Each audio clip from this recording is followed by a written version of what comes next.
Under 10 minutes to start. Under 10 minutes to start.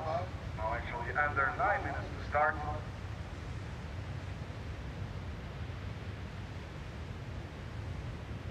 And thank you so much to all the reservists for complying. I was running my way up here, expecting to see a lot of reservists out there, but right in the lineup, pretty much ready for the start of the heat. Just still a couple of guys out there. So, heat 1, make sure you're ready to check in. Heat 1, no, heat 5. Heat 5. First heat of the morning on the round of 16 for the men. So make sure you're ready to check in. That's Liam O'Brien and Edgar Croce. We'll be starting your heats in under 8 minutes.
Thank you so much to all the free surfers for complying. That was really cool of you guys. Appreciate it. Thank you.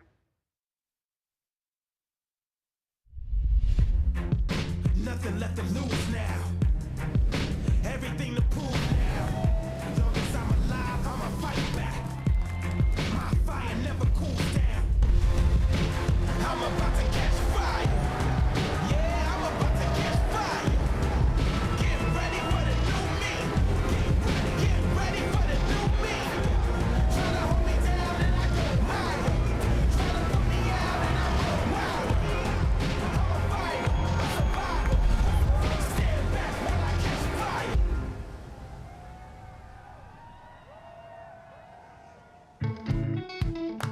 Yeah, and a very good morning from Portugal, where the Challenger Series reaches finals weekend at the EDP Vissla Pro.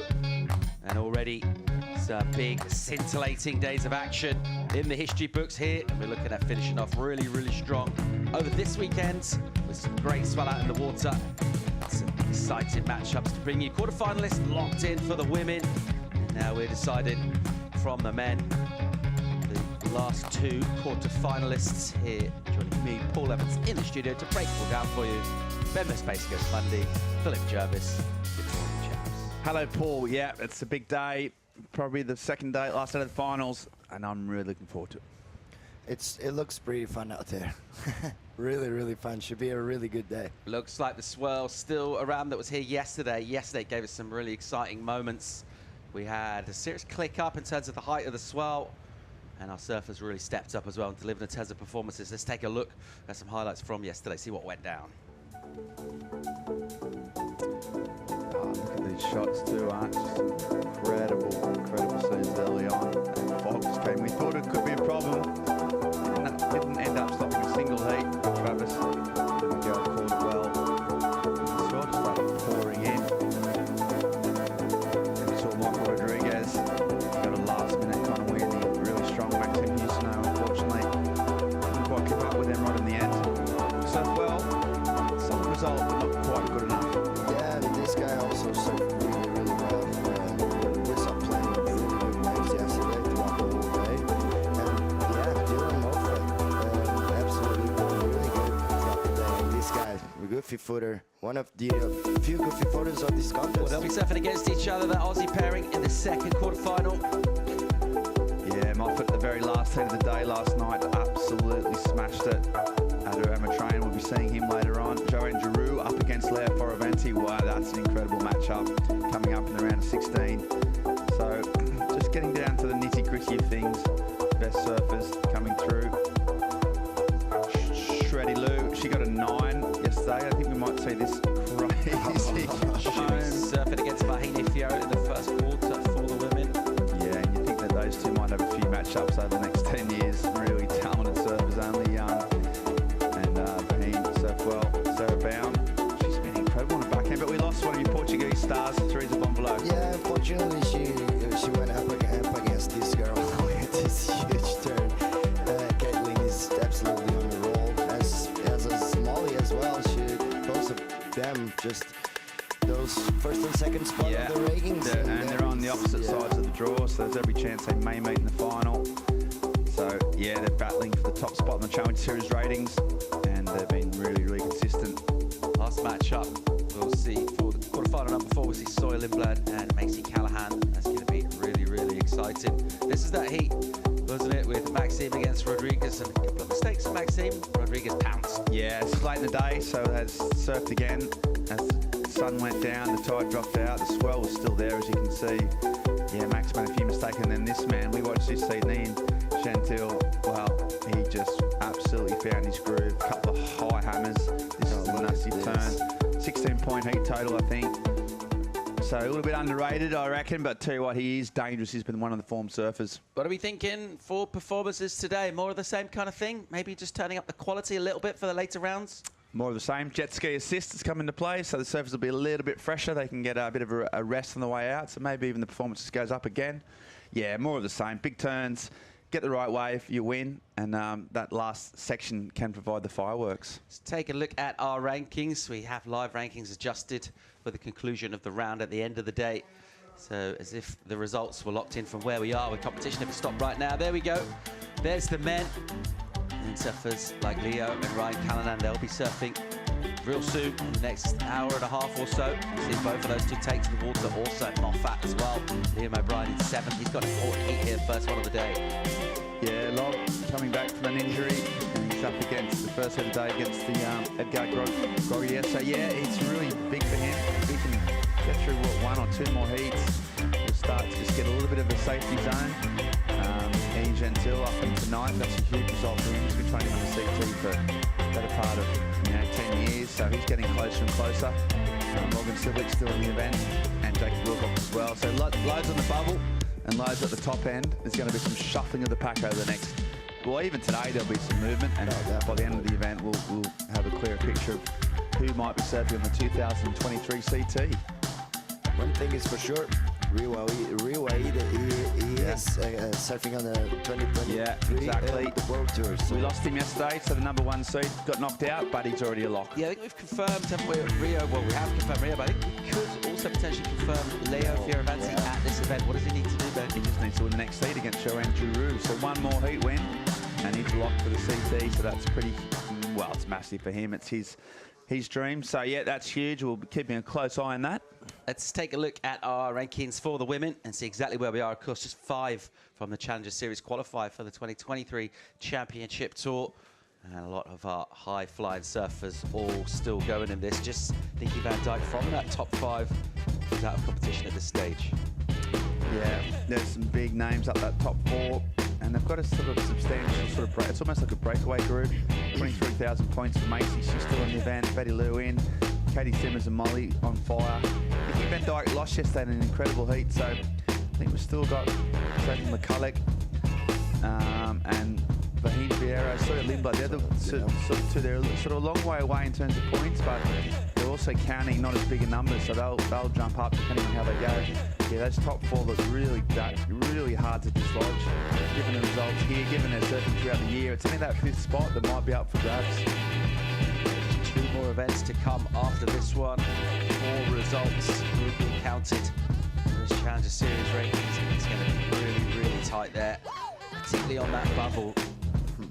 What happens this morning over the next, this entire weekend, really, before we wrap up to the podium, could have major implications for next season. It's so tight, you know, there's only 5 spots and there's so many great surfers, so yeah, it's such a hard battle, especially in the women, and there's so many great surfers, but yeah, they're still up, you know, up for grabs. Philippe, Ben was mentioning in terms of the swell today, we think we've had some intel that might be having jet ski assists. What kind of difference is that going to make here? Just save our surfers a bit of energy from that long paddle? You mentioned just how big this reef here is. Yeah, there's a lot of water moving, especially with the tide getting higher, and that will give the surfers that extra. They might have to save some energy and actually focus on surfing. That's the most important part of surfing. On the surfing competitions is the surfing. So that's gonna and surfers will they won't lose any time just with the paddling. As soon as they finish off a wave, they're gonna be on the jet skis all through the lineup, all the way through the outside in what, 10 seconds, 15 seconds instead of 3 to 4 minutes. Yeah, well, so they have to sort of get down near that second beach. They have to sort of surfers go down and get picked up, go all the way. They sort of beeline it directly out, not through the lineup, but straight out to level where that wave's breaking now. So yeah, I mean the time, you know, it's almost going to be. It will save time, not a huge amount of time. I think just save a fair bit of energy. Look at those lines coming in through that lineup though. We've got the swell on tap. We've got the right tides. We've done enough for hard work during the week. Well, I have, to ensure that we can pick the eyes out of the swell and the tides. So the next 2 days we're going to see ultimate, you know, the best conditions for this break. As long as you're happy, mate. Let's go and hear from Travis Logie. He's with Joanna Garnell. Good morning, guys. Good morning, Travis. Well, this could be a potential finals day, right? It really could. We'll see how we go. We have a hard tide at around 2:30, and the fog's always looming at the back, as we say every day. But the waves are pumping right now, so we're going to get going, and we're going to finish off that men's round of 16, straight into women's quarters, and then men's quarters, and the semi-finals are on standby. And what's up with the jet skis? We're going to have jet ski assist today? Yeah, we're going to have jet ski assist just because we know if we do finish, some surfers are going to be surfing 4 times today. It's such a long paddle and really tiring. And it's kind of worthy on the low tide too because it's such a long wave. So we're giving them jet ski assist, a nice little bonus. And do you want to explain a little bit about the jet ski assist and how it's going to work out? Yeah, so we're going to have the jet ski station at the bottom of the bay, so when the surfers are finished their waves, they'll paddle over to the jet skis and they'll take them straight out to the outside, the back line, and the surfers have to make their way back into the lineup. We just don't want the jet skis going right the way into the lineup and causing wake and stuff. So, but it'll save probably 4 or 5 minutes after every wave, so that's great. And I think we need to talk a bit more about the fog, just so it goes away and doesn't come any near us. How could that be possible? Is there what's the chances of it just ruining our finals day? Yeah, the F word. Well, the fog gods have been pretty good to us so far, but if you look at the cams up and down the coast, it's completely fogged out at other places. But it's been like that every day, and we've been okay. So fingers crossed we can have a full day and we get through the hard tide and we can finish today. If not, there still looks like really decent waves tomorrow. So it's a win-win situation, really. We're all good. Judges aren't complaining. Judges aren't complaining. They're psyched. It's always makes the job a pleasure when the waves are pumping and the talent is this good. So, yeah, it's great. We're going to have a great day today. Back to you guys. Let's hope we can keep the fog off. Yeah, I don't like, that F word. Don't like it. Judges aren't complaining. Oh, that's a pleasant surprise, isn't it? That's a worry. What's going on? That doesn't sound like something's afoot. Something's up. There's a plot. I liked all that except for that bit. I was like, whoa, that's when they're new. too happy, it's something weird. Yeah, look at that low tide. Look at that reef. It's such a beautiful part of the world. But yeah, there's no fog there. It's clear. It's warm, and there's swell. Yeah, I think we're in for a pretty special day of professional surfing, Paul. About to get underway with our first heat. It is heat 5 of the round of 16. So surfer getting through this will appear in the third quarterfinal, featuring the Australian Liam O'Brien, taking on the Brazilian Edgard Gorgia. Edgard's been surfing really hard and fast throughout this event. Got that one heat total up in the high 16s, didn't he? Got an 8. And then another high 8 for the EDP wave of the day. And he's been really explosive, particularly. Let's see if he maintains that sort of attack. Under 2 minutes to start, no more surfing. What he brings us with today. Liam O'Brien showing us a touch more finesse. Feel like Liam's 1 minute to start. really sort of saving his best. Didn't have a great heat yesterday morning. He got through with reasonably modest numbers. There's loads more to come from him. Let's check out the tidal situation. Have a significant 2.5 meters of tidal range, so that is a massive swing. You're talking about 10 feet, basically, more or less. So within your half-hour heat, with 6 hours between high and low, in your half-hour heat, you're talking about 30 centimeters, a foot of change during your heat vertically. So that's why we see all these rocks uncover and then fill back in. The high at 2:30, that's a significant one here, Philippe. The 2:30 this afternoon, high tide. So we're going to see where we are after running the quarters and just see if we're still going. But that is the potential threat that it could slow up by, well, just after lunchtime. Yeah, it could be a little bit of an issue because you know how Rio Waida is. Where the conditions tend to deteriorate a little with that full high tide. But if there's swell and there's opportunities and the fog stays out, we're gonna keep on running because yesterday we actually had some the highest score of the day. The single highest score of the day was during the full high tide, with Betty Lou getting that 9 points and that huge finishing turn. So we'll, yeah, as Travis said, we'll keep on we'll keep an eye on that, and we'll keep an eye on the fog as well.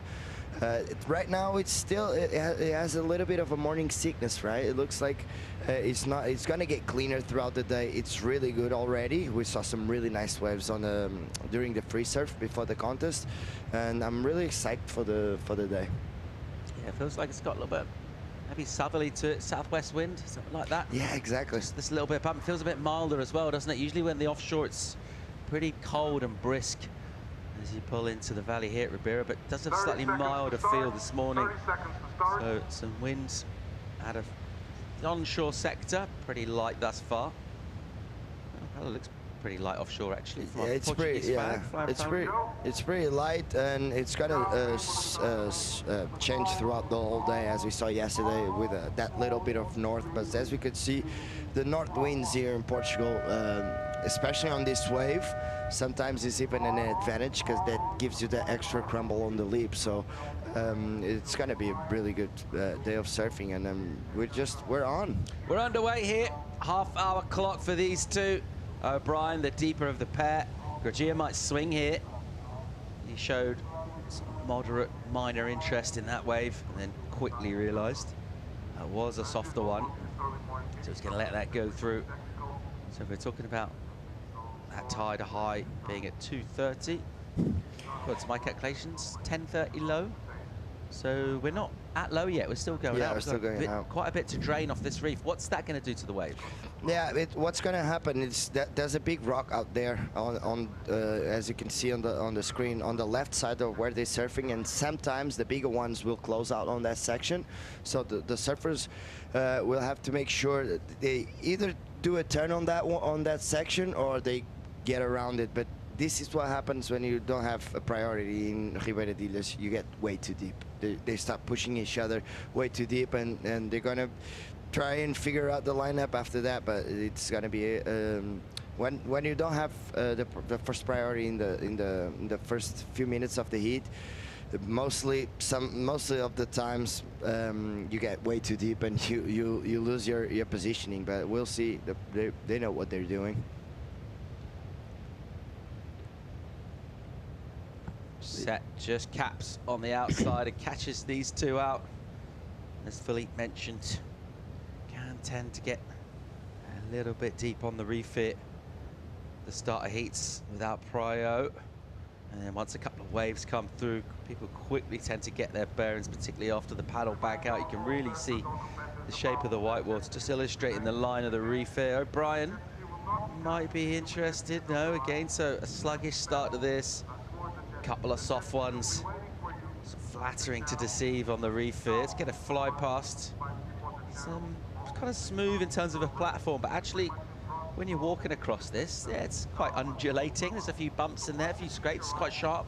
Yeah, it has a few holes as well, but maybe it's not as bad as it used to be. But back in the day, there were a lot of sea urchins on that huge part of the reef. Now, I don't know, it's because of the surf school and being stepped so much, the sea urchins kind of disappeared, but they're still there. I think I have one on my foot from free surfing Pontinha the other day.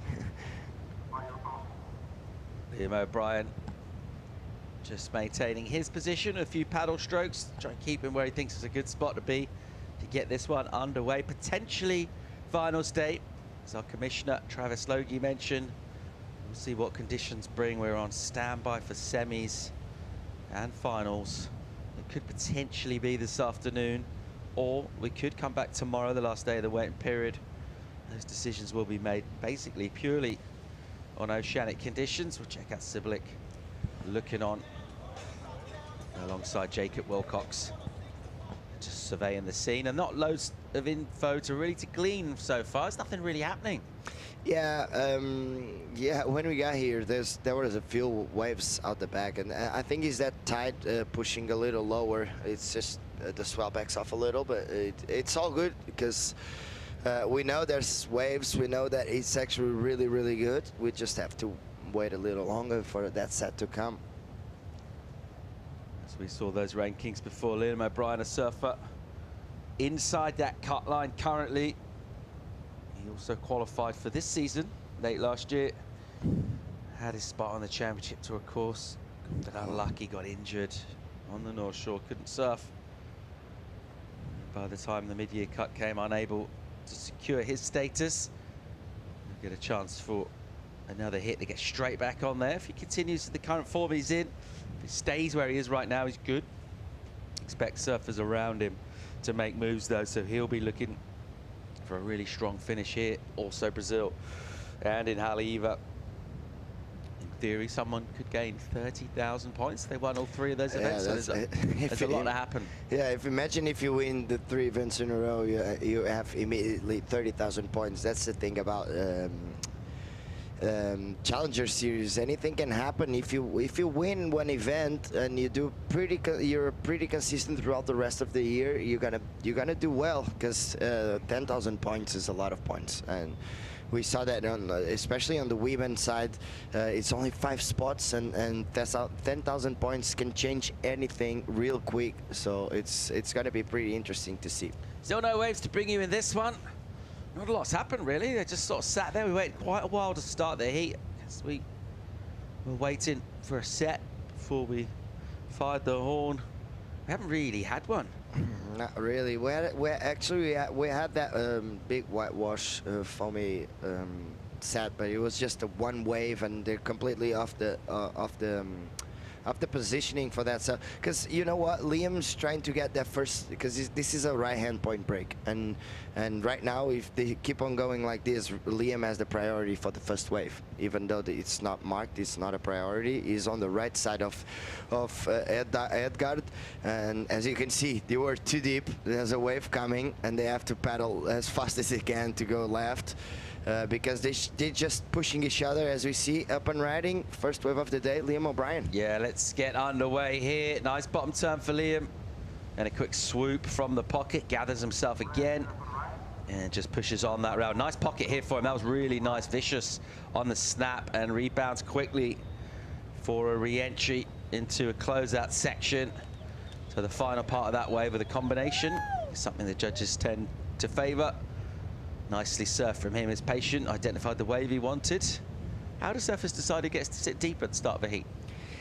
They don't, and sometimes you get caught up in that hustle. That's why they created the priority rule. As we see, Liam O'Brien is so smooth. His surfing is really just he doesn't have a lot of movement on the board. He just waits for the right moment to do this. Wham! Nice little carving straight in off the top with a finishing turn.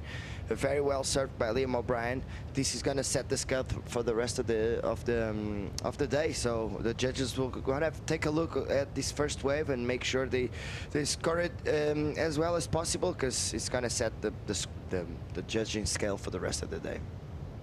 O'Brien gets a mid-ranger 517 to open his account, his campaign to get into quarters against the Brazilian Edgar Gragia.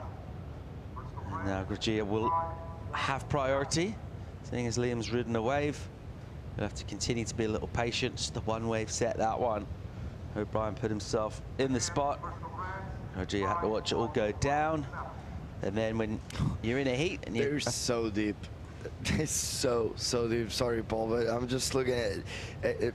Most of the sets will break on the left side of the screen. It's pretty impossible to get through, especially on this side, to get a connection from where they're sitting right now all the way through the inside. See Liam on the left bottom corner. That's where you should be. Not there, but a little far out. But Edgar, he's really deep. He's not going to get a connection all the way through the inside sitting there. It's been a theme from the event this year. I'm not sure we've ever seen surfers go that far up the refit. Something of a new tactic.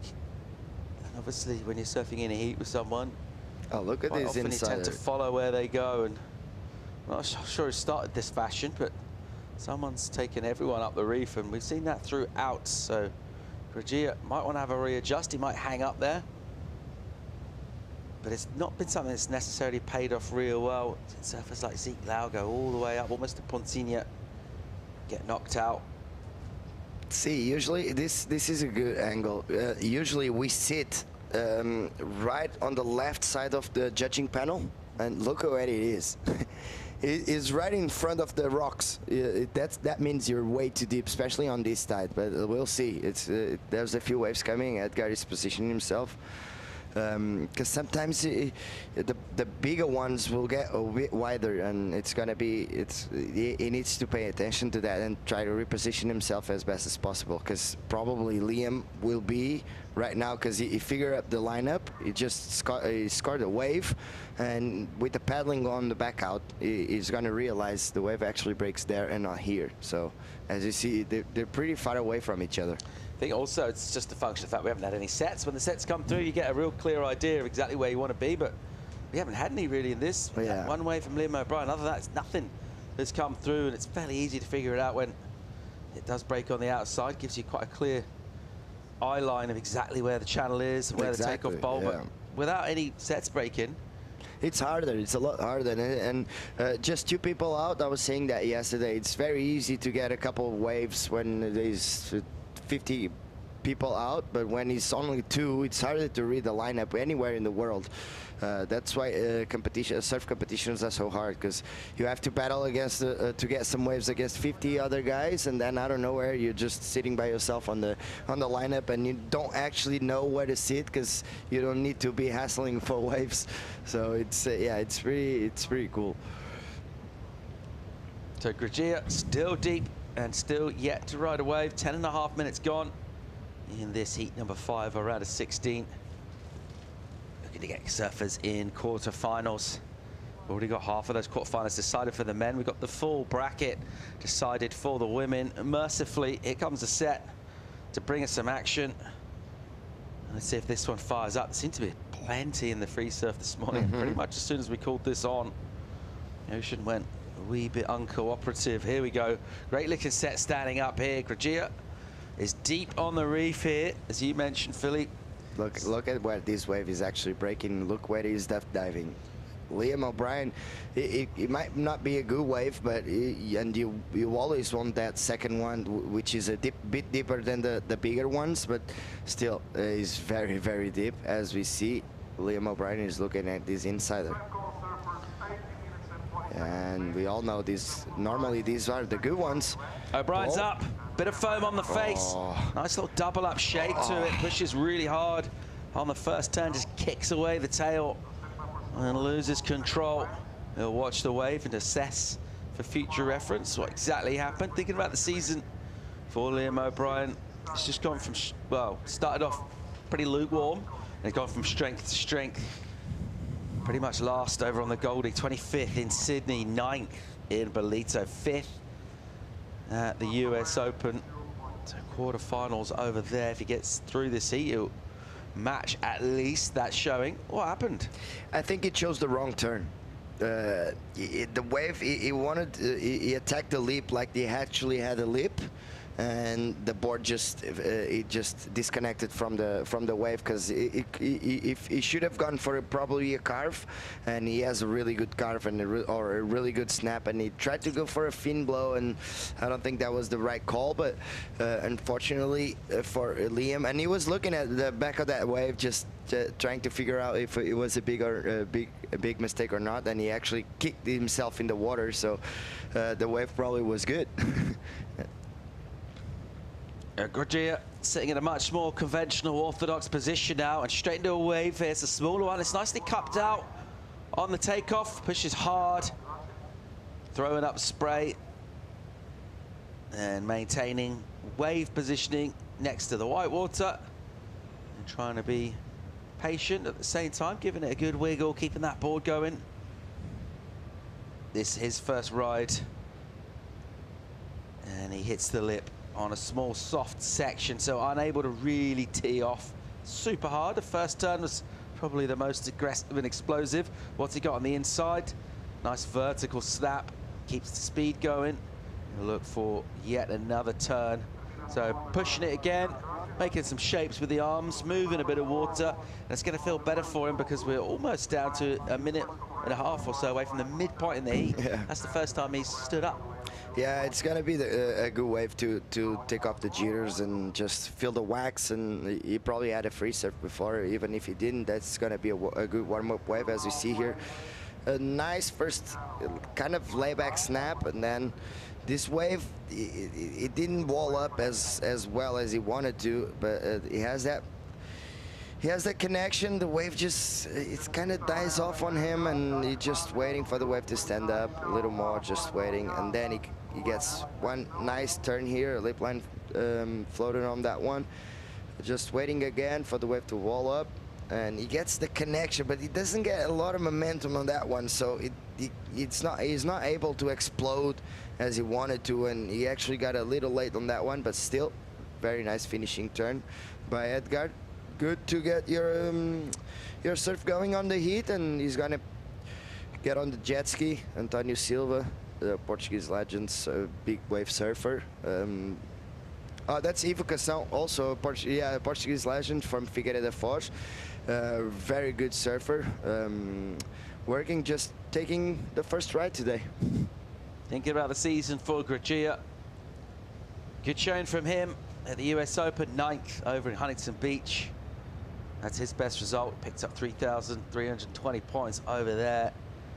Other than that, 17th at the Sydney Surf Pro. In Bolito and on the Gold Coast. Just early losses for him, so a result here. Well, he's already got one, even where he's at this stage. But if he can get into quarters and potentially deeper, he will do damage on those ratings and look to really focus up for a top 10 spot heading over into Saquarema, Brazil, because there's a QS in Saquarema just before the challenge as well. And then how they even to wrap up the season.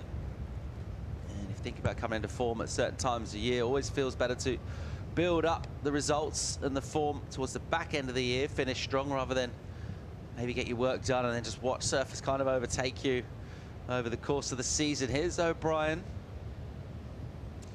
and he likes these inside double ups. Another wave for him, standing up nicely on this part of the reef. He'll go through the motions, just swooping down on the rail. O'Brien generally maintains quite a composed body throughout his maneuvers between them two. Looking pretty smooth as he sluices through here. What's he got on the inside? This one might give him a nice section to hit, and again attacks the lip, gets the drift from the tail, and as a little bonus, he'll also hit a whitewater section too, so that'll certainly count for him. Already got the 517 locked in, and another reasonable mid-range number probably from our panel. Gurgia got a 4 from his earlier effort. So O'Brien identifying those inside ones. Do you like that as a tactic, Philippe? Yeah, it's the second wave that he actually gets is like this. It's the second wave of the set, that one that starts off pretty white with a lot of whitewash on the face, but then he just cleans up and get that little clean wall that allows you to go big and allows you to bring the wave all the way through the inside, as you see here. The first turn, wow, nice little carving. And then he didn't do the same mistake that he did on the last wave, so he went for the carve on that one, and now he connects through the inside. Hits it a nice little snap on the outside again, just trying to maintain the rhythm, trying to maintain the flow. Even if he's doing those movements with the board to give that extra speed for turns like this, gets around the section and gets a little bonus section and nice little snap layback as well on the finishing turn. So 6.33, nice wave by Liam O'Brien. Yeah, solid number for him. Built a platform here. It's been one of those heats, been a little sluggish. One of those heats where you sort of got to generate a bit of energy yourself. That's what O'Brien's done. He's waited out patiently the lull at the beginning, and he's made sure he's in the right spot on the reef. Now, here goes Groggia. What's he got for us? Snaps hard, opens up those arms. And then the whitewater here will go a little weird for him, so he'll have to be patient. Stands the tail, and then bends and leans into another snap. Just rotating the upper body, really. The ball's not doing loads. Here he goes with a section standing up on the inside, pushes for a layback slash, and that's nice. Projects through the lip, hits the tail, and again, not a dissimilar finish, really, in terms of maneuvers to Liam O'Brien, but the significant difference between the two would be the fact that it was incomplete last maneuver, and that hence the little splash, a bit of frustration. Yeah, he's not happy about that, because he knows he could have surfed better that wave, and we know what Edgar is capable of. He's a very raw, very expressive surfer, and unfortunately he fell on that last one. Could have been a really important finishing turn. Unfortunately for Edgar, he didn't make it, but it was still well-surfed wave. He's going to put something on board and try to lower that requirement. As we see here, he took off very, very deep. This wave, very nice first carve on the outside. This wave looked like it was going to wall up, and then it just got that air taking the shampoo out of the hair, and then another carving. And here, I think he gets ahead of himself, and that's the thing about Ribeira. See here, the wave looked like it was gonna wall up. It could have come to the bottom turn a bit more, and then hits it like this. This is way better from Edgar. Unfortunately here, he tried to mix it up, but that second to finishing turn was really good, and that's what we want. Strong turns, that you came out with a lot of speed and with a lot of power. Yeah, that's really interesting analysis. You mentioned about arriving a little early for your turns in. It's just the way this wave is. It feels like it's something that's pretty easy to do, even for the elite surfers. Yeah, it's very easy to get ahead of yourself. You need to pace yourself, and that's what Liam has been doing, just waiting for the right moment to hit the lip, waiting for the right moment to do some turns. Number to come in for Groggia at the moment. The Australian O'Brien's had the better of this. Just over 9.5 minutes remaining in it. Let's see if Groggia can get back in the heat for a shot in the quarters. Join us for more live from Portugal right after the break.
Second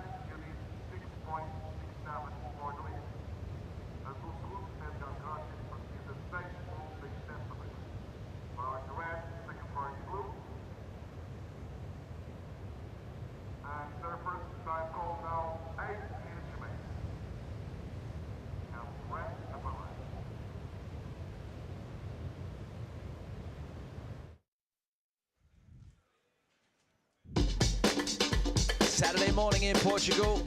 Challenger Series competition in a finals weekend here at Ribeira Dillas EDP Vissla Pro Ericeira. Right now at the water heat number 5 of a round of 16. Looking to send someone to the third quarter for the men. Will it be Liam O'Brien? Will it be Edgar Gurgia? At the moment, this guy, the Australian, he's had the better of this. Under 7.5 remaining. Here goes O'Brien.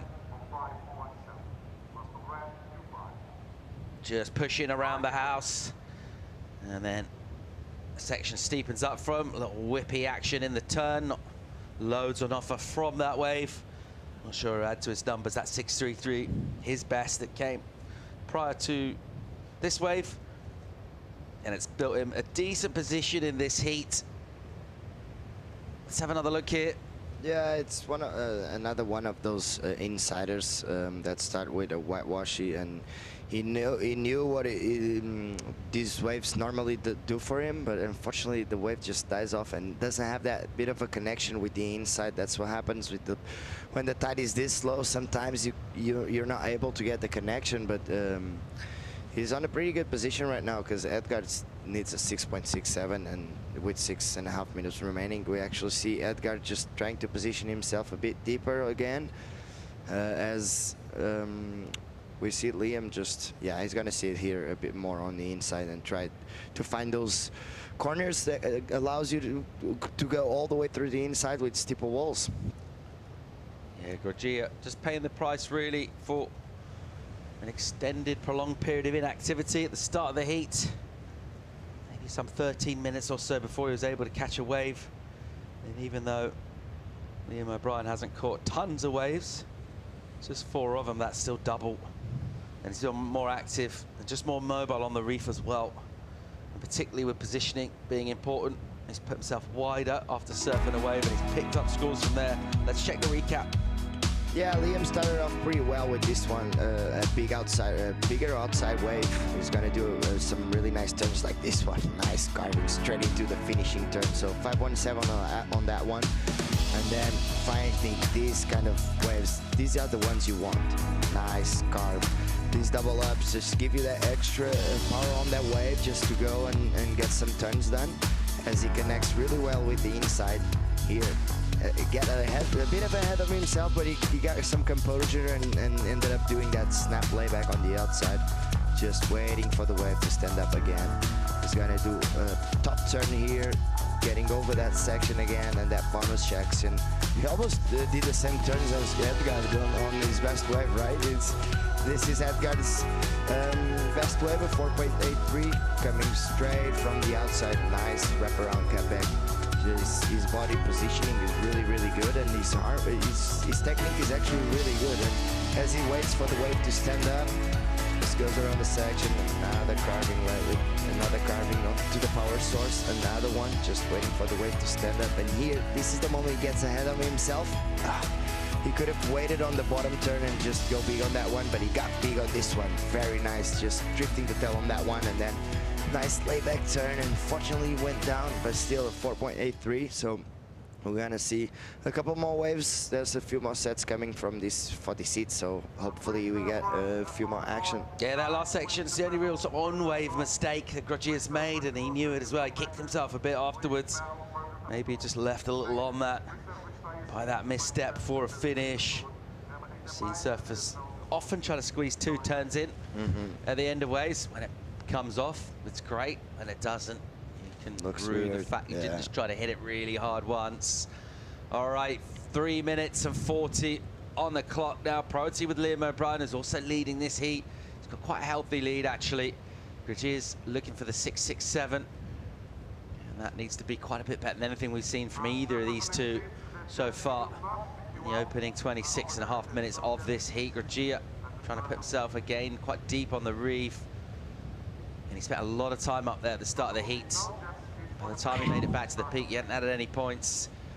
O'Brien, by contrast, slightly more orthodox positioning, and has allowed him to find the 2 best waves in this heat in terms of the shape of the wave themselves, but also in terms of the surfing, crucially. And as that tide continues to run out, that lineup will continue to spread out. And it can tempt you deep. You mentioned it, Philippe, start of this heat. A lot of surfers are spending time deep, and with some larger extended lulls as well, that'll further complicate things. O'Brien now just sort of pushing, nudging up, and he won't mind if Grajia sits too deep. Oh yeah, and he's pushing him even deeper. As you can see, Liam's is still paddling, and he's probably taking him out of position, because we don't see. Actually, there has been a lot of waves on this heat, but there's probably a lot of waves breaking on the left side of the bank, and those guys are not even. It's very important for the rest of the competitors to look how deep they are, and to try and not do the same. I don't want to say mistake, because it's not a mistake, but it definitely helps you a lot if you're not too deep on this lineup, because this wave, if you're too deep and you don't generate enough speed and don't choose the right wave, as you see here, Edgar looking at this one. Yeah, Liam will let him go, looking for 667. Grajia, good looking opening section for him. Look at the speed, he's got tons of it. Oh. Hammers a lip, and a nice combo, hits it. Doesn't really want to be looking up at the tower at this stage of the wave, though. We're hoping for a wall to run through. But those deeper ones, they can just offer the one pocket, and that's much sharper surfing with a lot more impetus from the Brazilian. Yeah, two-turn combo, really strong snap layback on that one, straight into this fast foam climb lip line, and he was happy with that one. But this is what happens when you're too deep. The wave just shuts off on you, because this wave will probably, as you see here, wham, that's a really nice turn. Straight into another one. This wave probably just rolled down all the way through the inside, but a little wider. So that's what happens when you're a bit too deep. You just get that two-turn combo on the outside, which is good, but you want judges like that finishing turn right on the inside, and that connection in between turns. And it's a long wave, and the judges want to see long waves. It's got to come into the final 40 seconds. Grajia will just try and keep surfing. He knows he's probably going to need more. Here he goes, really on the inside. Grajia, with the spring in his step now, seems to be surfing quite a bit faster than he was on earlier efforts. Pumps off the bottom, snaps, and releases the tail.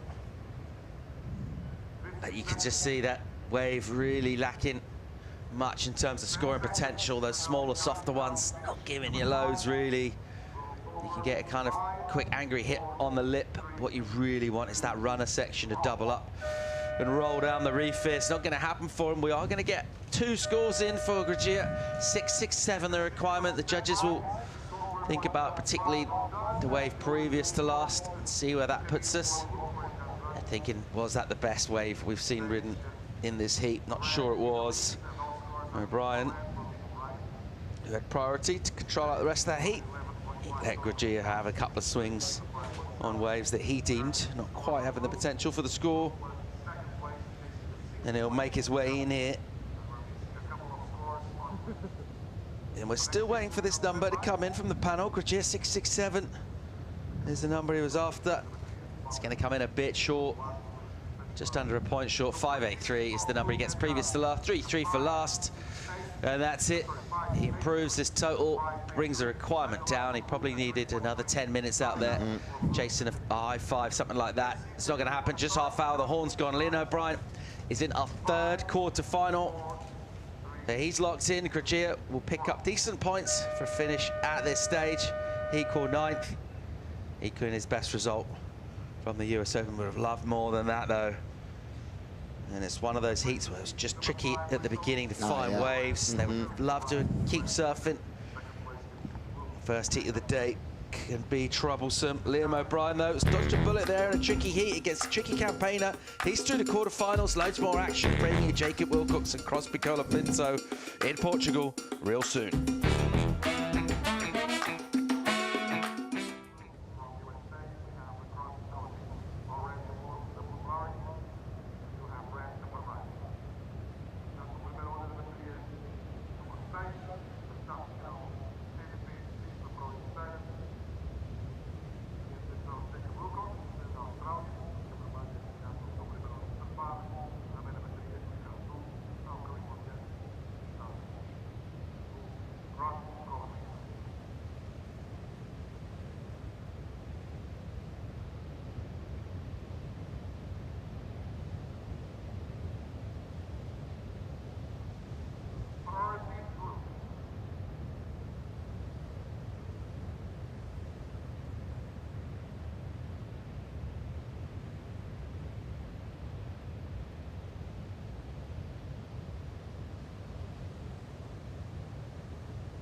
Good morning and welcome to the weekend from the coast of Portugal. EDP Vissla Pro Ericeira on the Challenger Series reaches a conclusion at some stage this weekend. Could be today.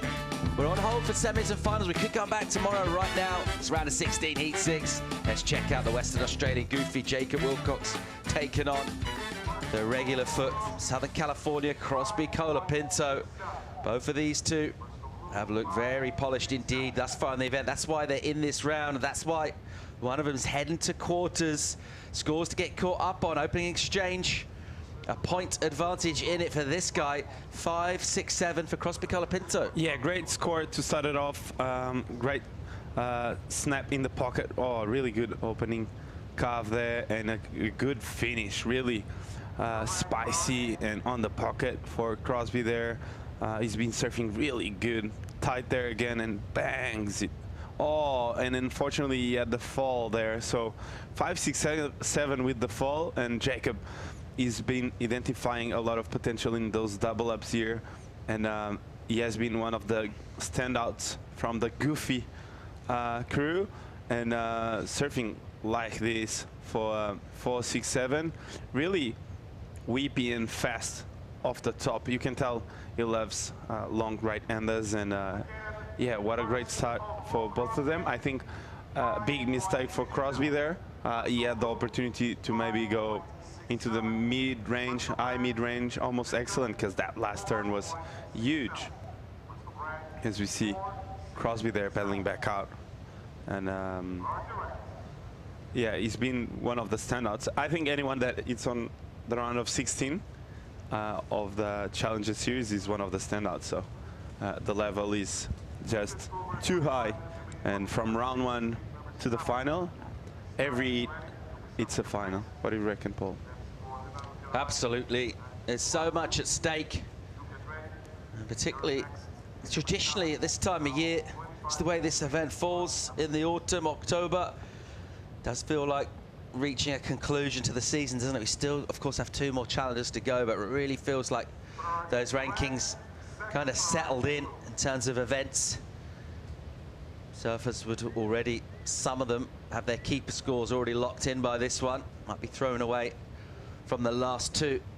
So really hard to make significant moves up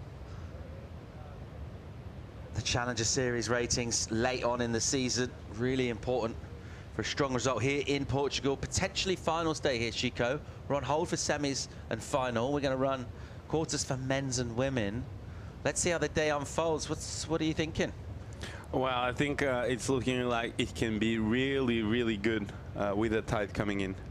Especially because today is a touch smaller, and once that water starts to fill in those gaps in the rocks, the wave is going to connect all the way and look really clean. So maybe it's on hold, but maybe it's a good call if we see pumping waves. 24 on the clock. Let's reflect on the season from Jacob Wilcox. 5th, his best in Bolito. Other than that, a couple of 49ths in Australia, 17th at the US Open. So this, a good result for him here. He'll get a 5th if he gets into those quarterfinals. Someone who is in those quarterfinals is his compatriot, Liam O'Brien, and he's standing by for a debrief. Thank you. Yeah, Liam, good morning. What happened to the waves in your heat? They seem to have disappeared. Yeah, it was a little bit of a slow one. And I think we set out a position for a while, but no, it was just one of those tricky heats. And yeah, I was definitely nervous the whole time. Edgard's such a good surfer, so I didn't, I was always like wary of him. But yeah, I got lucky and ended up on a few good ones and made it through. Are you excited for a possible finals day today? Yeah, for sure. I'm not sure what the call is at this stage, but yeah, I'm happy with either.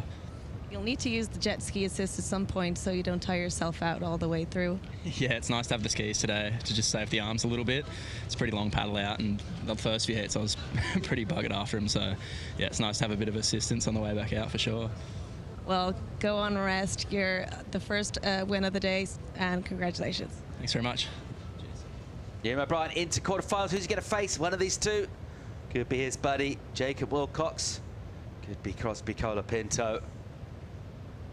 And that early exchange in this one just favouring the American by around about a point.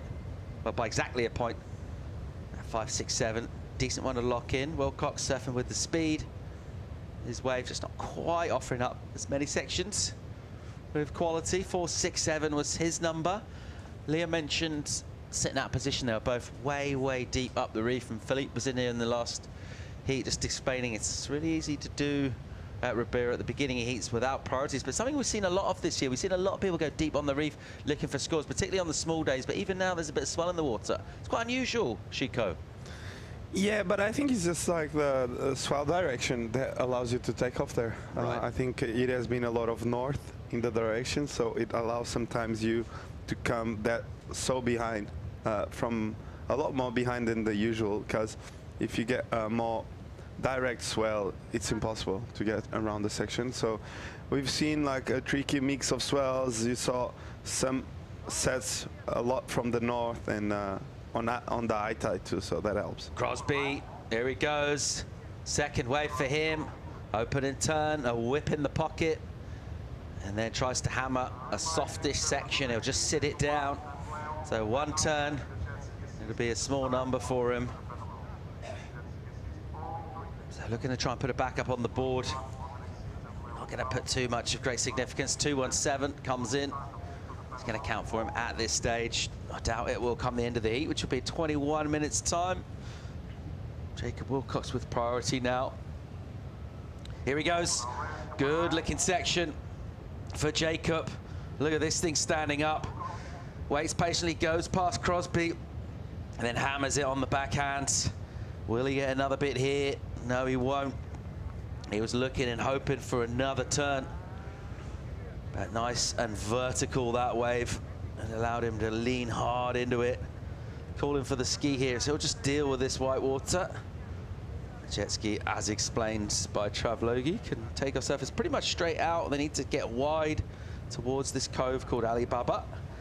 And the ski won't take him into the lineup. The ski will basically just take him straight out to sea and drop him off wide of the takeoff point, and they'll have to paddle back over onto the reef from outside. And the idea behind this is in case we do go to the final, they're going to be surfing 4 times. Here's Jacob's wave.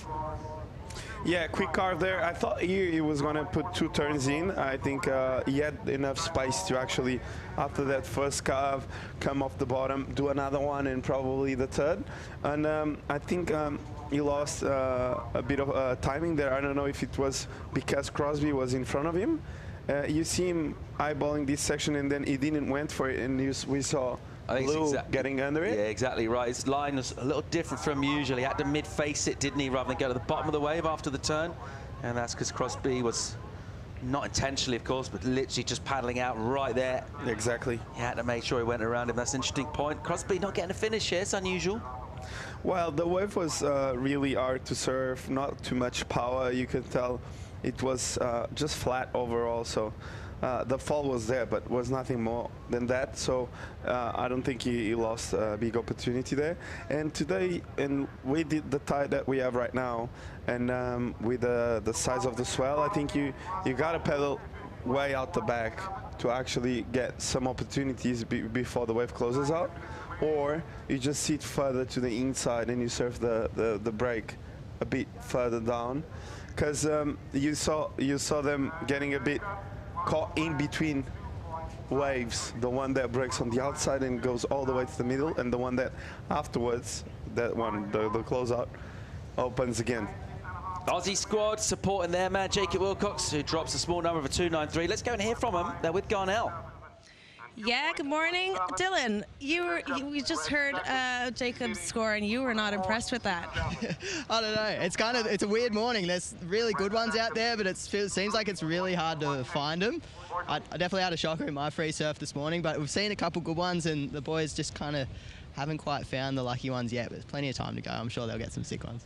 Are you feeling inspired for your round today? Yeah, 100%. I've like staying with Jacob, so waking up in the mornings on the same program, and he's been so fired up to do well in this event. He's been surfing amazing, so keen to see what he can do. And you're getting your mind off now a bit, playing a bit of footy? yeah, it's fun to hang out with everyone down here. We watched Lobby before, the other Aussie, he made his heat too, so cheering on all the Aussies down here. Well, get back to it. Back to you guys. Good support there from the Australian contingent. The surfer from West Oz, Jacob Wilcox, in the water right now. It's in second place currently. There's not a lot in it. He had the lower of the high scores, but the better of the backups. So at the moment, in pretty modest numbers on the board, 7-8-4 for Colapinto versus 7-6 for Wilcox. Here he is in live action. And from under the prio of Crosby, Colapinto decides to take a wave. Isn't offering loads. And we use the expression, we've said the word tricky a few times over the last week or so. But it does have that feel to it this morning. A little bit obstinate, quite hard to find them. Some long lulls as well. This is a big, big tide draining out on the reef right now, and there seem to be a few holes in the swell.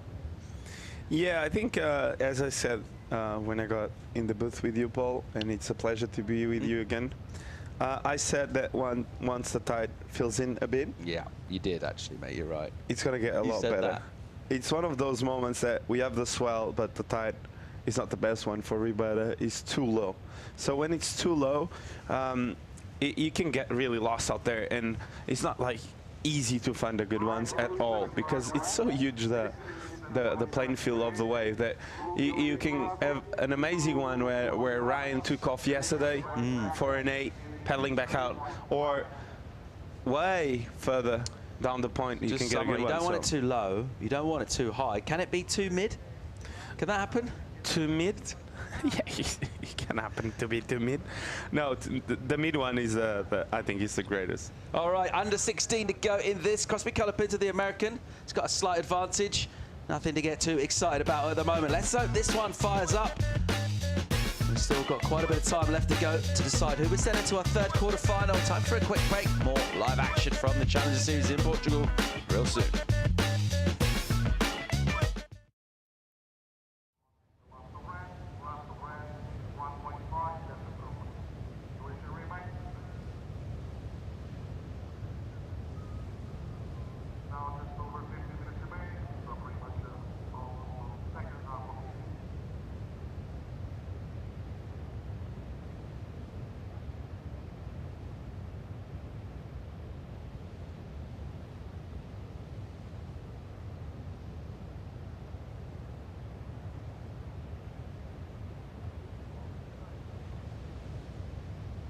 Now 15 minutes remaining from the second half of the heat.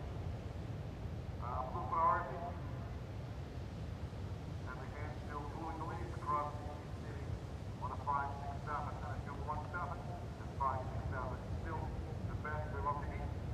Jacob on a 4, 6, 7, and 4, 6, 7. Second and still. And a 2, 9, 3. Went second station. 3.18 for the 14 and a half minutes remaining.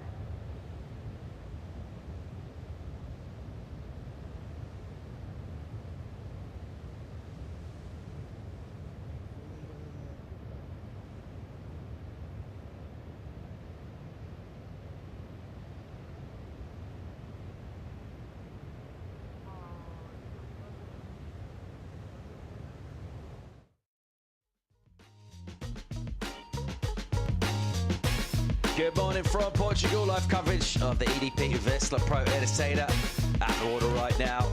Heat 6 at the round of 16. Someone's going to go to the quarters. Let's find out whether it'll be Crosby Colapinto or Jacob Wilcox in the next 13 and a half minutes or so. Colapinto with the marginal advantage at the moment. Nothing of major quality on the board other than, I guess that 5, 6, 7 is a pretty decent number though for Crosby early on. He locked that in the beginning of the heat. Could have been a little higher than that even if he hadn't had the mistake at the end, Chico. Yeah, the Crosby wave was the wave of this heat so far. He surfed really good, and that last turn, he had the fall. So I think because of that, he doesn't have probably a 7 on the board, because that last turn was huge. And was like on the first 2 minutes of this heat, so how crucial it is to not fall, actually. Our first heat had something of a slow start, picked up pace a touch. Still not exactly a flurry of wave riding. This one's been similar, 6 waves so far.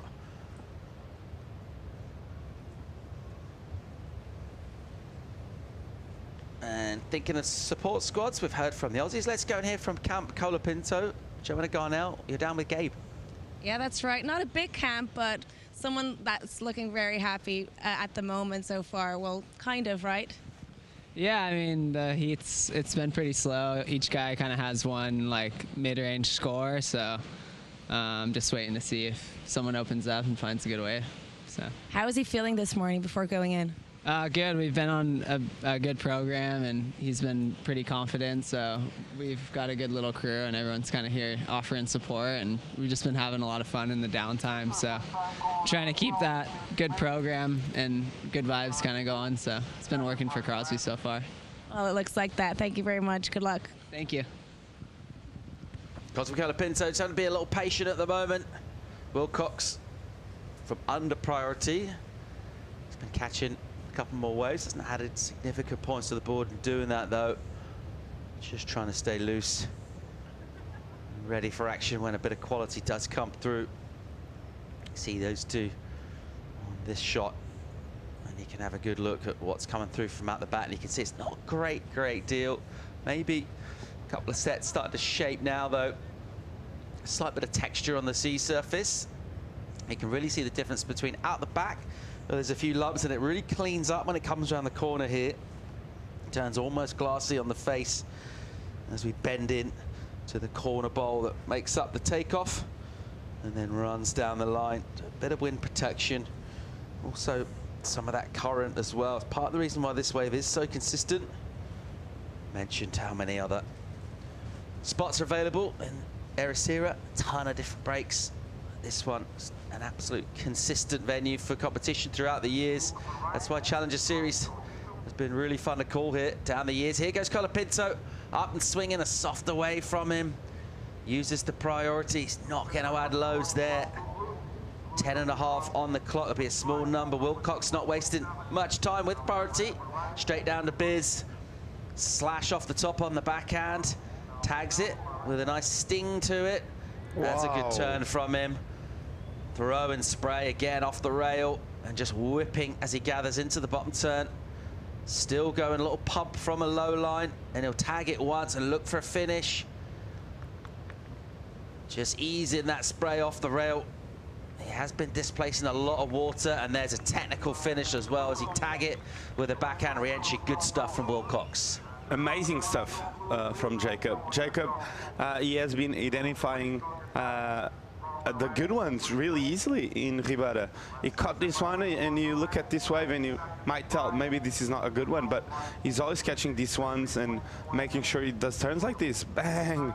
Huge turn there, and really fast surfing from Jacob. He's really on point and really in the rhythm of Rio Waida, and yeah, making sure he finishes it off. And what a wave to come back from a slow hit overall with the finish here.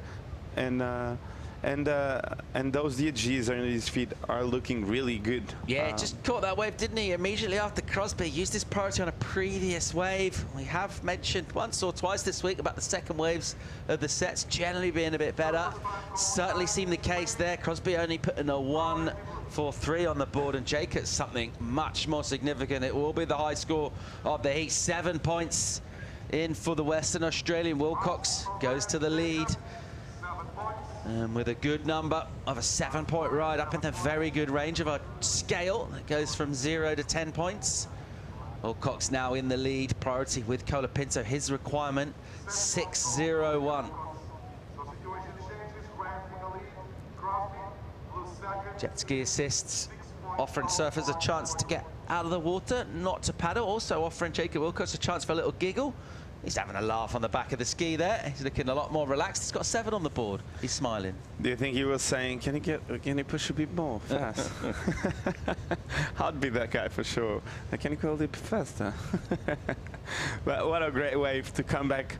It looked really good, and that DHG is looking on point for Jacob. And yeah, I think he's the recipe for him has been the same, looking for those double ups, doing a lot of vertical whips on the lip, and he's doing them well and with a lot of consistency. So, and Jacob, he's been around for quite some time now. He had some major results over the past few years, but not making the tour just yet. And yeah, he's one of the best for sure. Crosby Colapinto need a number now, 6-0-1. This will be his best result anyway, by far on the challenges this year. Other than this, the best he's done, 25th in South Africa at Belito. So much, much better making this stage of proceedings for the equal 9th. That'll be some good points towards his total. He's got a bit of ground to make up there in terms of that top 10 cutoff. Right now with priority in 7 minutes, a 6-0-1 is a relatively modest requirement for a surfer of Crosby Colapinto's caliber. What he will need though is a wave, and a pretty decent one. And you mentioned how Jacob's been able to pick off good looking waves. Does have quite a bit of experience over here, as you mentioned. Been coming to Portugal for a long time, and a good read on this wave. And that's been consistent throughout this event. All of his heats, he's been able to find good opportunities. Here goes Colapinto, 6-0-1 he needs. Nice looking opening section. Wrapping off the rail nice and hard. And again. And some wobbles on the face. He'll deal with them pretty well. Still staying aggressive. Nice clean rail work, deep bottom turn. And pushes hard, rotates those shoulders. It's nice surfing in the pocket. He didn't really get a chance to attack the lip. Nevertheless, some nice surfing for him. And a 6-0-1, that requirement for our judging panel to think about. Yeah, I think this was a really well-surfed wave. I like this first wrap in the pocket. I don't think it's going to be enough, but yeah, a good well-surfed wave for Crosby. He didn't add much potential in terms of hitting the lip there are, and a lot of carving done on that wave. So 4 carves, and I think to go to the mid-range score, you kind of need to attack the lip. And in this case, he didn't. The wave didn't allow him to do that. He was trying so hard to stay in the pocket and really hit the lip here. He winds up off the bottom, and this was the most critical turn of this wave. Really stylish surfing for Crosby, and yeah, but the wave wasn't helping him out. Alan, you didn't look too stoked, did he? Yeah, he was. He was bummed. He was really upset. Yeah, so it came in as a 5-4-3. Yeah, not enough as you thought. Just over half a point shy.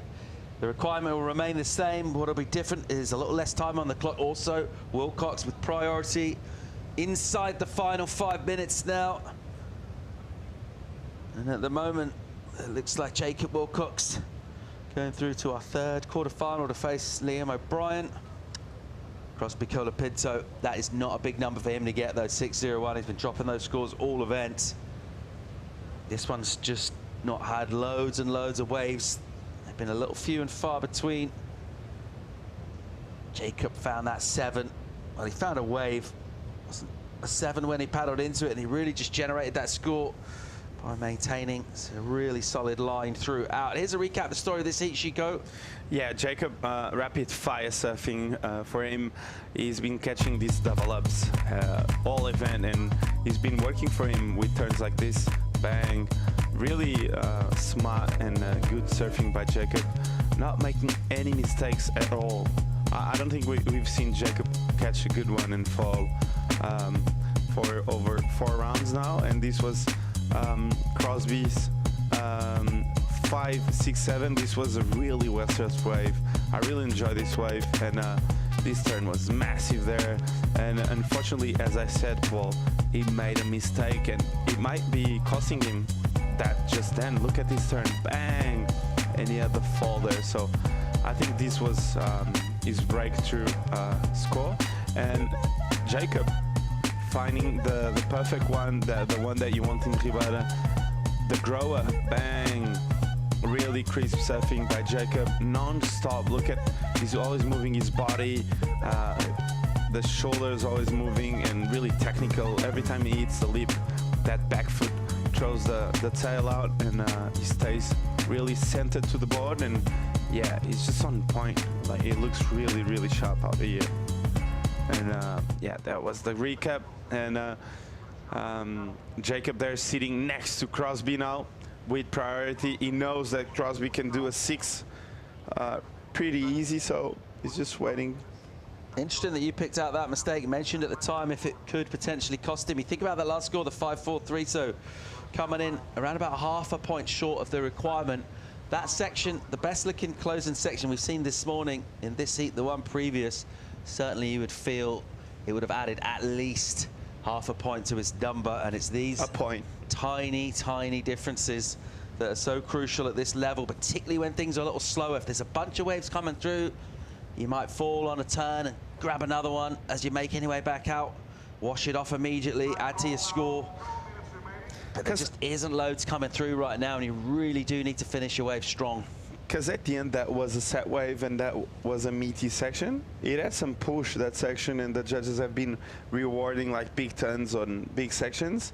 And he actually threw a lot of spray and put a lot of technique in that turn. And I seriously think instead of a 5, 6, 7, he would go to the 7 range for sure. So he would be matched in terms of the highest score with Jacob.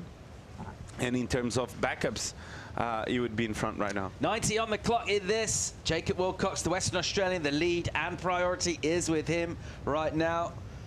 Just over half a point between these two. And it looks at the moment like Wilcox heading into the quarterfinals for a big result in Portugal. It's finals weekend. It's potentially finals day. We're running quarters for men and women on the Challenger Series. Semis, final, they're on hold. We'll see what the tide does to it this afternoon. We've got a big old swing in terms of our tide. Let's see where we are this afternoon with conditions, or whether we come back tomorrow to crown champions of the EDP Vissla Pro Ericeira final. 40 seconds now, and Wilcox got a decent amount of control on this just in terms of having that priority. That's why you see him covering Colapinto, heading towards him. He's sitting a little wider as well. If Crosby takes off, Jacob can literally just drop in on him, and he's gonna have to force the issue here. Crosby desperately trying to get in position and spin around. And Wilcox just kind of shutting down the angle there. Those two were very close to each other, very deep as well. I'm not sure really if they were in a position really to take off. So priority will switch there. So that was a block from Wilcox, but it comes too late for Crosby to take advantage of it. And the American will be a little frustrated there. Jacob Wilcox will be delighted to be through into the quarterfinals. They touched in with the Aussie camp, and there's a few of them going well right now. And another one into the quarterfinals to face Liam O'Brien will be Jacob Wilcox. He's going into a third quarterfinal, and that's 7. The flash of real quality in that heat. That mistake early on cost Crosby Colapinto. He'll know it too. He'll be a bit frustrated. Nevertheless, it's his best result of the year for him. Jacob Wilcox is all smile. It's a little bit of morning sunshine pokes through here at Ribeira Dillas. We can get a quick commercial break. When we come back, we got an all-Euro clash. Leo Fioravanti going great on the challengers. Joe Duro, the veteran, will be Monday back into the studio for the call. We'll be right back.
My name is Leonardo Fioravanti. I'm 24 years old and I'm a professional surfer from Rome, Italy. Yeah, I'm so stoked to be back in Ericeira. This place for me is like a second home. I love spending time here, surfing, eating the food, being here. And, you know, expectations for the contest. You know, this wave is an amazing wave, but it's also hard. The level is super high, you know, everybody's surfing really good. So I want to focus on myself, make sure that I pick the best waves, that I surf, you know, the way I want to surf, and whatever happens, happens. But I want to, yeah, just focus on myself. That's what I really want to work on. Of course, you know, a couple of years ago, I had my win in the Challenger Series, and this year I've had some amazing results. You know, I'm sitting good in the rankings, but I haven't had that win yet. And even though I have some good points, I'm looking good to requalify and everything, you know, I really want to win over here. It's simple, you know, for me, it's a second home. It's like I'm at home. You know, the people on the beach are going to be supporting me. I think there's going to be a lot of Italians. And I'm here to win for sure. You know, I'm going to give it my best, and hopefully I can take that trophy home for the first time. Yeah, like I said, I've had some amazing results, but there's still 3 events to go. And of course, the last event is in Haliva, which is one of my favorite waves. I've got second there before. So each event, I want to put a lot of effort into it. I want to try and learn a lot about myself in competition, how I can improve, how I can constantly improve, and see what happens, and just be prepared for everything.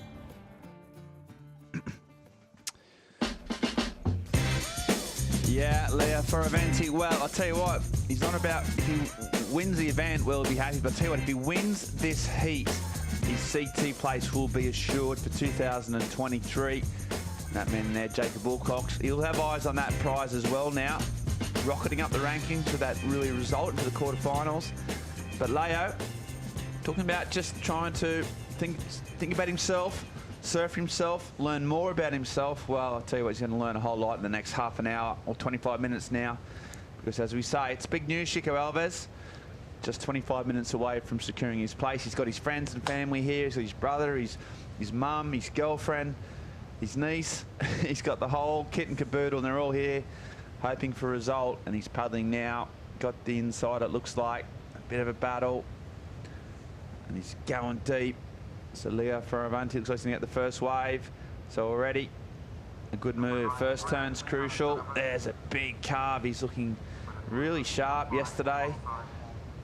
He's talking about how much he likes this wave, knows the ins and outs of it, and just driving around the corner. He's looking so fast. In between his turns, there's no sort of no little transitions. He's just scalping. He's just killing it. And when he gets the section, he absolutely belts it. So there you go again. He did this yesterday. First wave was really, really on point.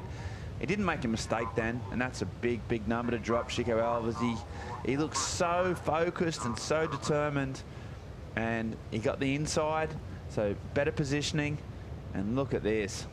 He winds up off the bottom. He gets really low, opens his shoulder, looks around, and beautiful sweeping cut back there to start it off.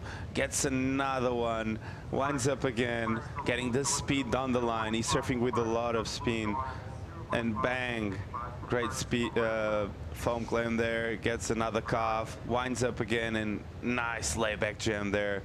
Really good surfing by Leo in the last turn, bang. So those the last three turn combo was huge, and he looked so good from the start, really fast. Tells Joanne one of that wave because it just had that perfect pace to it, and he was just going so quick and generating so much speed, and then hits it hard. So yeah, in terms of a start, exactly what he would have wanted. That layback, there you go, there you can see it from above. A 2 and then that 3-turn combo, as you say, so whip smart, and his technique is incredible. Those sharp eye boardies on there, looks electric.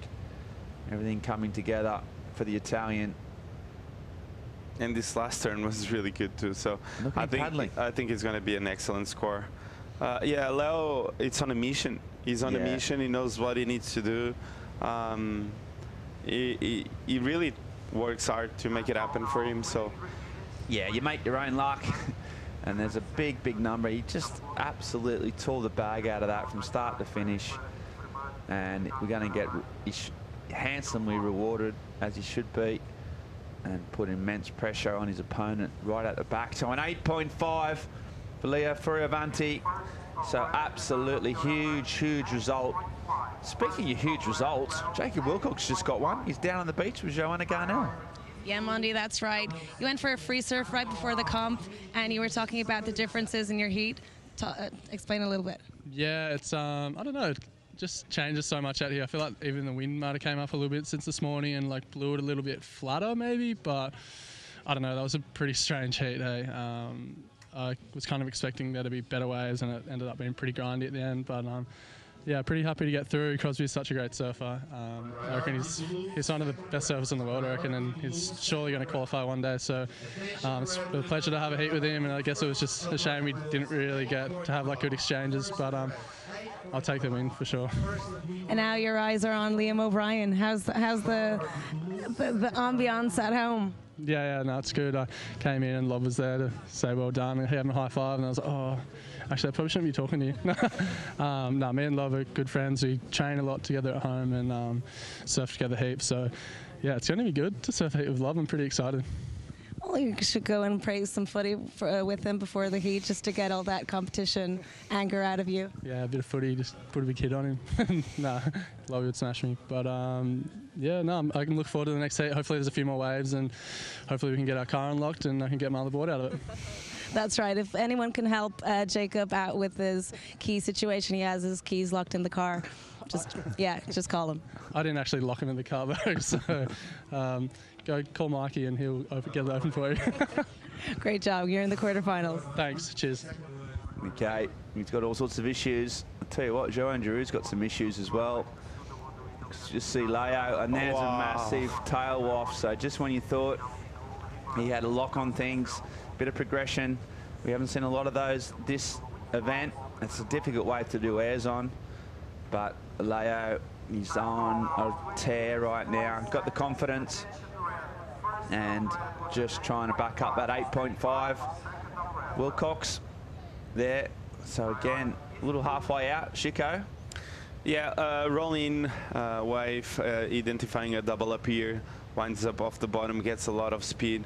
Nice whip there, quick, and this blow tail here, really technical, and the way he just puts his tail really high there looked amazing. And Leo, he's got that move unlocked. I've seen him do a couple of times, and I love when he uses it. It shows a lot of confidence, and it shows he's in the right space of mind, because he got the 8.5 and now he's feeling a lot more relaxed and throwing turns like that. So great to watch. Yeah, and also the ability just to manufacture a score. That wasn't an incredible wave, but he's turned something, you know, something average into something a little bit special. And you know, there's a few surfers in the world that can do that. He's one of them. And so just 10 minutes already gone. He's just proving just how good he is. One of the, you know, obviously CT bound. He's had sort of a few years up and down. Injuries played its part. He's still really young. That's the other thing. Just because he's been on the scene for so long, you think he's, you know, older than he is. But he's so experienced. Such a good head on his shoulders. And he backs up that 8.5 with the 5.33. What do you think he needs to do, though? He's obviously so talented, but just been up and down off the tour. What do you think he needs to change to make sure he just sticks in that top 10 where his sort of talent deserves, Chico? Well, I think Leo has been a bit unlucky in terms of the matchups he gets on the championship too, because he's been surfing really good there. But every time he posts like a 15-point total, his competitor, the person he goes against, posts like 16 or 17. So I think his surfing is there, the confidence is there too, and he's good on every wave of the CT. So he's good in the barrels, airs, turns, and yeah, I think he's got everything to do well. Okay, Joanne Giroux trying to fight back, not with that wave. Already just showing the body language a little bit frustrated. It's really difficult. really difficult when you're under the pump like this. But speaking of Leo's family, I think what Joe and Garnell down on the beach with Leo's brother. Yeah, Mondi, that's right. Matteo, this is a pretty eventful family trip right now because you're one heat away from having your brother qualifying for the CT. Yes, it's very good for our family. We managed to reunite everyone. Belly just got here this morning at 8:45, just before Leo's heat. I'm not sure if this is because of Leo needs to qualify or whatever. I just want him to have fun and potentially do really good in this event. Leo spends a lot of time here and consider this as a second home or maybe first home. We'll ask him later. But he's really attached to this wave and to this magical place. So I hope he does good, regardless he's going to qualify or not. I want to hear you all make some noise at the end of it. We will. Let's wait for him to get a really good second wave, and we'll cheer him up for sure. Well, thank you very much and good luck. Have a good day. Thanks. Bye-bye. Classic. Matteo works up there in Hossegate, Euroglass, and with Belly, it's their stepdad, so the partner of their mum, and she's here. So Belly just came in. It's been pretty pivotal in Leo's career since a young age. So great that he's made it down just in time, and he would have witnessed those first two waves, and he'll be pretty happy about the way things are going. And they're just, I think one of the good points there was he's saying, look, he just wants him to have fun. He's not too worried about the qualification, which is partially true, but I'll tell you what, looks like Leo is having fun right now. He is, and he's surfing like it. I think Leo, with how good he's been surfing and how good he's been going this year, he's not worried about being back on tour because he's that good. It's just a question of staying on tour after. So because every time Leo gets out of tour, next year he's back in it. So he's that good, and he's been in the mix, and I think he just needs to find his rhythm on tour, and that's it. Because every time he goes to the challenges, he goes back really quick. Yeah, he's too good for that next level, isn't he? Just always right at the top of the qualifying series or challenger series. Clearly got that level of surfing. They can get consistent results against this caliber of surfer. Really close to Joanne Giroux, those two, both sort of grown up in Hossegate, their formative years, surfing there, surfed a lot together, travelled together, a lot of respect for each other. But right now, Joanne just needs to get back in this heat in a combination situation. 15 minutes gone, and he needs something. There's another bass surfer, Adura Matrain, with pretty happy about life. Aritz Aramburu in his corner now. Not a bad man to have by his side in this situation. And Adura Matrain coming up next. And Adura, well, it won't be easy for him. He's got a stacked heat against Morgan Sibilic, the Aussie. Powerful. The Aussie's doing really well at the moment. We saw Liam O'Brien get through, Jacob Wilcox, Dylan Moffat. So the quarterfinals featuring quite a few. Ryan Callahan. So as it stands, 5 out of the 8 surfers could be Australians, which would be an incredible return. And here we go, another little double up looking like it. Leo says no. Joanne Giroux eyeing off something. Incredible backhand. It's a wave that, at this size especially, will suit him. And he's capable of getting an 8-point ride himself. He's known for his big turns and big manoeuvres. When he goes big, and if he sticks it, he can get huge scores, right, Chico? Yes, surely does. I think when he wants it, he's done for it. So, yeah. And I think Joanne has been a bit quiet, just a bit too quiet. I think that first exchange maybe got into his head a bit.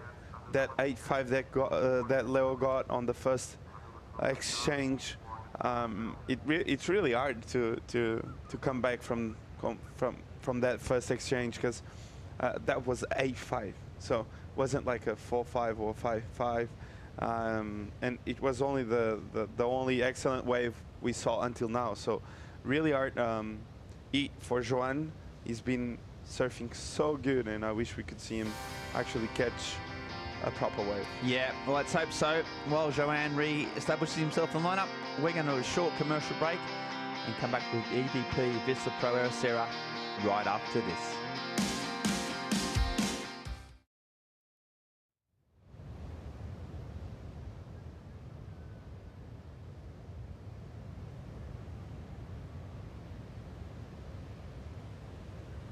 Time goes now 12 minutes 30 seconds.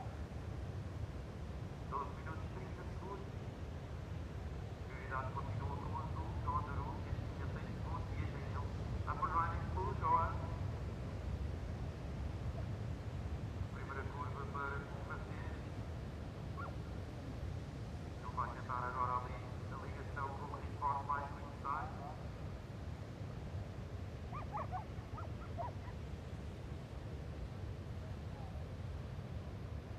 Standing by for scores on left of blue.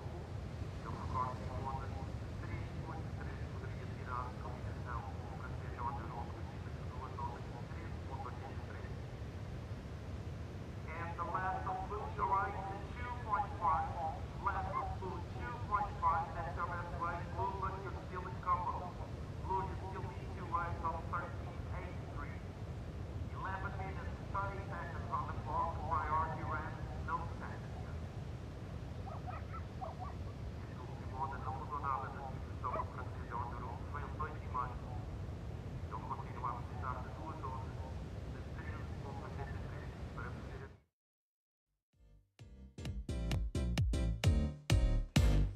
Welcome back to live action here at Ribeira de Ilhas on the beautiful Ericeira coastline. All those surfers getting amongst it, learners, guys doing massive airs all up and down the coast. We've got great waves, we've got good weather, and we've got the world's best surfers congregating in this World Surfing Reserve, protected space where surfing is at the very sort of fundamental aspect of it. We saw last night there was a Billabong signing of all the, a massive screening in town was busy. It's just, it runs on surfing, this place. And right now, with 10 minutes to go on this heat, though, someone's running on surfing, and running towards the CT is Leonardo Fioravanti. If he gets through this heat, he has qualified for the CT in 2023. And so far, well, you'd kind of bet your house on it. Not only has he got an 8.5 in his locker and a backup, his opponent, Joanne Giroux, is having an absolute nightmare. A heat total of, well, just over 3. So hasn't been able to show just how good a surfer he is. And Leo, with 10 minutes on the clock, with priority, is slowly but surely marching towards his destiny. Saw his brother down on the beach. They said they were going to make some noise when he gets his next good wave. And a passionate bunch, the Italians, not afraid to show how they feel. And I tell you what, if we see some big turns and incredible surfing, they will fire up. But he said his main goal here is to win the event. I mean, obviously this will be important. This is the main goal ticked off, but you can tell just by his concentration, his focus, that he's only got one real goal, and that's to win, win an event this year. And I tell you what, you won't get a better chance than this. Yeah, in the interview he did for WSL, it looks so fired up, and the way he's talking, you can really feel his words. And you can tell Leo, when he says something, he's really down for it. And his main goal for this event was not too much about requalifying, but a lot more about that win that he wants to have in Ribeira de Ilhas. And it's amazing, like, there's so many good surfers, and for you to have the confidence to, before the contest, apply that pressure on you and in yourself, shows a lot of self-known and about that Leo has about him. So Leo, in his head, he knows he's truly capable of doing great things in surfing, and that's why when he was asked about this comp, he said, well, I want to win it. And yeah, and you believed him, didn't you? Yeah, you're right. Yeah, like he really he was talking serious. It wasn't Sometimes just words. He was, yeah, absolutely. He meant it, and he felt it, and he's really, really just keyed up. And yeah, you're right. I've seen a lot of interviews with Leo. I mean, he speaks so well. The fact that he can articulate himself and talk about the way he feels in English like that is incredible. I mean, he speaks Italian, English, French, Spanish and Portuguese, all to a pretty good level. And a bit like you in that regard, Chico, pretty handy with the languages, but the fact that he can get his message across in a variety of ways and you really believe him, yeah, he's a great asset to surfing. And he's sitting, well now, 7.5 minutes off what would be a really, really incredible year for him. Obviously disappointed about missing out early on, but Joan Giroux's going to have something to say about it. So without priority, the Frenchman, a little bit of a wobble, winds up now. There's a vertical turn, and you can just see his body language, just making mistakes. It wasn't a very good wave. He didn't have priority. He had to force the issue. And so Joan just not able to put any pressure on the Italian. And a bit anticlimactic. We wanted to see a bit of a battle. Obviously, Leo won't be too upset by that, but just not getting the waves and then making mistakes on the waves he gets. Well, he tried really hard to put something on the board here, but he fell. And one thing I noticed about Ribeira is that on the low tide, it gets a lot more difficult to surf on your backside than in the mid tide to high, because the wave waits a bit more for you. As on the low tide, it runs off from you. So normally regular footers tend to have more success on the low tide. Good point. Yeah. Well, that's proving correct in this instance. Joan just, yeah, in combination needs 2 waves to get close to Leo. 2.5 and a 2, and an 8.5 and a 5.33. So massive discrepancy between the 2 servers at the moment. And Leo still looking to improve his backup, make life even more difficult. Some sets approaching. And this first one, Leo just goes over. Looks like he might get caught out by the second one, just going a little bit wide. Puts the motor on and looks at it. Unfortunately, it just goes through the area. Bit of a slow heat. We saw some fireworks at the start. I thought this could be a special. Joan had a bit of a look at it, but doesn't run off. So that's that low tide. Big tides today, up to 3 meters. On the higher today, about 2:30. So drains off pretty quick. 5 minutes. Joan Giroux, he hasn't been able to surf in many of the Challenger Series events, so got a bit of a late call up this one. Surfed really well in all the event, and it was a bit of a dark horse. Such a great surfer. Unfortunately, he did one of those heats, which I've seen a few in his career. He can sort of run hot and cold, Joan, can't he? You know, when he gets his confidence and his, you know, his momentum, he can be absolutely deadly, but sometimes he suffers from a bit of lack of rhythm and momentum. But here he goes. An inside wave, at least get back. He goes switch foot, so he can pretty much show that he's almost given up, which is never kind of a good look for the judges. They don't like to see some of them on. There's going to be a heat recap coming up here, and it's pretty much all about one man, and this is the wave that changed the whole heat, didn't it? Looks like another day, actually, from now, looking at this wave. Yeah, just beautiful surfing by Leo. Really getting from behind here, getting around it.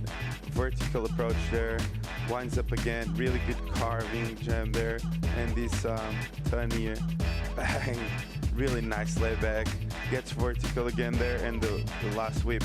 Throwing buckets of water there. So really it's just seamless surfing. He knew exactly where he wanted to put his board. He always has a really good read of Ribeira, and this was, as you said, a really manufactured score. This last year was really good. Bang.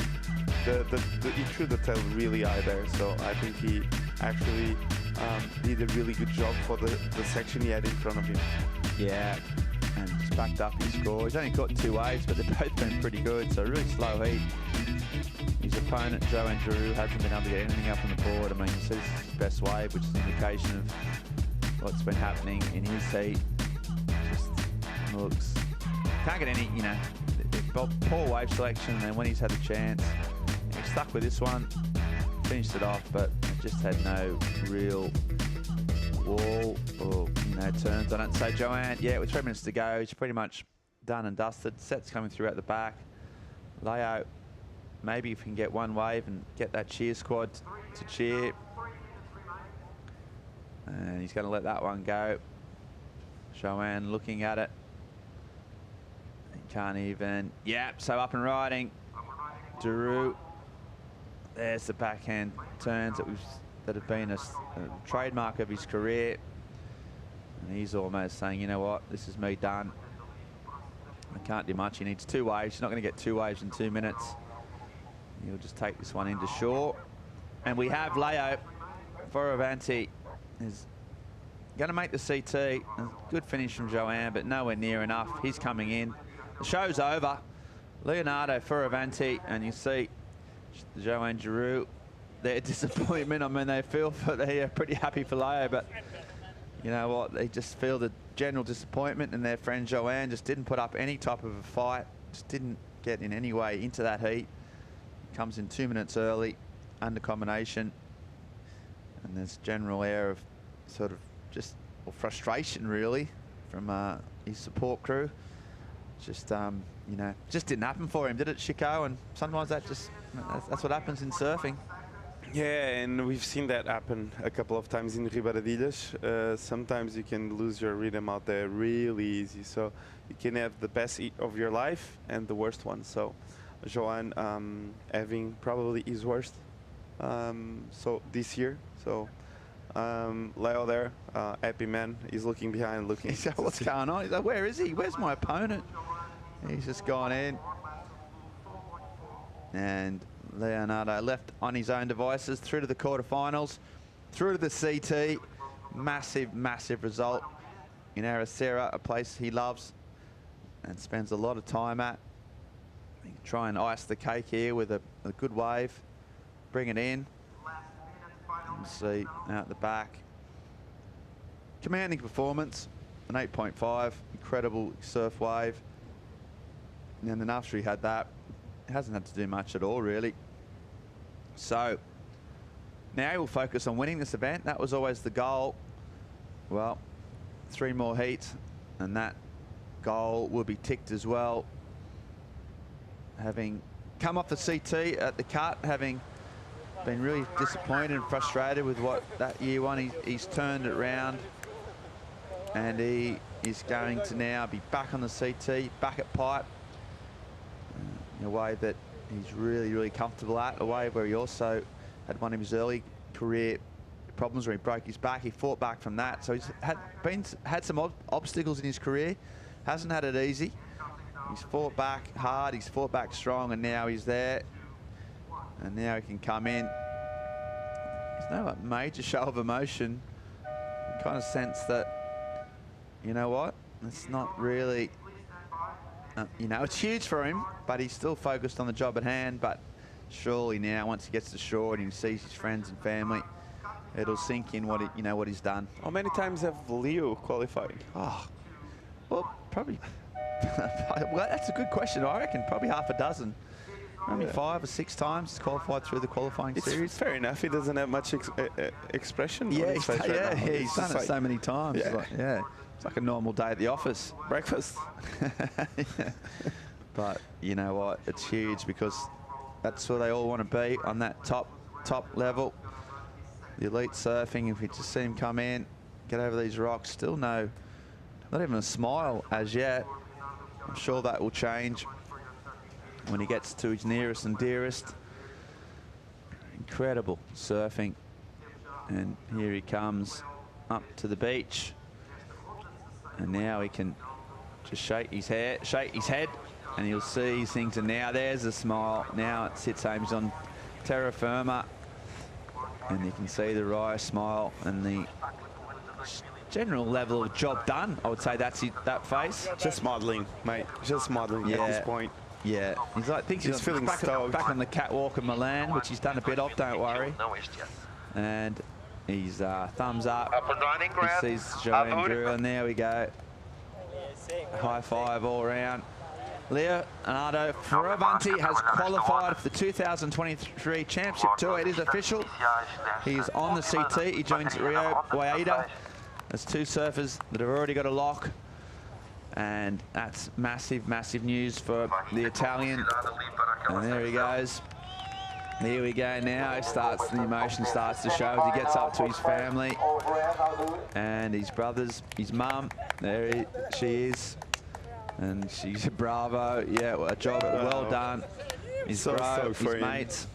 And that's a great job all round. High fives all round as well. There's his girlfriend. So yeah, what a job. There's Belly, a long-time partner and stepdad. No, the no high five from the niece. She keeps leaving him hanging. And we're going to go to a short commercial break as Leo takes in all the adulation and the friendship and the love from his family. We're going to have a short break, come back with more live action right after this.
Welcome back to Ribeira de Ilhas. You see the white lines of the big waves coming through. A nice swell picked up yesterday, just hung around today, pouring through this reef break and along all the different waves in this World Surfing Reserve. Just saw Leo Fioravanti qualify for the CT, but we move on pretty quick. Round of 16, the last round of 16 of the men.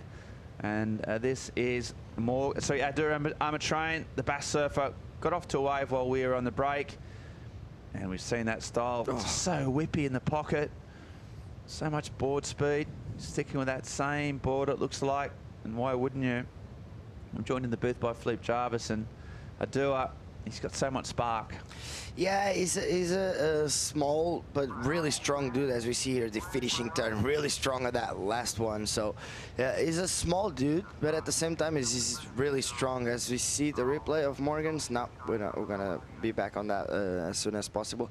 Dude, he's really small, as I was saying, but at the same time really strong, and he has a low center of gravity, which just allows him to go really strong and really fast. As we see Morgan, first wave, nice carving on the outside, straight into another cutback, wraparound cutback, straight into a lip line floater, gets through that section. A bit of a bigger wave comparing to Adur's wave. Here, a nice snap off the top.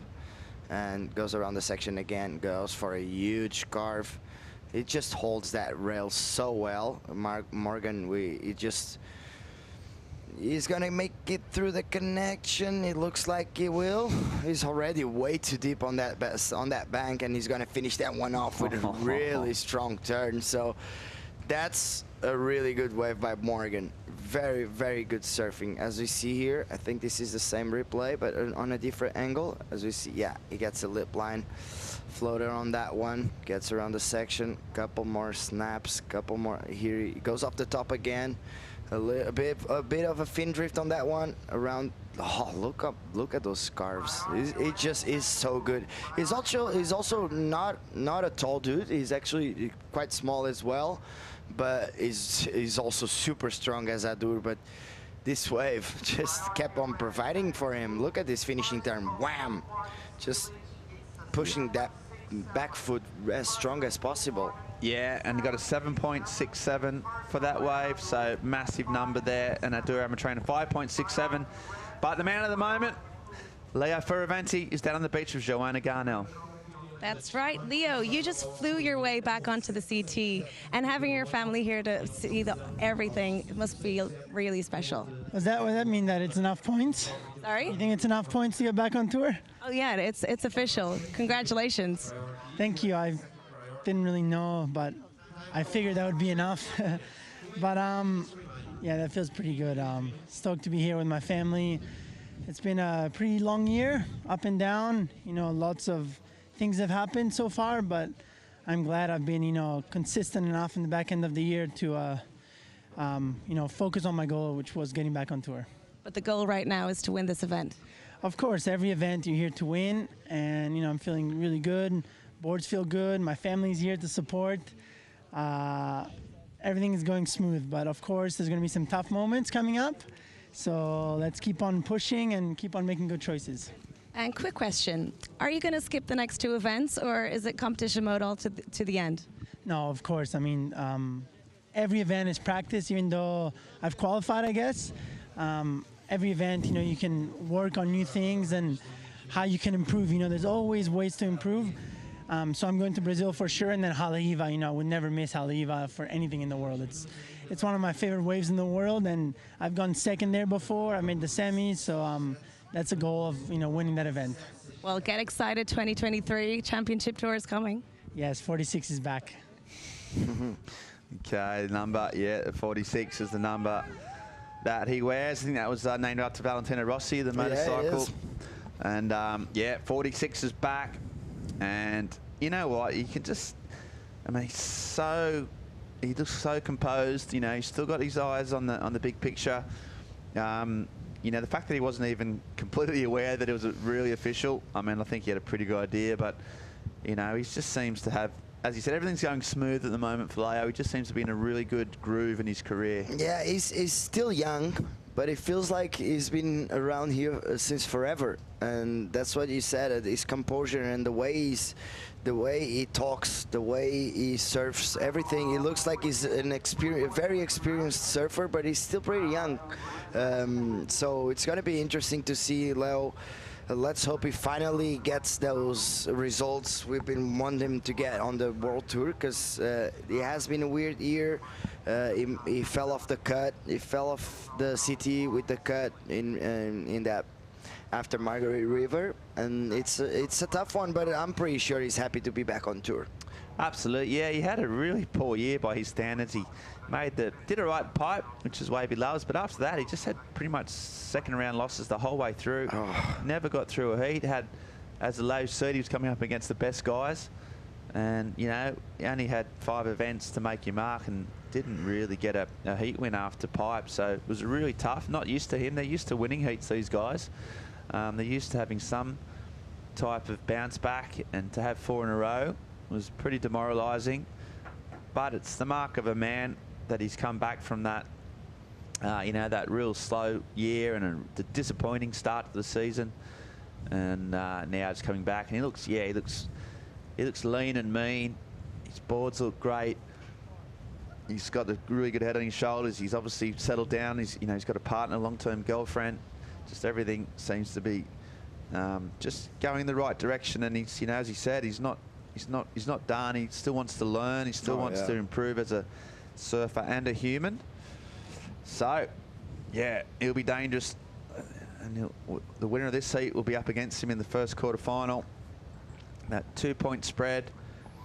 Saw Amatrain looked really sharp and really fast, but just not the wave selection. Morgan Siblick's wave was bigger, offered more opportunities, and he got the 2-point spread on his opponent. Looks like Adura's going to have a look at. Morgan's going to go again. How almost did, and just pulls back. And Siblick You know, really impressive young kid. He sort of burst on the scene a couple of years ago, didn't he? It was so it just came out of nowhere, and it ended up being doing the finals, the first finals day we had in the history of surfing, and he surfed really good that year, and he totally deserved that spot on the finals day. And unfortunately for him this year, he has been like Leo. He has been a tough year. Those 5 first stops on the CT, those are really hard waves to surf, and if you don't connect with those, you're gonna fall off. But he's on his way to try and requalify again. Yeah, absolutely. Hasn't had a great run on the Challenger Series. Had a couple of ninths at the start of the season at Snapper and Sydney, but then the last 2 events he's had first round losses. But here he goes, another big wave. Oh, and he just clicks the tail out. Not sure if he's going to get around this section. He can't.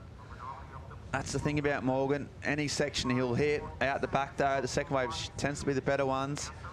And Amatreyan just trying to fight his way around these swooping turns. Looking for some open face. Nothing vertical as yet. Sort of eyeing off the sections, everything down the line, and nothing there. You can see a bit of a disappointment. Correct sort of strategy. Second wave of the set is usually the kind of, you know, the way forward. Yeah, unfortunately, it didn't pan out. Yeah, the wave, you could see from his face, he was looking down the line, and you can actually see there's a double up in front of him.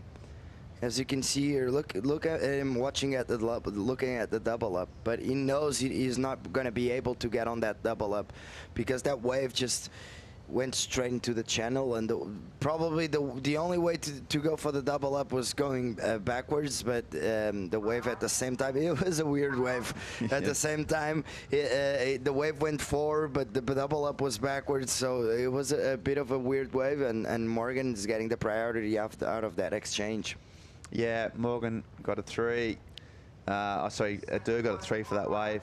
Morgan would had 1 turn, so he'll get a score. But yeah, it's going to be not an incredible score, but that turn was actually really big, and the wave was big as well. So it's going to be a good keeper for now.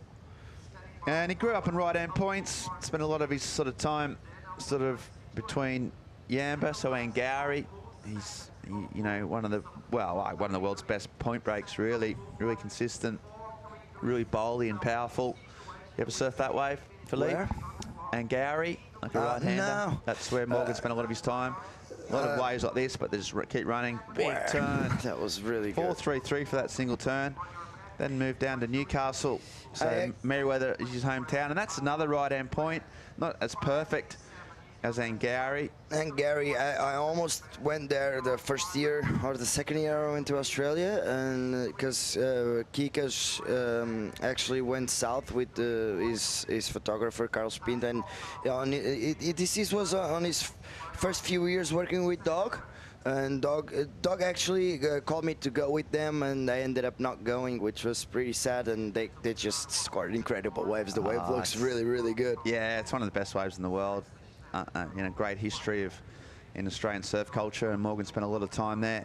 So yeah, right-hand points is something that he's really familiar with, and I think any Australian is familiar. All the Australians are familiar with right-hand point breaks, and you can see how pristine and stylish they all are just because of that, that right-hand point break background. Yeah, there's a lot of them on that, especially on the east coast of Australia. A lot of probably 80% of the best waves can be right-hand point breaks. Oh, definitely. And Morgan spent a fair chunk of his time on them. And right now he's trying to get his head around this point break. Set's coming through. He's going to let that one go. He's got priority, and Adua is going to go, but just nothing happening there. So nice call by Morgan, and this one might be a little better. Let's see if Morgan decides to go. No, he's going to let it go as well. It's looking like it's going to back off that wave. And so nice call by Morgan, because sometimes you have priority, you see the other guy looking at it, and you might fall on the error of just going because the other guy looks at it. And that's the difference between a good competitor and a bad competitor. Yeah, exactly. Experience there. Not going to get sucked into going away because pressure, your yeah. opponent is putting pressure on you. You know, he makes his own calls on it, and it was a good one. Keeps his priority. I mean, but Adur he's so gnarly competitive for such a young kid. Just got a real strategic brain when it comes to surfing. Just grown up surfing heat since he was about, well, pretty much fresh out of the womb, to be honest. He from a real surfing family, and his dad is an incredible big wave surfer and great surfer in his own right. His brothers all surf, so he grew up in that environment. So yeah, he's super smart for a young man. But right now, it's under the pump a little bit. Just trying to get back in the heat. It's only at a 5, 6, 7 and a 3. And while he does that, see Morgan Panker in the corner. We're going to see more high performance surfing, more rail work. Right now, we're going to have a short commercial break and come back with the EDP Vissla Pro Ericeira right after this.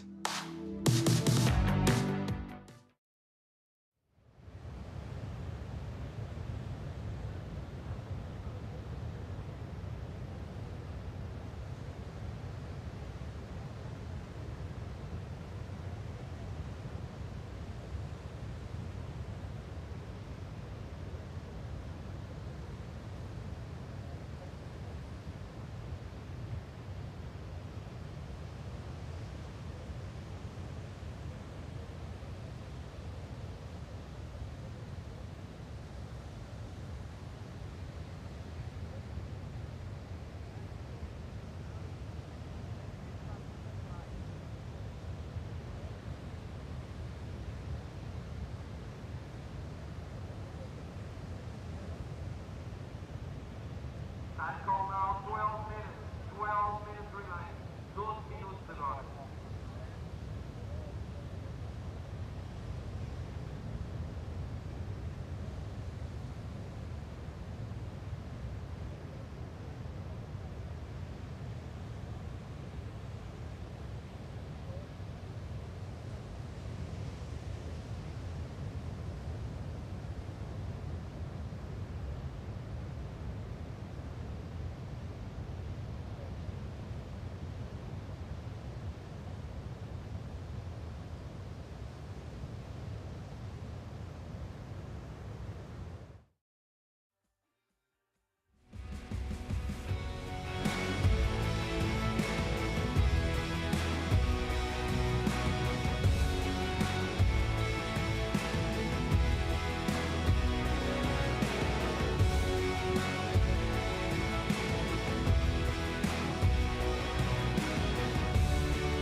Welcome back to live action from Ribeira de Ilhas in Ericeira, Portugal. 10 minutes on the clock. This is the last heat of the round of 16 of the men's. We're pushing on through today. We've got the quarterfinals of the women's coming up next, and then the quarterfinals of the men's. And we'll go on standby to see whether the semi-finals and finals will run or whether we'll come back tomorrow. Right now, though, Morgan Siblik having a pretty good fist to this out of Adur Matrain. Just the young bass surfer. First year in the Challenger Series, Philippe. It's always a bit of a learning curve. And Adur, he made a couple of heats in Snapper, but yeah, and then lost in both really early rounds, both in Bolito and in America. So, you know, travels all that way. Young guy, first time potentially to these places, and then you get knocked out first round. But he's had a really good event. Even if he does come unstuck here, he can be pretty happy with himself. No, yeah, definitely. That just shows how difficult the Challenger Series are. You travel all over the world, and you go up against some of the best surfers in the world. Obviously, the top 32 surfers in the world are on the tour, but all the other guys, there's 96 men. So there's a lot of people to go against, and some of them are some of the best world surfers in the world trying to qualify. And so Adur is still young. He still has a lot of years to be here and battling and try to follow the path of Aritz and qualify for the World Tour. Yeah, he's not that long out of the junior ranks at all. So, it's, yeah, such a big career. He came back and he did win an event, a European qualifying series event in Pantin in Spain. So he got that winning feeling back. Only a 1,000, but, you know, just got back on track. And here he goes, trying to get back in the heat. Needs a 6.34 to move into first. If it drone angle. Bit hard to tell how steep this wave is. Oh, there's a big turn. And now just, he gets so much speed. Even in the flats, he generates so much board speed. Yeah, his board looks thick and wide. Yeah. I don't know if it's the actual paint. I think it's the spray job. But yeah, it looks a lot wider than you think. And then just finishes it off. So out the back was probably the best section. See how we get from the, a bit hard to judge that way from the drone in terms of how critical those turns were. But he's going to improve on a 3, improve his score, so at least get back in the mix. Yeah, the way it gets behind this one, he hits it a little off the top, comes around the section and hits it snap layback really strong on the top turn on that one. He went a little forward on this wave. He didn't need to go as, yeah, can you see he's far away from the power source and he has to cut back a lot on that one, and the wave just gets a little wobbly here as we see a couple of bumps and lumps, and then he finishes off pretty well. So it's going to be an interesting score because this turn, look at that bottom turn, it's just so technical, that turn. Straight into a second one. Here he could have do the cutback straight away, and judges love that one line, that flow you get from one turn to another. So I don't think they will love that detail of this wave, but he still finished this one off pretty well. Wham. Nothing too major, but it's going to be a pretty interesting score. It already dropped a 4.83. Yeah, 4.83, so not the 6.34 he needed, but yeah, it was all about that one turn, really. It showed exactly just what he can do, but unfortunately there was no more of those other steep sections, and so he's going to get back out. Still the same requirement, and Morgan just being patient out the back, keeping it cool. 6.5 minutes to go. See you do. He got the jet ski, so gets out there relatively quickly. And Morgan playing a good game here. Again, let that wave go. And yet again, it was a good choice. Didn't allow Adua the opportunity to overtake him. So he's playing it pretty patient, knowing that his first wave was such a high score, he can afford to just play it cool. Yeah, Adu started off pretty well with this insider one, 5.67. But that's a nice snap on the top of the wave. Straight into a carving. Yeah, it looks like his board just so much on top of the water. It just lets him glide between those flat sections. Look at this. He's gonna connect pretty well with this inside, and he'll finish this one off pretty good. It was a bit of a small wave, but very well served. And this guy, 7.67 on his first wave. Nice first carve on the outside. Judges love a big turn on the outside. Straight to another rebound cutback, another lip line floater over that one. Gets around the section. Now is that time of the wave. It just stands up a little. He actually hits it one more time, comes around the section, and goes for a huge wraparound cutback. Another one, and now it's the time for him to try and connect that one with the inside so that he can have that finishing turn. He has that wider stance, doesn't he? Look at this, just gives that extra stability on these turns like this. So very well served by Morgan. He has been pretty quiet, just a couple of waves, and this is second best score. Nice, really strong turn on the outside. Unfortunately, just a one maneuver wave, but still enough to put him on that first position. Yeah, got a stranglehold on it with 4 or just 5 minutes to go. Leaves that one again. This time he has a look and he presses play.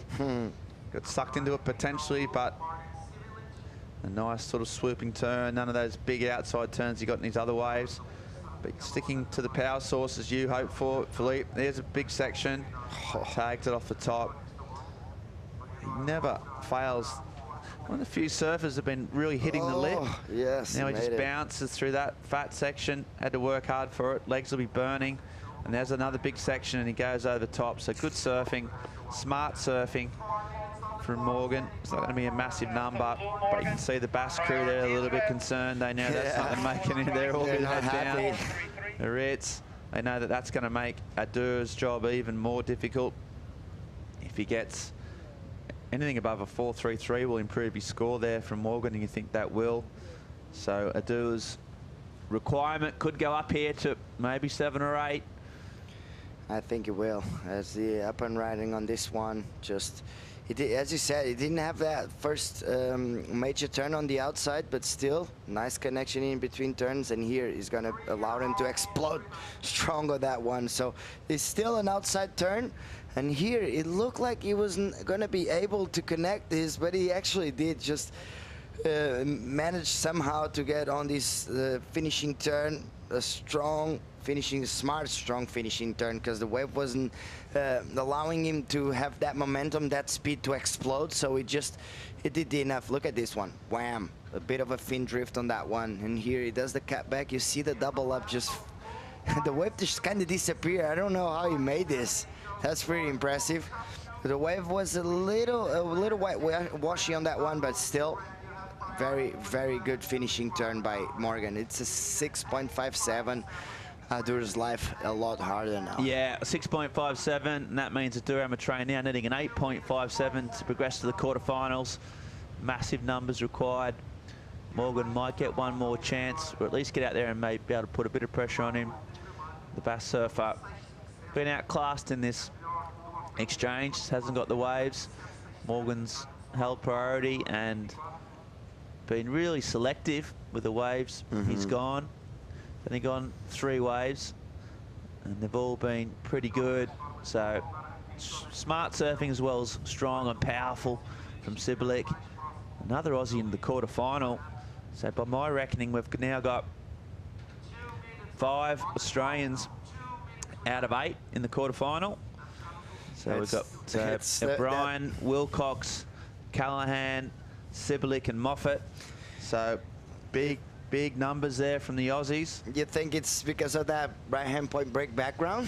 They're just getting tuned with the waves like this, and they just get through some heats. Yeah, potentially, for sure. You know, there are no waves like this at home. They've got a lot of waves potentially like this in Australia. They've all been sort of starting to come here for a while now.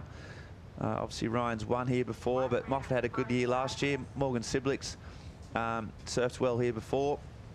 Wilcox, yeah, well, grew up on the, those powerful reef breaks of Western Australia. So the combination, also, they're a pretty tight-knit group. You can see they've all been hanging together, all been supporting each other. Pretty important. And when you're doing that and the results come through, it just sort of galvanises the group.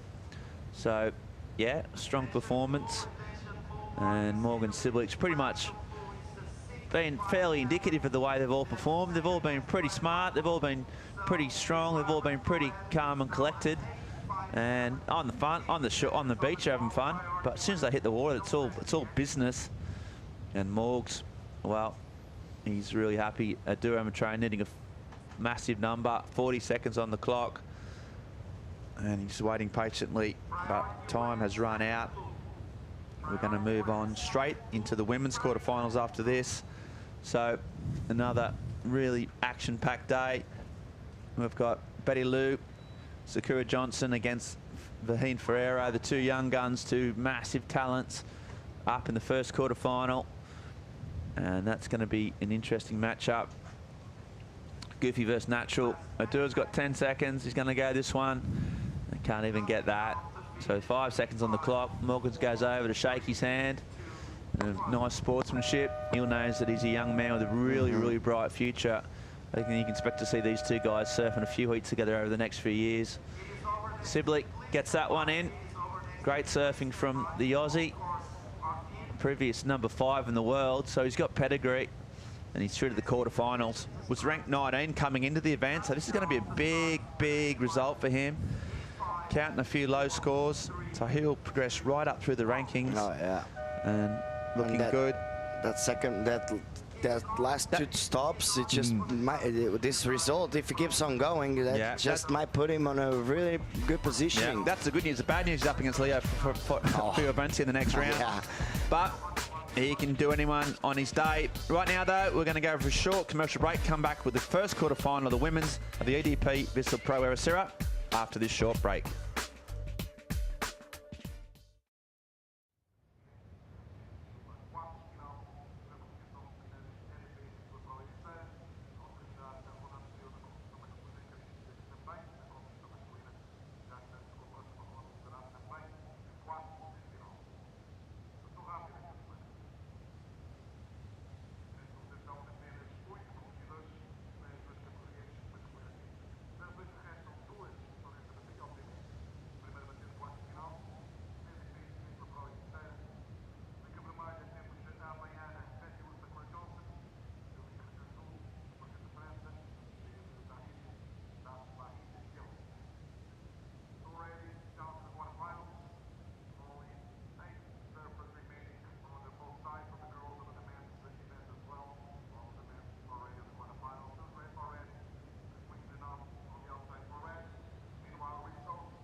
The World Surf League's Challenger Series welcomes you back to Portugal on a Saturday morning with swell in the water as we turn our attentions now over to the women's event.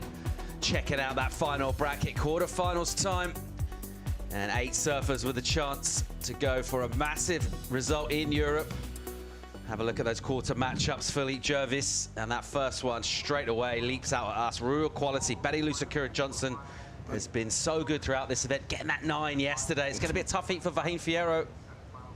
Yeah, definitely. All 4 heats are stacked. I'm really curious to see Sawyer against Macy as well, because that's going to be a really good one. But we also have Sarah Baum, Caity Simmers, and Molly Picklum, Daniela Rosas, the Peruvian, just doing a really good job on this contest. But now we're going to have Shreddy Lou Sakura-Johnson. She has been on a roll on this contest. It feels like she brought that energy from the US Open win all the way to Portugal, and she's doing pretty well. But Vahine, you never can take her out of any hit, because that backside attack here, it has been pretty impressive as well.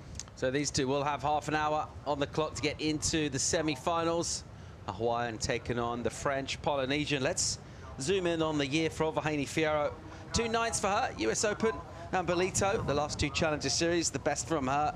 Prior to that, a 17th and a 25th in Australia. So already here, the best result. Way to a best result of the year. We'll pick up Betty Lou on an inside.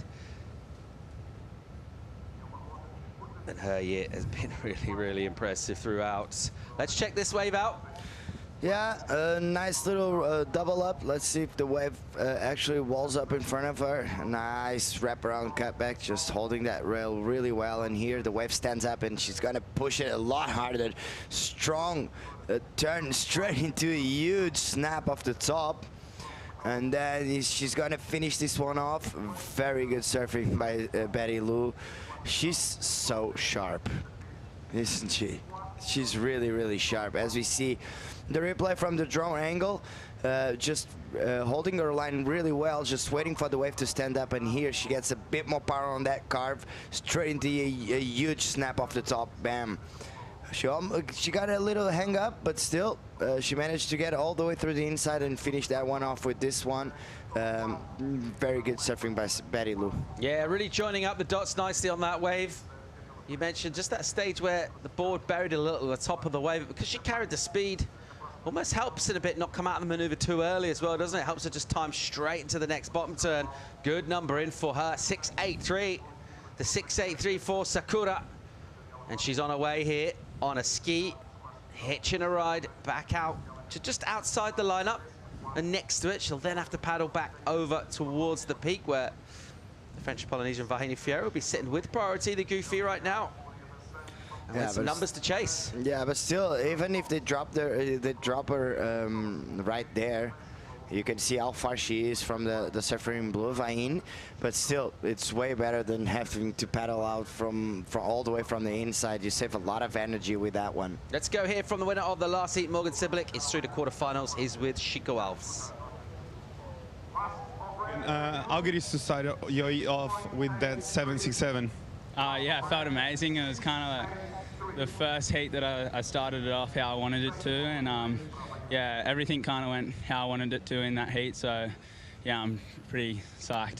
So you jumped 10 spots. You're sitting 9th now. How good is that? Yeah, pretty good. Yeah, I just want to keep going. So it's still early days in the year, and it's a long road.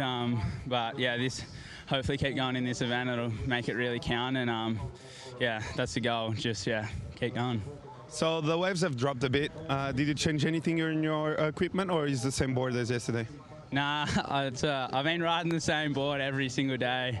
I got a Storm model from Sharpwire that I had for bells, and I don't know, I was riding it there when I was really small, and then when it was solid as well. And yeah, it just goes really well in all conditions when the waves are a little bit flatter. So yeah, it's just my board of choice for the rest of the comp, I'd say. How good is to have the jet ski assist for today? A lot of paddling over the last few days. I know, especially if we're going to surf a few heats today. Hopefully, we'll see how far we get. But yeah, it's definitely going to help, especially having to surf an extra heat than the other boys that didn't surf this morning because they surfed yesterday. Yeah, it's going to help us out and save our energy. Yeah, great to save energy. Good luck for the next round, and great to have you here again. Thank you. Back to you, boys. It's just Morgs, just through to the quarterfinals, and already a good result. He'll be thinking about going much deeper than quarters. When you next through heats, you're the champion, 10,000 points to take over to Saquarema, Brazil for our next challenger, finishing up in Haleiwa, Hawaii for the final event of the year. Lots yet to come on the Challenger Series. Interesting to see the board chat, same board for Bells, with the similarities between this way. There is an order of symmetry there, and still using that equipment. Yeah, it has to be a really good board if he is using it, because it was really small on the first couple of days, and yesterday was pretty big. So for a wave, for a board to go on those completely different types of wave, even though it's the same wave, but it's completely different from a few days to another's. And yeah, as we see, Vahine up and riding, a bit of a mistake, but he has to be a really good board ball, really good one, because changing sometimes you can get caught up in the changing the boards, and because they get so many boards done with the shapers, they work on all conditions, wall boards for all conditions, and it's sometimes you might get caught up in those equipment change, and he did really well, and yeah, the board was looking really good. Morgan, keep up with that one. Yeah, a mistake there from Fierro. Not sure what happened. Relatively unforced, that error. She'll surrender priority very meekly indeed. Back to Sakura, who's already got the 6.83, and she'll have first choice over the set that comes through. 9 gone in this one. Semi-final spot up for grabs.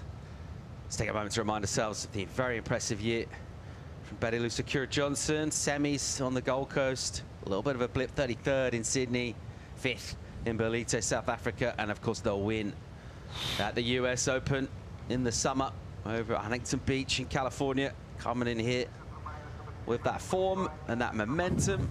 Of course, prior to that, she was on championship tour, getting a 9th pipeline, a 3rd at Sunset Beach. So making semis on your 2nd ever CT event as a qualified surfer, but then 3/17ths. And just because of that smaller format on the women's side, even though you got one good result of a semis, those 3/17ths hurt her. You need to be getting 9ths or better at least. You really got to be getting into those quarterfinals consistently to make the cut.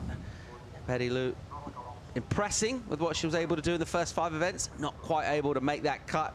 She'll want to get back there. And she's looking so far so good. As we mentioned, quite a bit yet to come on the Challengers. But she's already in a quarterfinal here. So she's improving for sure on that 33rd earlier in the season. A paddle from Vahine without priority. I think that's a pretty good move. Come inside a bit, see if you can just hustle something up. This one might be an opportunity if Betty Lou isn't on, but she is. So here goes your heat leader thus far, with the priority surrendered by Vahine. And here she goes, double pump bot turn, massive hit off the top. The speed gives so much spray. Clips, a bit of a wobbly lip line, does it well. And then snaps in the pocket again, checking back.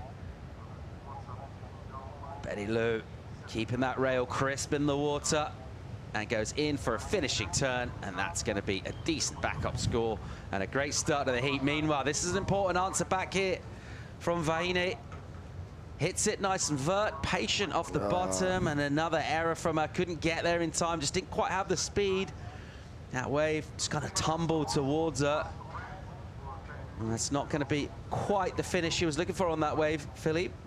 Yeah, she was on a really good wave. A nice first turn at the back, and then the wave just kind of speeds off on her, and she hits it kind of late on that one. So that makes her have not enough speed to attack that finishing turn. So a bit of a mistake. But this wave by Betty Lou, oh my God, she's so technical. Her timing is so good. Check this out.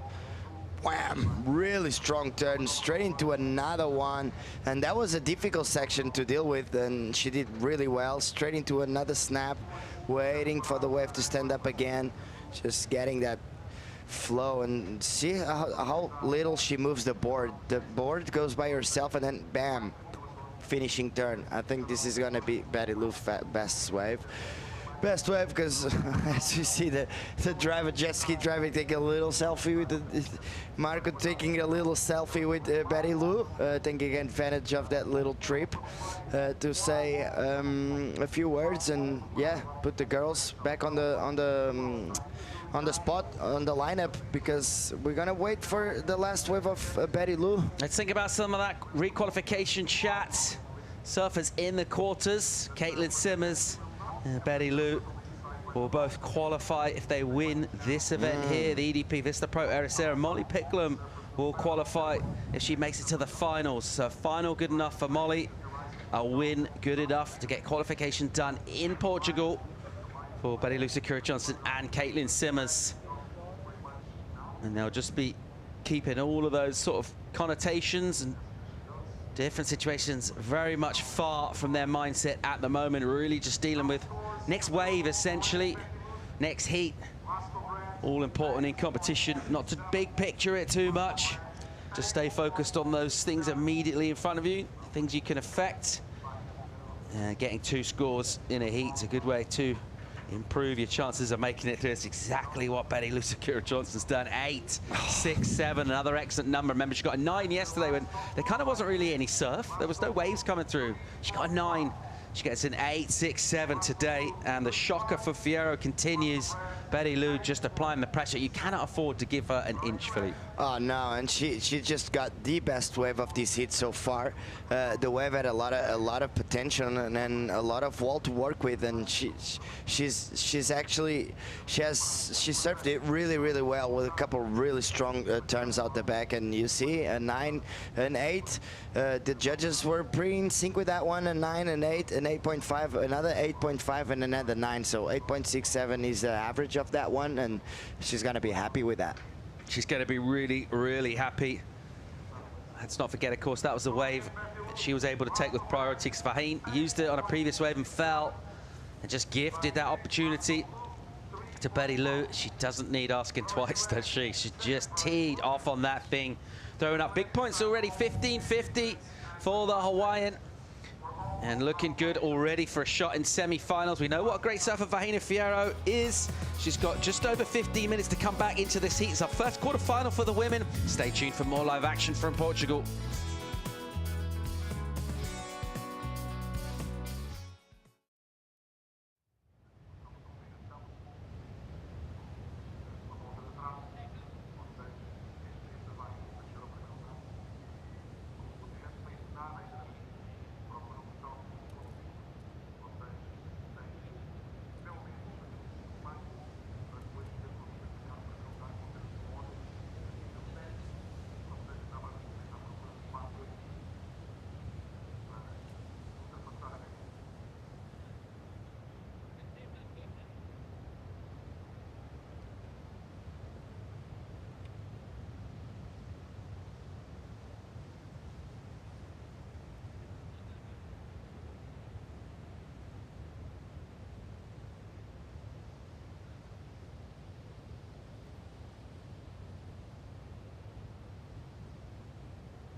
Welcome back to the EDP Vissla Pro Ericeira. First quarter-final for the women.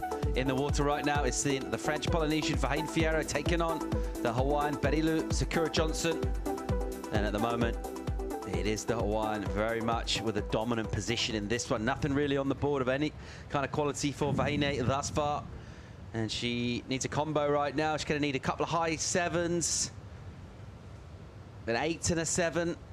Something like that in order to get 15.5 points. She needs to surf a 13-minute heat right now. It's going to be tough. It's going to be super hard, but nothing is impossible. And then we saw that throughout since I was born, because I saw some people coming out of those combination situations really fast, and sometimes things go your way, and obviously it's difficult. There's a few waves on the outside, and Vaine needs to surf really, really good. But I'm pretty sure Betty Lou won't give her a minute to think about it. Just it's gonna try and improve on that 6.83 as fast as possible. Not seen loads of combos this event. Does seem to be somewhere where we've had surfers getting quite a lot of opportunity. There's multiple wave sets, so scores not having quite that gulf between them. But if you make mistakes on set waves and then your opponent goes and drops a high 8, nearly a 9, with already a high 6 on the board, you're going to be in trouble. You're going to need to get a wave as quick as possible. Betty Lou also has priority. Let's see what she's tempted towards using. She's tended not to sit too much and let waves go generally. She's just picked out waves and surfed them thus far in the event. Maybe an opportunity for Vaine here. Elects not to go. That one just shutting down and running a little wide from the point of view of Vaine. She's just watching it there. Possibly could maybe sit a little wider. Put herself in just a slightly different part of the reef. Yeah, just like we saw on that first heat with Edgar and who was on the first, and Liam O'Brien. There's just a little bit too deep, because you see the wave just, look, it's breaking on their left. Obviously, Betty Lou got some really nice waves, but I think the lineup is a bit harder to read today. With this swell direction, maybe something different out there, and it looks like it's a bit more on the left this wave today. Under 11 minutes to go in this. Maybe Vaine just heading a little bit in that southerly direction, trying to put herself a couple of meters wider. Maybe find something on the inside. See if she can get herself out of this combo, give herself a shot with a requirement of a single wave coming down into the back part, the final few minutes of the heat. And there's a couple of 9s from her. Has fired up her season. Let's put her closer to where she wants to be in the cut line. She's out of it though. And with surfers already with big points on the board, she's got to be thinking about making finals, getting a win. So far in this one, she has really struggled in this quarterfinal and unable to really put anything to offer much resistance towards Betty Lou, who will be pretty comfortable once again, getting work done early in the heat, but able to control it. Yeah, she has a priority. She's gonna make sure she's going on, if she's gonna go on a wave, that it's gonna be a wave that might allow her to improve on that 683. Otherwise, she's gonna sit and wait with that priority, because she can manage the heat the way she wanted with that high score total, and also with the priority you can manage the way you want it and do pretty much whatever you want. So it's gonna be interesting to see if Betty Lou is gonna be quiet or a bit more active out there. Starting to pack up. The sun is starting to show itself a little, and it's gonna be a warm day. That fog is still a bit far away from here. Let's hope it doesn't come any closer than that. It's gonna be a long day with a lot of people on the beach. It's gonna be a good day, not too much wind, warm temperatures. That's what you want for a surf contest. Yeah, it's the weekend in Portugal. It is finals weekend. We're standing by to see whether we wrap up today. We've got enough time to be able to do that. The tide could be the issue. That's why we're on hold for semis. We're running quarters for men and women. That's locked in, assuming nothing untoward happens with the F word, with the fog. And then we'll see semis and final. They're on hold. We'll see what conditions look like through the high. Chance of possibly maybe just waiting a touch through the high and getting things going on the outgoing tide. There is a tide times, 2:28 the high, so it's pretty high. From round about 1:30, 1 o'clock onwards, could get troublesome. That's a big swing. It's doubled since the beginning of the event. 2.9 meter difference between the low and the high, and even on the outgoing, even bigger than that. They've actually got 3.1 meters. That's 10 feet of difference vertically between high and low. That's the reason you see this huge platform or reef completely uncover and go dry and then get filled in. And that happens every 6 hours in this part of the world. And a big difference between a small tide and a big tide as well. As we go from week to week, every 2 weeks we get the big tides, and we're approaching them, the peak of that. Good looking set out the back though. It's going to take a little while to swing in here, but it does give you the chance to position as you see these things march in. That's been a hallmark of this swell, this north-northwest swell really. Just kind of hugging the coast and bending in. And it does tend to put our surface quite deep on the reef. We've seen that throughout the event. Betty Lou Sakura with priority. Let's see if she uses it on this first wave. It's a bit woolly out the back. Maybe Vaheen can get a little wide into a double up section. She won't, and they'll just dip under that. That one will cap outside. And then go wobbly. Sometimes from quite a bit inside you can pick up a wave in here, but usually you're in a position for that. Maybe if you're just paddling out, for example, making your way back to the peak. Yeah, look at this. This is second wave of the set. Usually these are the good ones, as we see Vaheen up and riding. Yeah, fades the takeoff. Put herself back in position. Nice snap done with speed from her. And a good looking wall. She just prods it out on the face though. No real aggression in these maneuvers thus far. Another setup turn. Okay, what she got in here? The wave stands up a bit. It's another lateral maneuver from her. And again, so unable really to attack on this one yet. She'll go into a lip and just clip one. It's got nice polish. It's composed. It's not going to be the kind of surfing to really access the upper range of the scale, and it's not going to be anything like the number she requires. Nah, but yeah, she might come out of that. I don't know if she's going to come out of that combination situation, but still, it was a pretty well surfed wave. The wave, as you see here, the wave didn't allow her to do anything major on the outside. Just a couple of nice cutbacks. She did a very good job just staying as close as possible from the power source on that wave, but here the wave just walls up and she kind of went under it and ended up just doing a couple of carves in front of that good section, and the wave just kept getting flatter and flatter, and she did pretty well on that one. She didn't get through, she didn't get around that one unfortunately, but still very well surfed. It's a 5 points by Vaheen, her first total, best wave, but she still needs that combination of 15.50. Yeah, it's not going to help her cause. Even if she got a 10, that wouldn't be enough to attack the total of Betty Lou Sakura Johnson, so she's going to need a lot more than that. And unable really to push it, the pace of the wave, just not really allowing her, maybe not exactly full of confidence from just the way the early part of this heat's gone, well, most of this heat's gone. And maybe just a couple of times she could have attacked a little bit more, maybe tightened up on the bottom turn. Exactly, yeah. Because her bottom turn's pushing her out on the face a little wide where it's slopey. As we see the recap, this is the 6.83 by Betty Lou, a couple of really nice cutbacks. Just waiting and waiting for the right time to do this. Wow, pushing a lot harder on that carve, straight into a snap off the top. Look at that. She's so powerful, and that's because of her timing is pretty much perfect, and that's why there's a lot of water coming from behind those turns. And as we're gonna see here, the 8.67, this has a major turn on the outside, a couple of really nice cutbacks. Just waiting. Check this one.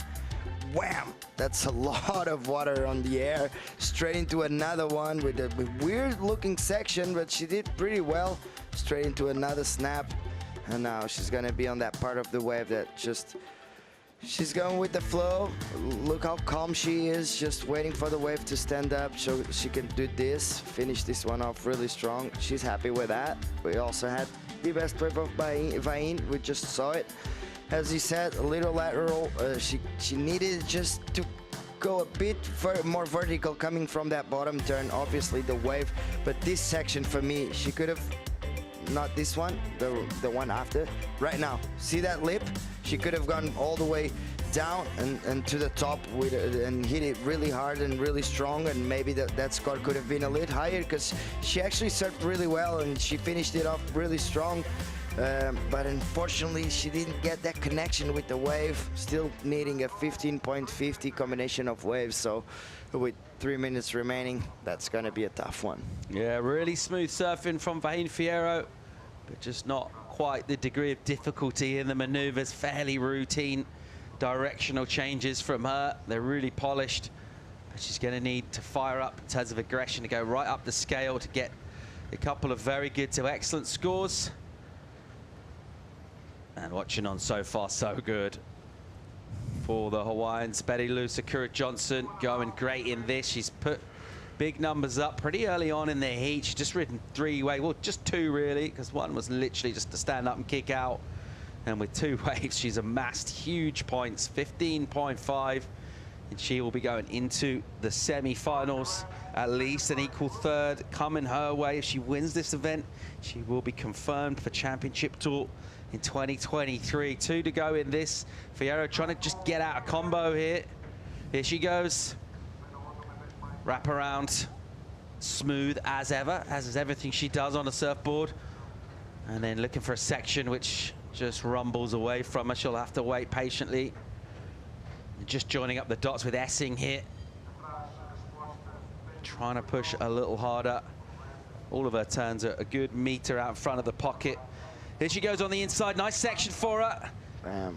It's pretty nicely done. But again, no real change of pace in that maneuver. Just kind of a little bit going through the motions is the overall feel of her surfing in this heat thus far, and that's why there's such a difference in points. By contrast, this kind of stuff, oh my God, super aggressive and explosive. It won't be a completed maneuver, but when you've got a massive cushion in terms of points, you can afford to push it. And Betty Lou, I thought she'd be bringing that in with a minute to go. You're comboing your opponent. She looks like she's heading back out. Let's get another look. Yeah, she does a bit of a roll in with that on that whitewash, nice cutback, and then the wave just walls up in front of her. She caught a little bit of a rail there, but still very well connected as she waits for the wave to stand up. Just cruising. Yeah, she has a 15.50 score total, so she knows she can go big, and it's exactly what she did here. Let's check this one out.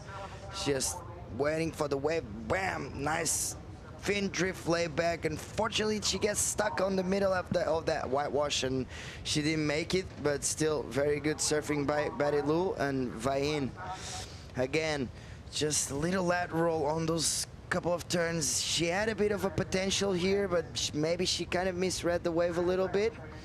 And a couple more cutbacks as she's gonna finish this one off pretty well with this double up on the inside. A couple of really nice turns. She waits for the wave to stand up and hits it pretty hard on that one. So this is a 5.73. It's Vahine's best wave. Unfortunately, not enough to get through. So Betty Lou must be happy with that one. She'll break the combo, Vahine, but left on the wrong side of 9.73, and she came up against a real commanding performance. Betty Lou Sakura-Johnson through to the semis, through in style as well. There's a high five at the end, and she is on a roll here once again in Portugal. Her strong, competitive year will get better and better in Europe. And she'll wait and find out if we're going to run those semis today. We haven't made that call right yet. We'll see what the tide does. We're into quarters for the women. Next up, we'll see this woman, Sarah Baum, take on the very highly rated Caity Simmers. More live action from the EDP Vissla Pro Portugal right after the break.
name's Caity Simmers. I'm 16 and I'm from Oceanside, California.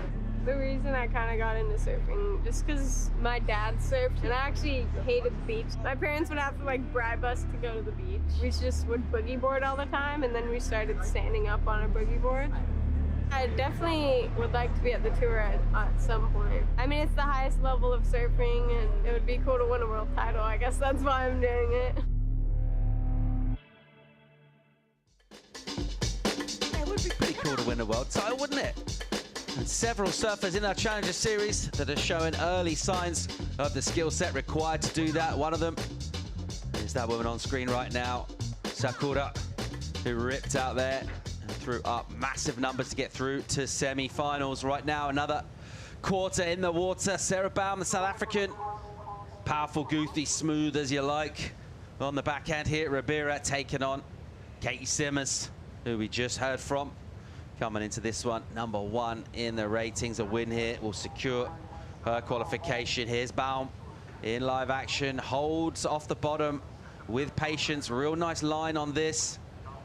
Swoops back, and you see how she gets that bottom turn into the lip for a beautiful looking turn. Holds the rail in the water for a long time, really controlling that turn with power, the South African. And then very patient next to the whitewater again. So not overdoing it in terms of frequency of maneuvers, waiting for the steeper sections. That's where the points come. That's where Betty Lou unlocked big numbers in the last heat. Good finish here for Sarah. Hits it, whips it. Had to pull that just a touch short. That section almost kind of disappeared from her, and does well just to change up the turn late into her commitment to that heel side edge on the bottom turn, and crucially gets a finish. So we've got scores to come in for each of these two. A good wave there for Sarah Baum. It's time to welcome back into the studio Chico Alves. Thank you, Paul, and a great time to be back, because once I got in, we saw this wave from Sarah, and a really well surfed wave. She's been on point, really surfing through the pace of the wave, and I think her surfing fits Ribeira really well. I really enjoy the way she applied a lot of pressure on the third turn. She waits off the bottom, really goes vertically, bang. The judges will love that third turn there, and a really well surfed wave. On the last turn, I just thought she was a little bit late for the occasion, but surfing through the rhythm of the wave and really waiting for the wave to build up so she can apply some pressure. On this one, I thought she could get just a touch earlier there, so she could put a ball on the lip and put a bit of a punctuation on that last turn. But nonetheless, a good wave to start. I think she has a heart rate in her hands. Caity Simmers, one of the standouts over here, and has been surfing really, really good. So Sarah applying some pressure here as we see the drone shot of beautiful Ribeira today. Quarterfinals in the water, and what a great day to be on the beach, and Sarah Baum making the most of it. So great drone view there, and yeah, that last turn, I think it could have been better. As we see Caitlin, wow, just showing the fins there, beautiful carving, really smooth off the bottom, off the top surfing, and she makes it, no. So, and she got a second one during the break, winds up off the bottom. What a beautiful wave, really smooth, really good carve there, and smooth bottom turn. Nice hook in the pocket, and another open face carve. Here she's just setting it up for the inside section, and yeah, the wave just flattens out a bit. Let's see if she can get the last turn in. I think she will. Good section here, and bang, she makes it. Yes, she did. Wow, critical turn to finish that wave off, Paul. Yeah, big finish on that one, wasn't it? It was a little slopey on the outside, not loads happening for her. She's just going through the motions a bit with some of those turns. That finish was risky, it was technical. And we're gonna get our numbers come in from the panel. 2 scores for Simmers on the back of the ski right now in your shot. And a number for the South African Sarah Baum, who rode a really, really long wave and held on. There's some nice turns And in terms of the opening wave, 6.07 for Baum, 5.5 for Simmers. That was the wave with the fall, we think. And then we got another score to come in for Simmers with a big finish. So we've lost 7.5 minutes in this one. Simmers already with 2 numbers on the board. Sarah Baum was back in the lineup with priority. And crucial that the judges nail this in the opening exchange, because this one could end up being a really tight heat, the way these two are surfing throughout the event in terms of conditions out in the water and opportunities for both of them. Here we go, Simmers off the ski and heading towards Sarah Baum, and a good number to come in for Caitlin. That big risky finish. Chico was wondering if she was going to make it as he was watching the replay. Simmers would have backed herself as a young performer, but a confident one, and a good number's going to come in. She's already going to open up the heat with a decent platform, particularly with this second wave. Judge number 4 taking his sweet time. When that score comes in, it will give us, well, not really a situation because Sarah's only ridden 1 wave, but give us a 2-wave total for Simmers, and you can expect her to go on from there as well and just attack. It's been really interesting to see her slightly different approach to heats than a lot of surfers, particularly at this level, particularly when the stakes get a little higher and things get nervier. A lot of surfers can tend to be a little conservative. Caitlin Simmers throws in real variety, all sorts of turns, and always looking to take risks. Okay, scores in 7.17, the second wave for Simmers. So a decent total already. She's thrown 12.76 points up just in the opening few minutes, Chico. Yeah, great surfing by Caitlin. She kept busy and identifying, paddling back out a wave, a really good wave, and posting a 7.17. And I think most of that score came from the read she has over here. Every time Caitlin stands up on the wave, looks like the wave has a wall on it. Don't you feel like that? Yeah, definitely. The timing is sweet as well, isn't it? So even those sort of semi-sections that you get, kind of half opportunities, she turns them into full opportunities. And always relevant throughout her waves. If she doesn't get much done out the back as well, which you see happen some of these waves, slopey throughout the reef, you're always backing her for a strong finish. That's exactly what she did to finish off with that 7.17. Someone who threw massive numbers up, massive total, 15.5 in her opening quarterfinal. Betty Lou Sakura-Johnson is with Joanna Garnell. Absolutely, Paul. Betty Lou Sakura-Johnson, our first semi-finalist. Tell me all about it. Super excited to be in the next round. Really want to just put my surfing out there and hopefully get to the podium. And we're probably going to run the finals today. Is that something you're looking up to? Yes, final day or not, ready always. You're keeping your short and sweet. Was it tiring out there? Not as bad because we had jet ski assist, but yeah, still a lot of work catching waves and surfing, so yeah. How's your preparation between heats if we run the semifinals today? My preparation between heats is really just to relax and breathe, I think, and just know that my surfing's there and I can get my scores the way I can, and yeah, just breathe and hopefully everything goes the way I want it to. Well, you look super laser focused. I'll let you go and get that rest. Congratulations. Thank you so much. Thank you for watching, guys. The great year for Betty Lou Sakura-Johnson continues. She's in semi-finals in Portugal. EDP Vissla Pro at the water right now.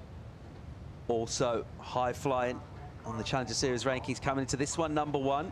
With the live rankings between rounds, a little flip-flop between Molly Picklum, but Caitlin Simmers going really, really well on Challengers this year. Let's switch our attentions to Sarah Baum's campaign. And the best for her was a 5th in Sydney. So making quarterfinals this stage. She's matched that result here in Portugal. Got a 5th in Sydney. Other than that, a couple of 25ths and a 49th at the US Open. Bit of work left to do in terms of qualification. So top 5 qualify for the women for the championship tour.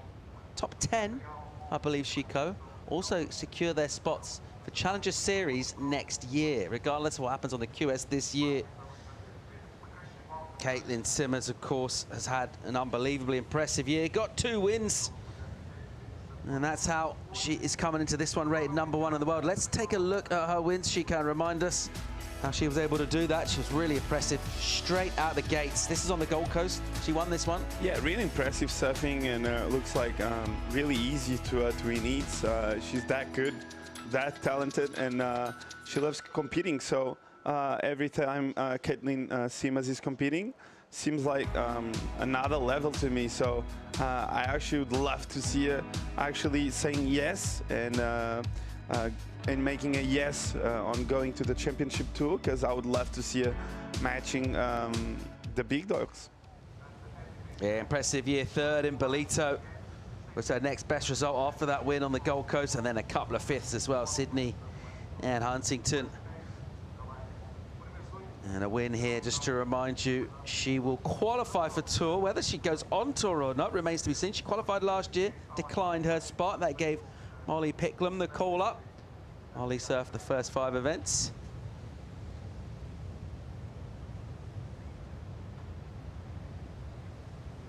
Now let's go down and hear from Caity Simmers, because Caitlin's brother is with Joanna Garnell on the beach.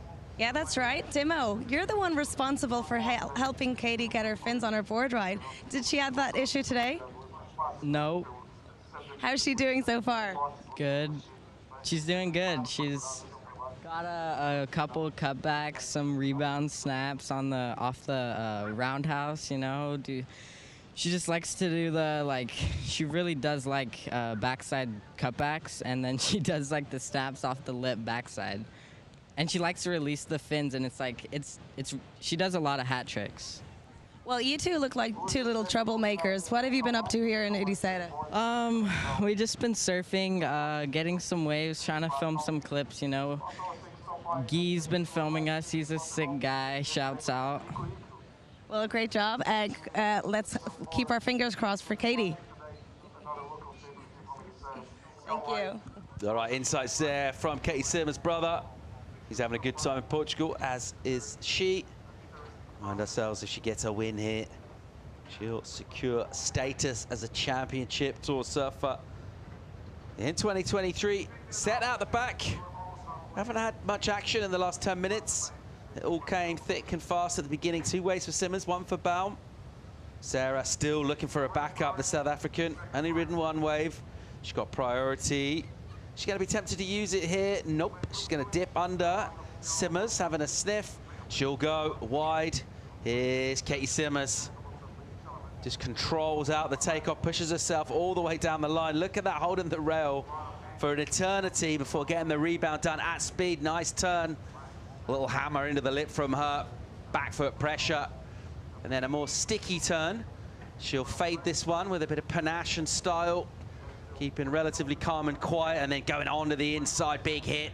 Releases the fins, a brilliant wave, and maybe questions as to why Sarah Baum let that one go, Chico. Not a great choice. Well, I think Caitlin went because she didn't add priority. So Sarah is trying to see another type of wave, and she decided not to go. This looked like a fun wave to me. I don't know if Sarah saw some potential down the line, but other than that, was a really good wave by Caitlin. Nice jam there on the pocket. The only place where she could attack the lip, she did it, and did it in good fashion. And this last turn, I tell you what, this was really, really strong by Caitlin. Bang!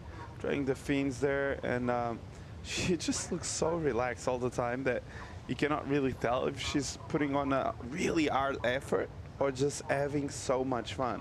So I think that's the mix of in between her style that makes her so special, and it's so enjoyable to watch.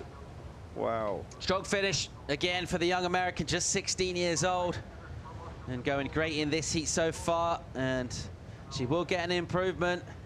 You got to be thinking that is a mistake there for Sarah Baum to let her take that wave. 6.67 for Caity Simmers, and improves her total. Baum requiring 7.77. We just heard from Caity Simmers. Let's go down and hear from Sarah Baum's corner, Joanna Garnell. Yeah, guys. Hey, Coach Lou. You got a big support team right here. How is Sarah doing so far? Well, so far Sarah's leading the South African pack at the moment, and she's doing us really proud. it's been amazing getting the South Africans together. We're all living in one house at the moment, and we're getting, every morning we wake up super excited, super pumped to get behind Sarah and support her. And who have you got here in your crew then?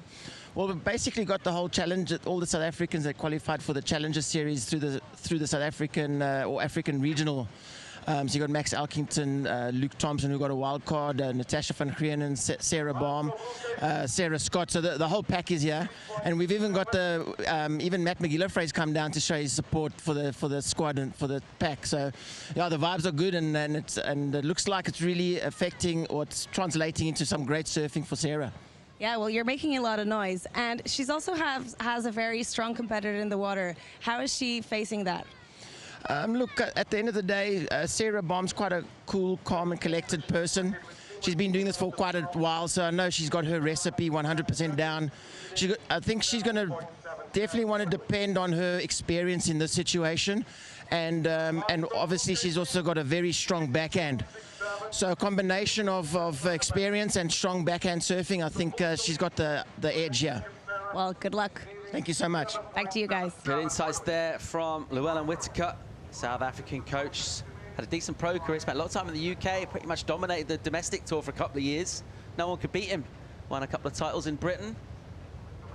And a good surfer himself over here, offering coaching insights to the strong South African squad. One of them in the water now with priority, but on the wrong side of a number. 777 is the requirement. She's only ridden one wave, Sarah. And there hasn't been loads of opportunity, but just thinking that last set that came through, she didn't look interested in a wave. Caity Simmers decided to take it, just moved a little wide to be in the slot and turned it into a 667. So she added over a point to her backup score with that wave.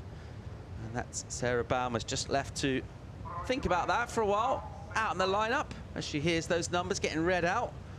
Experience that Llewellyn's talking about will be crucial just to keep that cool head. Good surfing from Sarah on an opening wave for a 607, but she's going to need to go a 1.5 points better than that to stay alive in this competition and get through to the semis, Chico. Yeah, she needs to do that, and I think she can. I think if Sarah Baum gets the opportunity, as we see that Matt McGillivray on to 2020. This was his shirt when he qualified, right? 2020, probably. And he's been doing really good on tour with some really major results. And what a guy to have on a corner. One of the most impressive things I think happened at all on the championship tour this year. Well, two of the most impressive moments, right? Let's go with Tahiti, his wave at Chopes. But before that, J-Bay, first day of the waiting period, competition wasn't on. McGillivray went up in his mate's plane, jumped out the airplane, skydived down onto the point of J-Bay and landed with his parachute on the sand at Super Tubes in the contest area. How about that? Were you lucky enough to be there? I was there watching it all go down. I didn't realize he's really into his base jumping, his skydiving. I saw the footage and I was so impressed by that. He's a fun guy. 9.5 to go in this Simmers at the moment in the ascendancy. Couple of good scores early on. She improved as well with this one. Sarah Baum needs to get going here. We'll be right back after the break.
Welcome back to live action from the EDP Vissla Pro Ericeira in the water right now. A second quarter for the women sees Caity Simmers in the lead, holding priority at the moment as well. Sarah Baum chasing her, the South African Goofy, a very accomplished surfer herself.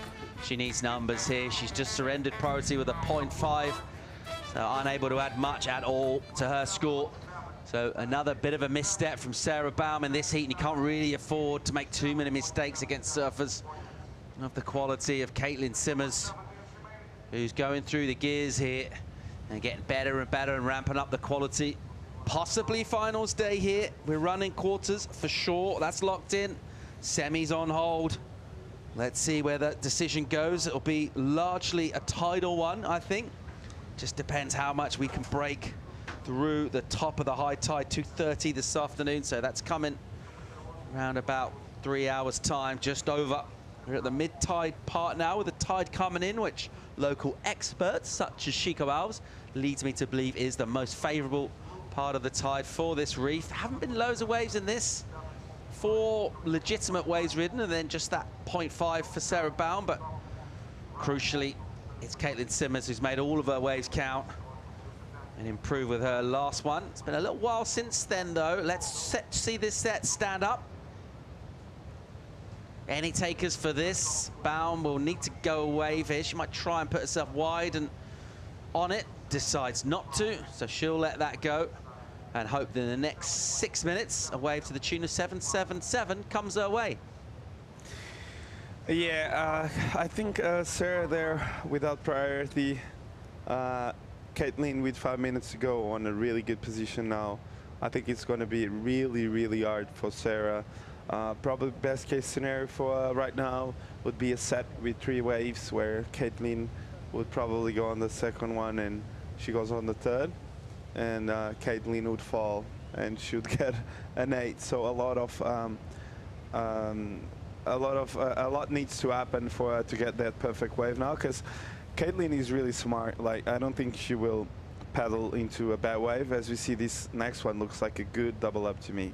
So I think Caitlin is gonna have a look on that, I think, or maybe Sarah, because she's more to her left, and I see she's scratching and kicking, and she might get a chance actually on the second wave of the set. Sarah Baum here. Oh. She wanted it, couldn't get on it, so paddled wide to get the double up, and then a little too wide from the point of view of the wave, just backing off in a hole. Simmers has a little look at that. Baum will try again here if she can get on. She's up, looking for 777, the South African. Good section for her, hits it really hard. Nice drift, good turn. And she'll try and just control this with strong legs, does it well. Another meaty section for Sarah Baum here. What she got? Goes over the white water, setting up. And looking to finish off on an inside bowl, joining up the dots. You need a strong finish. There's one. Will she get another turn here? Sarah Baum pushing hard, rallying. So, at wave, offered up decent potential out the back. Meanwhile, Simmers right behind her, decides not much happening on that. She'll get out, hang on to priority, 4 on the clock. Crucially, Sarah Baum's asked a question of our judging panel. Here she go. Oh, that wave was so well surfed by Sarah. She got into position. Caitlin had a look and decided not to go. This turn, look at this. Bang! Under the lip, snap. She did a really good job to hang on the ear. She got really low, and here again, she went around it and drifted the fins. So really nice turn. Waited again. The way she actually read this wave was really good. I love this turn. Bang! Another one. Got vertical again, and another wrap. So a really hard wave to surf, and she rode it so well. She actually makes it look relatively easy as well. She's so controlled at all times. A really good line through this. This part here, crucially, not only is allowed to make the maneuver, but sets up this next bowl for her. But as you said, a really tricky wave, really well surfed. Yeah, she goes around it and drifts the fins, and as I said before, on the last wave, she was a bit off timing on the last turn, and on this case, she was just on timing. Look, bang, throwing the fins out. She got the inside, caught a bit of the inside rail there, but I don't think it's gonna come into play. I love this turn. Look, really quick. She looks turns the shoulder, the left shoulder around her body, really applies pressure so she can get vertical. And yeah, really technical surfing by Sarah. I think this will for sure be her best wave. 777 is the number that she requires. Is she going to get it? Well, I don't think she will get it, but I think she will improve on her situation. And yeah, she gets a 6.43. 6.43 in for Baum. That's her high score. That means she'll bring the requirement down. 7.41 now. So she's made the task slightly more achievable. She's only got 2 minutes though. She's on a ski right now. She'll get in the lineup with a minute and change to go at best. Simmers, apex of the peak, the lead priority as well. So Caitlin can just control this one, as she has done basically every time she's surfed out here. Ooh, she looks like she's not going to sit necessarily with prio. She's going to go this one, so likes the look of the wave. Simmers up and swinging here, and the wall opens up for her, and she pulls that turn short, and a bit of a mistake in terms of surrendering priority to Sarah Baum, who will be in the lineup with a minute 20 to go and a chance at a 7.41 if a set comes through.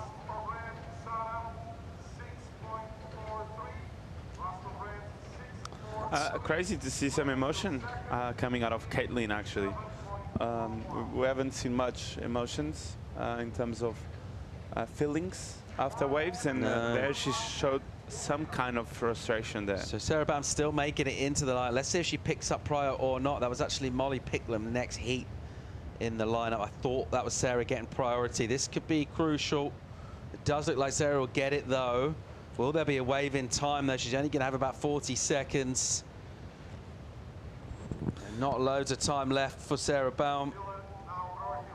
So Sarah does get the priority, but she's got 30 seconds, mate. Is there a wave coming? No, it's what I was saying. I don't think so. Looks like there's some lines at the back, but I don't think they will get in time. So unfortunately for, looks like 20 seconds maybe. What do you reckon, Paul? Will she get another wave? She's trying to go deep now on the reef and just find something desperately. Not sure much is coming though. She's gonna have to try and just go this really. This is the last chance for the South African Sarah Baum. And she won't be able to get on that one. She tried, she rallied, she improved her number towards the end of the heat, but she came up there against a surfer who's in fine fettle and is also through to the semi-finals. That first semi matchup locked in. Betty Lou Sakura Johnson will take on Caitlin Simmers. Could be a final. And we'll wait and see if we're running those semis today. At the moment, we'll keep swinging through the quarters. Another solid effort from Caitlin Simmers. Time to get a break here in Portugal. More action to bring you from quarters from the women. The next one we'll see Molly Picklum take on Daniela Rosas. We'll bring Monday back in the studio for the call. We'll be right back.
name's Molly Picklum. I'm 19 years old from Central Coast, Australia. I think my goals here in Portugal are definitely to win. I think every event I enter is always to try my best, and hopefully that is taking the trophy home. So yeah, goal is to win this thing.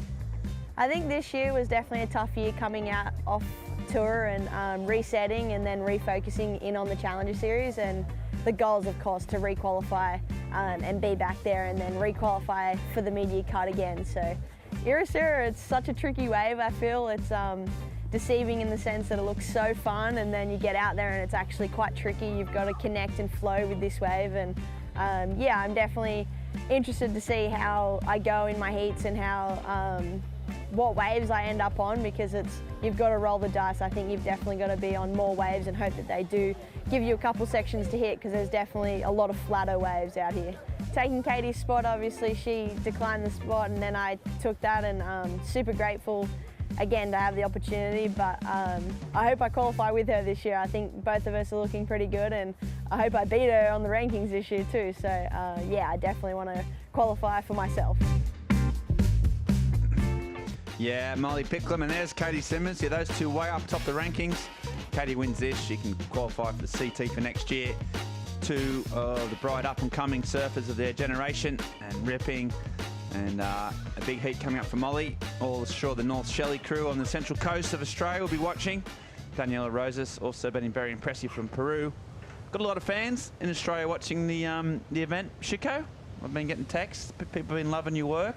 You're that kind of a guy, aren't you? Yeah. That get a lot of attention and messages. Yeah, I had one message saying from Nixie May Mundy McGregor, and she's out on the out in the deck in the spa with a friend Willow and Willow's dad Justin. They're just sitting back in the spa at night watching the surf and listening to you.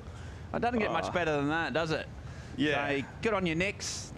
Thanks for tuning in. Love you, and I hope you're enjoying the occasion. And I'll tell you what, she's going to, if I know Nixie, she loves a bit of power surfing, and she'll be watching Molly Picklum about to go for it. There's type of waves that suit her style, Chico, and she's up against a bit of a rookie. And how do you see it playing out? What's your kind of vibes about this heat? I don't know. I feel like Daniela Rosas has been one to watch, and it's going to be our task for Molly. I think if she makes a couple of mistakes, she'll pay. Yeah, Danielle's got a real sort of powerful big carve on her, big rail turns. That's her kind of strength in her surfing up from the northern coast of near Lima. And there's so many great waves up there, and she's part of a little South American push of surfers getting, you know, just sort of focused on the Challenger Series. This is her best result of the year by far, so she's already had a great event, but if she could beat one of the favourites, well, go into the stratosphere. She's already got the inside. 5 minutes gone, no waves ridden. Yeah, Caity Simmers looking pretty good. And they're on opposite sides of the draw, Molly and Caity, so they could very well meet up in the final. But that's maybe getting ahead of ourselves somewhat. We've got to get through this quarterfinal first. Just went for a walk up the top of the beach there, up on the headland, Chico. Some pretty crazy waves going down up on that little stretch, I tell you. Saw some madmen surfing the cave. I think we can pretty much talk about that. You know, it's not a secret spot, is it? If you're mad enough to surf it, you can have it. But another crazy little slab just up there, and it was kind of low tide, a bit onshore. I was still absolutely going for it. Incredible that you can just walk a couple of 100 meters up the cliffs and there's waves just reeling off on every direction, every shape, every size. And it was, yeah, great to watch. Very different to this sort of long right-hand point. How long did you walk to actually see the cave from here? Probably 15-minute walk. 15 minutes? 10, 15-minute walk. Nice. Yeah, not far. But it's a beautiful walk along the headland, like for the World Surfing Reserve. Everyone sort of, people up there walking their dogs. Groups of ladies going for their morning stroll. Old ladies and men just walking arm in arm. So yeah, it's a pretty cool little walk. That's the cliff there. You just walk along, basically on top of that little ridge, all the way around to that next little bay where that wave is. So yeah, incredible coastline, incredible waves, and you can just see how much the sort of waves batter this coast and erode those cliffs and these real jagged reefs. They just stand up waves and spit and gurgle, and also provide 300, 400 metre right-handers like at Ribeira de Ilash. So are we, there is cave, right? What we were watching it? Exactly. As we see some lines, finally. Some lines, yeah, 8 minutes, no waves ridden, Chico. Can't wait. Do we have a restart? What's that, 15 minutes? What's the restart? Do we know anything about that? We should probably know about that. I shouldn't probably, before I ask the question. No, it wasn't a question. You know about that. I know you know. It's, I think it's, it has always been like this. Half of the heat without waves. Half of the heat without waves. You get the restart. And it's really upsetting when there's like, you're almost on the off mark and someone catches a wave. It's at the 10-minute mark. We've been told by 10-minute mark we get the restart. So yeah, imagine at the 11-minute mark someone gets a wave and you're like, no, we could have served for longer. It happens. But you know what? If no one's had an opportunity, and that's an option. But there's going to be waves ridden. I'll tell you one person that didn't have any worry about catching waves, and that's Caity Simmers. She's down on the beach with Joanna. Yeah, Mondi, our second semi-finalist today. Tell me all about it. How was it? Yeah, it was definitely, I feel like, better. The conditions, or at least the tide was better than my heat yesterday, so kind of just, there wasn't a lot of waves, but there was some fun ones, so. Are you looking forward to do the semifinals today? Yeah, I think I have Betty Lou, and she got like 2 weights in her heat or something, so I'm pretty nervous, but hopefully we can have a good heat and the waves are fun. How do you prepare to go against someone like Betty Lou? Dude, I don't even know. She's so gnarly, and I don't know. She's a really good surfer, so you just no safety waves. You just have to just try your best or do as good as you can do. So. And I saw you had a little chat there with your parents. What were they saying? Proud of you? Yeah, I don't know. Just it's nice to have my parents here, just to feel more at home because it's pretty. When you have to like not be home, then it's nice to have them. Well, great job. You're in the semifinals. Congratulations. Thank you. Yeah, Caity, looking pretty good. I like her approach to that. No safety waves when you're up against Betty Lou, and you can't afford to play it safe when you got a surfer of that caliber. And she knows what's ahead of her. Got her parents trying to feel a bit at home, and only young, you know, she's 16, so obviously pretty much impossible to travel the world at that age. I was lucky at the age of 16 just to get on the school bus. So there's been a restart. So as we said, at the 10-minute mark, so 10 minutes into the heat, if no waves have been ridden, then we start again. So let's reset. And yeah, the judges making that call. No waves ridden the first 10 minutes. Let's keep going. So scratch that off. Start again, reset. I have to speak. We have to reset too. Yeah. Back into the studio. Yeah. Ben and Yeah, Chico, how are you? let's do it. Yeah, how are you? Let's do it all again. How you been? And, Yeah. We Got just a lot of reset people in to it. Australia watching. Let's do the same 10-minute chat. We just go like the. I mean, it's been done before. We go through all the same topics again. Yeah. As you see, no, there's going to be waves ridden. I feel now some sets coming right off the reset, hitting on that sort of bright little button. Girls just readjusting themselves, getting a little bit caught out. They missed that one. It's gone a bit wide. So unfortunate for that one that they just can't make that section. There's no second restart. We just can't keep restarting forever. There's no second restart? That would be a long day. No, I don't think so. I think they might. We'll have to get the news on that from Travis Logie. God, I keep digging holes. I keep digging myself some holes that I can't get out of, but you know what? We're not going to need it. I'm feeling pretty confident about this. I heard you went for a walk. I went up to the cave. Yeah, I went for a walk up there. Yeah, exactly. Here we go. Looks like some more lines. But what now. is in this situation? What do you do? I mean, you get a reset. I mean, I suppose you just nothing has changed really. No strategies changed. But would you having waited 10 minutes, would you, maybe move off where you've been or try and reassess your lineup markers? I don't know. The girls again getting caught out about this one. Big swell just coming through. The tide's coming in pretty quick. Maybe that's a factor. It's just moved a little bit around. But something's got to give soon. And you can see Molly starting to look around. Maybe if there's any coaches, she might be trying to get a little bit of a read from some of them. I mean, it's such a vast playing area that but Molly, she's had a pretty good year. She had a really good year. Some really strong performances throughout the Challenger Series. Having missed that cut, she really performed in Sydney and in South Africa. We might have a bit of a look at some of her summer form. So let's have a look at Molly's year, how she's got to this spot, and how she's been ripping pretty hard on this Challenger Series.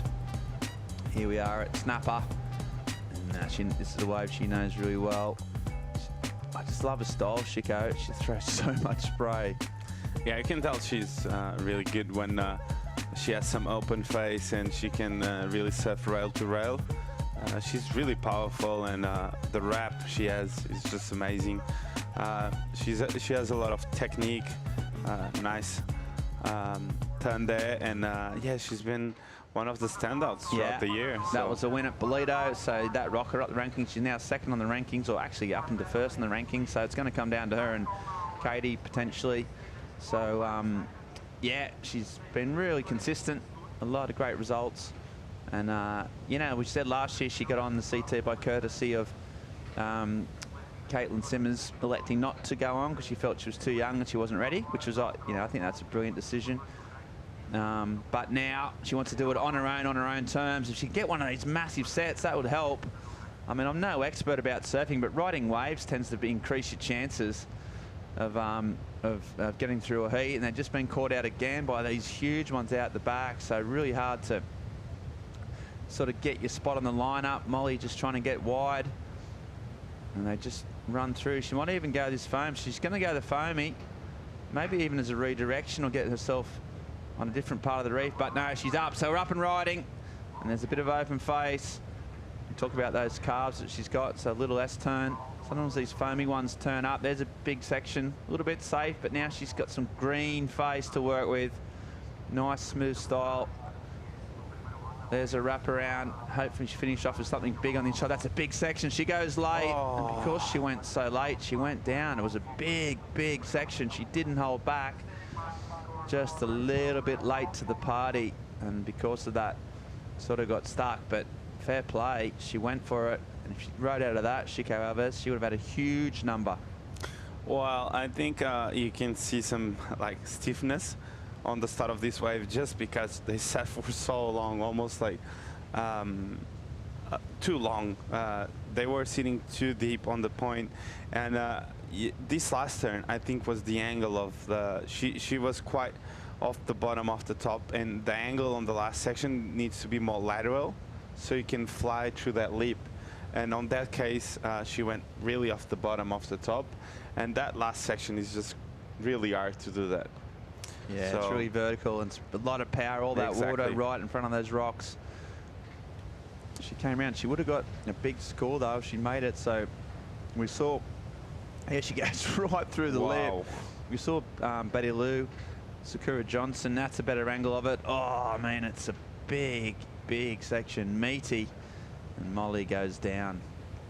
Yeah, we saw Betty Lou get away a 9-point ride for just a single turn like that. Pretty much just like that, but she rode out. So you can get some big, big numbers if you go for it. But a 2.33 is a small number just to get things started. But at least we're up and riding.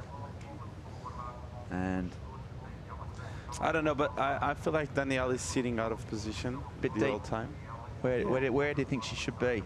She's just too far in and too far to the right.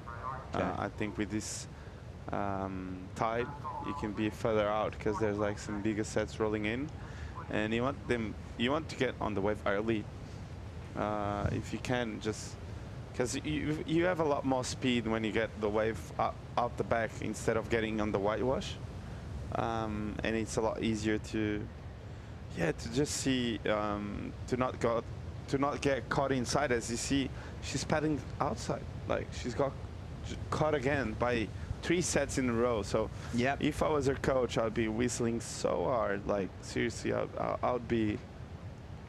Yeah, she's got to readjust. She hasn't got a wave in 20 minutes. But right now, we've got Joanna Garnell. She's in the competitors area. Who you got, Joe? Hey guys, got Mikey McDonough here with me. Talk to me about Molly. She seems like a really fun person to be around. Yeah, she's definitely fun to be around. Super competitive, and yeah, I think she's super competitive in everything she does, and I think it really reflects in her surfing and her heat performances. And you, as a athlete as well, you should know how it feels to have a restart in your heat. How does that affect your mind when you're competing? I mean, I haven't really had too many restarts for heats, but I'm sure it wouldn't affect her too much. You know, just another 10 minutes out there and just reset and get ready to kick off again. And how's she doing so far? She's had one wave, but she fell on it. But get the ski back out, and I'm sure she'll rip the next one for sure. Well, thank you very much. Fingers crossed. Thanks, guys. Thanks, Mikey. Yeah, fellow Rip Curl team member, about the same age, those two. Surfed a lot together. Okay, Rosa, she's pulled the pin finally. Big section. Here she comes around. There's that carver talking about. She likes to hit the foam when she can. That's a bit of a layback kind of top turn. Now she's winding her way through the inside. The foam climb. And she's winding around. She's going to hope for another section like Mol got, but she doesn't. So kicks out. So first wave of Daniela. So you're right, she got a position back on the reef, but just didn't get a lot of big turns. Well, I don't know if you feel like it, but the board felt a bit short on this wave. She couldn't really apply pressure on the rails. She's and with this tide, as I said before, the wave is really bumpy, and I don't know if she needed a bit more just to hold that rail. This wave can get really powerful and bumpy, and we've seen her over the last few days being one of the standouts in terms of rail game and getting her turns together. And on this specific wave, I felt she needed a bit more drive on the board. Yeah, I agree, and it's but it is difficult, isn't it? Danielle has had a great competition so far, but earlier in the week it was really small, and it's hard to get her ready to the line. It's the first time she's really surfed this way before, and then today it suddenly jumps up and you're surfing on a different tide, so she's sort of surfing a wave in these conditions for the first time, and that's why it just takes it takes a bit of time to get your knowledge of the reef, knowledge of where the best waves break, even your board choice, all that stuff just comes with experience. But she got a 3.83, so currently got a bit of a heat lead. And Molly trying to eye off on these double ups, they're the ones you want. This wave looks a little cleaner. She just goes under that one. Maybe the score could have been just a touch higher. What do you think? I think that third turn was good. Let's see this wave. Okay, Molly Picklum up and running. This looks like a better wave. Drives around the corner. Nice engaged rail. Back to the power source. Steeper section, and she goes late again. This time she makes it. And then now just S-turning through the inside. Waiting for something there. Here she goes. Roundhouse cut back. Now that bottom end turn draws so much area. Now there you go again, a little layback. Wow. So she's just surfing really the right transitions, good sections. She's got to finish here, and she finishes it and jumps off just before those rocks come into play. So that was a much better wave from Molly Picklum, the #1 seed in the event, just showing a class. I think her timing on all those sections was pretty good then, wasn't it, Chico Alves? She just got the right sections at the right time and she had a good flow. Yeah, it's just the read she has. She's really good reading waves. Look at this, really smooth off the bottom, really applying the pressure she needs when she needs to. So really good hit off the top there. Quite late to that one, but really good. She did so well to stay on her feet and milking the wave all the way through. So it's just easy to watch. Rail-to-rail surfing, really smooth, not making any mistakes. So I really like the variation here with the Larry layback there, and she got another turn in, and she did really well to finish that wave off. But I just love the variation, and the flow overall was all over the place on that wave. Yeah, great surfing from Picklum. By far, obviously the best wave of this heat. It's going to set her up for a really strong challenge to get through to the semi-finals. Some numbers dropping. It's pretty big, around 7.17, so 7.17. So great surfing from Mole. Gets right up there. We're saying how Mikey McDonald's saying how competitive she is at everything she does. It's real love for competitive surfing and thrives on it. The competition aspect of it, the performance aspect of it. Trains hard. Bit of a student of the sport. So right now, she's back out there getting the jet ski assist, sucking in some deep breaths. That would have taken it out of her. Jet ski assist today, so because the waves are so long, and especially that early morning when the tide was low. We want to see surfers surfing, not surfers paddling. And she's going back out. So she'll reassess. She'll be really, really happy with that 717. Try and back it up pretty shortly. The ball's back in Daniela Rose's court. She needs to match that to get through. As we see the beautiful coastline of Ericeira. Don't go anywhere, folks. We're going to go for a short commercial break. Be back with the EDP Vissla Pro Ericeira right after this.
Welcome back, live action here. Top Molly Picklum up and riding, surfing red. If she makes the finals of this event, she will qualify for the CT. Currently having a strong lead. She's got a big section here. She'll try and hit this foam if she can. Nice little drift.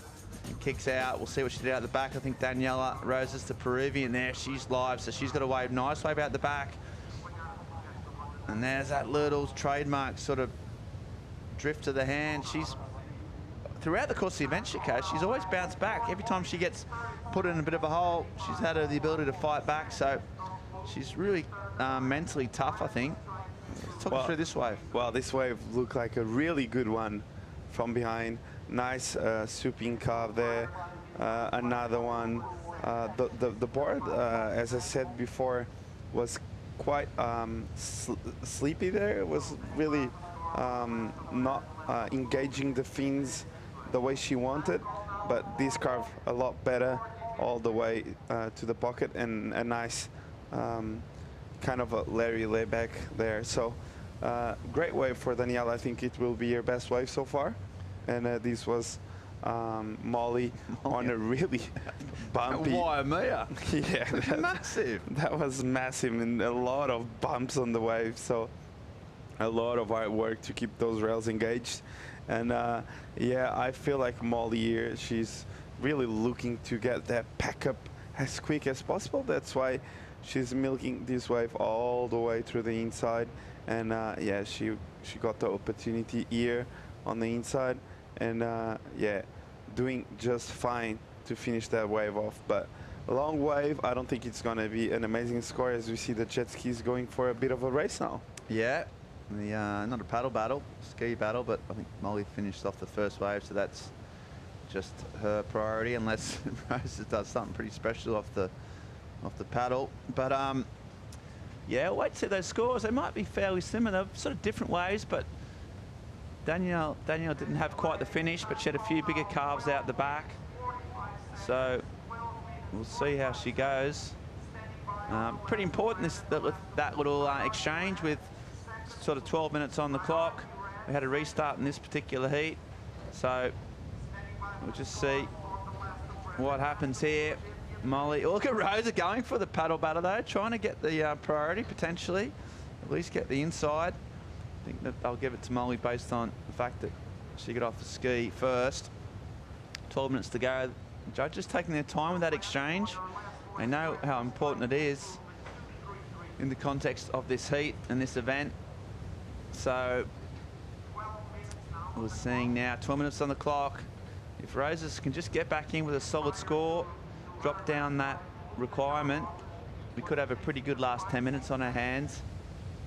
The beach is just starting to pack up. Saturday here in Portugal.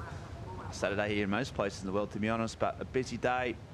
The sun's out, and we see out the back, this is without priority, huge wave overhead, and now just goes into the channel though, just fats out some of those big ones as the high tide comes in, just go a little bit wide. And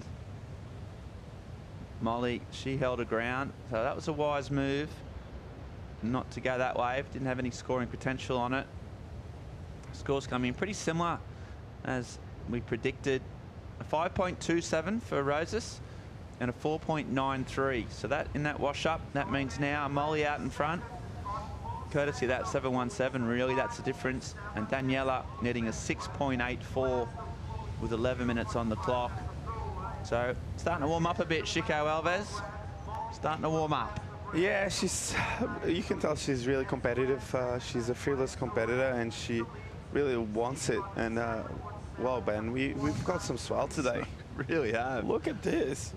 I have to reassess my afternoon surf to a more sheltered corner, I think. Yeah, I can tell by your face that you're kind of running away, but yeah. Maybe just going for a walk, okay? Yeah, maybe just go for a walk. Yeah, maybe not really your type. Maybe do some work. Yeah. Yeah, some big swell pouring in. And what an amazing event we're having this week. Oh, incredible. Wave after wave after wave. Non-stop. Really consistent overall, and amazing calls by Travis, and lots of swell on tap, as we see here on the screen. Yeah, so Lean lad. Yeah, she's been really impressive throughout the whole week. Backside, incredible, and really one to watch for the future. And yesterday, just getting that last one. Yeah, under pressure. Buzzer beater. With Nikki Van Dyke. With Nikki, oh my God. One of the best heats of the day. That heat was amazing. They went battle for battle, wave for wave. Blow for blow. And she's up.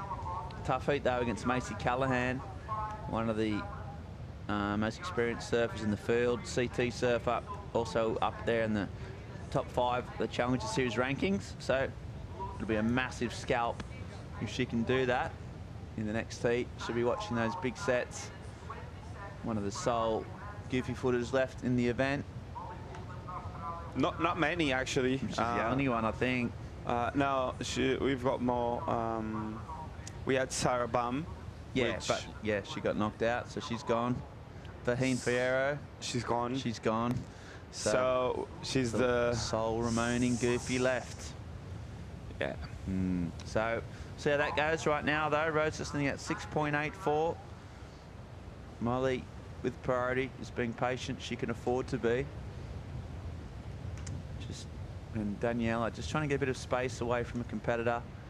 Just trying to maybe drag her into a decision or try and make her catch a wave, perhaps. What do you think, Chico? What's going on strategy-wise? I think the board isn't really helping her out. Like she needed a bit more drive. On that 5-7, I thought the wave had a lot more potential in terms of score-wise, and I would like to see her on a bigger board because Daniela has been surfing so well on the last few rounds. But maybe the ocean didn't add the power that it has today with this tide. So you need to reassess your equipment and maybe look for options. Yeah, I just feel that. But the surfing is all there. But, Yeah. You need the right board when you've got some power here in Ericeira. Yeah, and it's such fine margins, isn't it? You only go up. It's only an inch longer. These boards, they step up, don't they? It's such a small change, but it can make such a big difference. It's just the curve too of the board. Yeah, I think the it's tail, just the tail, the rails. It's just like easier to put that rail in the water and really apply the pressure where you want. So it looks really hard with the board she's riding right now. Yeah, well, she's doing that bump. She's had some big waves as well. So that's the other thing. If she was on maybe on some of those the smaller ones that run through the reef, then it might be a bit easier to navigate. But she's been catching the bombs way out the back, so the big waves. Especially on the low tide. Yeah, so we'll see. Because here in Rio Waida, you can actually surf on the low tide with one board and on the high tide with another. Right. Because on the low tide, the wave gets a lot more pocket and easy to surf. And yeah, this has been a slow hit overall, but Molly getting the nod here with turns like this. Really good turn there for Molly. Just milking the wave all the way through for 717. And one thing that comes to mind is that it's just the way that she's surfing with so much flow that all the score, she built the score because the wave wasn't that easy to surf. So was not a really good wave in terms of quality, but she made it look so good. Yeah, it's one of the only sort of waves of real quality in the whole heat. And Daniela fought back. He's saying here, just doing that foam and that drive. She's struggling to really engage her up there. You see that? It gets a little bit slidey, as Shiko pointed out. Maybe it might be equipment. And a wide stance, comes around the corner again. And sort of doing a few sort of two-stage turns rather than just driving through that one. This one's a better bottom turn, a nice little sort of top turn, but just even that left that a little bit short. And out the back, Molly, this wave also is a wide one. Just took a long time to get to the end section. And just backed up the 717 there. So it was smart this. It was a good decision in terms of just getting her nose in front.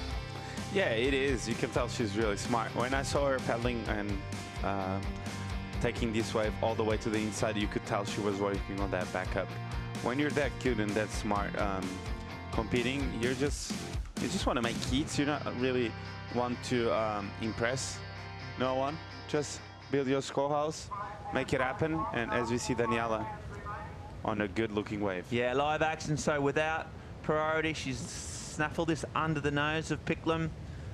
Nice foam climb. That was a bit cleaner. When she's got this open face, she looks so much nicer. There's a sort of carve or redirection almost. And there's another big carve. So this is a big wave in the context of the heat, especially if she didn't have priority. She's finished off at the end, but so without the finish, she might struggle to get up to that high 6, but she's definitely given her a shot at it. At the very least, she's improved the score. So yeah, talk me through this one, Shiko. Yeah, this was a smaller wave and a lot cleaner. So you could tell the board was a lot more, the board was more controlled. As you see this wrap there, really clean surfing. The wave gets a bit sloppy here and really with a lot of white water in. So yeah, I don't think it's going to be a huge score, but I think it's going to be better than the first wave. Yeah, 4.63. So she improves just a bit, but she needs something special to go into that 7 range. I think she really needs to go for it. Like when she sees the section, just attack it and apply some pressure on those rails. And yeah, I don't feel like that board is really allowing her to surf on the pocket. You really don't like that board, do you? You've really No, turned, it's just, you've really turned against it. You've really taken. Because I've seen her serve so well over the last week that it's just like, Yeah. I just feel like that board holding might her be the back. same one, but not for today. Like for today, she needed a bit more, and yeah. Yeah, I know what you mean. As Molly, I know I would love to ask her, and I think if she gets through, I'm gonna ask her. Yeah. But I think she's surfing on a step up. Yeah, Because you can yeah. tell she has a bit of a railing there. So I think in this level, you gotta really make those adjustments when you see the conditions changing,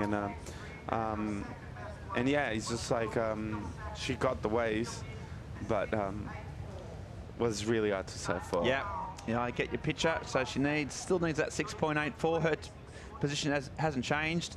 It was a good tactical decision getting that wave without priority, but just not enough on it, not enough juice, not enough aggression as well to get that score up to this high 6 she needs.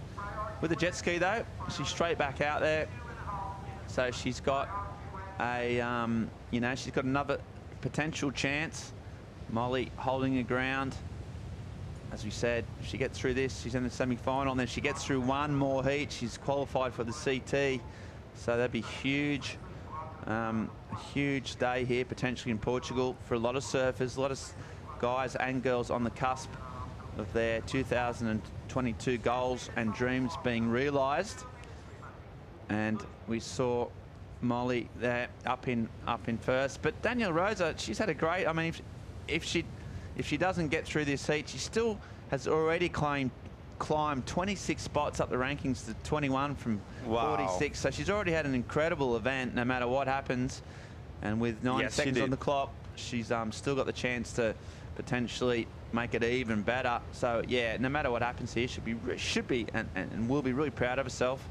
Surf great. I think we're going to see a lot more of this woman in the future. But up against Picklum, just a step up in class. She'll know that this is the type of athlete you got to beat. And there's the down support there. Crew. Yeah, the support crew for Daniela. I think that's Arena. And she has been back in there, been all helping each other out a fair bit this week. And she is enjoying herself, but she'll be nervous now. 1 minute on the clock. She's still fighting, still making Molly make some decisions. Another big set comes through, and they just get under that one. They've done some duck diving over the course of the last 40 minutes. We had a restart at the start of this heat, so a long 40 minutes, a lot of duck diving, a lot of hard work. And now Molly just sitting right on her competitor. She ain't going to let her go. Mikey McDonough said she's gnarly, and now we can see that. So looks like, Chico, you'll get your wish. You will get the chance to talk to Molly and ask her about her boards, ask her about, I don't know, anything you want. It's your decision, your call. I'm going to try to talk to Daniela too. I think she did an amazing event. She was one of the most outstanding performances. Yeah. And I'm going to have a quick chat with her too. I promise you that. Talk about boards. I'd like to chat as many people as you can. There we go. So Molly shakes her hand. That's another big win, big result. Another semi-final for Picklum, the Central Coast surfer. So she's one step closer to her massive goal. Daniela, unfortunately, fought hard, fought strong, but couldn't get over the line. But yeah, what an incredible event she's had. What an incredible week in Portugal she's gone through. So we'll see plenty more of her in the future. May will come in. The Aussies keep rolling through. We've got so many Australians in the pointy end of the day. But as we wait for the last heat, the last quarterfinal, Sawyer Lindblad coming up against Macy Callahan. So another huge heat. While that sort of gets ready, we're going to have a short commercial break and come back with the EDP Vissla Pro Ericeira right after this.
I am Sawyer Lindblad. I'm 16 years old from San Clemente, California.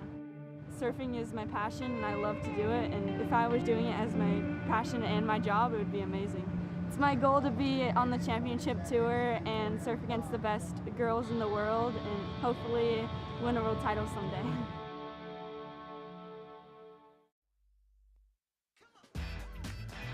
Welcome back to live action. Yeah, Sawyer Lindblad, only 16. We talked about Caity Simmers and having such an incredible future at such a young age. Well, I think we can definitely add Sawyer to that sort of category. She's been really impressive. She did great last year when she was obviously 15, so she's getting more experience. And talk of a world title, I like that from such a young athlete, you know, just saying I can do this, I'm good enough, and what a future. Yeah, it raises a really interesting question, actually, but I want to ask you, why is it, I think, certainly on the women's side of the challenges, we see a lot of younger athletes in the teens, much more than the men. Why is that? Well, it's interesting. You know, I mean, it happens in a lot of sports, to be honest. I think women, well, they just mature a bit earlier, I'd say, with the answer to that. If you've ever seen it, you know, both sort of physically and mentally, I think women, you know, 15-year-old and 16-year-old, 17-year-old girls, just a bit more mature. So that's a factor. As we see this replay, while the break, Macy, oh, really strong one-turn combo. Yeah, I'd say it's physiological, probably the main answer. And yeah, at such a young age. Yeah, we saw it with Carissa, Tyler Wright. They were all so young when they started, weren't they? But they've maintained it all through their 20s. So Caroline Marks. The list goes on. Gilmore was pretty young, wasn't she? And she was doing well, winning events and titles. Yeah, I think Steph won her first world title at 18 or 19. So, yeah. And see Macy Carleton, hometown, New South Wales. That's the state. She just calls the whole state her home. Originally from down on Boca Way, but since moved up to the Gold Coast. Spends a lot of time up there. And here goes Sawyer. We had a look. The sole remaining goofy left in the women's division. Flying the flag on a backhand. And probably most of the heats, Paul, pretty much going to seeding really in terms of semi-finals. You know, top 4 seeds, all vying for the semis. So sort of a little bit predictable, but sometimes class and form, it just shows through, right? Yeah, we've also seen fewer waves ridden today, so favouring surfers that got that higher sort of strike rate in terms of waves they take off and turning into a score. Different approaches and different surfaces. Some like to catch a bunch of waves and maybe build up their numbers, surf themselves into form during the time frame of a heat.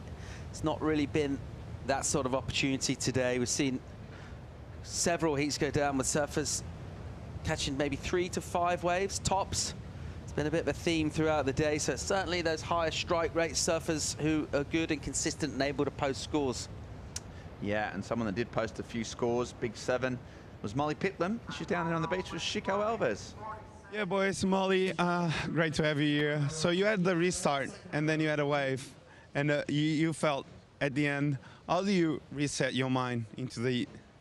Yeah, I feel like the starting was definitely tricky. We were pretty deep and obviously getting those sets on the head, getting washed around. And I think with the tide coming in, there's a lot of water moving out there and it's a bit different to probably what it looks like when you're out there. But yeah, and then obviously restart, which is good because you get that whole heat again. So it's like a fresh start, and then falling off, I was bummed because obviously it would have been a score. But yeah, I feel like you just take it for the situation and keep moving forwards. You can't keep dwelling on the things that's happened in the past. You look really smooth out there. Do you feel like you've got a special connection with this wave? I think Ericeira is definitely tough. Like, it's really wobbly, but I mean, thank you. And yeah, I definitely feel comfortable out there. It's within, like, I love to do a forehand carve, so, and it's a carving wave. But yeah, just excited, and hopefully I get more waves to really, you know, dig into my surfing, because I feel like I haven't really gotten out of gear too, so yeah. And with the swell picking up, are you going to change equipment, or is this board fine? Yeah, potentially. I'm going to go home and watch a couple of my waves. I think my board might have been a little small, but then again, it's a pretty burgery wave. So yeah, I'll reassess and see. I think you look great out there. Good luck for the next round. Thank you. And thanks to everyone at home watching. I really appreciate you guys. Back to you, boys. Thanks, Chico. We see live action. Sawyer Lindblad just can't quite connect there. Yeah, that was a pretty good interview from Molly. She like said, doesn't dwell on the past. You like that, Paul? You're not one to dwell on mistakes made in history? Or I still think about kind of arguments I had, and I think of cool stuff to say a bit later. And why don't I say that? And I'm still going through some stuff from school about that, actually. So yeah, more of a dweller. And Sawyer here. What did you like and what didn't you like about this wave, Paul? Anything stand out for you? It's a little lateral, isn't it? In terms of what our judges are going to score well. This was a nice attack on the lip on that turn. And then it stood up really nicely here. Interesting to see that arm position. We mentioned Caroline Marks just before. It's definitely the feel to that arm position, really similar from Sawyer Lindblad. I'm sure Caroline would be an influence, certainly. Macy, we know all about her polished style. She stands pretty upright between turns, sometimes during them too, and never really kind of committing the legs too much. She didn't really see too much to aim at on that wave, so just surfing a little cautiously within herself. Loads more yet to come. Real contrast in styles, isn't it, these two? I mean, obviously there's the goofy natural, but they're just very different surfers in most respects. Yeah, I think Macy's relatively unique on the Challenger Series. She does have quite a distinguishable style. The technique does make a little point of difference. Sawyer Lindblad, you mentioned how young she is, still really kind of perfecting her skills. But in terms of the confidence you get from going on Challenger Series tour and taking down names, making a ton of heats, coming into quarterfinals against, yeah, one of the best in the world, that's got to stand you in really good stead career-wise. Not only just experiencing different waves and being away from home, but just making yourself feel from a really young age that you're in the company that you should be in, and this is where you belong, and your surfing is this good, and build your platform from there to go on and improve from. And that's been really the story, particularly last year, wasn't it? With that rookie movement on the Challenger Series, it just seems like carrying on. And in fact, those really impressive qualifiers that were rookies, well, they're just a year older, they're stronger, they got more experience, they're even better than they were last year. So yeah, it's frightening. And Sawyer, this is the best result no matter what happens. She's had a couple of ninths in some of the earlier rounds, so she's ranked around 14th prior to this event. Had a ninth in Bolito and a ninth at home at, well, near home in Huntington. So she's been there or there in the mix, but hasn't pushed on to the kind of finals day. So she's already made a step, a step up, and she's got through the quarterfinals. Get through this one into the semis would be a massive result for her career, one of her best ever for her career. So you're right, all this experience counts. As she just starts to progress through her career, she starts to put all these in the locker, can count on previous years, previous heats.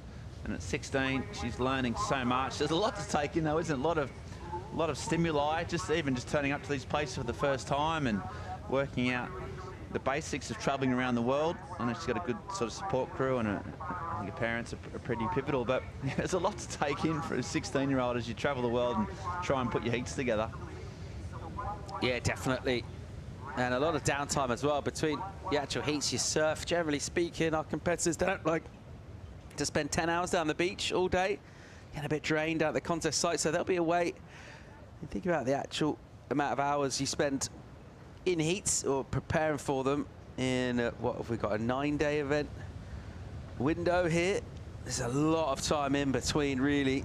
So being away from home and experiencing different things, those stimuli that you mentioned, I like that word, that actually also helps you just be more relaxed and not think too much about your opponent, anything you did in the last heat, all that sort of stuff. Okay, so Macy Callan live action. Bit of a foamy wave, but sometimes these foamy ones just clear up about now, and she's done that. That's 2 great turns. Really smooth, and now she's hoping for a finish. You can see all that upright style you're talking about. It just bounces through here. Looks like she's going to connect on the inside, a few more little pumps. And so calm and never looks rattled on a wave. And there's a nice little sort of carve and slash. She can't finish it off, but did some work out the back. So the best wave we've seen of the heat. Like the style, like the fact that she threw a bit of aggression to that wave. I'll get Paul Evans to talk us through it, but she's looking at a score and 18 minutes on the clock. Starting to assert a bit of authority from Callahan. Yeah, maybe a little bit. This one not really catching fire just yet, though, is it? With 12 gone. It's Macy's wave, a hard paddle in. By the time she stands up, because it's quite late, that gives her a load of speed from the takeoff. She goes straight into a bottom turn in the opening section. There's a nice, powerful turn. This was a really good hit from her. And then if you go up and down, that means you don't cover loads of ground laterally, so she gets a bit stuck behind that section as it runs away a touch, and then she comes around onto the face. It's soft, and in here you're just thinking about getting a finish. And she makes room for herself here. Nice little release of the fins. Doesn't get a take on the lip, but a good number comes in for her. Yeah, 6.5. So, you know, I think the judges, they like these two-turn combo. There was no kind of, no kind of break in it, and then she got the finish. So 6.5. And actually we've got her partner, her boyfriend Sheldon Simkus. I think he's down there watching, maybe getting his little take on things would be interesting, because no one knows Macy surfing more than him, and he'll be interesting to have a chat to. You see the replay, 6.5, got his nose in front, and there's Chico. Go for it, mate. Oh, I'm live. Thanks, boys. Yeah, I have with me Sheldon Simkus. Sheldon, you had a hard time out there, but Macy's doing well. How do you think she's going out there? Yeah, she's just been cruising through these heats. It's been quite fun to watch. I'm taking notes, so yeah, I didn't do too well, but yeah, she's been dominating for us, and it looks like she got a pretty nice wave then, so see what the score is. Do you think this is a wave that suits her surfing?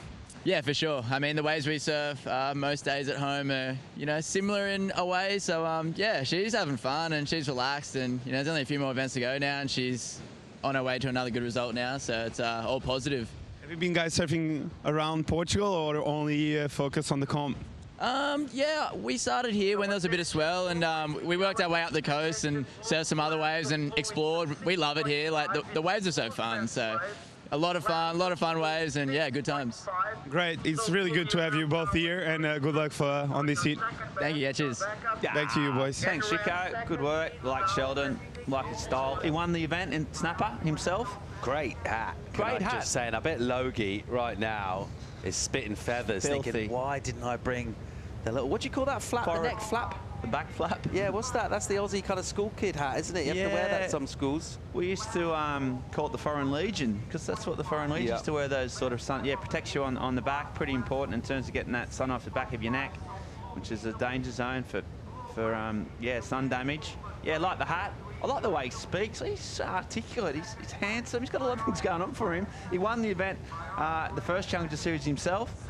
So he's right in the mix in terms of getting up the CT. Great surfer in there. Those pair are pretty cool. They just cruise around, always seem to have fun, real positive, relaxed. And right now, he'd be fairly confident. She's Macy's got a 6.5. Sawyer yet to really challenge the scoreboard. Just the one wave ridden. Does have priority. And just see this high tide starting to settle things a little bit down, but slowing things up as well. And they'll wait for the sets to come through. 15 minutes. What do you do? Stick or twist here, Paul? Do you start to stay busy if you were Sawyer, or would you just still got to wait it out, you think? I think at this stage, probably waiting it out for the time being and waiting for something of real quality. What you don't want to do is sort of panic too early, get to the inside, start getting more 3s and 4s, and you really want to be getting at least up into the 6s, I think, to take on a surfer like Macy Callahan. So yeah, stick to the game plan, wait for an opportunity. Okay, yeah, and that's what she's doing right now, sitting at the back, waiting patiently. And we're going to wait patiently as we go to a short commercial break and come back with more live action. We've got 14 minutes of the last quarterfinal of the EDP Vissla Pro Ericeira. We'll be right back after this short commercial break.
Welcome back to live action here at Ribera de Ilas. I've got a correction to make, Paul.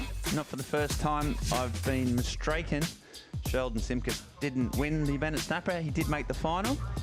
Just got a little bit of a note from the guys back home watching by his shaper, Darren Hanley. Knows two things about surfing. And old new school Hanley. He's given me the touch up there, and I appreciate it. Yeah, so...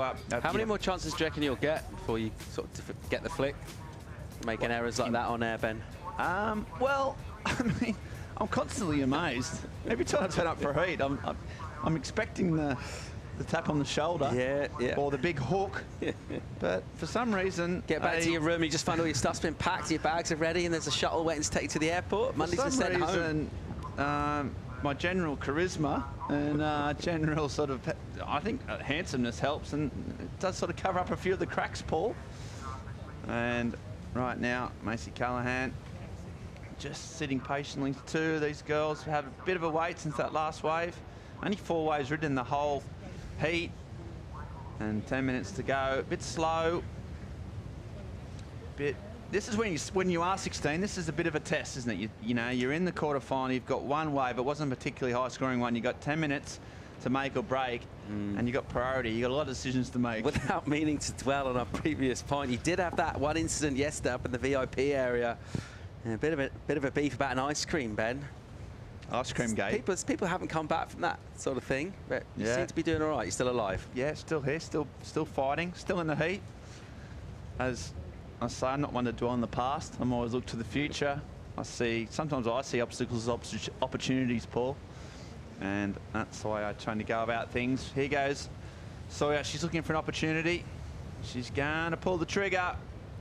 Here we go. Californian Prodigy comes around the first section. Again, a little bit lateral.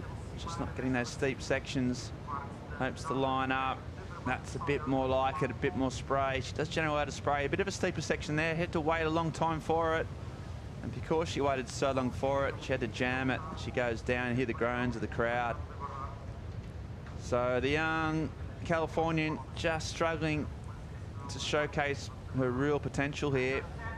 And that wave had, you know what, didn't have loads of opportunity, Paul, but had enough to at least to get it back in the heat. She needs a 6 to go into first. I think it had opportunity, and that's going to be a really costly error there, particularly just the stage of this and how long she's waited for that wave. Waiting with the priority, and you think Macy's got a 6. You need to get something around about that to get back into it. So opens up swinging, see a bit of a wobble coming through.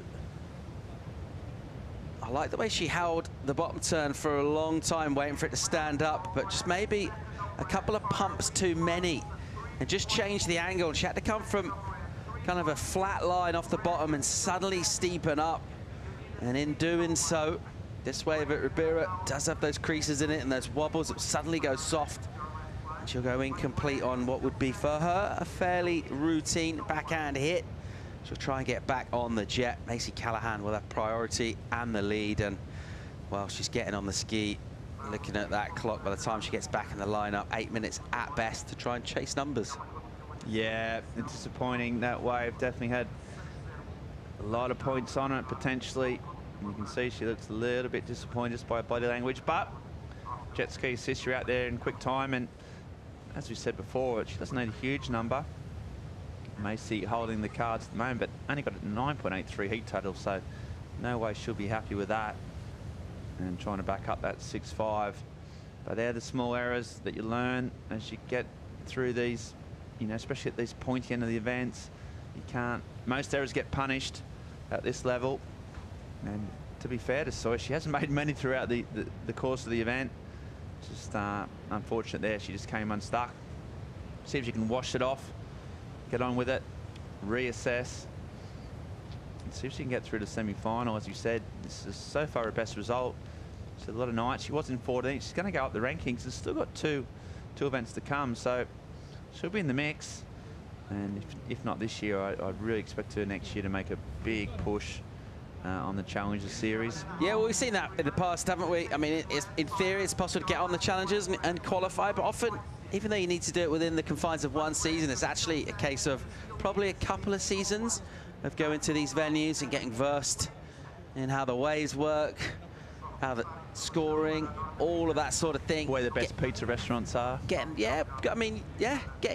comfortable away from home, finding places like to go eat, and then using that after a couple of seasons, learning from mistakes, crucially, and coming back stronger. Qualification, although it happens within one season, now between May and late November, particularly on the challenge, it's actually a result of probably at least 2 to 3, possibly 4 of the previous year's work and hard graft that all goes together for getting qualifying done.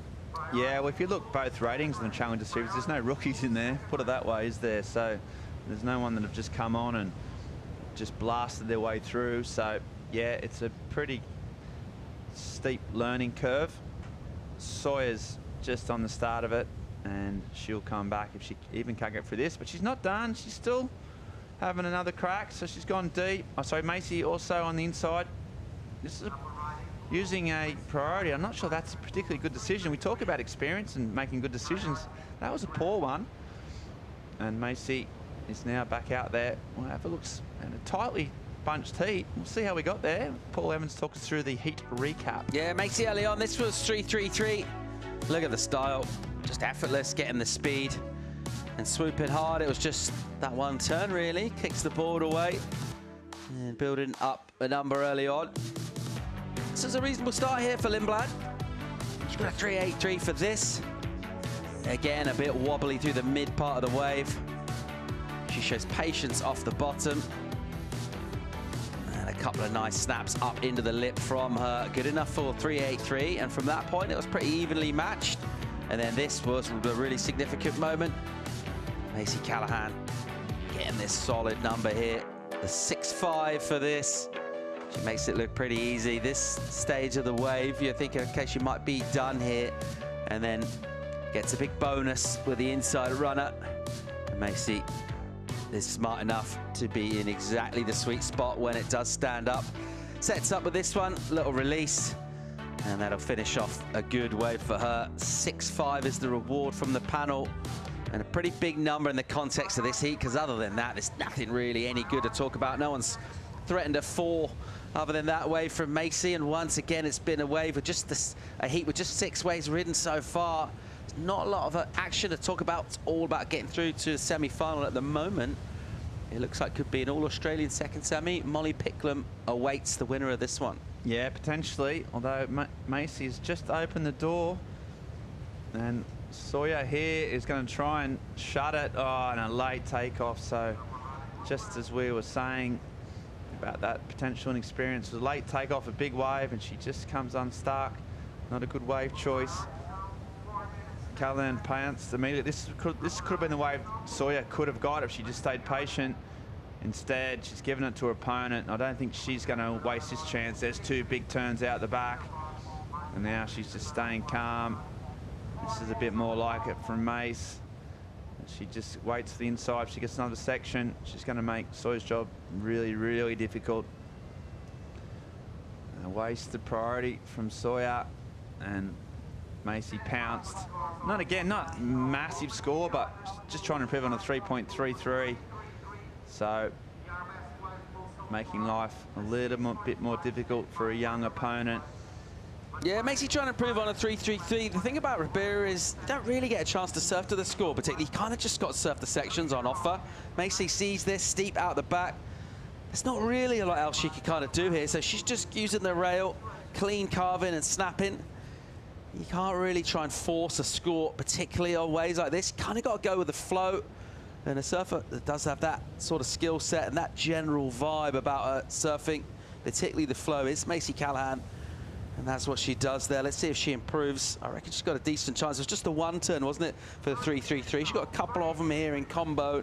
A good chance for making things slightly more difficult for the young American. Yeah, the big open face carves on a clean face. The judges have been enjoying that. And there hasn't been a lot of it in this heat especially, so you'd think that she's going to improve her score and make Sawyer's job even more difficult. Already needs a 6, might go up. Although a heat total 7.43 was never going to be enough at this stage. And Macy just making her way out. She might get one more chance, or at the very least she'll be able to put some pressure on her opponent by getting in a grill and trying to force her into some poor decisions potentially. Sawyer in position, waiting for one last set, hopefully 2 minutes on the clock. There hasn't been a whole lot of waves.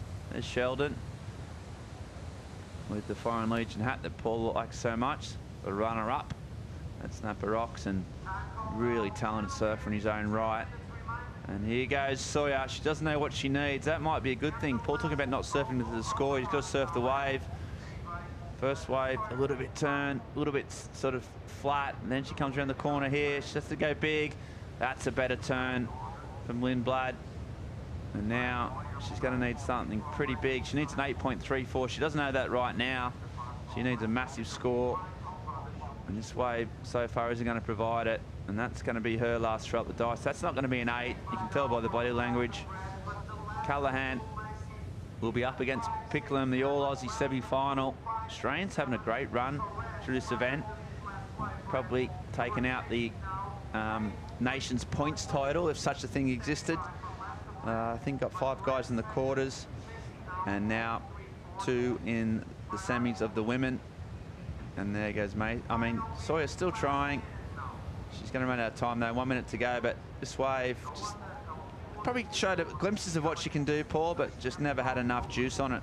She's been a little bit unlucky, I think, with the wobble, particularly when she's on her bottom turn. That was a nice clip off the top, but it was a clip rather than a real genuine assault on the lip. And you see the wobble going through here. And what that means is, it just means she has to just adjust and keep a slightly more neutral line as she lines up the bottom turn. And then by the time she comes off the bottom, it's a little bit lateral and a little soft in terms of those snaps on the face rather than really taking on the lip. She didn't know at that stage she needed an excellent number. She's probably found out about it now, and it's a huge score. I'm not sure she would actually get back to the lineup in time, but Macy Callahan, really, you've got to say, impressive. She stayed patient, kept a really cool head, and just surfed the opportunities that came to it. It sounds easy when you say it like that, but there's not much more you can do than just take the waves when they come. And Macy's looked really smooth and good value for a semis finish or better here in Portugal. Yeah, absolutely. And she'll know that she's actually got a few more gears left. You know, she won that heat pretty convincingly. You know, she surfed well. You're right, good wave choice. Any errors that were made by Sawyer, she capitalised on. And she's, you know, she's looking really good for not only for this event, but for, you know, qualification. So one step closer to the CT, one step closer to the CT. And yeah, she'll be really happy with that, as will her partner Sheldon. So we're getting down to the quarterfinals of the men's now. Rapidly getting through this event into the pointy stage. We're going to do the quarterfinals of the men's and then reassess in terms of semi-finals. Paul, we might go on hold. We might come back tomorrow. So right now, let's have a look at this bracket. See if Evans can unpack this a little bit. See what he's got. See what he thinks. And we got the bracket there. So we've got Johnson down there originally. Betty Lou, Sakura Johnson versus Caity Simmers. Paul, what do you think about that? Yeah, outstanding. 2 of the brilliant surfers from this event. Obviously, that's why they're in the semis, and that's a great looking matchup. Also enjoying that second semi as well, seeing the all Aussie affair, Molly Picklum, and the winner of the last heat there, Macy Callahan. That's going to be a really interesting one as well. And we do have those qualification scenarios that we mentioned, according to who wins. People can get their qualification done here in Portugal. It's all setting up sweetly for the women. Yeah, the top 4 rated surfers all in the semi-finals as you want. So incredible surfing, incredible that the best surfers have got to the finals. And we've got men's quarters coming up, so much action. We're going to a short commercial break. We'll be right back just after this.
Welcome back to Portugal. Challenger Series competition reaching a conclusion, certainly heading towards it. We're waiting for a final decision on whether we're going to go into the semis as yet. At the moment, we have our semi-finalists decided for the women. All smiles from Macy Callahan. Let's switch attention to the men. First quarter in the water. Michael Rodrigues of Brazil taking on Ian Gentile from Hawaii. And joining myself, Paul Evans, back in the host chair to give us some colour, some insights, break it all down. Philippe Jervis, how you feeling, mate?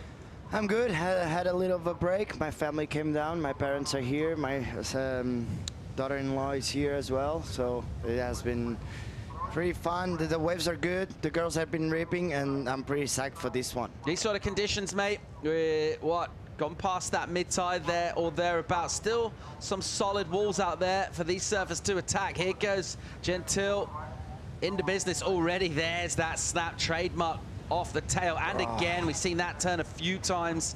That one goes awry for him, though. And he'll lose points in terms of not getting a finish. The first turn was really nice. So the first blow landed by Ian Gentile. And not quite getting the advantage he could have had from that wave with an error on his final maneuver. Yeah, we haven't been seeing a lot of mistakes by Ian since the beginning of the contest. He has been just being really, really good, surfing those waves from the outside all the way through the inside, and he has been falling that much. So, yeah, maybe a little quarterfinals nervous. As we see here, this wave stand up, nice first snap with a lot of water, and here he went for the layback. That outside rail just got caught up on the water and ended up going face first. But this is the first wave. He came all the way from the outside, started off with a nice slip line floater, and then finished this one off with a strong finishing turn. This was pretty out the back. Yeah, that was the very first wave. The one we just watched prior to that was his second, so a couple of numbers to come in. Here's Rodrigues. Yeah, coming from behind the section, a nice wall to work with, nice speed turn, but just that one turn. They once again a little bit too deep on the lineup, and they haven't been able to get around. That's the first section, so they need to reposition themselves and try to get that open face all the way through the inside. Hey, you've been saying it repeatedly. They don't seem to be listening. Surfers getting caught a little deep behind sections here. Ribeira Dillas, a tricky lineup, a tricky wave to surf. You can see that swell steaming in out the Atlantic and filling in down the reef here as that tide floods in. And there'll be some big boomers out the back. The right of your picture, you see a little dot. That is Michael Rodrigues from Floripa, Brazil. Looking to get himself wider now, much wider, in a position to take advantage of sets when they come. On the left of your screen, now center. As we zoom in, we'll pick up Gentile on the island of Maui in the Hawaiian island chain. Gentile has been showing us flashes of brilliant surfing for the last few years. Hasn't put a super consistent entire season together. He's put a great event together here. He's in the quarters, surfing for a spot in the semis. Live action Rodrigues. A sharp snap from him in the pocket. Figure eight cut back, rebounds onto the white water, sets up. A little flash of the bottom of that board, that mauve color, standing out nicely in the midday sun here in Portugal. A swing of the hips on the inside, a steep section here that he'll try and tag, and he'll do it really well, making sure he'll get that turn done. A strong finish for Rodrigues, and better stuff from him. He'll certainly improve on his previous number, which is a 2.57, the one quick turn. Gentile, a couple of modest numbers himself. His earlier work, good enough for 4.17. His second wave with the fall at the end, 3.17. Yeah, I actually think that we're gonna check this replay. It dropped that wave way on the bottom of the wave, but he managed to get around that section and hit pretty well on the outside. A couple of nice cutbacks. He has a really nice style, Michael, and he's a really fast and powerful surfer. He just needs the wave to stand up just to show what he's capable of. Here, a bit more power on that one, and then he's gonna finish this one off with a nice little snap. What I think is the surfers Now with the jet ski assist, they don't need to wait that much. They can risk it a little longer, because risk it a little bit more, because they're gonna be on the outside pretty quick. And there's a few insiders that can actually provide you some scores. So if it was me, I'll be a lot more active on the water. Let's go here from our fourth semi-finalist for the women. Macy Callahan is with Chico Alves. Yeah, boys, I have with me Macy. Macy, it looks really hard from you. Can you tell me how big is it? Because we cannot really tell from land. Yeah, for sure. It's really tough out there. Felt like I was duck diving the whole heat. I was probably a bit out of position. I don't know what I was doing, to be honest. I was pretty nervous, so I was just happy to get through. Could you understand what the situation was when you were out there? Yeah, I knew that I had like a 6'5", and but I know how good Sawyer is, and yeah, she's an amazing talent and so young, and she's very mature for her surfing, and yeah, I have no doubt that she'll be up there and on the CT one day, for sure. Could you understand where you were on the lineup when you were further out the back, or was it just quite hard to understand where you needed to go? Yeah, I yesterday I wanted to like be on the inside and a little like further out, but wasn't really working today. I was just getting lost. But the sets just kept breaking everywhere, so it was hard to really position yourself. I think for someone who got lost, you look really good out there. So congratulations into the next round. Thank you. Stoked. Back to you, boys. Macy Callahan will face Molly Picklum in an all-Aussie second semi-final. We have settled our semis for the women. We haven't got a call as yet. We'll get you that as soon as it comes, and whether we're going to run those today. This could be finals day. That was the call this morning from Logie. We'll wait for that decision. It's basically to do with the tide. It's big enough to break through the high tide. How many waves are going to be? How high quality they're going to be? Well, we're going to basically keep an eye on it through these 4 men's quarters. So in the next 2 hours, we'll make that decision. Logie and Miguel Fortes, our local expert, keeping a beady eye on things along with our head judge. Here we go, Gentile, good looking wave for him. Turns off the bottom, opens up the carve, and then springs a shorter bottom turn, sort of bounding into the lip. Bang, nice tag from him. Look at the speed he bring into the inside bowl. Gentile again, carving high in the pocket, and now into some bouncy water, recovers well, and hits the lip, and he comes out. You just see him out running the avalanche, the knees working, the thighs, that board bouncing on the chop. Gets a completion, solid wave there for Ian. Yeah, I don't know if everyone at home noticed where he actually got this wave was way to the left. So this is the waves you want. Obviously, it's the tide is getting higher. It's a bit bumpy, but it just gives you that extra bit of wall. This was a really good one, a bit of a flare on that one. But yeah, it's bumpy, it's mushy, but there's some scoring opportunity here. Wham, nice little finishing turn. So a bigger wave, a lot of bumps on the face, but dealing with it very well. That's where you want to be seated. There goes live action from Rodrigues. And again, similar point that you just made. I think this is another wider number here for Rodrigues as he makes his way back out from a previous wave. So this one lighting up really with some good action in the opening 12 minutes. Rodrigues got a couple of scores. His previous was that 4.83, and he just sort of ran out of juice on that one. You can see him lose a little bit of interest, lose that physical commitment to his stance towards the back part of the ride, and he'll kick out. Yeah, a couple of nice cutbacks. Unfortunately, the thing about these wider ones, they need to be the biggest ones. Otherwise, you're not going to get the finishing section. If you want to get those insiders, you need to be a bit deeper on the lineup. Otherwise, this will happen because this is a medium-sized wave. Jens was a pretty big wave. So there's 2 ways of dealing with it. You either wait on the left and get those bigger ones, or you wait a little bit deeper and get those smaller intermediate that sometimes get a cleaner walls. Positioning tactics here at Ribeira Dilas, ever crucial. Got to get yourself on the spot to find the right wave, crucially, before you can then go towards getting your score. We're waiting for a number in for the Hawaiian. Doesn't need a big number to get it first. Rodriguez got a minor improvement on his previous, a 2.7. His high score is that 4.83. It's low numbers thus far in this. Our first semi-finalist will be one of this pairing. Let's see how it works out with just over 17 on the clock. Ian Gentile on the ski right now. He'll get dropped off in a zone just a little wide of the peak, which then requires paddling back in.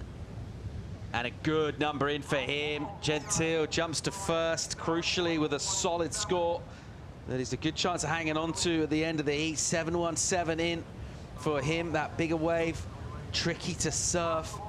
And he's got that thin-looking, quite bladey equipment. It handled really well on those chops. His legs were doing some work as well. He's earned that rest on the ski.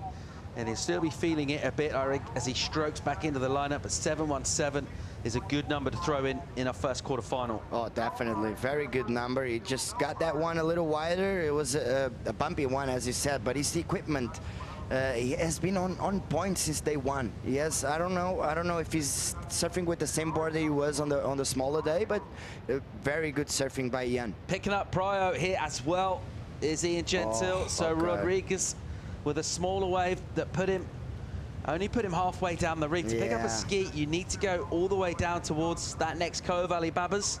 And he wasn't anywhere near there, and there wasn't much point paddling down to get the ski, so he had to paddle back out, and he had to watch the ski basically overtake him.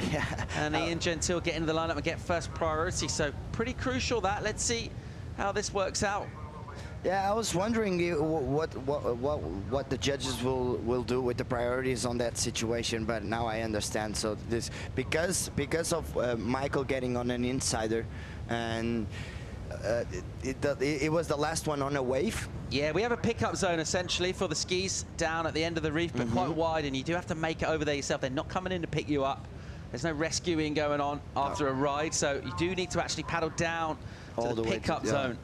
And because that wave didn't go that far, Rodriguez had to paddle back out, do it the old-fashioned way with arm power. Meanwhile, Gentile uses priority, got himself a wave here. Wow, opens up that carve with so much speed, stands bolt upright next to the whitewater. Another good section here, and snaps it off the rail, bang into the lip.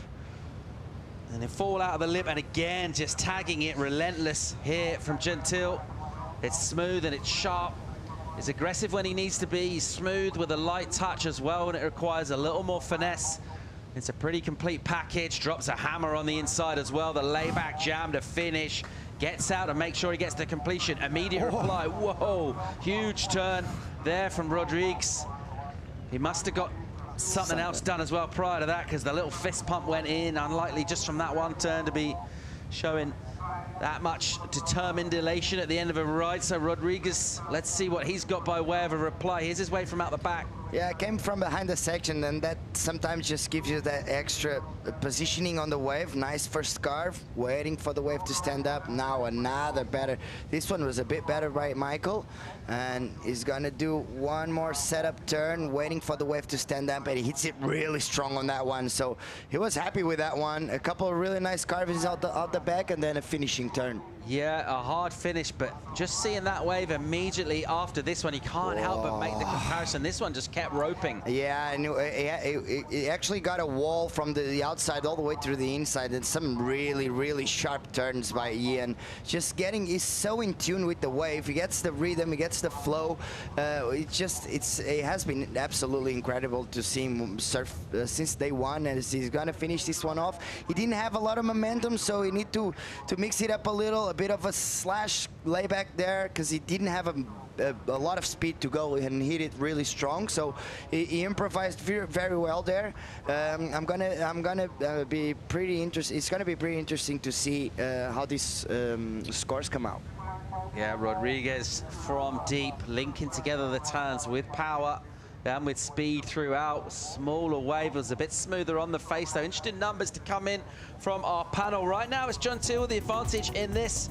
The quarters, again, they keep coming thick and fast. Couple of Aussies in the next. One of them, Callanan, taking on Moffat. We got the rest of this heat to come to real soon, right after the break.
Quarterfinals on the Challenger Series in Portugal, EDP Vissla Pro.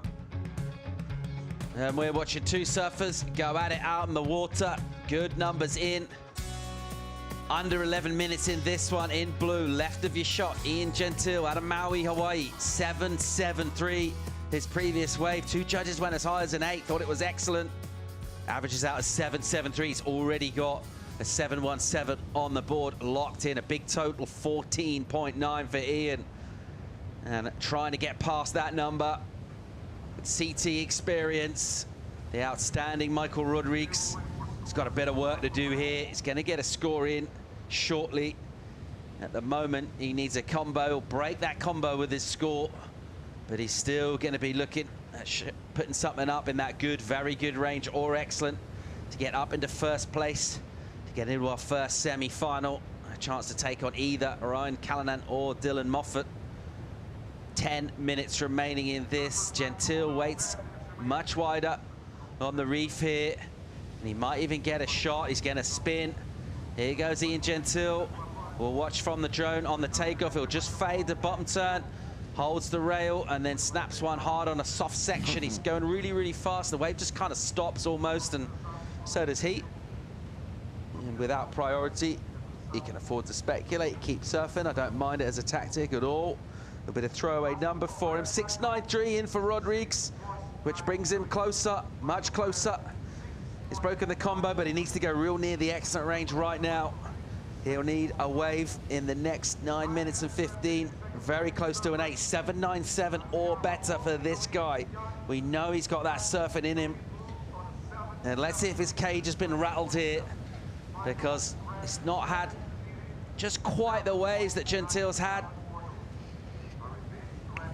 And let's see how he goes by way of a reaction to try and get back into this. But I love seeing a surfer of his quality challenge, and the judges are saying, show us something excellent. I can't wait to see his reply. Oh yeah, if he gets the opportunity, we know how good he is, and if he gets the good opportunity and the good wave, he can actually make that score or even higher. Michael is definitely a surfer that we know what he's capable of, and we know that he has the surfing to do some of the highest scores of the event so far. So it's going to be pretty interesting to see. As we see him, he's sitting a little deep again. Now he's paddling all the way back.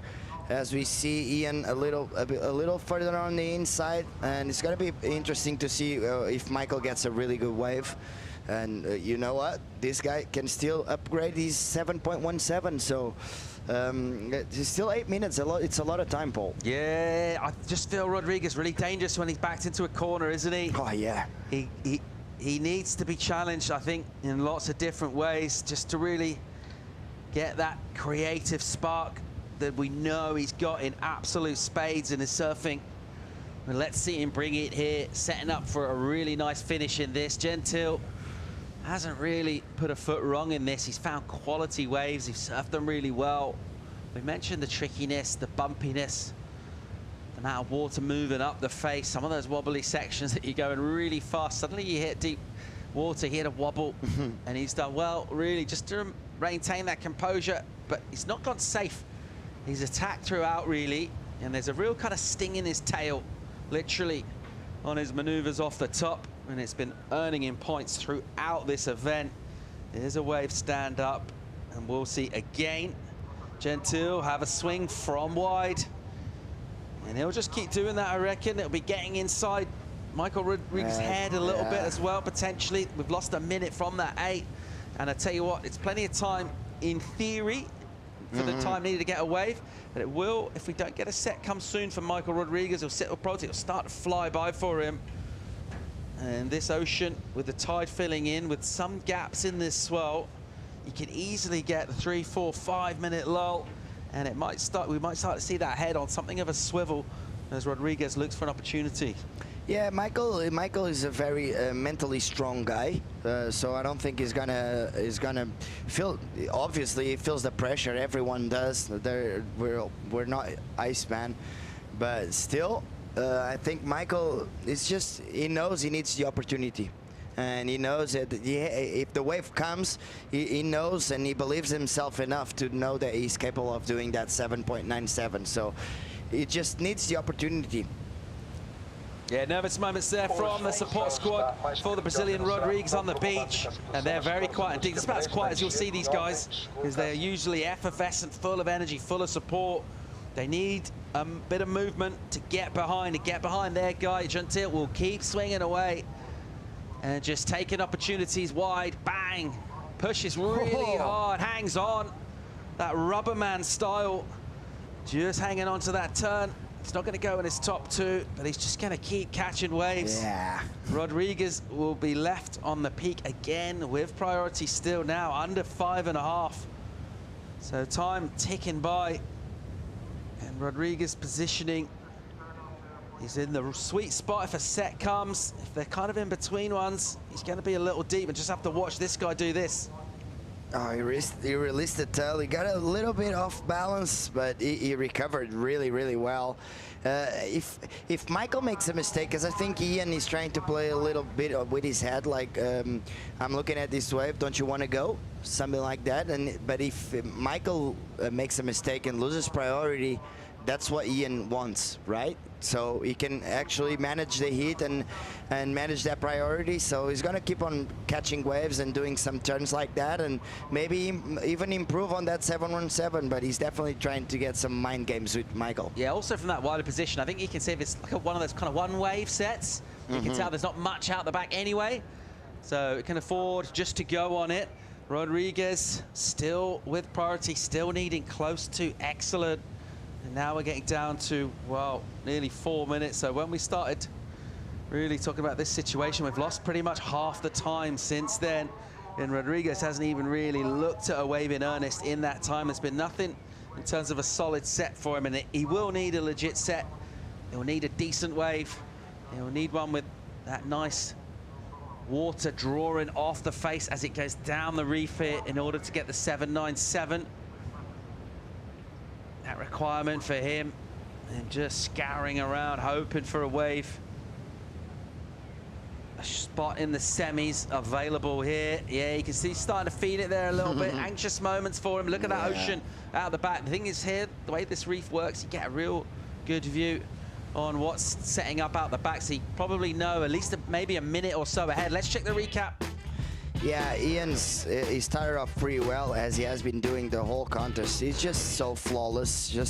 He has such a good rhythm and such a good flow here. A nice top off the top, drifting the tail a little bit. He has that little low stance. He's a tall guy, but at the same time he's really sharp and really strong. So very good surfing by Ian, dealing with all those bumps and lumps, as you said. Michael here with a 6.93.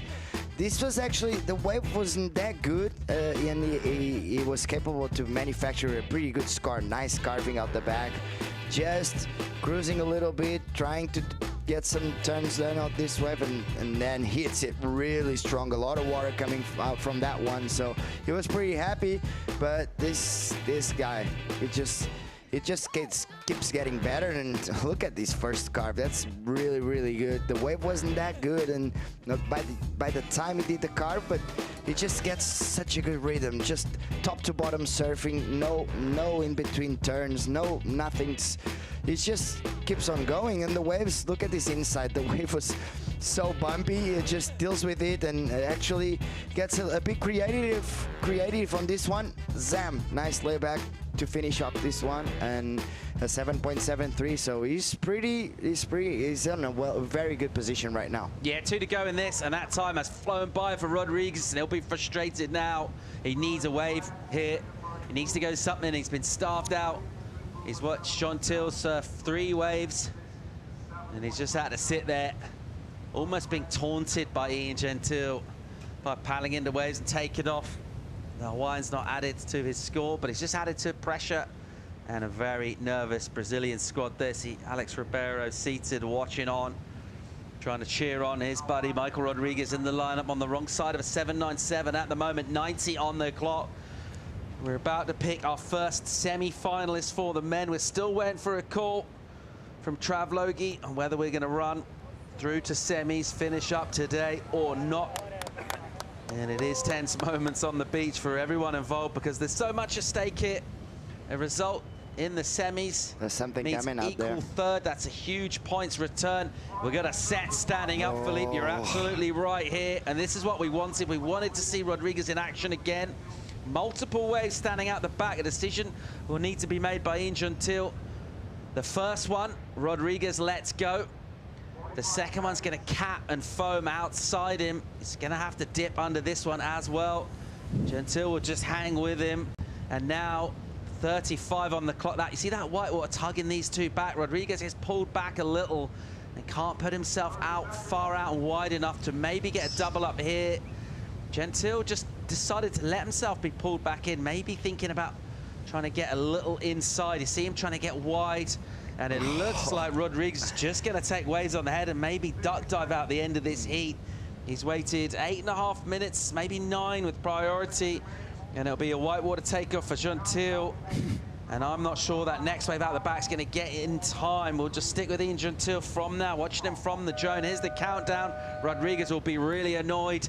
He was due another wave, and it just wouldn't come for him. Ian Gentile, a job well done. A pair of 7s, surfed really well, maximized opportunities, looked really solid on his board, and got out of a really tough heat against a top surfer. Ian Gentile, our first semi-finalist for the EDP Vissla Pro Ericeira for the men. And that crew will be somewhat disappointed. He's definitely of a caliber to come in to the very pointy end of proceedings. Just couldn't get the wave out there in that one. And that'll bring this one to a conclusion. This guy here will come in and I think keep a fairly keen ear as to what exactly we do. Stand by for that call. We're going to see Ryan Callanan and Dylan Moffat go at it for a chance to surf against Ian Gentile. That's all coming up right after this commercial break. Potentially final stay in Portugal. We'll bring you that call real soon. Join us for more live action. Quarterfinal number 2 right after this.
Welcome back to live action. Ian Gentile. That's a massive result for the Maui-born surfer.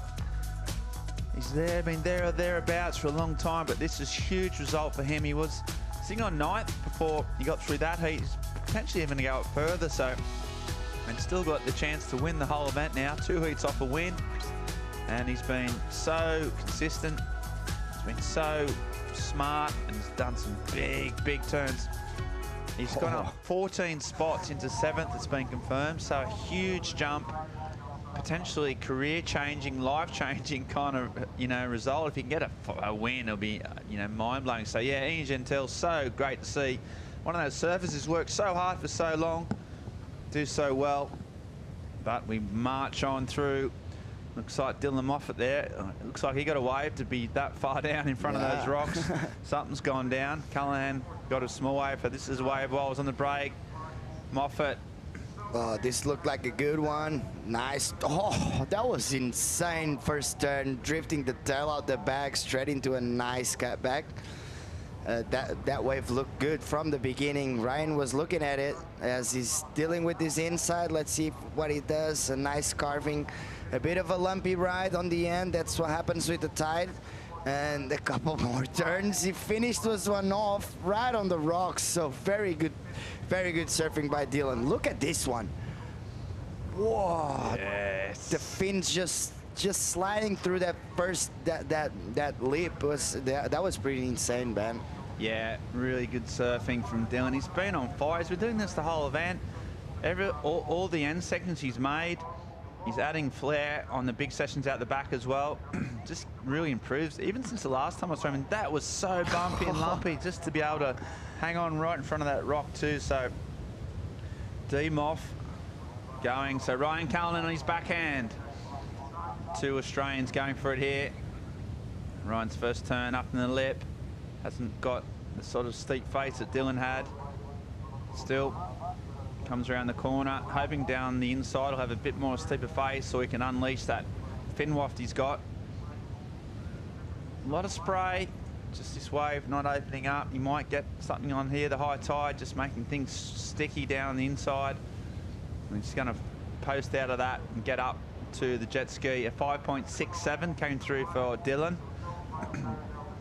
Thought it might have been a little bit up from that, but judge is setting the scale, and Ryan's wave never quite got a good section to showcase what he can do. Yeah, with this tide, the backside will be a bit of a disadvantage because the waves are not as steep as we wanted to because it's high tide, and it's going to be hard for the backside surfers to attack the lip.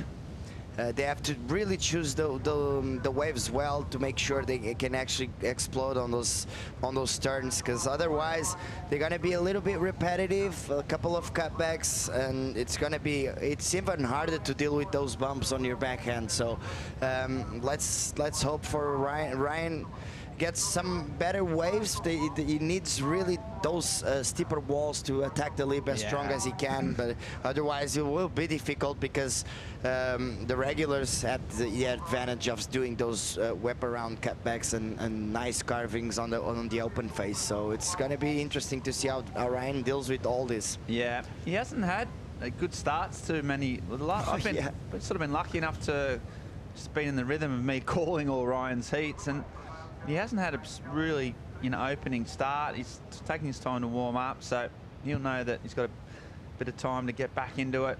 And so far, Moffat's getting a 5.67. 2 Australians. We said we've got 5 Australians in the quarterfinals. That's insane. So really solid performance. So they're up against each other. Got Jacob Wilcox, Liam O'Brien, 2 mates, 2 surfers who both ride the boards of DHC, Darren Hanley Designs. And then obviously the last quarter as well. These are big results.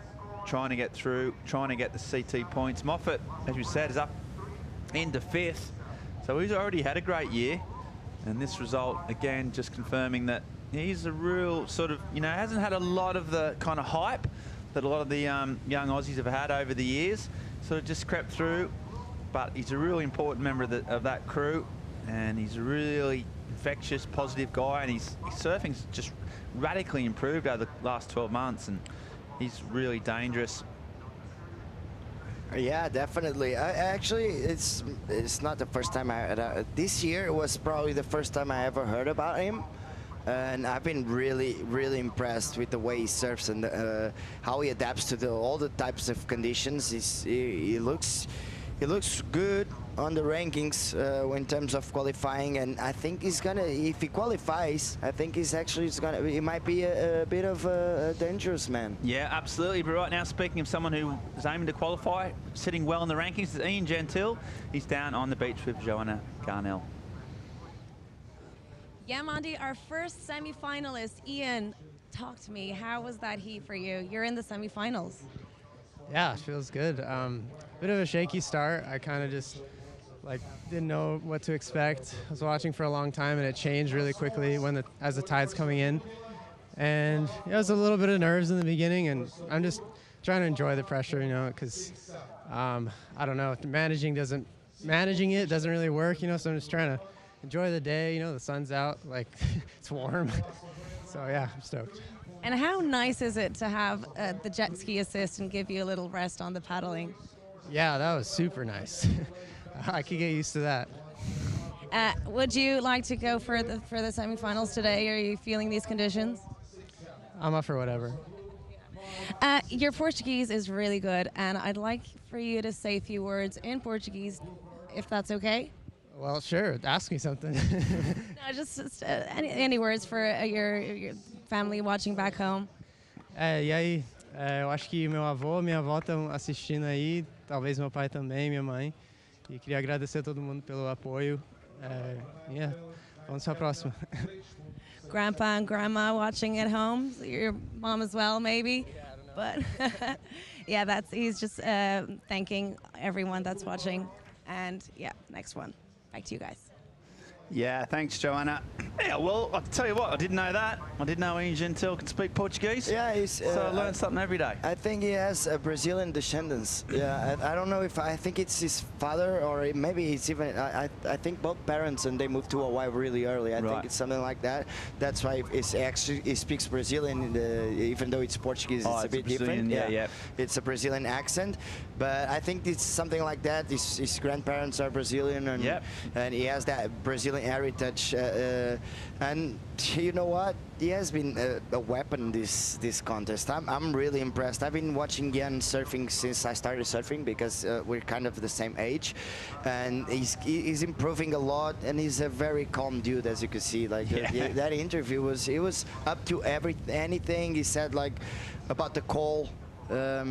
He would go if the Travis Logie calls it. Let's keep on going. He's ready to. Yeah, he's cool, calm, and collected, and he's just taken it all in his stride. And he's the first semi-finalist. He'll be facing one of these two. As we see a set come in, Moffat in blue has priority. And they both go over the first one. Callahan makes a move. The second wave of the set, it's always a bit of a favourite if they can get it. Ryan's going to force Dylan look at it. Moffat lets it go, so Ryan goes this one. The Novocastrian goofy footer, and it just kicks out. So that was a good call from Dylan. Let it go. Ryan might hope he can get into position for the next one. And he lets that one go as well. So Moffat's up and riding on it. That's why he's in the groove. That big bottom end turn and then a big slash. And just almost loses his back foot, but regains. And then comes around this section. And another hack. He's really got this wave. Just knows when to pick the right ones. He knows the sections to hit. And even though he made a few little errors, he recovered. So he kicks out. So that's a good backup for his 5.67. And Ryan just out of rhythm. Once you lose that, once you lose that priority in these sets, even though it's 3 waves in the set, it seems there's only one good one. Yeah, exactly. You just got to wait. It's almost you just get one set and then you have to wait for the next one. But Dylan just clicking off the top. He started off really well. He almost lost it on that bottom turn, but managed to regroup, and he almost lost it again. His back foot just slipped off the trackpad. So, but this wave just kept providing on the outside. Even though he didn't have a finishing turn, you might not have any more finishing turns with these high tides, so you have really to take advantage of those outside turns, and the wave just had a steep wall, and he did 3 very strong turns. And check out the scores coming in, 7.83, so very good score for Dylan Moffat, and he's got to be happy with that one. Ryan was looking at it, but unfortunately Dylan with the priority. That was probably the wave that Ryan needed. Yeah, well, and he tried to sell in that first one. That's probably why Ryan took off on that first wave, just to see if he could lure into him, but he's too smart for that. And Moffat, he's just been really consistent this year. And we go, Ryan, live action. Backs off the top and just gets caught by the bump. He goes back out. Yeah, Dylan, he's had a solid start. He had a 5th on the Gold Coast, snapper. Then he got a 9th in Sydney, a 17th at Bolito, and a 49th, poor result in the Vancouver Open of Surfing. So yeah, basically, his Australian leg's what got him up the rankings, and then now there's this, which has been his best result of the year so far. He's matched his effort at Snapper Rocks, and with an 8.8 7.83, and he's like in a 5.67. His favourite to go through this at this stage. A long way to go, but he's continuing his surge up into the CT places. And the two Aussies, good mates, they're going to battle it out. Ryan Callanan, the top seed, he's ranked, he's really high, number 2 or 3 up there in the rankings. If he made it to the final, or if he won this event, he'd qualify as well. So there's so much riding on it for both these surfers. And at the moment, it's Moffat, though. Jervis is just too good at this stage. Yeah, you look at his positions on the former contests, and you look at those, and it feels like there's a pattern. When it's a point break, he actually he excels, and he's already on the quarterfinals, and he's looking good to go through on this heat as well. So Dylan, it looks like his surf is made for the WCT, because it's point breaks. There's a lot of point breaks. You have Sunset, you have Bells Beach, and sometimes there's a few surfers that actually excel on these kinds of conditions, as we see Ryan up and riding on a really white wave, washy wave. So a late takeoff, dealt with a bit of foam at the start, drives around. He's at his best when he can get up and get those fins out, but this wave has so far not allowing that. And he gets a lot of spray. He wants to get a bit more radical, and you can see him just grabbing there. He has to push so hard off his fat sections that he's not allowing anything. This might be a bit better one, so that's a bit more like the style that we know from Ryan. Then grabs his rail, but just can't get up. So those waves, yet again, just not allowing him to showcase the best of his surfing. Looking strong, you know, still generating spray, but there's no whip. Yeah, there's not a bottom turn. There's not a part of the wave that allows him to come out of that bottom turn vertically. He always has to go a little bit horizontal, because there's not much wall on those. So, as I said, for the backside, sometimes it's pretty hard to surf Ribeiradilhas, especially with this tide, because there's not much to offer here. A lot stronger on that one. He almost. It felt like he almost got that finishing turn. Unfortunately, the wave just closed out on him pretty fast, and then still, I think it's going to be Ryan's best score. His requirement is going to drop a little, but still, it's not going to be easy. Yeah, it's pretty huge. So Ryan's season started off with a poor result up on Snapper, and then got a final down there at Manly at the Sydney Surf Pro. So really good, strong start there. That's where he got the bulk of his points, 7,800 points off the bat. Had another shocker in Bolito, and then came good again in the Bands of Open Surfing with a 5th place, and then he's got a 5th here at the very least. So also been consistent with some big results, but you know what? He's got a lot to do though. Right now, as we see Liam O'Brien getting ready for his next heat, we're going to go for a short commercial break and come back with more live action right after this.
Welcome back to live action here at Ribeiradilhas.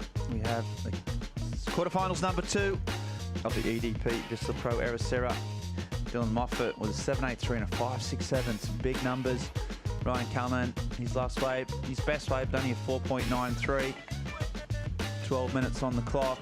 He's going to need 2 waves, you'd imagine, to get in front. So he's going to have to get his first one pretty sharpish. Yet again, though, Moffat with priority on these sets gets to choose the best wave that comes through. And every time that's happened, he's built up some big numbers. So Dylan just playing a smarter heat than Ryan. We'll have to look back to that first. I think we missed the initial break where Ryan just got a 1, and that could have even been what flipped the switch. And Dylan goes again, driving around. Nice little S-turn. And there he goes. Oh, and he goes for it again. So he's just feeling it. He's getting radical. So even when the sections don't look that great, he's getting points by being risky. And he's getting rewarded for it so far. And if you can finish off down the line here, trying to improve on a 5.67, and unfortunately that one's not quite showing. But yeah, you can tell he's confident. He's got a lot of confidence going through those veins right now. Yeah, and the confidence makes it a lot different. It makes you just surfing with. Look at this. That's a really, really cool layback. Just putting the board upside down, almost facing the whitewash, which is really hard, and using that core strength just to help him get up. And then, unfortunately, the wave just dies off on him. But this just shows, as you said, how confident he is. It looks super comfortable out there. He knows what he has to do. He knows what he has to do to get through a couple more heats, and he knows he's one step closer to that win, and one step closer to maybe qualifying. Look at this. This is one of the biggest outside turns we've seen. We've seen a few of those sort of crazy ones on the inside with the laybacks. Looking back, Ian Gentile's been pretty good for it. Leo Fioravanti's done a few, but we haven't seen many out in the outside section. But unfortunately, it was just that one turn, and that meant he only got a 4.9. So without any other sort of turns to link it or a big finish, it's not going to go into his keeper, but it shows you what he's got, and it shows that he's capable of doing anything. Okay, again, the set's approaching out the back. Callanan needing an 8.57 for a single wave, or a couple would help his cause. And he might be a bit deep on this one. So he's paddled out. Let's hope out of not. position. Let's see if some of the times these ones that look like closeouts look all right. He's going to go. So Ryan Callanan, first turn again. He's going to try and get a release here. There we go. That's a bit more spray, a bit more waft. He's just battling away. Just can't seem to get a bit of a section. Here we go, though. A bit steeper here. And there we go. That's bigger. And can he hang on? He can. And he can. So he's... I mean, that's about as big a claim as you get from Ryan. Yeah, exactly. Just a smooth claim. And the girls like it. As well they might. It's radical surfing. So an 8.57 might be a bit of a stretch, but he's going to get himself at least a score and potentially make his job a bit easier. Oh, definitely. This is definitely the kind of wave that Ryan needs to catch. That outside turn, wham! That's a really good one. He has that a bit of a steeper wall, and on your backhand with the high tide, that's exactly what you need. And also had the finishing turn. So Ryan dealing very well with this one. It was not an easy one, but he just exploded really hard on that one. Just dealing with the whitewash. Yeah, I think he looked happy with that one. Yeah. I like that signature. Yeah. So this one was really good. It timed it really well, and it went around the corner and actually got a little bit of a nice cut back here. But the last turn, that's the main turn for me on this wave, and we know that judges love a big finishing turn, and it just timed up really, really well. That was really good by Ryan. That was not an easy finishing turn. That was not an easy section. It's pretty critical, and the numbers are out. Yeah, 6.60. So his best wave of the heat, and now he's back out there now needing a 7 or a 6.91, but effectively a 7-point ride to get over his opponent.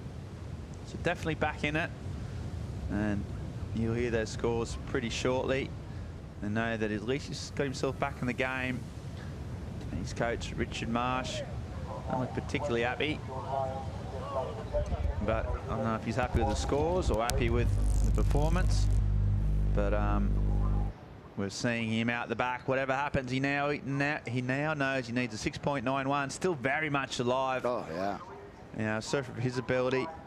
Been pretty consistent this heat. I mean, they've guys, how many they've caught? 10 waves for Leap. So yeah, at least we've got a lot of opportunities. Not a lot sets coming through pretty frequently. Yeah, it's still pretty consistent out there. Not all the waves are good, but it's pretty consistent out there. As we see another set coming in with a couple of waves, at least 1, 2, 3 waves out the back, maybe with 4th behind that one.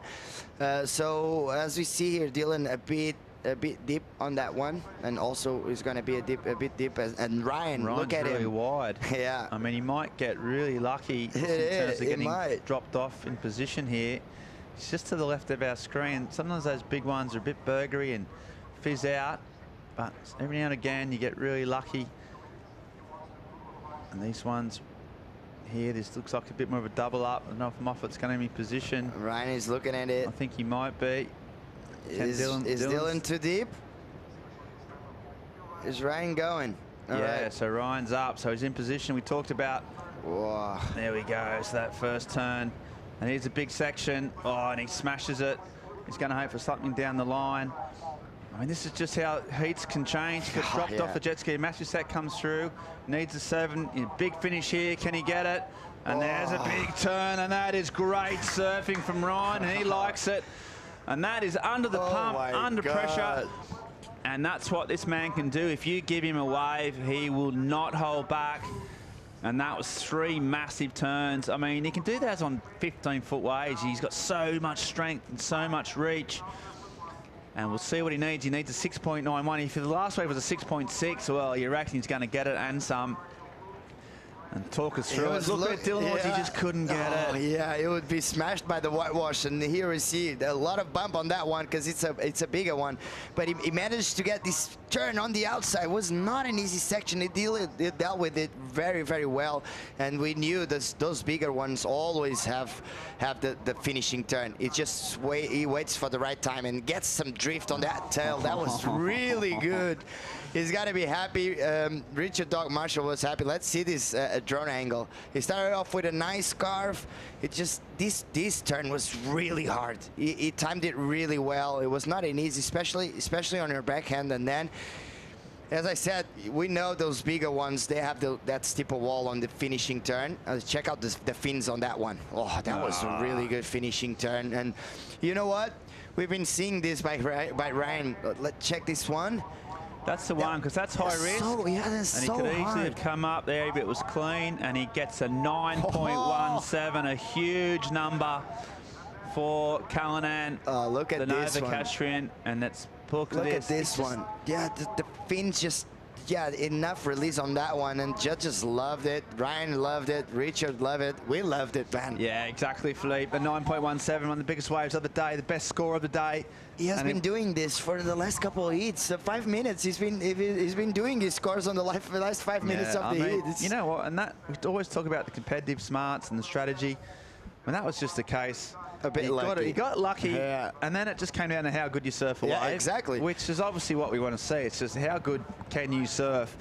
And he's the man that surfs better than most. I'll tell you that for nothing. If you take advantage of that that little percentage of luck you have, because it was dropped off. It was a wider set. It was dropped off by the jet ski, and it was actually on position for that set. Dylan got caught up a little deep on the inside, so a bit of luck. But as you said, luck is nothing if you don't take advantage of it. So Ryan, with a bit of luck on that positioning, but it just absolutely smashed that wave and got the highest single score of the heat so far. But Dylan, you know what? I'm not thinking it. You're right. No, we got a bit carried away then, didn't we? So yeah, just as a wash up, so Dylan now needs an 7.95.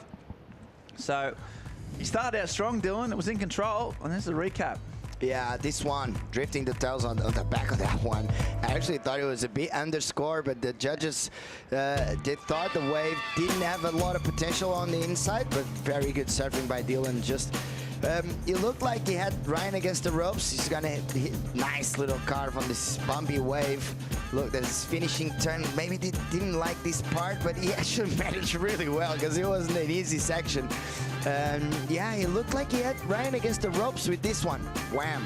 7.83, couple really strong turns on the outside. A bit of a mistake there, but he just regrouped really well. Again, his foot just slipped on that trackpad, but he managed to get one more strong turn on the this snaps layback by Dylan. They're on point, on log, nice little carve, and this wave just dies off on him. Yeah, I think it does. And out of nowhere, last 5 minutes of the heat, Ryan gets the 6.6 on that one. And then, that's what I said. He needed to get on those waves. The backhander needs those steeper wall waves. And he got 2 waves that allowed him to go big on the inside. The judges love that as well. And he actually managed to get right off the bottom turn straight into a huge turn. And this one, you can see Dylan just looking at it and hoping that Ryan doesn't get it, but Ryan did get it and absolutely smashed that one. Nice carve out the back. And then he managed this turn. For me, that's really, really, really good because that section was really hard, and then he just waits on the right moment to explode and gets a bit of the fin release on that one. Check this out. Wham. Oh my God, that was so good. It's a big set wave. Yeah, it was rewarded, as we see. Dylan Moffat up and riding. Yeah, live action needing an 8-point ride. 25 seconds to go. This is his last wave, potentially. So he goes around the corner, really putting on line so far. Just waiting for a steeper section. He's going to go big. Needs a big score. Section coming his way. Bit lateral these turns, but he's aiming for a last one. And it's a foam. And one more. He's going to go massive here if he has to. Oh, and he goes down. So that's not going to be enough. Went down swinging, as he's done all heat. Another really good result and a good event. You can see the frustration. I'm not sure if that wave ever had the potential for that 8-point ride, but a fall at the end meant he was never going to get it. So official results. Sees Ryan Callanan through. Australian will go up against Ian Gentile in their first semi-final, so that's huge. Stepping ever so closer to CT qualification is Callanan. If he wins this event, which he's 2 heats off now, he'll be one step qualified. closer. And so he's happy. He's happy. That's where he should be. So as he comes in, he's going to have some harsh words potentially from Dog about the start of the heat. Yeah. But I'll tell you what, there's going to be some hugs and embraces for the last half of the heat.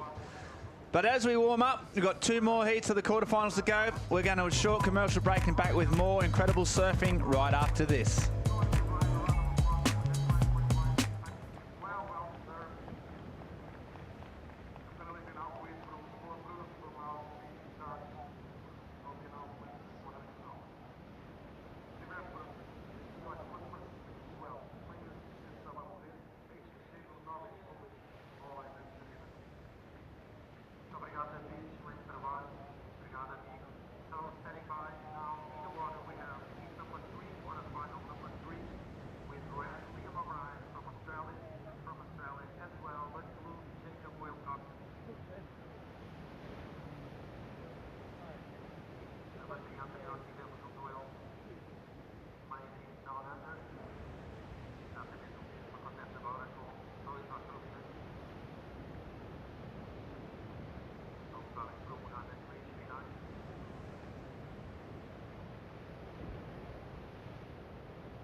Yeah, definitely like to be on the championship tour. I never got to surf a heat last time I qualified, so that's definitely where I want to get back to, and why I want to be there. I guess it's the ultimate in surfing. It's like the pinnacle of competitive surfing, and that's where all the best guys are, and you get to surf the best way. So yeah, it's pretty obvious why you want to be there. I think it takes a lot of resilience and a little bit of luck. And you kind of just got to have the ability to just keep getting knocked back, and not really change your approach.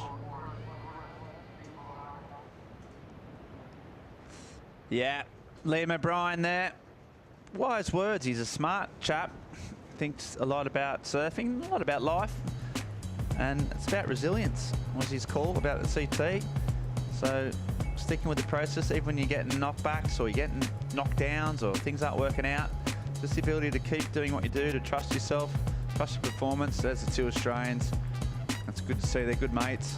Ryan, actually, and Dylan, two of the most likeable blokes on tour, for my money. You have to go far and wide to have a bad word said about either of them. And Dylan, he'll be happy. I mean, not happy with the losing the quarterfinal, but he'll be happy with the result for sure. And we've seen Liam O'Brien, as he said, didn't even get to surf a CT heat after getting injured the morning of the Pipe Masters. So he, fought 3 or 4 years to get on tour, got qualified, and then was lining up the very morning of his first ever CT event as a CT surfer, and broke his ankle in a morning free surf, and that did for him. And he never got back on tour because the cut was introduced. So, look, if there's ever a person that probably deserves it, I reckon you'd have to go. You have to put his name right in the mix. And he's up against Jacob Wilcox. Pretty different sort of styles. Hey, Chico Alves, these two, quite contrasting in the way they approach the wave. Yeah, I think mainly it comes because one is surfing on his front side and the other one is surfing on his backside. So I think in that aspect, I think they need to change their approach. And as we see, this was during the break. Liam O'Brien got it going with a beautiful, really stylish snap there, kind of a Larry layback. He's looking really smooth. You can tell on this comp that he's not moving too much his board. He's really feeling the wave and trying to put the rail when the wave asks for it. And I think that's a major point in his to his side, because it looks really good and smooth when you watch it. When you're surfing a point break, you want it smooth and someone with the rhythm of the wave, not rushing anything. So yeah, he's got that. Yeah, he grew up in Burleigh Heads, which is a wave that just for Thanks. Well, pretty much best. Yeah, sorry, Joanna, go for it. For you? Sure, yeah. It's been a long time, but yeah, I was stoked to make that heat. I was having a shocker at the start. I don't know, I just needed to reset and kind of take my time. I was maybe rushing a little bit, but yeah, the waves ended up coming to me in the end. I got really lucky. I jumped off the ski and one of the biggest sets came through and he was too far in. So yeah, someone sending them to me. But you seem to love the drama. I mean, Dog not so much, right? But oh. Can we start again, Wes? Sorry, Joanna. Huh? I've got a question for Ryan, Joanna. Yeah. Good to see that. But sorry, got an audio issue, guys. So we'll come back with Ryan as soon as we sort that out. Poor Joanna had a good question for. We just lost a bit of audio, so we'll go back and get some questions with Ryan. Yeah, someone was sending him something. He said he's done a bit of karma coming his way, and we see those guys at the back. Yeah, but yeah, Liam, as I was saying, grew up in Burleigh Heads. So that's a wave probably over the last 40, 50 years. It's produced some really stylish surfers. That's where Rasta cut his teeth. Melling to Lennox Head down the coast a bit, but Burleigh Head over since the 60s and 70s and 80s. Some incredible surfers has come through there. And it's a beautiful wave, and it creates a lot of just great surfers, great stylish surfers. It's quite sharky there, right? Burleigh Heads on the Gold Coast? Oh. No, not Burleigh Heads, Lennox Head, sorry. Oh, yeah. Yeah, Ballina is, yeah, they've had a few, incidences down there on that stretch of the coast. So, but, and yeah, he's, as I said, he's such a well-deserved guy. He's had such a good few heats. We've also had Jacob Wilcox. Interestingly, both, both riding for DHT, so I've had a chat with him, but we'll come back to that. So right now, I'm going to reset. Let's reset this whole thing. Joanna, you've got Ryan Callanan. Take it away, please. Another restart, right? I was asking Ryan because he's a very dramatic person, but Rob not so, a dog not so much. Did you get a chance to review what you did yesterday and prepare for today? Yeah, we went over a few heats last night, but I mean, it's a new day every day, so just trying to take it as it comes. I did a pretty similar thing yesterday, so it obviously didn't work, but yeah, I'd like to just get 2 stores at the start and sit pretty, but yeah, it's been exciting at least. And what do you know about Ian Gentile? He's been on fire this whole event. Yeah, absolutely. I used to do a few trips. He used to be on Billabong back in the day, so I did a bunch of trips with him. He's such a cool guy, and I've been watching him out here, and you know, in the free surfs and the early rounds of the comp, and I feel like he's been the informed surfer for me. He's just stylish and powerful, and seems to pick his turns really well. So it's going to be a good heat. Yeah, hopefully we just get good waves and go toe to toe. But yeah, stoked to be in the semis. Yeah, well, that one's locked in. We're going to try and grab Travis for a call to see if it's on today. So back to you guys. Thanks, Joanna. Thanks, Ryan. Yeah, he's saying that. He preferred not to have this drama and this excitement, get a couple of scores off the bat and take control of the heats, but he hasn't been doing that, Ryan. I think the last 2, he's had poor starts, poor decision-making, some errors, but he's always had the surfing to back himself and get himself out of trouble, and he's in the semi-finals. And he was in big trouble, actually. Like, he jumped off the ski. I was watching the heat outside, and that set just fills in, and was amazing how he surfed that wave. So, as we see the replay of Liam winding up off the bottom, huge section, and he belted so hard. After that, the wave closed out. So, a 4-point for only 1 turn, but I tell you what, this turn was really strong. He applied a lot of pressure there, so it looked really good. Yeah, it's a shame he couldn't get another one. That's a massive turn. Big free fall, comes down the foam, and he gets a 4 for it. So just didn't have any more opportunity down the line. So Liam, coming this event, was sitting on 14th. So there or thereabouts, but had a slow start. Coming back from injury, you know, it was a pretty serious ankle. You know, he broke it, and it took a while to come back. And so he had a bit of a slow start. Surfed in the Gold Coast, but got knocked out first round. In Manly, didn't do much better, but then he started to pick it up, and you know, he got a 9th at Bolito. He got a 5th at the Vancouver Open of Surfing. He's got a 5th here as a minimum, but he's just been progressing. I think, and that's just a factor of yeah, he's just getting back to full fitness, and as he's got back to full fitness, he's just, you know, slowly got up back into that top 10 where his surfing belongs. Yes, he belongs in there, and I think that's fair enough. As we see, yeah, Leo Fioravanti. He's already himself. Yeah, he's already qualified for the CT. He's done and dusted officially. Now his sole goal was to win this event. He made that a clear goal even before the event started. He wanted to win, and he's now right in the mix. Already got the CT qualified, so that's, you know, doesn't have to worry about that. He can surf with freedom, and I think that's dangerous coming from Leo, having all that freedom and no pressure at all. I think he's going to be looking on fire, and yeah, another man that has been on fire on this comp, Morgan Sibilik.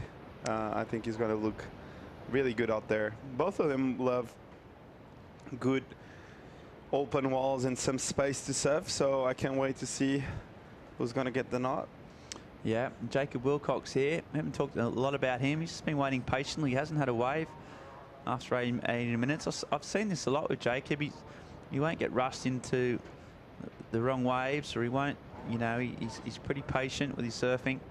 Been working really hard. His shaper Darren Hanley just gave me a text. Look, both these boys, which he works with, have been working really, really hard the last few months on their equipment, putting in the time with the shaper, and we'll see how it goes for Jacob. It's his first wave, and he drives off the bottom, comes around. That's a big section. Oh, and that's a big turn, a lot of spray. Oh, and just as he came for the second one, his fins disengaged, kicked out, flipped out, and we're just talking about those boards. Well, in that instance, it just didn't hang on, hit a bit of bump, and he's watching the rest of the wave. to see what was on offer. That's probably not such a good idea. That will only cause issues. But yeah, such a shame, Chico, because he looked so good on that first turn. He's looking really good on this contest. I think he's surfing, I don't know, he's looking more aggressive.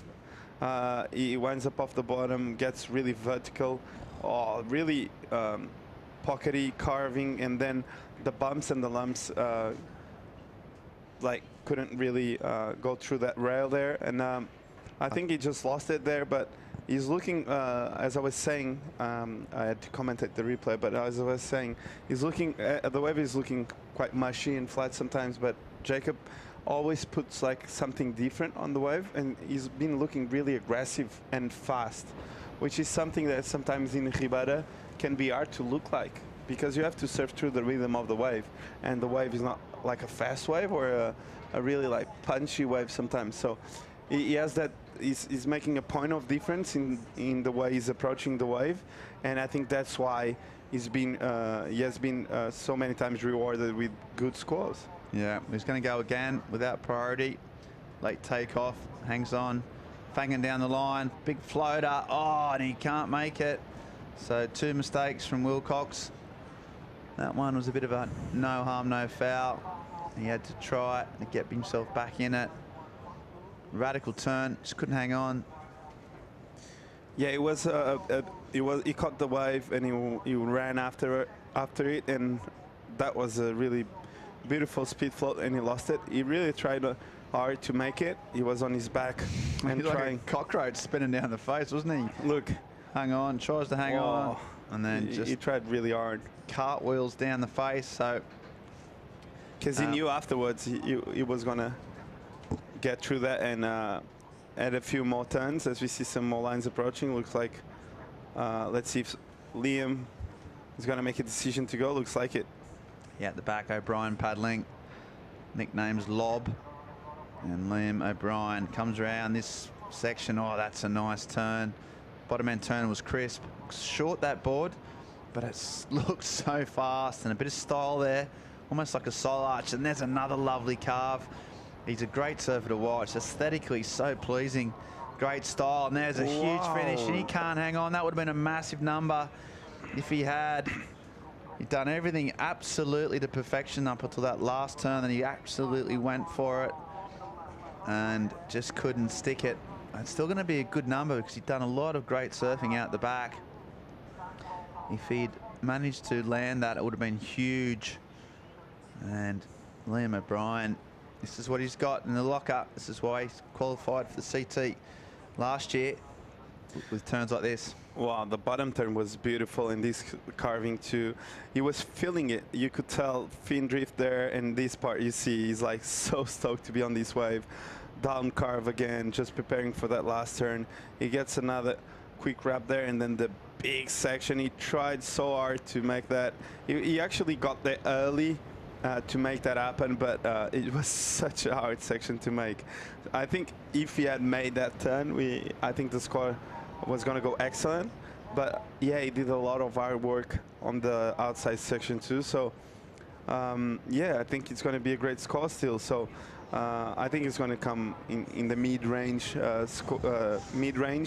It's this bit here, so he connects as he launches here, and then he's looking right, connects in the lip, just sort of comes down and hits him in the mid-drift almost. In the chest? Yeah, it was the lip that knocked him off balance, because he'd put his board in the right spot. He did. And it was just a pretty weird situation where the lip hit him rather than, and that's what just knocked him off balance. But still a 6.33, so a solid score despite the mid-range fall. score, But yeah, you're right, it would have been an excellent score number, if he'd made what I thought, yeah. I think he had a really good read on it as we see live action again. Jacob Wilcox trying to get back in this. And then, there we go, just 2 tags. Not a bigger wave, but he's looking smooth. Not as big as his waves got out the back. A little quick kind of redirects. And now looking for a finish on the inside. He cracks it high, and that's better surfing. I know it's deemed as a completion. He's doing a lot of sliding on his back. So Jacob Wilcox just battling away, trying to get a little bit of a handle hold on this heat. As we prepare, he'll get on the ski and go back out. We'll probably take a short break on the 12-minute mark. Wilcox just not being able to get the waves as yet. Still got a bit of time. We saw Ryan Callanan turn his heat in the space of, what, 3-4 minutes. But right now, as we see Morgan Sibley getting his jersey ready for the next heat, we're going to go a short commercial break and be right back after this.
Welcome back, live action, 10 minutes on the clock. We're at the quarterfinal number 3 of the EDP Vissla Pro Ericeira. Liam O'Brien out in front at the moment, 11.33. He'd already jumped about 15 places prior to this event, and he's going to jump even more. Jacob Wilcox, his best result so far has been a 5th, so he could match that with a 5th place here. Trying to better it would help his cause. He's languishing, well, not languishing, just a bit further down in the 20s on the rankings. So big 10 minutes for both these guys. Their CT hopes being out of that top 10 before this event. A big result was needed, and if whoever gets through here, it'll count as a big result. I mean, this is solid, and they'll both be happy with a quarterfinal finish in a major Challenger Series event. But the prize here now is pretty huge. Big points on offer with each and every heat you get through at this level. And at the moment, it's O'Brien holding on to a pretty slender lead. Wilcox, those 2 falls maybe just rattled him a little bit. He hasn't recovered from those mistakes. See the rest of the Aussies there. It's like Joel Vaughan watching on. We've got Rio Waida, he's watching on. He's out of the event and qualify, but he's still keeping a close eye on proceedings. Sheldon Simkus, also good mates with both these lads. I mean, these two are really good friends. They hang out loads, they surf together loads. So they haven't had a lot of heats together at this level, so they were looking forward to it. But 9 minutes on the clock, Chico.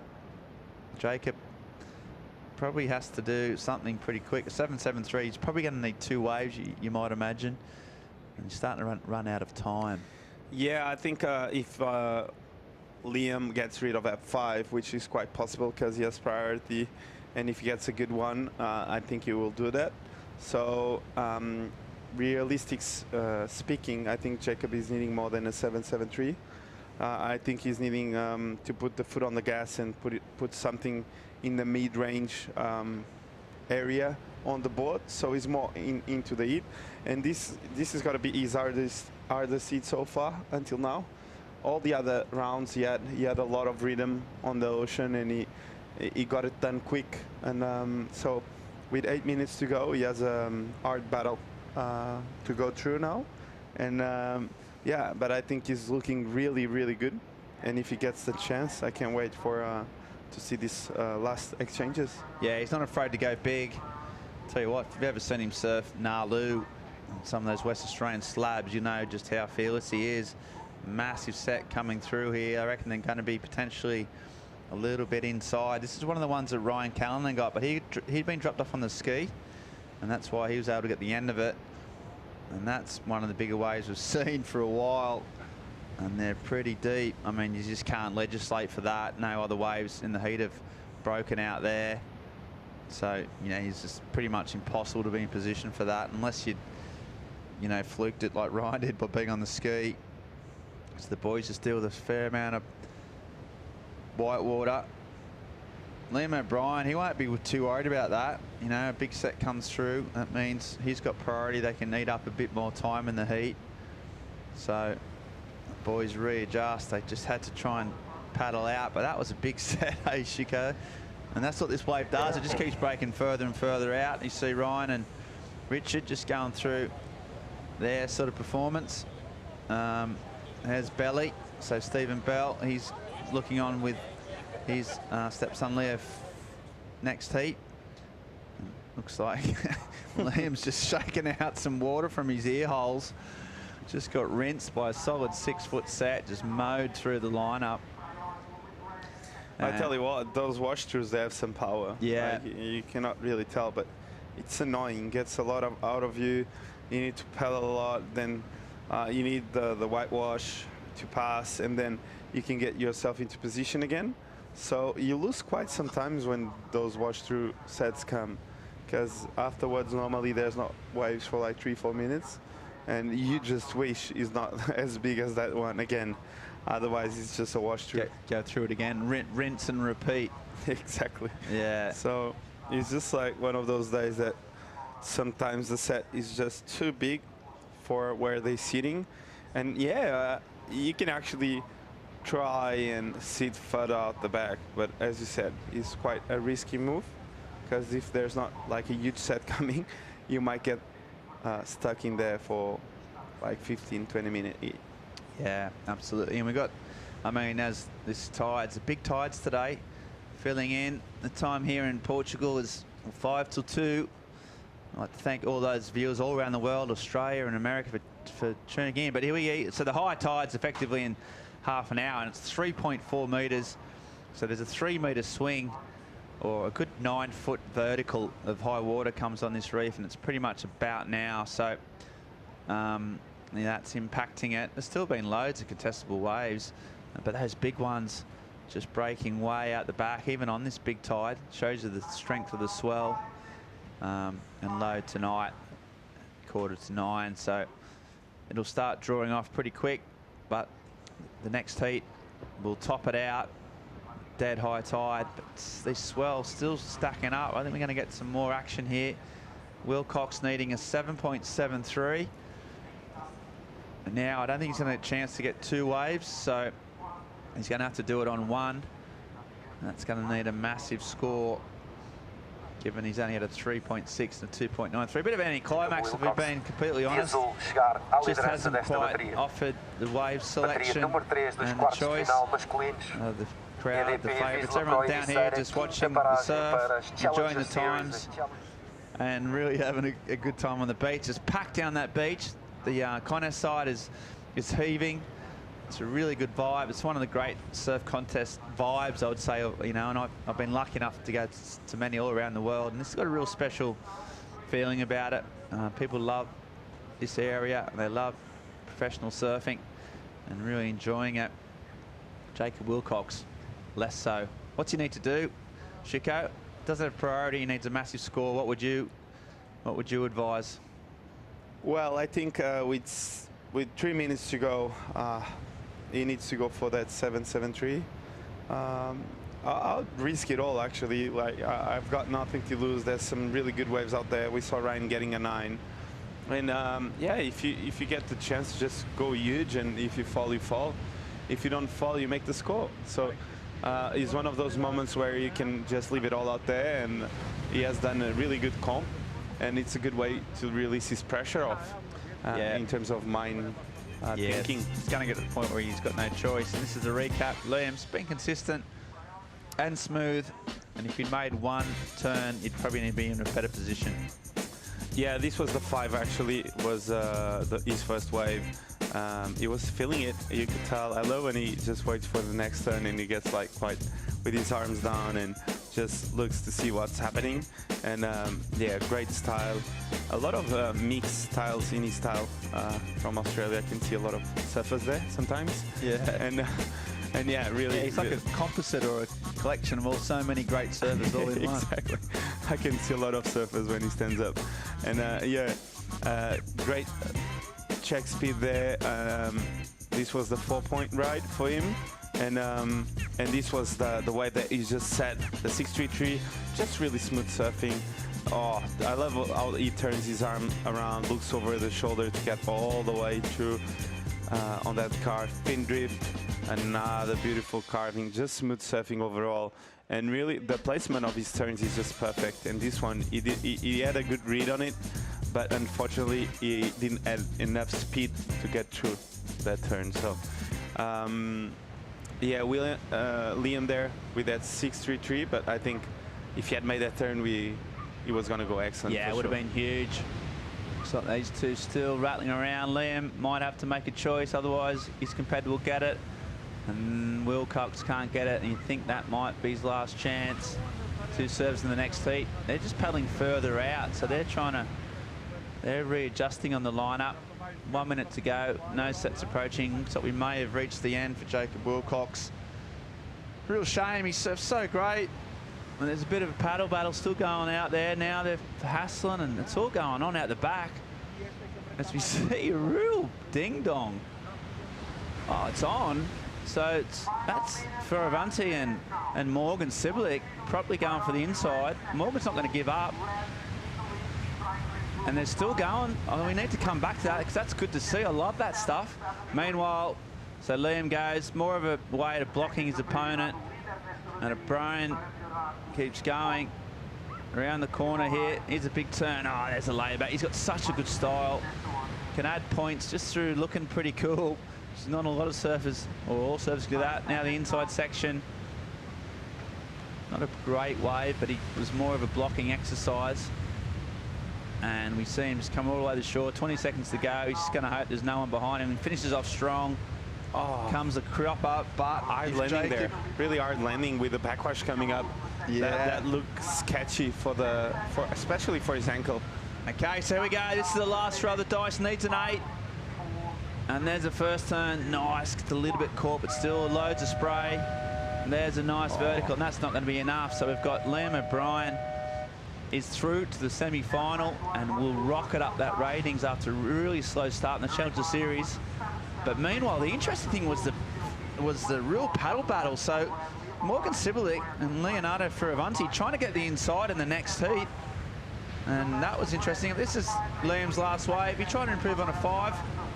Yeah, really beautiful swooping cut back there. Just started off. Winds up again, huge layback there. The way he comes out of that turn with so much style, and he's just that good. And yeah, he milked it the way all the way in. And I think he's going to improve on that 5. For me, those first 2 turns, maybe he will improve. And this last turn looked really sketchy with all the white water behind his board. Really hard for the ankle. So yeah, I don't know what the last score was, but he probably improved a bit. Yeah, he did 583. So yeah, a bit of icing on the cake. So Liam O'Brien gets it through. He's done. He's in the semi-finals. I'm not quite sure where they're going to run them today. We're actually going to go down. Joanna Garnell and Travis Logie will give us that afterwards. First, though, we're going to go a commercial break. Come back. We've got the quarterfinal 4. Leonardo Fioravanti against Morgan Siblick. And then we'll get the rest of the day's proceedings underway. But this is Liam O'Brien. He looked great. The waves look great. Right now, we're going to have a short commercial break and be back with more live action right after this.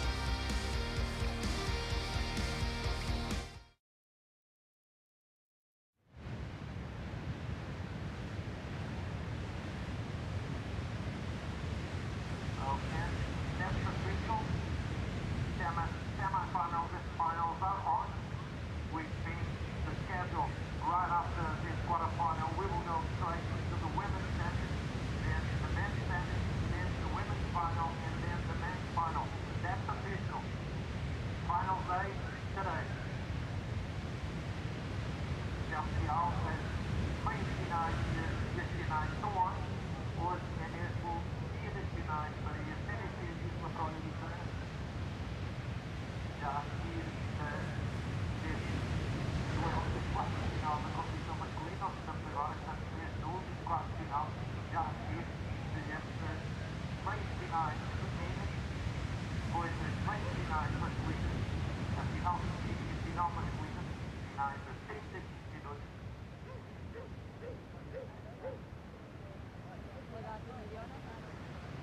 Então hoje vamos ficar a conhecer os novos campeões do EDP Vissla Pro Ericeira, vamos ver quem irá suceder à Luana Silva, que venceu o ano passado na competição feminina. Já não está em prova. E também o Picklum, que venceu a competição masculina aqui o ano passado, já não está em prova. E teremos 9 vencedores. Hey guys, welcome to my little house in Ericeira. So Ericeira for me is a very special place. I've been coming here since I was 9 years old. It's got amazing waves, amazing food. I just love being here.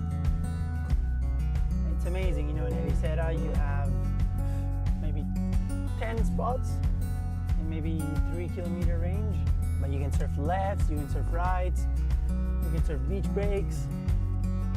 You can surf whatever you want. And that's all in the same place. You don't have to drive far. This is why it's a World Surfing Reserve. It's amazing.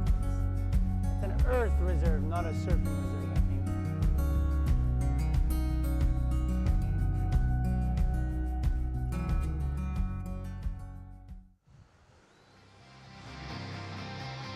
Welcome to Ericeira, out in the water right now. Men's quarterfinal number 4.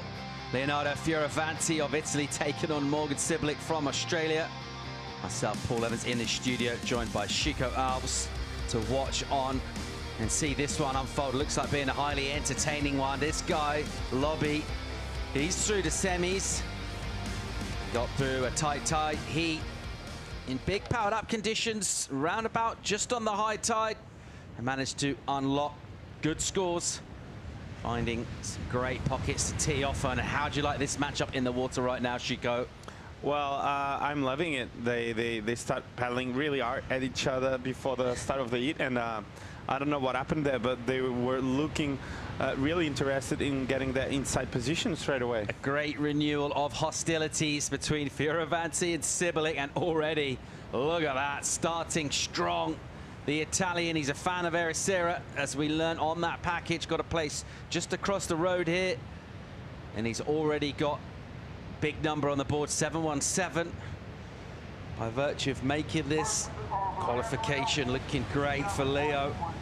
Requalification, was on tour this year, didn't make the cut. He's back there for next year. Let's get another look at this 717. Yeah, beautiful carve there to start it off, and a big leap line floater. So a 2-turn combo, but like a huge finishing turn, so paying off really well for him. One thing he probably didn't need is any more confidence, and he's already just starting off his quarter with a 7 with brilliant surfing, and he looks really, really dangerous indeed. Yes, he's looking really good, and he's got his whole family here, so I think Leo, he really wants to win this. I can feel it. The way he was paddling around Morgan, and I think Morgan might be a bit like angry at him too, so I think this is going to be fireworks. Brilliant, bring it on, that's what we want. It is intense. There are high stakes available here. Leo looking decent for the CT Morgan.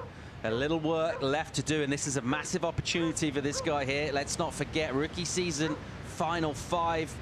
Made the first ever Rip Curl WSL finals at Trestles. Struggled relative to that on his sophomore year. Wants to get back for 2023. Fioravanti already hunting a backup. Quick slices in the pocket for him.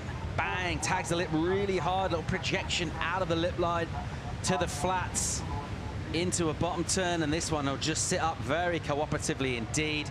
And how'd you like them apples? Slams the lid shut with a layback jam, just raking that tail and those fins through the lip line. Coming out with speed. What a way to start a heat for Leo. Incredible way to start the heat. Leo looking on point here. He has been doing the same thing over and over again. He has been catching a good wave, excellent wave, and then he backs it up straight away. Every heat, he gets the backup straight away. And I think that's a strategy Leo has out here to get that backup score, but this wasn't like a small backup. This was huge turns like this that I think it's going to be a big number again. And this last turn was really good too. He got there early and good, really layback. So nice way to get it back up. How many times have we seen scores come from the surfer sitting wider on the refit? It's been something that's been key throughout the whole event. Leo, way wider than Siblick when he picked that wave off. A massive number about to drop in. 8.43 for Leo. We're not even past the 22.5-minute remaining mark in this heat. He's got 15.6 combo on Morgan Siblick, who will be scratching his head somewhat, just wondering what's going on. In the meantime, let's go down here from the winner of our last heat. Liam O'Brien is with Joanna Gonell. Yeah, Paul. Liam, the waves are pumping, and you're in the semifinals. How are you feeling? Yeah, stoked to get through that one. So it's going to be a tough heat. Jacob's such a good surfer and a good friend, so it was a bummer. It was sort of a bit of a funky heat, and we didn't get a lot, but yeah, stoked to get through, and yeah, it's pretty cool. Now, I've got some news for you because you still don't know. We're on. It's finals days. So how are you feeling? Yeah, cool. Just heard a little sweet under your breath. Nah, keen to get back out there. The waves are really fun, and yes, hopefully with that, I think the tide's going to start turning soon, so it should get better again. Be fun. Well, you go rest because you have a long day ahead of you. Sweet, thank you. Thanks. Liam O'Brien, he is through to semis, which are on for the day. It's official. We will be running that finals day in Portugal. We'll be crowning champions here. Crucial afternoon of surfing in the context of the year on the Challenger Series. This guy, Morgan Siblick, is up against it now. He's got a combo 15.6. Chico, without meaning to state the obvious about trying to surf a wave as good as you can for a big score, what's Morgan got to do now? Well, what a start for Leo. I think Morgan got to reset and really stay true to his guns. He's that good. He can throw some big numbers on the board too. So we want him to go blow for blow with Leo. One thing that I noticed is that the way Leo picked that wave off was, okay, I'm going to hold that thought because live action. Siblick into the outside bowl here. Great bottom turn. Wow, that's a really cool carving jam off the top, done with so much speed. Using the power and just absolutely tearing through a big chunk of cool Atlantic water. Siblick now through the mid-section of the wave. It's a little slopey through here. He'll stick with this. He's committed to it inside. Will he get a runner? He won't. And this will happen around that high tide. Liam O'Brien was saying it's going to turn soon. He's quite right. It will turn in around about 15 minutes time. Will be the top of the tide. Here's another look at this outside section. Great first turn. Yeah, amazing bottom turn. He got a bit stuck on the top there. Looked a bit better when we saw it live. And yeah, this was just like a really fat wave and really hard to surf wave. So I think Leo's wave had a bit more wall into it. And yeah, sometimes you just get caught up with priority and you don't see one of the best waves of the heat pass by. And I think Leo, because he didn't add priority, he paddled into a wave that turned out to be 8.43. You saw there on the top, he got stuck and the inside rail went a bit... It's great to see someone pushing that hard, though. I'm not sure we've seen anyone try and get their carve that committed high up on the wave like that. We've seen a lot of people gouging on the face, but right there on the top of the pocket. Yeah, and I know what you mean, and I love when they try that hard to do it, but in Rio Waida you have to surf through the motion of the wave and not really apply all that pressure on that wall, because the wall is not like as steep as some other waves. So sometimes the inside rail is not going to go in as you would like and go all the way through. So 3.5, I think the judges saw a bit of a hookup on that first turn. A slopier wave, pushing hard out the back. A touch stuck. 3.5 the rewards for Siblick. He's going to have to think on here. 18.5 on the clock right now. He's on the back of a ski. He'll flop off and make his way over towards the peak, where the looming spectacle of Leo Fioravanti with his tail up, with it head of steam, with a massive points advantage as well. He's got the Aussie in combo right now. And we heard from Leo in earlier heats when he posted 7s early on. He didn't bother even looking at a wave that wasn't going to offer at least a 7. I think he'll be backing himself to get numbers to the tune of 717 on basically any kind of set wave or even mid one come through. I did hear before he said he was going to look for the medium ones. Seemed to be something of a strategy from him, not revealing too much there. They do seem to be the best ones, particularly when the swell is up like this. And let's see where Morgan goes about putting himself in a position to find a wave here. Getting towards the top of the tide, we do see things slow up a bit at times. Sometimes we see it allow more swell come into this reef, and we get a little flurries. Think of Betty Lou's 9 coming yesterday, literally right at the very top of the tide. And then Leo throwing up a huge total in this heat as well. Very much a high tide heat. It's all part of it. Dealing with the tides here. We're going to get a bit of tide going out because we will be running this afternoon. It's confirmed once again. This is finals day on the Challenger Series for the EDP Vissla Pro. Champions to be crowned for men and women this afternoon. 10,000 points for our winners and a big boost towards top 10 status. A rare left. He's going to try and, well, I thought he was looking for a ramp there, Morgan. Hard start for Morgan. Really not finding anything just yet. He looked left now. I thought he was going to go for the huge air. This wind is actually a really good air wind, and I know last night the boys had some really good sessions around the year with this wind, trying a lot of airs, and yeah, I thought he was going for it, but now he's in combo, needing 15.6 total, so really hard task in hand for Morgan. We all know he's capable of turning this heat around, but the only thing that might be against him is the time and the lulls of the waves. 16 on the clock for him right now. He's been in that combo from very early on in this heat. 7 minutes or so gone. He was looking at a combination of scores to get past Leo. He'll need 2 waves. They'll need to be decent. 15.6. If he gets a flat 8, a 7.6 will do it. Doesn't really matter how you slice it up. As we see them staying really close to each other. Let's go down and get the official call for the afternoon. Joanna Garnell is with Travis Logie. Yes, and here it is. It's official. You say the words. Yeah, we're on. It's finals day, baby. Straight into the semi-finals after these quarters. Women's, then men's, and then women's final, then men's finals. The finals will be 35 minutes, and the waves are pumping. What more could you ask for? Well, there you go. That was sweet and short. Just like me. I'm just kidding. Back to you guys. Travi making the big decisions, and it's always an easy decision to make when it is pumping. There's plenty of size out there on the reef, and we all go here for finals.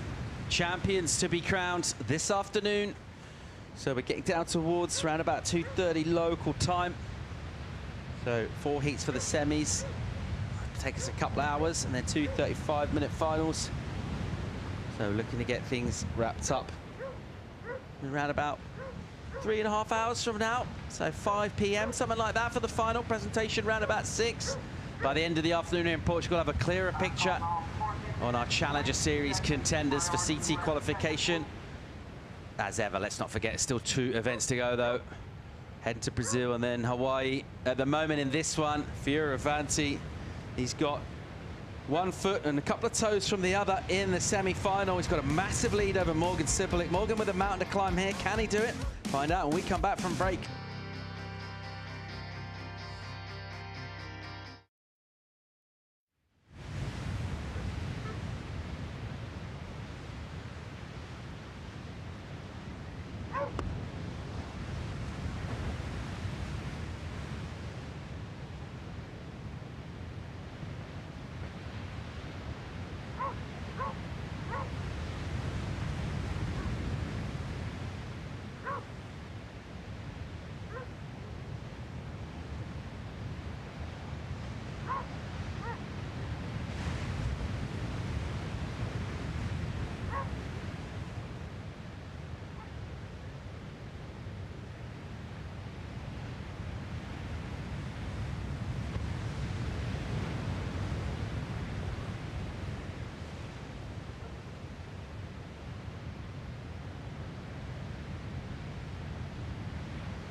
Welcome back to live action. You're watching Leo Fioravanti with a big lead in his quarterfinal number 4, and he's streaking down the line.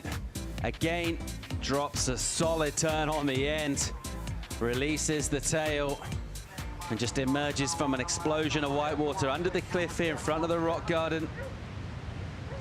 Down at the end of the wave at Ribeira-Dillas, Fioravanti with massive numbers on the board, used his priority there. Obviously felt a 717 or better was available on that wave when he paddled into it. That's why he surfed it. Sibilik with a chance now, at least, to try and get something going in this heat. He struggled thus far, and he'll get the chip in. Sibilik, a bouncy entry to the wave, hard off the bottom for him. Nice opening turn. You see how much wobbles, how dynamic it is. He'll need those strong quads to deal with this. Sibilik swinging, staying tight in the pocket, and now getting some speed going down the line, aiming at a lip here. Wow, sick turn there for Morgan, and he's got another one here. Nice from him. So different sort of maneuver, using that carve as a finishing turn, which is not easy to do, not something you see all the time. The traditional move to finish in here is that kind of laid-back tail release re-entry. Much more carving on the rail, so really committed to those turns from Morgan Sibilik. And it'll be interesting to see how the judges score this, Chico. Well, I think they're going to score really high. The way he applied pressure on those last few turns was amazing. It comes off the bottom, gets a beautiful wrap out the back, and nothing like crazy just yet. And here it's when it's game time for Morgan. He really had the chance to apply a lot of pressure into these final turns. Look at this, he gets the speed, and he, wow, huge layback, and he does it again with a lot of power. So he's not like pushing it soft on those last 2 turns, and looked really good on a really hard wave to surf. And this was Leo's wave. He looked really happy at the end. Really nice snap there. He gets up in there again. Good sweeping cutback to the pocket. He waits for it, and he does this layback where he kind of lost it, and he was able to actually make it on a really hard section. So he loved it. He was really happy about it. We heard the cheers from the support crew, and this heat is just getting started. Yeah, firing up this one. Well, it fired up early for Fioravanti, but firing up as a contest, really.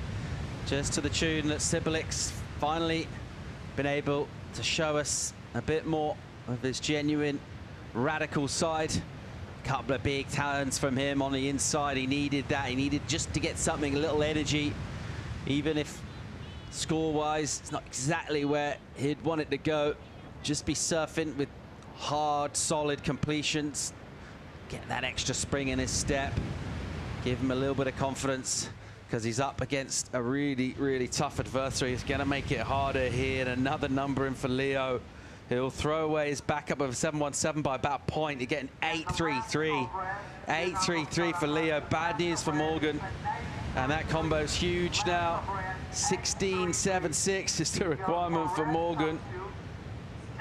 We've got a number to come in for Sibilik, but he's in all sorts of trouble here with 8:40 on the clock, because Leo Fioravanti is throwing away 7s.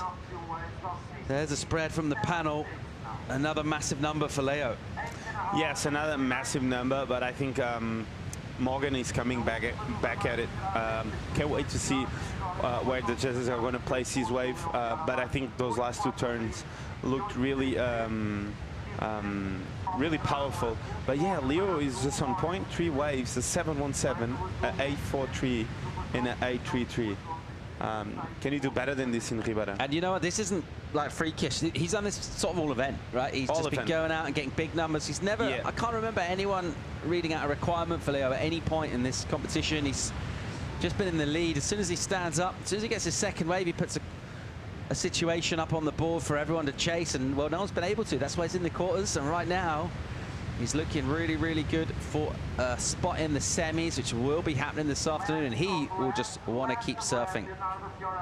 And he has been putting so much pressure on the opponent, because every time he gets a good wave, he gets the first wave of the heat, he puts his score on the board, paddling back out, he gets his backup. But on this case scenario, his backup was an 8-4-3 because he was paddling back out without priority, and he got under Morgan Cibilic priority. Imagine you sitting there. You don't go on the first one. You hear the score, 7-1-7. He's paddling back out. He goes again, 8-4-3. How do you reset from this? It's just really hard for someone that is sitting outside. Yeah, number in for Cibilic, 6-7-3. It's a 6-7-3, doesn't change the combo. Not enough. If he got 0.03 of a point higher, he'd be out of the combo. He'd need less than a 10. In theory, he'd be able to do it with one wave. Still needs 2 waves. 6:45 on the clock for Morgan. And he is going up against Leo Fioravanti in scintillating form and confidence, generally pretty high. As a rule, I would say with Leo, I'd say the confidence bar remains quite high at all times, but particularly at the moment. His form this year, the way he's been surfing, everything looks very, very dialed in. And we confirmed earlier his status the championship tour by making a heat previous, so locked in at the moment. They're looking really, really good. Let's check the recap of this one. There's been loads of quality from it, and almost all of it's from this guy, Leo Fioravanti. Yeah, he started off quick and with turns, really well-placed turns. Just seeing the momentum with this wave, we know Leo has a house here and everything, but he's just so in tune with the wave and throwing buckets of water, really good carves, and I love how he's finishing it off his waves with this kind of like Larry layback to put some variety in his waves. And yeah, this was Morgan trying to answer back. It was quite good. I really enjoyed this wave. I thought the score came in on the mid-range because on the outside section he wasn't able to do a leap turn, like a blow tail out the back or a really huge turn out the back. But this one, I really enjoyed how much Riley puts into this turn. And on the last one too. So 2-turn combo here and looking really good and fast. So Morgan there trying to come back on a heat that it's really hard. Like 2 excellent scores for Leo. Just really good surfing, big off the tops like this one, and just keeps plugging away scores and not making mistakes. Leo is not falling anytime soon. So really good hit by Leo. And this last turn was so good. Bang! Puts almost the fins almost went to the direction of the beach, and he made it on a really hard section. So really well done by Leo, and what a hit by him. Another huge combo of 2 scores. Yeah, massive, and looking good for his spot in the semi. Still 4 minutes and 20 seconds for Morgan Cibilic. Doesn't have first priority though. And he needs a couple of 8s at least in this heat if he's going to get into semi-finals. Leo Fioravanti, see surfers sometimes shine in the early rounds, sometimes squeak by in the early rounds and peak on finals day. Leo's done neither of those. He's basically looked like no one's been able to really land a punch on him all event. He's just been getting 7s consistently, at least, in all his heats. He's been leading them all from the beginning. And he's looking really, really dangerous and good for a spot in the semis. Here we go, left for Cibilic, and he's going to try and punt here. And that's not what he was looking for, really. You can understand the thinking. Doesn't see a good wave on the right, doesn't have priority. Thinks if I get a ramp, I can get a full rotation, backhand air reverse. I'll at least ask a question of the judges, but difficult to find a ramp. How much do you think they would score full rotation backside air on the left today? Quite a question. I mean, generally speaking, that's a very high point score maneuver. It's all going to remain elementary because he didn't. Yeah, it's true. Good way of getting dreaming of. Good way of getting himself out of combo. I like the thinking from Morgan. It's really tough though. That left, it's kind of a left. It's basically a section tumbling on a right that starts much deeper up the point is what it is. It's almost like an oncoming section of a right-hander that you're taking off on from that position. Not an easy ramp, even for some of the best in the world. Cibilic here, trying to force the issue. Realizes not that wave. 2.5 minutes. And we'll never count him out, really. well, until the very end of this one, but finding 2.8s from here without priority. Fioravanti will be all over him if he sees a good wave come through. It's not looking great for Morgan Cibilic. It's not, and I can't believe how angry still is Leo. He's on top of him. He's in combo with 2 minutes to go, and Leo is like on top of him. Like he just, after that they passed by that wave, he looked back at Morgan to see if he had gone on that wave. So Leo is just super angry to win this event. Look, he's looking at the watch, already putting his timing on again for the next heat, and it's going to be hard to stop Leo on this event. What do you reckon, Paul? Yeah, it looks really, really good, doesn't he? Yes, it looks really good, and 8.43, 8.33. I don't know if it's. I think I need to double check, but I think this is the biggest total he had on the event so far. Yeah, it is. Also, surfing in the fourth quarter puts him in the second semi, and we've got ladies semis coming up next. So he's got a little bit of a gap here. And in terms of that tide, we just topped out. So according to my calculations, an hour and a half before he surfs again, which will get us down towards that mid-tide part. With water going out, a favourable time of the tide, certainly. All right, here goes Cibilic. What's he got for us here? Final minute. He's not going to get a 16 on it, but he could possibly get himself out of combo. Here he goes, just swooping with a highline snap. Nice rail jam from him. It's smart, sharp surfing. It's not going to be the score. He needs to get into the semis. What's he got for a finish here? He'll tag it and keep going. And another nice carve from him, and he'll bring this one in, and it just wasn't his afternoon, basically. Didn't really do loads wrong out there, to be fair. Wasn't loads of opportunities. I guess possibly the one thing is Leo's second wave at 8.43. Morgan maybe could have paddled himself wide in position to get it, could he? Other than that, it's not any mistakes really that he's made. He's just come up against someone that was basically unstoppable. Yeah, it's true. Leo looked unstoppable, made the right choices, got the right waves, and Morgan didn't really have the chance to answer back. And yeah, this Ribeiradilhas is one of those waves that when you don't get your chance, it's impossible to actually manufacture a score out of a not so good wave. So Morgan here did really well on this wave, but it was just like disappointed with his performance on this heat. So he just you can tell by his body language that he's kind of done. So congrats, Leo, and really good heat by him. Fioravanti into the semi-finals, and he'll be absolutely delighted. His form continues, looking deadly. Tell you what though, he's going to be up against stiff opposition. The quarterfinals obviously featuring our 4 best surfers from this entire event. Liam O'Brien waits for him in the second semi. Look at those numbers though. And a massive smile on the dial of Leonardo Fioravanti. 16.76, a huge total. Gets himself into the semis with loads of form and confidence, style and panache. Great rhythm with the waves as well. That is so crucial out here at Ribeira. That'll wrap up our men's quarterfinals. We've locked in our 4th quarterfinalists. Fioravanti come in for a quick chat with the fam and get ready to go out and paddle out for semis. Women's semi-finals coming up next. And what a heat. Betty Lou, Sakura Johnson, Caity Simmers. We'll be right back.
And welcome back to Live in the Booth. We are at the EDP Vissla Pro Ericeira. My name is Ben Mundy. I'm joined by Philippe Jervis. And we've got the women's semi-finals coming up, mate. It is exciting times. We are rattling through. We're going to finish today. The surf is pumping. The crowd is huge. Why wouldn't you? Yeah, definitely. There's so many opportunities out there. There's a few bigger sets today, and we've seen a lot of really good waves as we see men's semi-final bracket. Ian Gentile versus Ryan Callanan, Liam O'Brien versus Leo Fioravanti. Yeah, pretty stacked there. Leo Fioravanti's been probably the form surfer of that four. He's been incredible. O'Brien, though, consistent. Callanan, shaky at the start, but then amazing. And Ian Gentile, the dark horse of the four, he's been on fire the whole event. Probably a little less fancied of those four surfers, but just as dangerous given what he's been up to. Yeah. But I tell you what, we move on quick in this sport and we go straight to the women's semi-finals. Philippe, Caity Simmers, Betty Lou Sakura Johnson. And for those guys who've tuned in and watching these two surf for the first time, get used to it. I think this could be going on for the next probably 10 years? 10, 15. Yeah, I mean, I think so. Yeah, so these two are at the vanguard of the sport we call surfing. Caitlin only 16, super young, but Betty Lou not much older. She's already had one taste of the CT and destined for more. They've both been posting some huge numbers, and it's going to be a really interesting battle. See who comes out on top. If either of these two win the event, they've basically locked themselves in the CT. Then we've got Molly Picklum and, of course, Macy Callanan. So the top four surfers on the rankings are in the semi-finals. So, whoever wins will qualify for the World Tour. It's a pretty simple equation, and these four are, well, even if. Look, they're just getting further and further apart from the chasing pack. Yeah, that's what I'm about to say. It kind of means that there might only be one spot left, right? Yeah, it feels like that top four, they're just getting away from all the other competitors, all the other surfers, and it feels like, yeah, there's going to be one spot left, and every other girl from until at least the top 20 will battle for that one place. So it's going to be a hard one, but it should be really interesting because actually there's a lot of girls that actually can make it to that fifth position. So it should be fun, and I'm really it's going to be super interesting to see which one of these girls is actually winning this and probably qualify. Yeah, and then Betty Lou, she paddled for that wave. She sure did. And so she gives up priority. And Simmers straight up to capitalise. So Caity Simmers just finding the rhythm. A nice little foam rebound, and then drives around the corner, and there's that layback drop wallet she's been using to advantage on the outside section. Stays really still on these flat sections, and then shows a little bit of variety, a bit of twist, and then comes in the end section, will try and finish it, and can't. Just so wobbly that last bit, really difficult to manage. So Simmers strikes first, and as if there wasn't enough on the line, yeah, you've got the trophy, you've got the prizes, you've got the points, you got the cash, and then you've got the CT there as well. So there's a lot on the line. Talk me through this one, Philippe. Yeah, it really amazes me how young this girl is. Look at this. She has such a good connection with the board and with the wave. Look at this. Weight shifting from the front foot to the back foot is absolutely perfect. And unfortunately, a bit of a mistake here. It wasn't an easy finishing section. A lot of water moving, a lot of backwash, but I'm absolutely baffled with the way she surfs. It's absolutely incredible. You just like a snowboard or something, isn't the way she sort of transitions from like toe side to front side? Yeah, it's absolutely perfect. But Betty Lou is not. She's right there also. Yeah, so we see Betty Lou. She's going to go late to that. Oh my God, she did one of those to get a 9-point ride yesterday, and she just went for it. And the replay. So right now, though, we're going to go to the interview. We've got Leo Fioravanti down on the beach with Joanna Garnell. Yeah, Mondi. Leo, 3 waves, 3 huge scores, getting it done right in the beginning. It seems like that's your thing, right? Yeah, I've been focusing on, starting off a good wave, and seems like I've been picking off the right ones at the start, which I'm really happy with that. There was an intense paddle battle right at the beginning of the heat. What was going on there? Of course, Morgan's a very competitive guy, but so am I. And you want to go to Koshas, let's go to Koshas. To me, it doesn't matter, I'm here, to get the good waves. My strategy, it is what it is, and I really tried to focus on what I know how to do, and I'm happy that I got some good waves as well. Well, it seems like you get a good read on who you're competing against, and now with Liam O'Brien in the semifinals, what's on your mind? I mean, Liam is another amazing surfer. We're in the semifinals, of course, so everybody's surfing amazing to get to, the semis. Just try and stick to what I've been doing, catch a good wave to start off, trying to pick off the right ones, the clean ones, and hopefully I can make it to the final. Well, it's finals day. We'll see. Semifinals, congratulations. Thank you. Let's go. Thanks, Joanna. Well done. And thanks, Leo. Yeah. When he said, yeah, I'll paddle to Koshas. So Koshas is the wave about 2 kilometres to the right. It's the next bay. And he said he'd paddle there to get the inside. So they both wanted the inside just before the heat. While the end of the semi-final was happening, the quarter-final was happening, Leo and Morgan were both basically battling for that inside position. Both wouldn't give an inch. And we saw them like kicking water in each other's faces and getting really up in each other's grill. And it looks like Leo won the battle. And he said it. He said, that's the way I do things. Like or to leave it. And it's paying off. But this end section was brutal. Yeah, she started off really nice, just holding that rail. She got a little late, and she could have injured herself because she just landed completely straight, and for a knee, it might not be the best thing as we see Betty Lou up and riding. Yeah, smaller wave. She's hoping for a bit more of a wall. S turning around, no major sections out the back as yet. Now she starts to warm up, and she's going to hit the section here, clips it, and then got a second one. That's a bit more like it, a bit of fin release, but can she finish it off? And a 4th turn, and pin drops out of there before she hits right on the rocks. So, just Caity got a 5.83 for her wave, so I think Betty Lou was just like, you know what, I'm going to get on the scoreboard here. I'm not going to wait around too much. She'd been belted by that last big one, and she just got a wave just to get her feet in the wax, get a few turns in. As you say, she had to pin drop before she got washed up on those rocks down there. But we'll see what this is. It's not going to be a huge score, but, she's on the board. Yeah, medium-sized wave. She got a couple turns done, as you said, a couple last turns, just trying to get in the rhythm and the flow of the wave. She hits it a bit late on this one. Still manages to get away, and that nice snap off the top, and then the wave is so wobbly, but she manages really well, and she almost fell on top of the board. So that looked pretty close from the rocks. We're gonna see here from the drone angle, and that's why she had to cut it short, because actually I think she wanted to hit the lip on that one here a little late. She didn't explode as she wanted to, and a nice snap. And then she's looking at the inside, looking at the turns. She actually did one pin drop on that one, and look how close she is from the rocks. That's really dangerous, guys, as we see Caitlin up and riding. Yeah, so just gets into this one. Talking about that snowboarding kind of style, just S turning all over the face. Oh, and there's a big hit. Can she hang on? She can. So radical stuff from the 16-year-old. And if she can get more on this wave, she's onto a good score.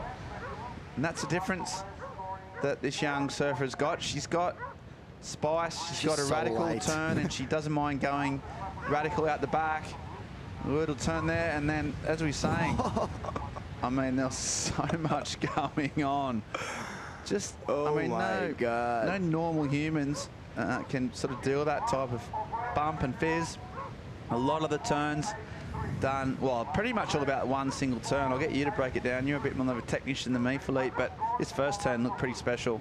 Yeah, she gets on the wave pretty early. She managed to just wham! Oh, drifting the tail on that one. She's so technical. It's pretty impressive for me because technical surfing is not as easy as it looks, and she just puts the extra flair in here.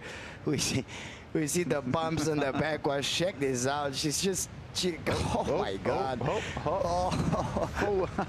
You were talking about snowboarding. Yeah, that was the moguls. Yeah, that was more like it. Molly looking at that. Yeah, and well, is she all right? I wouldn't watch that, Molly. That's not going to be any good for you. The top turn was pretty radical, though. She just released the fins, laid back, and because of that, she got a 717. So a lot of that money came from that first massive turn. We just haven't seen a lot of the other girls just go as radical, you know, and just really put it on the line. And she does it, and she's got such a good completion ratio. Oh yeah, it's really amazing. Yeah, and yeah, so she's just back out. A couple of solid scores in the first 15 minutes, and you know what? These two, whoever wins this event wins the CT. Betty Lou, I think, came in as the second on the rankings. So these two have been battling it out for a long time. Then Molly jumped up, so they've all been battling away amongst each other.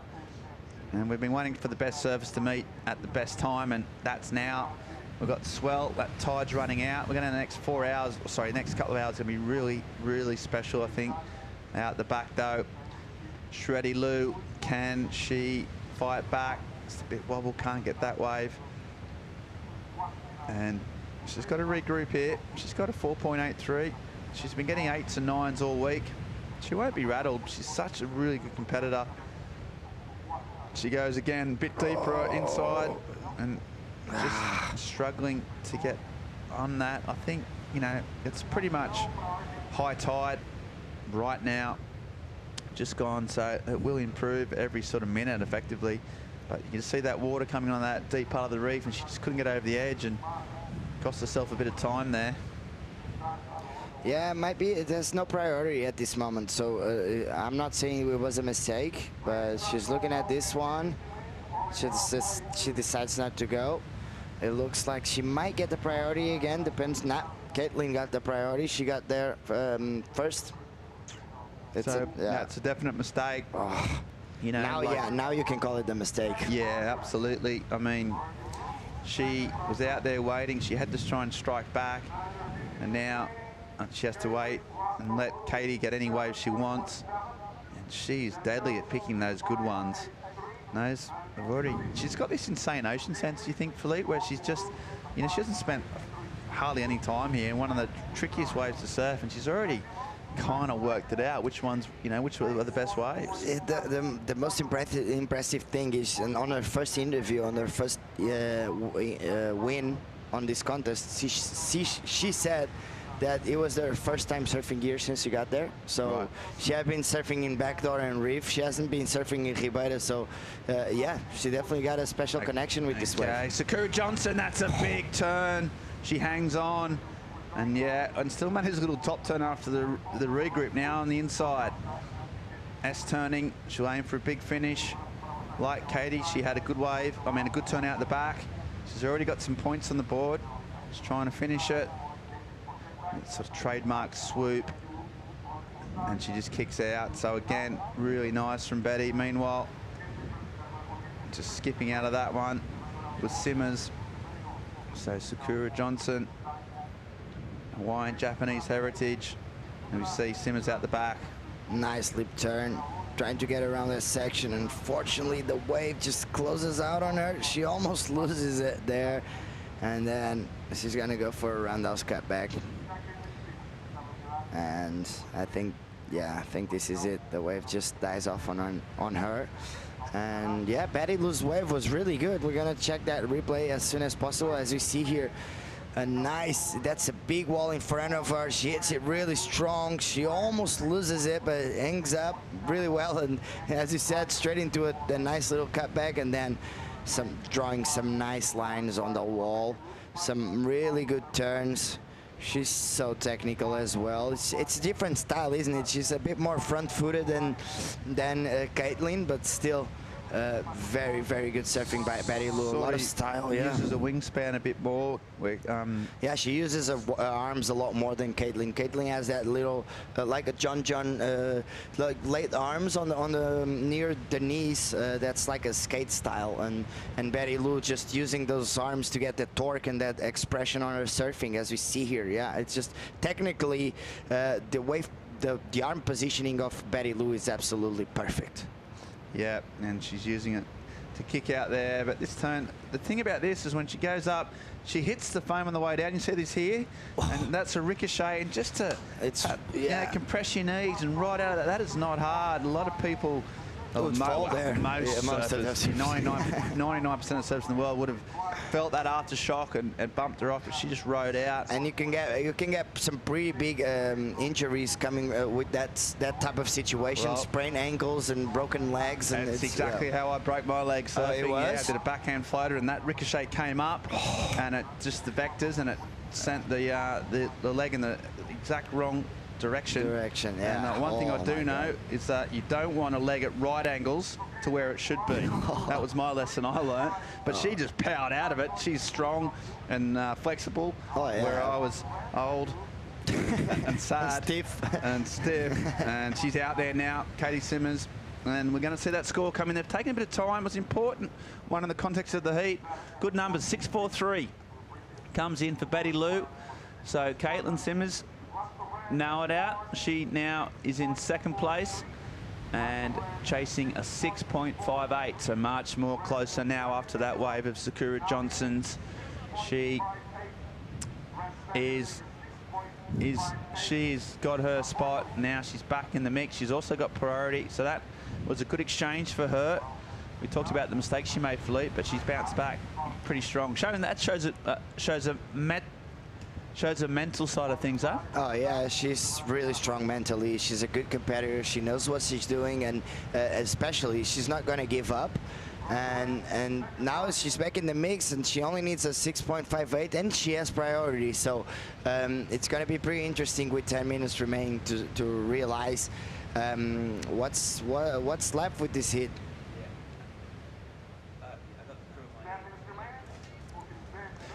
Yeah, let's see what's going to happen. There's some sets coming. It's getting nice and close. 10 minutes to go. Who can get to the final? Who can qualify for this championship tour?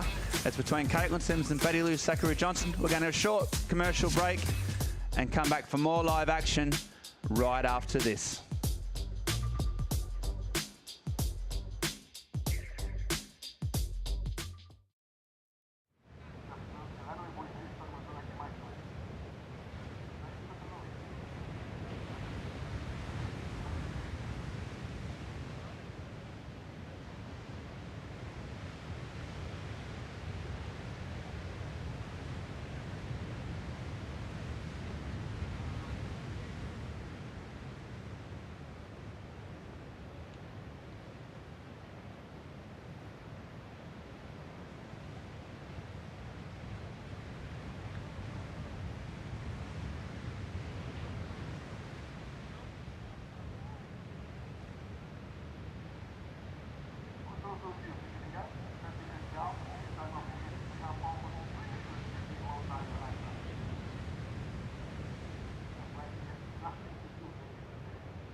Welcome back to live action.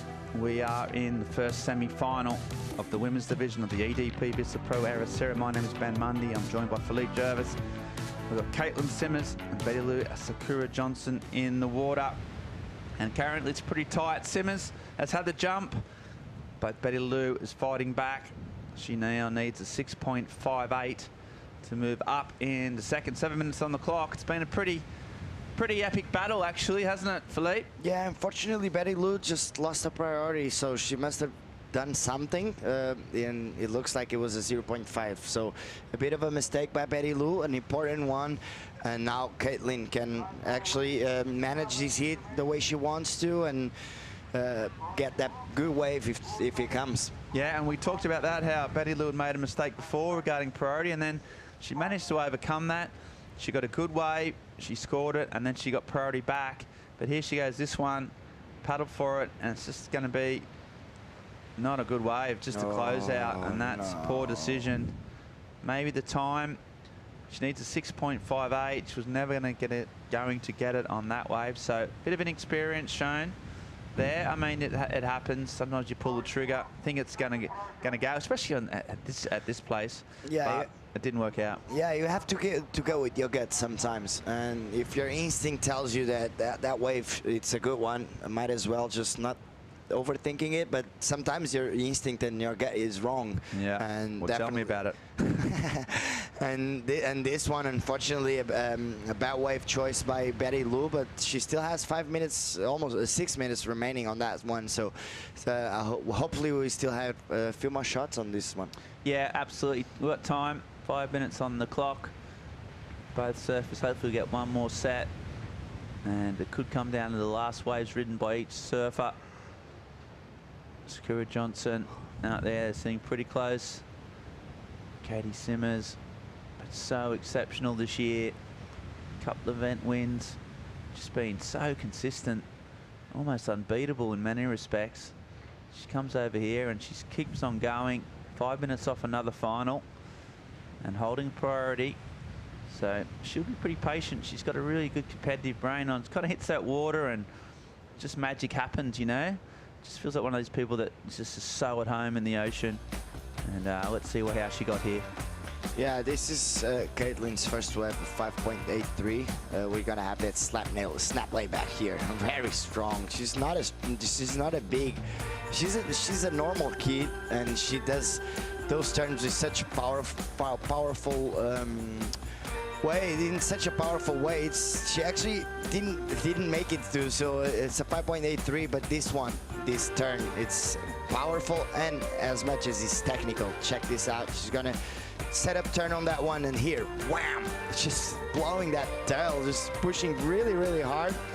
Gets behind the section, goes around it, and she has that little inside. It looks like she's dropping a mountain of snow. You keep chucking every time this comes on. Oh my God, look at this.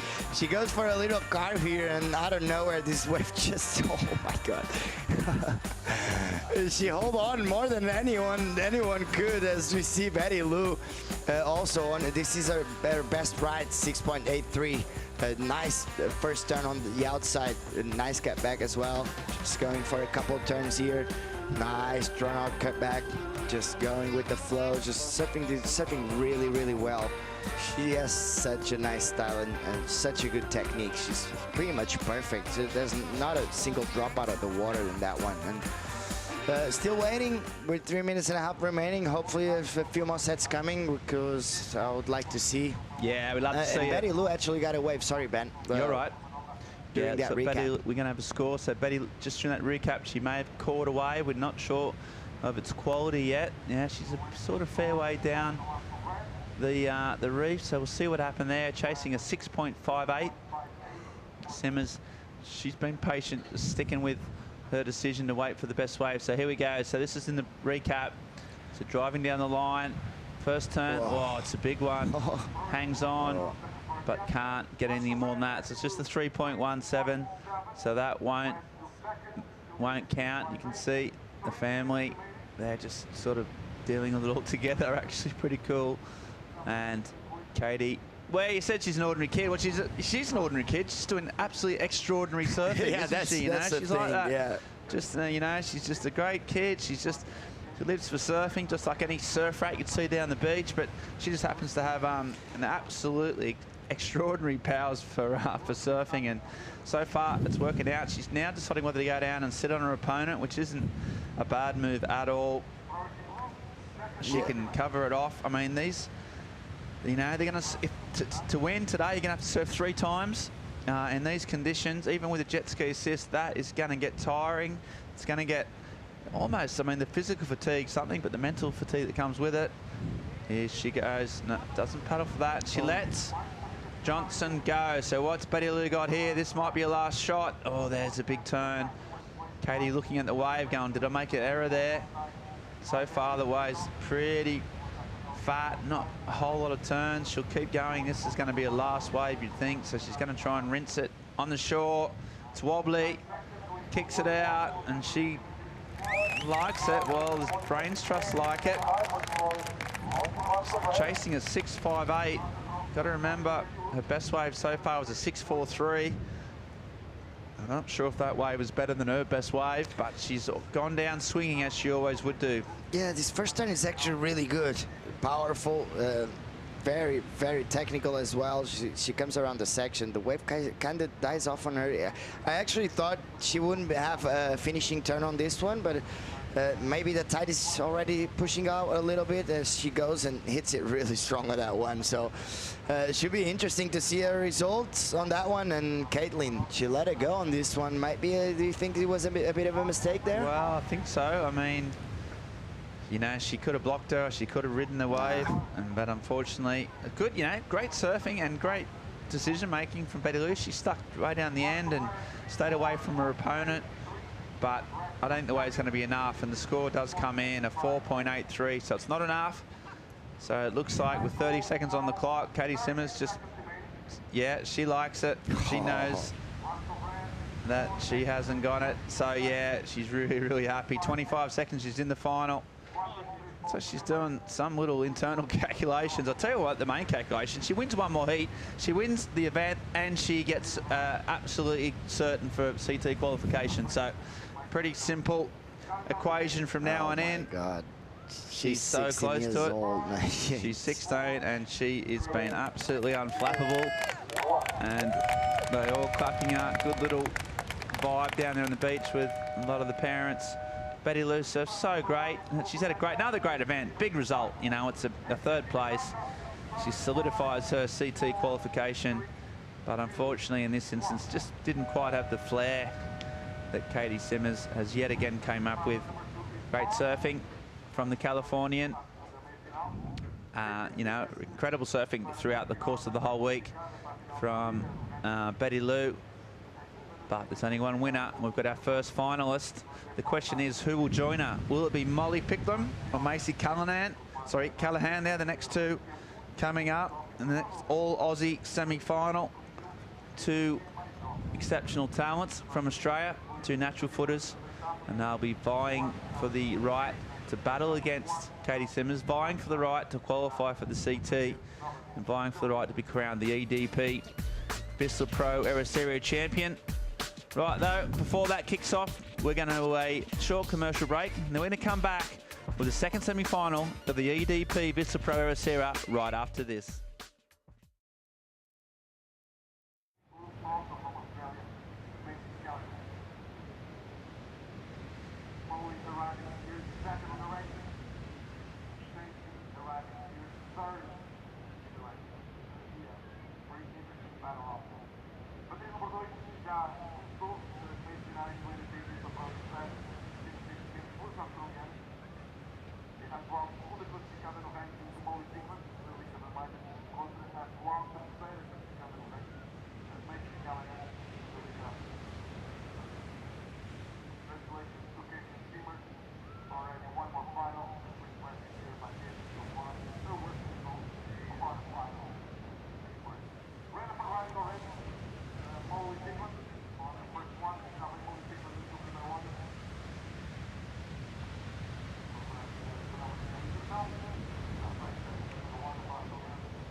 Finals day on the Challenger Series in Portugal. We locked in our very first finalist of the event.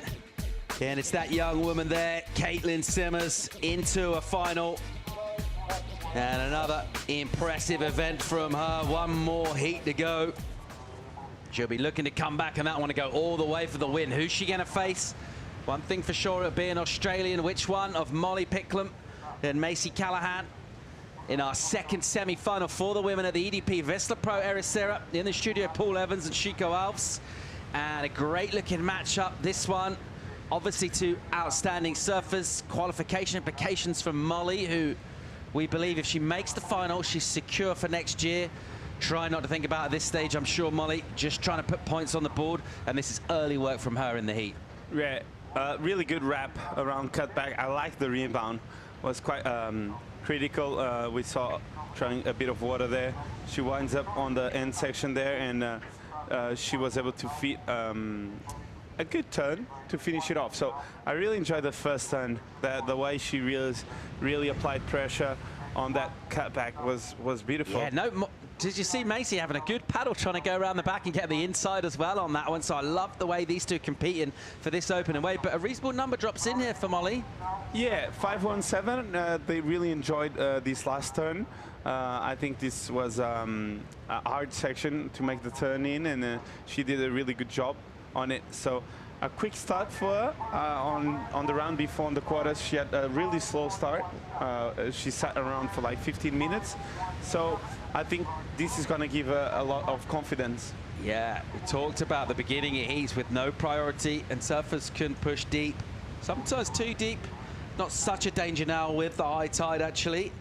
It's probably a decent tactic to stay on the reef, but really interesting to see Macy just trying to desperately work that angle and get behind Molly. Here we go, Callahan.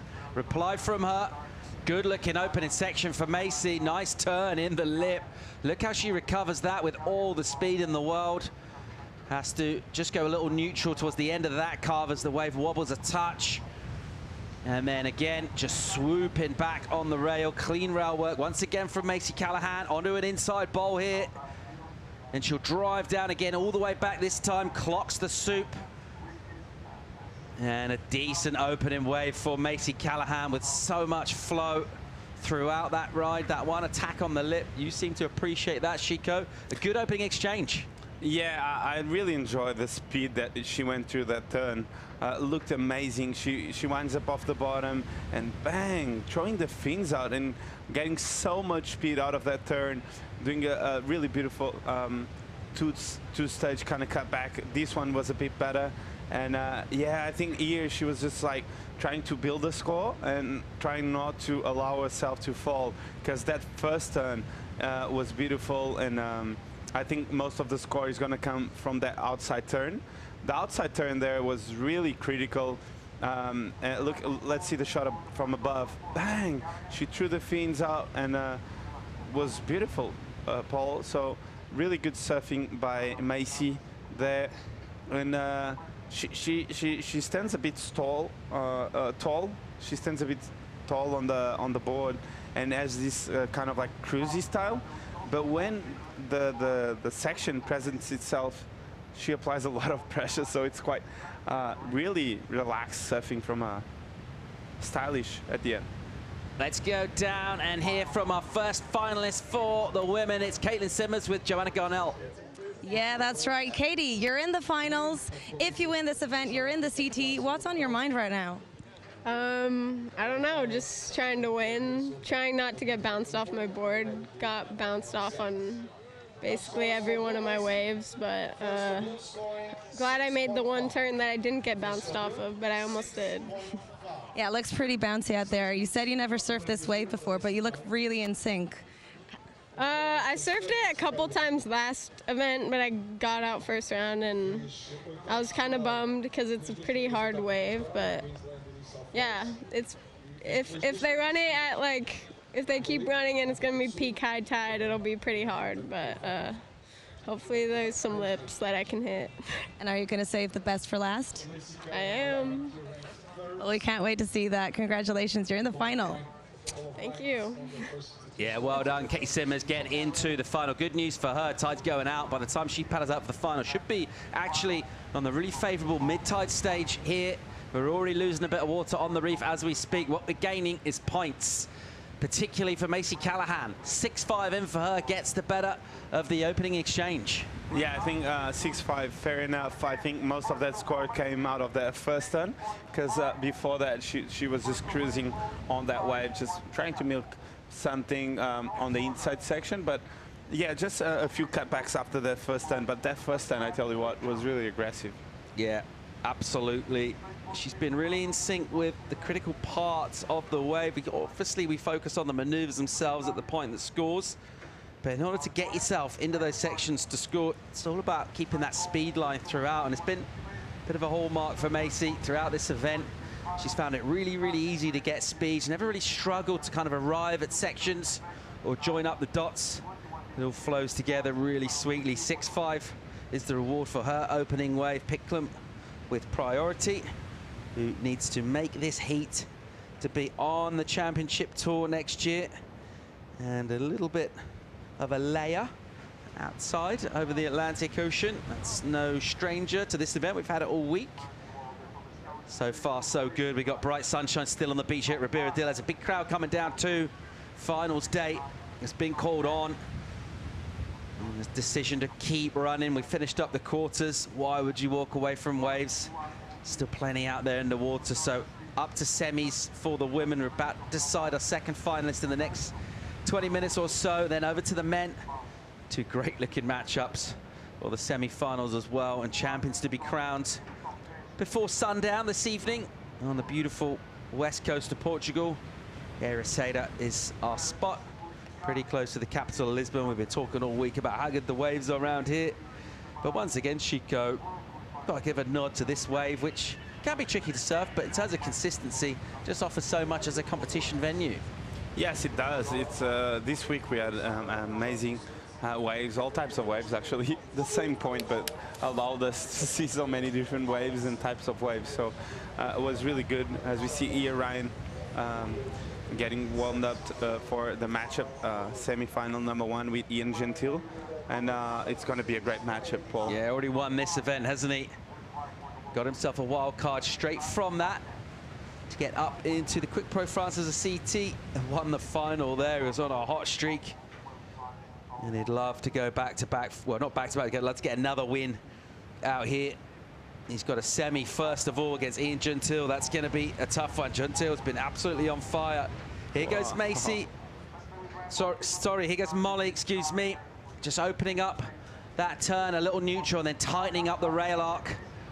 And then down into deeper water here. She would have hoped to be able to keep the speed up. She's had to be a little patient, just kind of swoop through some S's.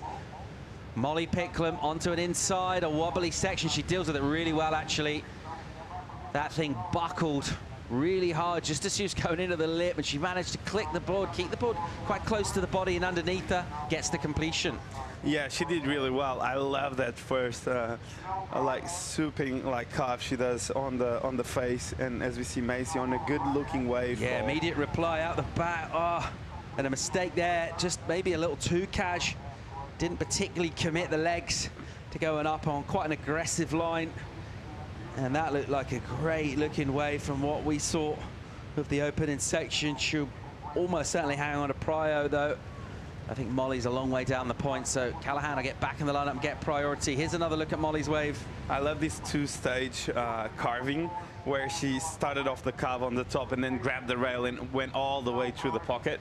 I think that was really stylish from Molly, and I just love the way she positions herself to get those wraps all around, and they looked really aggressive, and this turn she did really well on this bouncy section to make it, so great wave.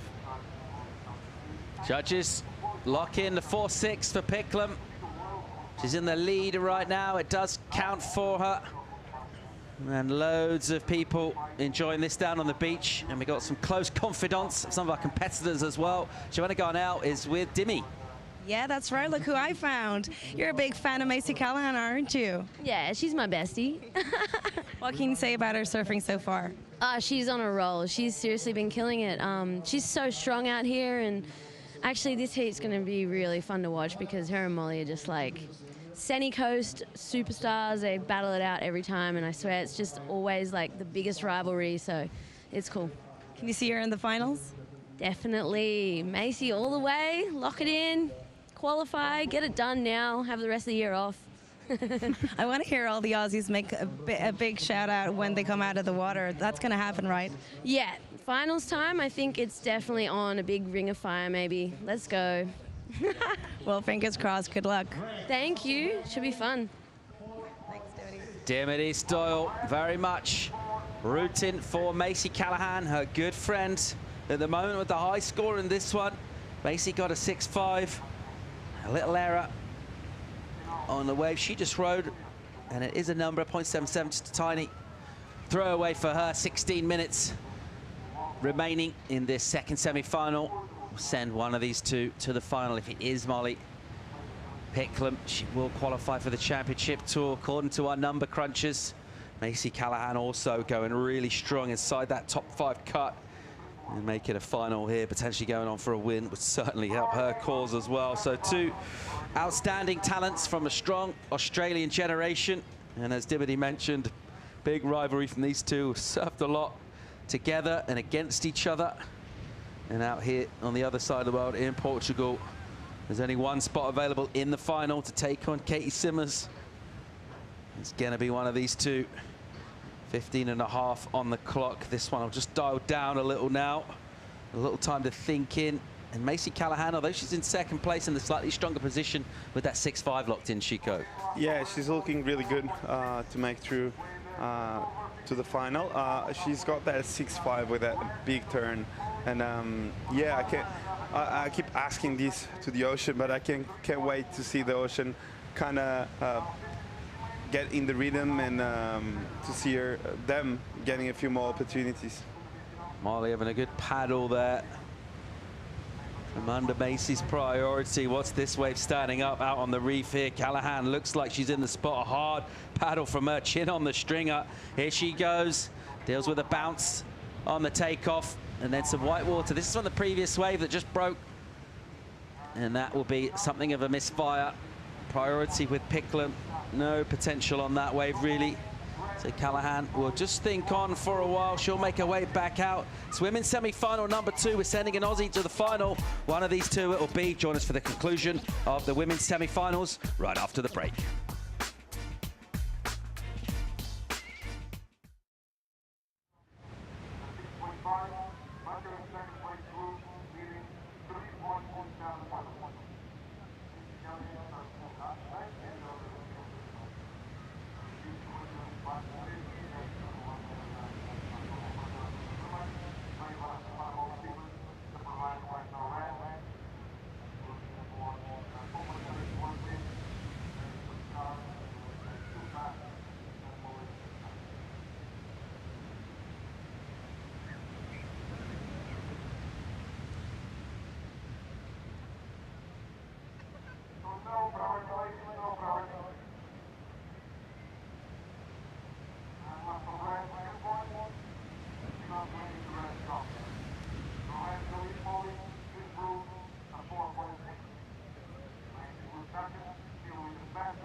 Welcome back to Portugal. It's finals day on the Challenger Series at the EDP Vissla Pro. Then a Saturday afternoon gathering at the break of Ribeira Dilhaz to witness a major significant event in our Challenger Series campaign.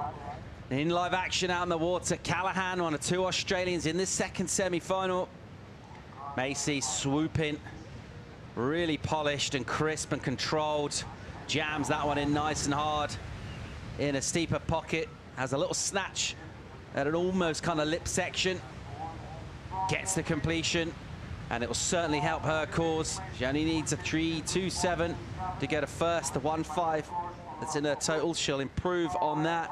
Let's see this from the takeoff. Yeah, this wave looked really wobbly. The wave was hard to surf, but I love how she really puts her rail in the water, engaged. Look at this, really beautiful swooping carve there, all the way to the white water. Then a bit of a like snap in between snap and layback kind of thing, and she lost her rhythm. But I think she will better situation and get that back up. As we see her trying to get on the ski, it's really hard. They are really tired. They have done so many heats. I can't imagine how tired those legs can be right there. 3.27 that requirement. 1.5 was her backup. She'll improve on that for sure. It's not going to be a massive number, but a good chance of getting close around the score she needs, you would feel, judging on what we've seen our scores go throughout this day, throughout this event. Under the 11-minute mark. I'll try that again. Under the 11-minute mark now in our second women's semi-final, and you can see just how tight this high tide has come. 3.1 above 0 on the charts is the height of the high tide, and almost up to the cliffs here, and the crowd have to be on their toes. This guy, Ian Gentile, has been so strong out here, and he's just almost impossible to knock off his board. Cat-like reflexes, got that wiry frame, pretty rubbery limbs as well. And he's so good at reacting late in his turns and dealing with obtuse sort of tumbling white waters here at Ribeira Dilhaz. He's done that all event long, really. That layback snap late into his turns that he goes to has paid off big time for him, Chico. Yes, he's been one of the standouts, and he's a really cool guy, and is really mysterious. You never see him around. He's always like in his zone, and yeah, he's been working really good at this event. And we saw the drone shot of our event site. How good is the vibe today? Yeah, really soaking up and enjoying it all. Enjoying the score will be fans of Macy Callahan, because she has got into the lead. Not a huge number, it's decent though, 4.5. Her total goes to 11. Picklum now looking for a bit of a number, 5.84 for Molly.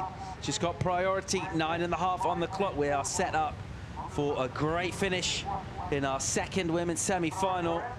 Sets still thumping out the back. This one will require some duck diving from Callahan. I can't see Molly.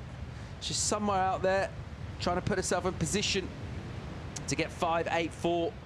That's that requirement. This one's still wide open. We haven't seen the best of Molly so far in this semi. She's ridden 3 waves and hasn't really unleashed as yet. She had a couple of wobbly ones.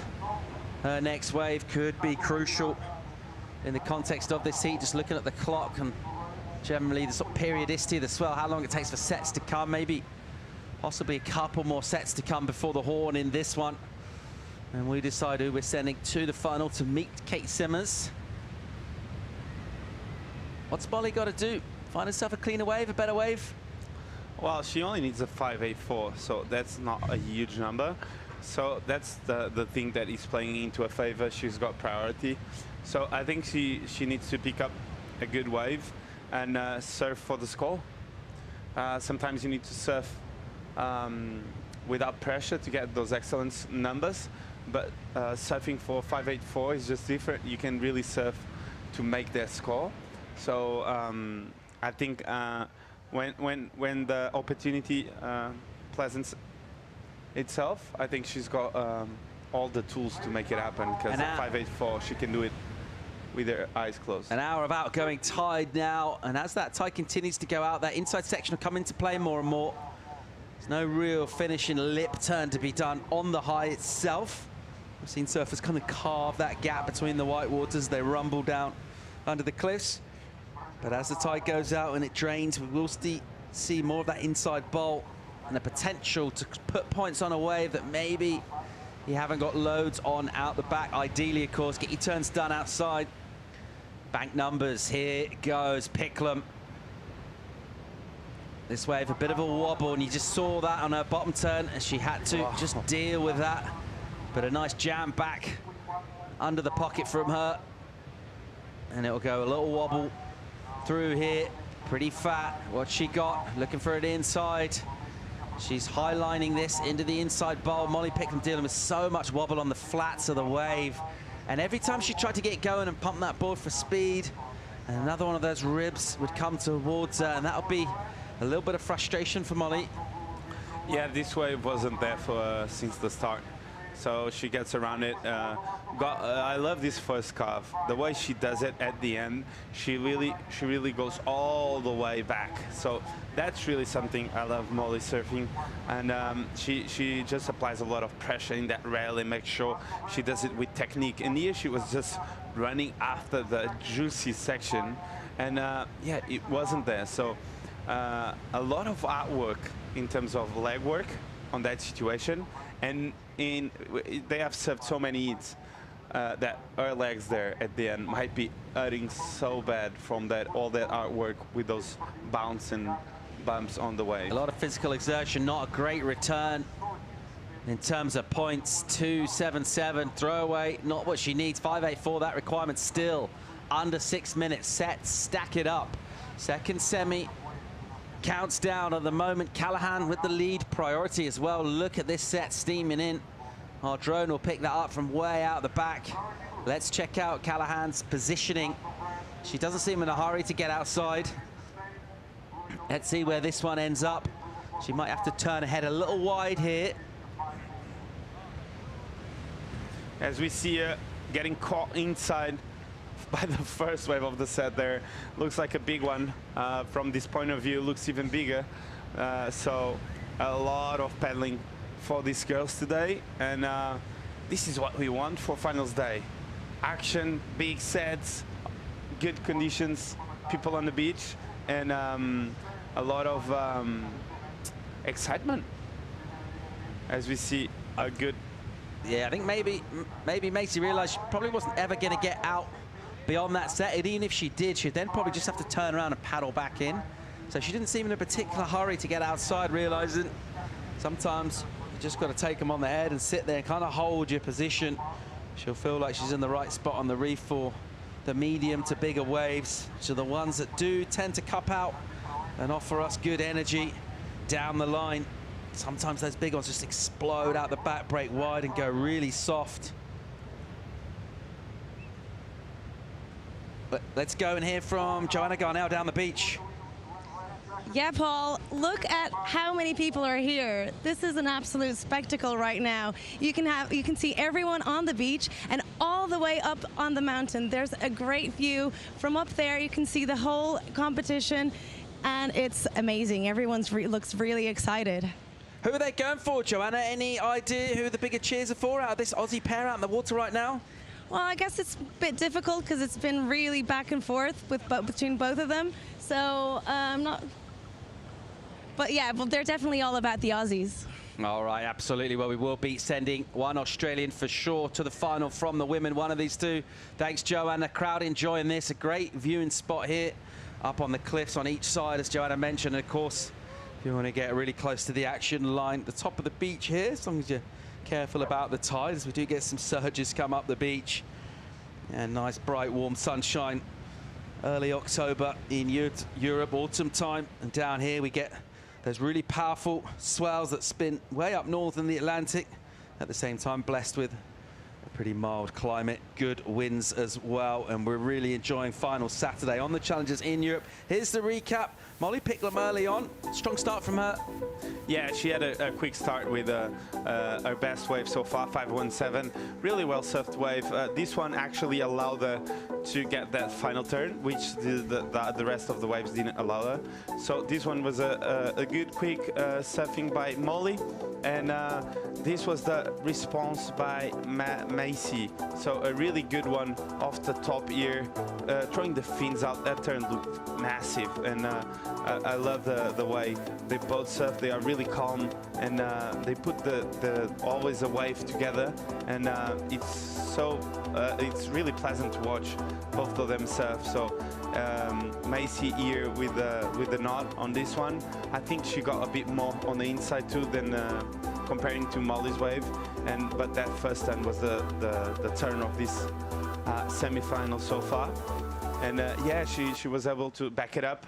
I think on this case, the 4-5 came a lot from this carving here. She put a lot of technique in there and looked really good, and this snap to under the lip jam, and a great way to finish that wave off for Macy. I love the jam too.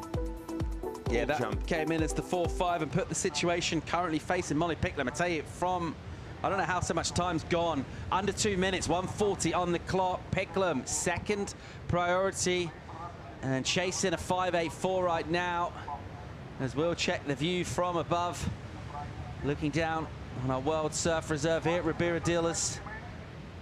And it's nervous moments for Molly Picklum, looking for a spot in the final and needing a score. She'll paddle past Macy Callahan, priority with Macy. And let's see if we get some sets for the final minute and 10 seconds in this. You can generally see the waves swinging in quite a way off. Let's see what we got out there in the ocean for the final minute of this one. Molly Picklum still chasing a number. She'll try and go on the inside here, a hard paddle. She won't get on though. And unable to get on that. And she might try again. More of the same. Macy doesn't look super interested in this. Molly will put herself in position. Here she goes, 40 on the clock, possibly last chance for Picklum. Good speed from the takeoff. First turn from her. Digs in the rail. 5.8 for the requirement. Sets herself off the bottom, inside bolt. Gets a snap in the pocket. And again, jamming on the rail. It'll flick back to the whitewater. Picklum still working in here, still trying to find this number. Doesn't get a finish. Think about that requirement, 5.8. It will need to be her best wave. Number 2 of the semifinals will be over in 5. She was really a little restricted in terms of her maneuver selection. Chico, thinking about numbers. How do you think this is going to turn out? Well, while you speculate on that, I think our panel's pretty quick in throwing down. And it's not going to be the number. It's not enough. She comes well short, and I think she knew it as well. We saw that by the body language, so well done, Macy Callahan. She is through to the final. She'll face Caity Simmers in our women's final. And Molly Picklum, commiserations for her. She's going to end up with an equal third. It's certainly going to help with her campaign towards qualification on the CT, and she's ripped all event. They're just not really picking the better waves out there. And Macy Callahan just found a little more quality. That 6.5 was really the highlight of that in terms of the surfing that we got to witness. And Macy Callahan will bring that into the final, hoping for more. She's going to need to be on top of her game against Caity Simmers. That's setting up a great-looking women's final. We're going to go to men's semis now. We're going to check out Ian Gentile and Ryan Callahan, a former winner here. Before we do that, we'll go to a quick break. We'll be right back.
Finals day on the Challenger Series, and giggles on the beats for our Aussie pairing from the second semi. Yeah, Macy Callahan getting the nod, going through to the final to face Caity Simmers. A decent result for Molly Picklum as well. Picks up another third here on the Challenger Series towards her campaign for requalification. And looking pretty good at this stage, with a couple more events yet to come though. Here's the final bracket for the women, and there are only 2 surfers left, Simmers, Callahan. Welcome back to the studio, Philippe Jervis. Going to put you on the spot straight away. Who'd you like for the win in the final, mate? I need a name. I really like Macy, but I'm a Caitlin fan. I'm a Caitlin fan because yeah, she's 16 years old, and I think she's the future of surfing. What about you? Yeah, no, good, mate. Strong answer. Yep, good pick. Just seeing what Macy was able to do in that one. I think she'll be feeling really confident, though. Perfect. And I just like the way she seems really gathered and collected in her heats. She doesn't seem to ever look kind of baffled as to what she wants to do strategically, and very polished. Can't wait to see that final unfold. In live action, Arcal, bang, tags one, nice and hard. The former winner here knows how to score points. Ribera Dillas, in terms of requalifying for the championship tour. Definitely a surfer that should be on that tour in terms of his skills. One of the world's best. And he's taken on a very informed Ian Gentile in this one, numbering already for the Hawaiian Gentile, a 4-7 early on. And Callahan's number will drop from what we just picked up in live action. Strong finish for Arcal. I have something to say about Ryan. He's probably one of the best, if not the best goofy footer ever at Ribeira Dillas. His results and the way he surfs the wave, I've never seen any goofy footer doing that. So pretty impressive by Ryan. I'm a goofy footer as well. I know how hard it is to surf this wave on your backhand. As we see Ryan up and riding, this is the replay. He started us off really well on the outside. Look at that turn. Extension on that, absolutely big. It was pretty fascinating because it was a different one. Instead of compressing on the finish of that turn, he actually released the board. And here, another second huge turn. So this is going to be a pretty good score for Ryan, because judges love that big turn. And this is Ian's first wave, the 4.17. This is Ian's second wave. Yeah, we're still waiting on that one. As he surfed, Ian has been on a roll with this wave. He's getting a lot of really good waves and doing turns like this. It's absolutely insane. And his boards look very, very good here. Because you need that kind of board that gets you through those lulls and through those sections. Oh, he lost it. Oh, he lost it there. But that would be... Oh, no, he actually made it. What? Oh, my God. He's just so close to the rocks. Bringing that in to the cliff. Let's hope he's all right. This was the first wave, the 417. Wow. And what did he just do on the end of that wave? We'll try and get another look at that. This is his first wave. Yeah, a pretty big turn on the outside. Unfortunately, the wave just kind of dies on him. Let's see if he has a finishing turn. He doesn't, but that last one, geez. We mentioned those cat-like reflexes. He seems fine. How he hung on to that, I do not know. Oh my God. So score to come in for Callahan and a number for that last wave, and he's just composing himself there because he took it to a scary place, really. There's a load of white water that picks up speed and bounces into those rocks. We have seen competitors get into trouble on those rocks in mid-heat. Last year, we had to have a rescue in there. It's super dangerous. And in the hunt for scores, these surfers they're thinking about one thing, and it's pushing the limits, pushing hard. And Gentile there, taking that all the way in, that commitment. We talked about that tide might need to go out of touch before the end section really came into play, and he's not hanging around for that. He's pushing it now. He'll paddle back out pretty tentatively, I'll say. He's going at about a third of his normal paddle pace. Now he'll get back on the ski and a chance for a breather. Yeah, he knows that he doesn't need to paddle hard, and he might have to go for one more heat. So he needs to conserve the energy and make sure he gets a little breath of air, and yeah, the jet ski will take him all the way through the outside without any paddling. So he needs to conserve his energy. I think I know what they're talking about there. They had a little look back towards the cliff. How And I close he think- was? Yeah, I think Ian Gentile will be saying, man, those rocks, they come up quick, don't they? I think he's all right. He went all the way in with unbelievable commitment. Massive number in for Callanan. 7.33 for Ryan. 7.33 for Ryan Callanan. Great way to open up a heat. Gentile with the 4.17 early on, and another number to come in as well for what we just saw. And he hung on just about to that turn. He threw up arms as well to claim it. Yeah, trying selling to the while judges. he was heading in towards the cliff. And before that, he got some good maneuvers done. Opened up the calves, didn't he, on the rail? Just adjusting that line throughout the turns. Keeping it interesting, keeping it loose and languid. Panel with a bit to think about, lines stacking up. Callanan all on his own out the back. In the meantime, let's go and hear from Molly Picklum, one of our third place finishers, semi-final here in Portugal. Take it away, Chico. Yeah, boys, I have with me Molly. Molly, you look really in form the whole event, and you couldn't really find anything out there on the semis. Talk me through it. Yeah, thank you. It was tricky out there. I feel like you can get lost at sea a little bit, and yeah, I just wish some of my waves stood up a little bit more to let me do my surfing, and I guess I kind of wanted to start early and see if I could get a bit of opportunity, but it kind of didn't pan out that way. And then obviously Macy's a wizard. She always finds decent waves, and I knew it was going to be tough because Macy's a really good surfer. But yeah, I'm happy, but I just wish I could have done one more and caught a few more waves. I still feel like I didn't really get a wave to really showcase what I've been working on and feel good. If you could like change anything on that heat, what it was, like any decisions you made that you're still thinking about it? I feel like at the moment it's all a bit of a blur. I think once I reassess and whatnot, I'll know. But I think if I could change anything, it would just be read the wave a little bit more and potentially have a better read on the lineup before like going out, because I think there's definitely some waves out there. The boys seem to find them, so I think, yeah, the ladies definitely, like for me anyway, should be able to find them. In between Portugal and Saquarema, what are you going to be up to? You going to stay around, or are you going to go home and rest? Yeah, I want to go home. I haven't really been home this year. I feel like any time at home is always good to reset and then pack some new boards and yeah, and get over to Saquarema and see what that provides. I think it could be tricky with all the crowds and small and lumpy waves, but nonetheless, I'm excited. I think you're going to do just fine. Congrats on your performance here in Ericeira. Yeah, thanks so much. Thanks for having me. Back to you, boys. Yeah, well done, Molly Picklum. Third place finish here. And a really honest debrief from her as well. Just didn't quite get to show herself. That was certainly the feeling on the call in the studio as well. Never really got to see her in that semi. It happens at any venue really around the world. It happens here at Ribera Dillas. Nevertheless, she'll come away with good points for a third place finish and looking really, really good for qualification for the CT.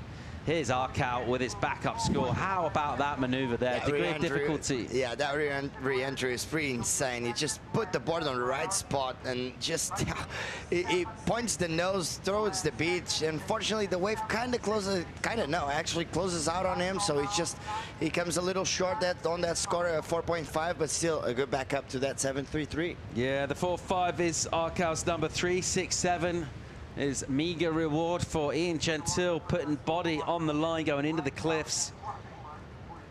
And basically you need to stomp out of your turns clean. So it's impressive to kind of almost hang on, but judges aren't really paying that. That's not what they're looking for. They want the heroics done at the apex of the turn rather than underneath it in whitewater. Let's go and hear from our second finalist, who managed to get one over Molly Picklum in the second semi. Macy Callahan is with Chico Alves. Thanks, Paul. So, yeah, I'm here with Macy. Macy, looks really hard out there. A lot of bounce on the face of the wave. How do you deal with that? Yeah, probably didn't deal with it very well. It was really hard. That high tide came up really quick, and there was a lot of bump on the face, but lucky I got that 6.5. One more heat to go. Are you really tired? Do you got something on the gas still? Yeah, for sure. I'm so tired and ready for this event to be done. But I'm excited to be in the final. I'd love to get the win. I've had 2 seconds already, so it'd be nice to get one up. But yeah, just really happy to get a result here in Portugal. I'm not going to Brazil, so this was like a really important event for me, and yeah, I'm stoked. I know there's a bit of a rivalry, like good one with Molly. How was it to get a heat win with her? Yeah, it always feels good. Molly has pushed my surfing the most out of anyone in my whole entire life, and we grew up in the same area, and I have so much appreciation for her. She's such an amazing talent and human, and she has an amazing career ahead of her, and I'm just very honoured to surf against her and very happy to get the win. Great. You look great out there. Good luck in the final. Thank you. Back to you, boys. A touch of class from Macy Callahan, a third final on the Challenger Series this year. Let's see how she goes, taking on the very epic form of Caity Simmers. Meanwhile, Gentile, not what he was after. Quick wave there during that interview. Comes as a 1.83, and he's still hunting numbers now. With the 4.5 and the 7.3, Ryan's put a situation on Ian Gentile. 7.66, the requirement. Plenty of time left. Gentile will go here and spin on the inside. He'll fake the paddle. That wave doesn't want him, won't let him on. We've seen that happen quite a bit here at Riberas. If it doesn't break on one of those outside platforms, it goes into the deep bit and just backs right off. Gentile will continue back out at more of a trot than a canter in terms of the cadence of his paddle stroke.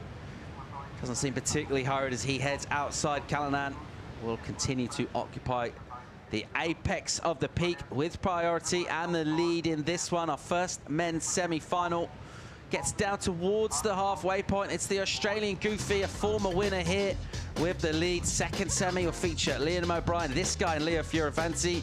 We'll be back with more live from Portugal real soon.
Saturday afternoon means finals day in Portugal. We'll pick up live action in our first men's semi-final. Callahan in the ascendancy in this one, the Australian in live action. Here he goes. We'll pick him up on a bit of a bomb. Wow, how's that first turn? He skidded the bottom turn and recovered and absolutely belted it on the rail. Callahan is in really good form already in this heat. Look at this section setting up for him. A muscular snap from him and fits in another. And he'll do some snowboarding here or outrun the avalanche. Ryan Callahan looking really good so far in this semi. He was laughing by the end of that wave. That means he's happy with it. That first turn, it was so hard. He just came off the bottom with such a perfect timing. Check this out. It was not an easy takeoff, but here it didn't look like the wave was offering that much, but he managed to put the board there and it just explodes on that. It wasn't actually a leap, so that was really good by Ryan. Here, it times it really well as well. It didn't have that much momentum to going through this one, so it's gonna be hard to deal with all that whitewash. But yeah, see, he's laughing. He laughed. He liked it. This one, I'm really impressed with this one. He almost lost it, but it just exploded on that turn. That was really, really good. The wave didn't allow him to go fast and strong for the last turn. But here, a bit of a setup. He didn't have a lot of speed, but he managed it really, really well. And the scores are starting to drop, Paul. An absolutely huge number in the context. Look at this. Of getting him in the final. Callanan, let's get another look at it here. And while we rewatch this wave, we can tell you his number, it's excellent. 8 points for Ryan Callanan. And from skidding out on his bottom turn, recovering and fitting in this finish, Callanan with an 8. You mentioned one of the best goofies you've ever seen out here at Ribeira-Dillas. He's won this event before, and he's got a big, big lead now. The Hawaiian Gentile, who's looked solid throughout this event on the wrong side of a combo. 15.33 the requirement. There's the spread from the panel. One went as high as 8.5. It comes in as an 8-point ride for Callanan. He'll be feeling really good now with under 12 to go. Yeah, you know what? This is the first heat that Ryan actually got some really good scores on the first 15 minutes of the first half of the heat. And another thing is you need to be on the right waves to get scores, especially on your backhand with the high tide and with this size. You need to be on the right waves, and Ryan is just getting those perfect wally and clean and steep walls to attack the lip as hard as he can with the finishing turn. So he's reading the ocean really, really well. Callanan on the march here. He'll claw his way back to the peak as this tide will go out and hopefully offer more and more opportunities. Let's get some waves for Ian Gentile and see what he can do. He needs a couple of scores. He's got 11 minutes, so enough time for 2 waves. 15.33 that requirement. And we need, similar to Ryan, an 8 and a mid-range 7 would be enough for Gentile, assuming there's no improvement from Callanan. They'll need to get going here. Gentile, who's been really good throughout this event. He's just struggled so far in this opening 20 minutes of this heat. Not been able to get anything going at all. Let's see if he can put together a compressed heat in the final third. He'll have priority now, an important wave. There's that boil. We want to sit just outside that. And Ribeira is this kind of size and spinning to go. Ian Gentile off Hawaii. Paddles hard into this. Here he goes. Goes over that boil, stands on the tail, controls the bottom turn and realizes a crease in the wave. Can't attack the first section. He'll stand on that tail. And you see those eyes looking down the line at this section. Great turn. Good risk in it. Drifts out the tail. And it'll go a little flabby here. He'll have to be patient again. Now, what's he got on the inside? This is a big wave drawing off the reef here. Gentile throws in the layback carving jam under the pocket to pin drop. Better stuff from him. Yeah, bigger wave, better wave. He read it really well. That first turn, he was just waiting, as you said, just stepping on that back foot, just waiting for the wave to stand up, and he hit it really well. A bit of a fin release on that one, and then this finishing turn might be a little conservative. Let's check this one out again. You can see just from the beginning, just stepping on that back foot, making sure he's on the right position to attack the lip. As we see here, the wave is going to stand up. He attacks it, wham! A bit of a fin release on that one, then a couple of rebound cutbacks just to make sure he gets on the rhythm and the momentum of the wave. As we see here, I don't know. It's a good one, but I felt like he could have hit the lip on that one. He had the momentum, he had the speed. Let's see what the judges thought of it. Let's check this one out again. Let's see, what do you think about this finishing turn, Paul? Yeah, I know what you mean. He just put it a little bit under the lip line rather than on it. This was super risky and technical. And then he knew there was downtime here, and this section got bigger and bigger and bouncier and bouncier. And I just wonder if in the back of his mind, what he didn't want to do is go incomplete and come up with a low number after all this effort. Oh, but he could have hit the lip on that one, I think. He had the speed, he had the momentum. So the judges might think about it, and it might be a little bit of not a mistake, but you know. I think you're right. They're semi-finals in the Challenger Series. The judges will be harsh markers. Critical, yeah. Absolutely. And Gentile, he's sort of shown the marker as well of his qualities. They've already seen what he can do. And maybe just pulling that one a little short by his own very high standard. Callanan, with priority out the back, will be happy with the way this one's going to be they'll have worked on strategy with Dog Marsh. And in terms of your strategy, getting a decent 7 first wave, backing that up with an 8 not too long after. They don't get much better than that in terms of how to put a heat together. So far, so good for Ryan. But we'll get a score for Gentile. Let's see if it'll get him out of combo first of all and see where it puts him. He'll have a requirement towards the back end of this, under 7.5 to go. The second semi will feature Liam O'Brien and Leo Fioravanti. That's coming up real soon as well. That's another great looking matchup. Leo has looked so good in this, getting electrifying starts. He's got a couple more heats to do that in order to go all the way for the win. Have a look at that beach, Philippe. Portuguese loving this on a Saturday afternoon. It's absolutely packed on the beach, and it's really hot out there. It's really warm, light winds, and people I think they're enjoying it. The restaurant's full. There's kids skating. There's people watching the comp. There's people everywhere. There's people in the VIP. So it's a Saturday afternoon. The Portuguese they always love a little bit of a sunny day. And yeah, they have action on the water, so what's not to like? This board's getting shaped right now in the Vissla Caravan in that setup too. I can actually hear the whine of the planers coming from that beach activation area. Come down watching boards getting shaped, hit the skate park. Check out the EDP activation. Meanwhile, Chico Alves, he likes to get out and about on the beach. What have you got for us, Chico? Yeah, boys, I have with me Rio Waida. Rio, how are you? You're still at the beach, having fun, watching the action. Who are you cheering for? I'm cheering for anybody. I just love being at the beach and watch everyone surfing. Who do you think is going to win? Who are you putting your bet on? I don't know. Ryan looking good and Leo and Liam looking good for next one. It's going to be a good battle.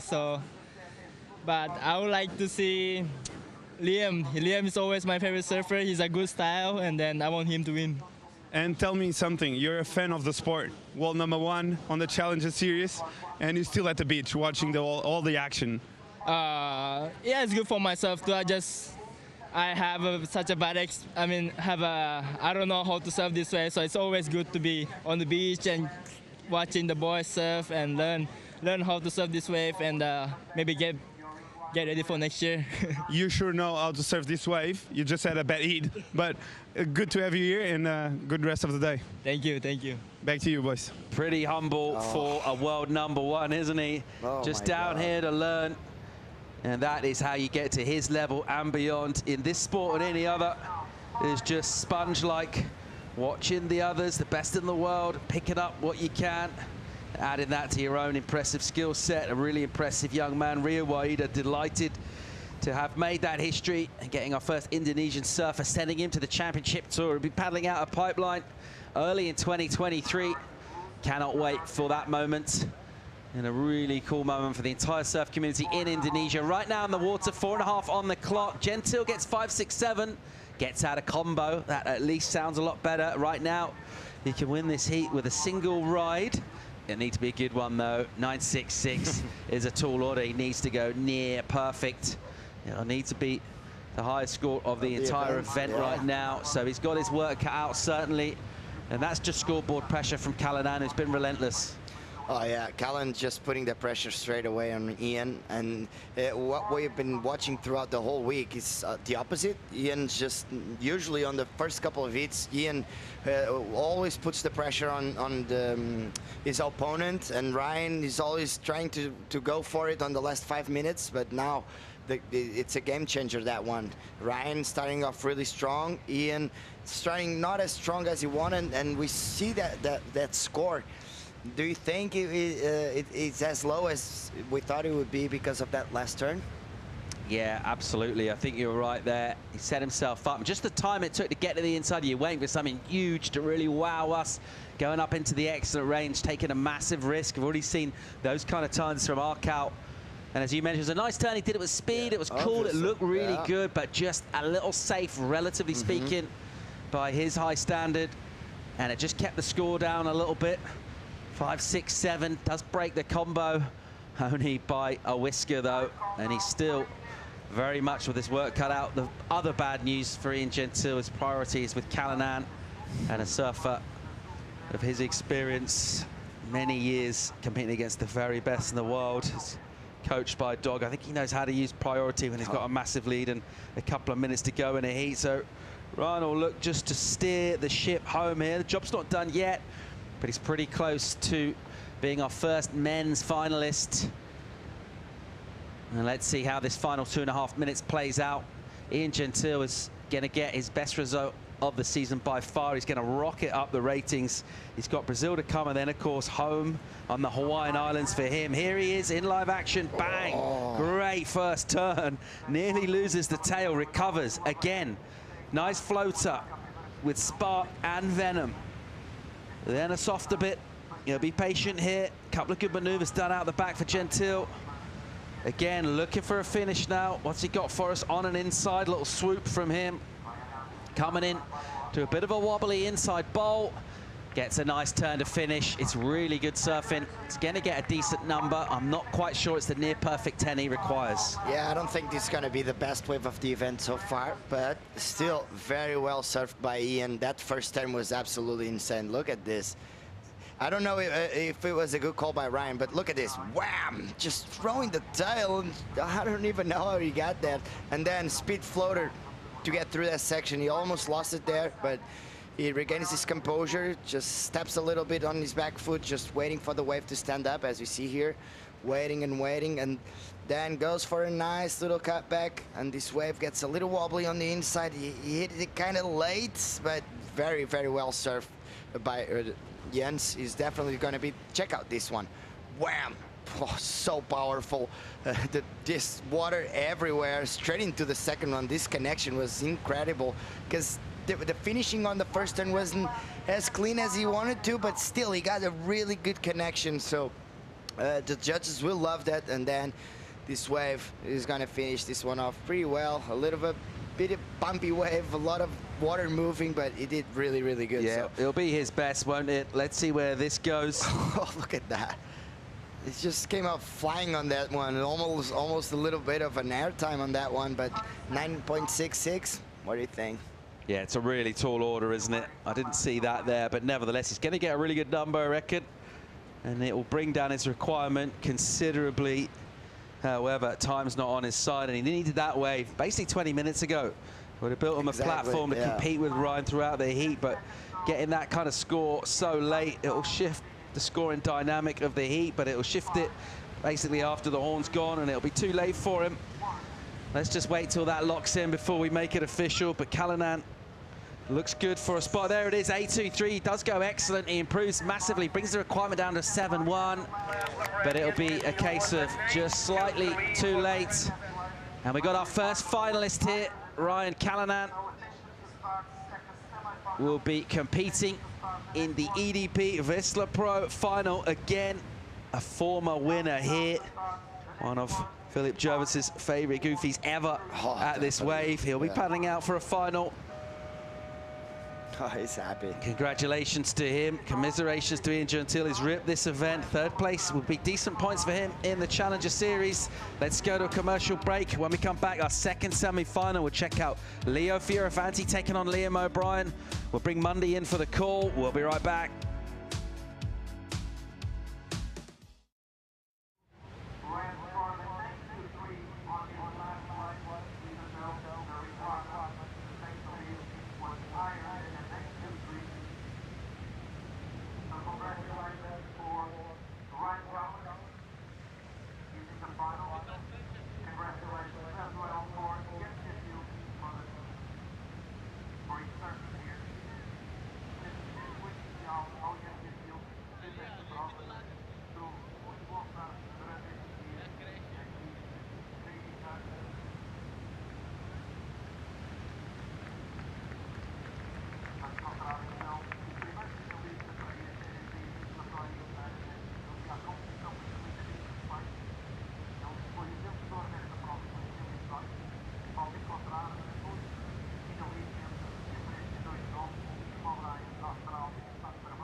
Fora de prova, e a Lua decidiu que ela venceu o ano passado, e no Havaí também venceu o ano passado o 5 km.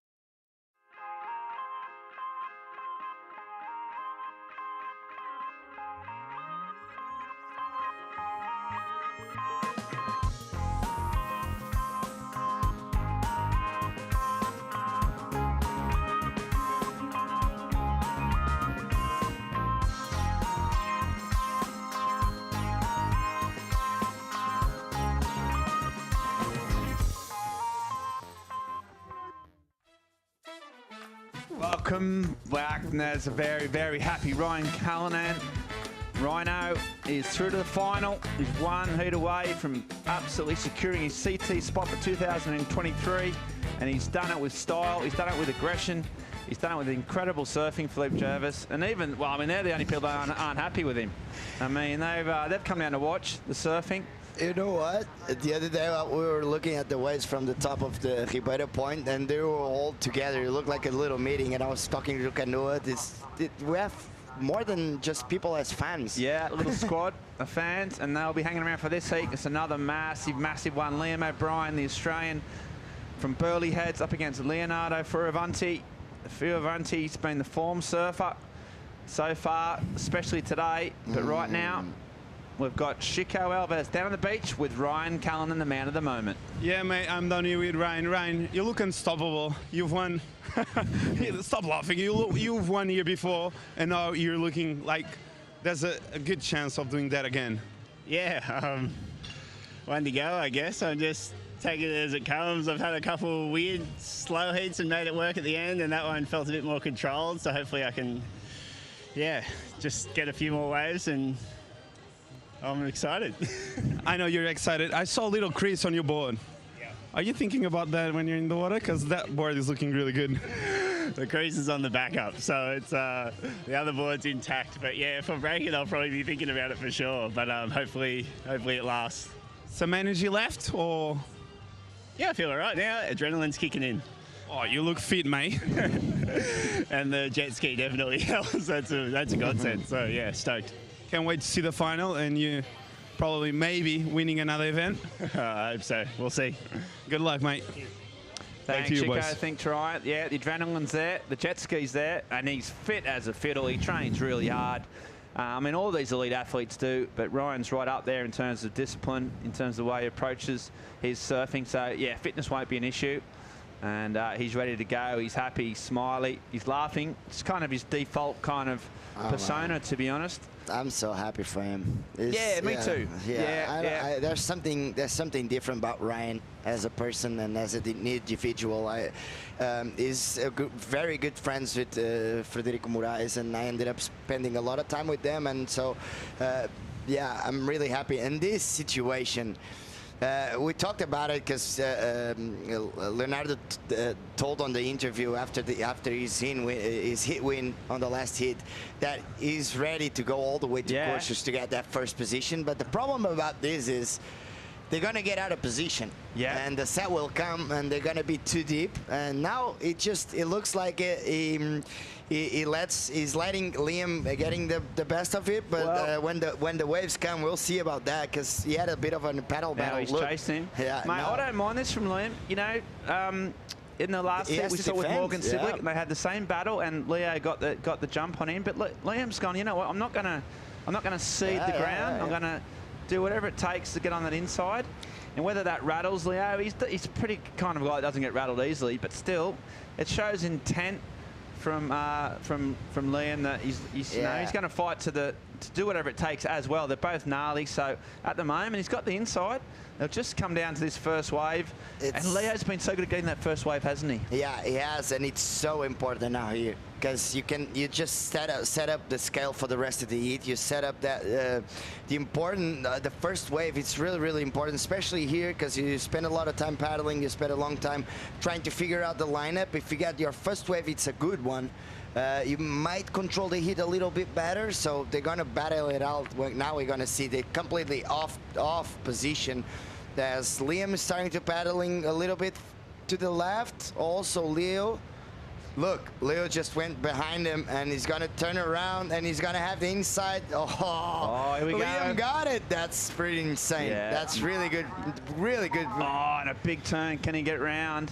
It's only going to be of any importance. That's the thing about it. Yeah. It's only going to be. It's more of a mental game than anything else. And we'll see. And they're not going to call a priority on that, because there was no priority. That was just a classic, good old-fashioned paddle. Yeah. And it was, as you predicted, Philippe, when the waves came, Leo made his marker.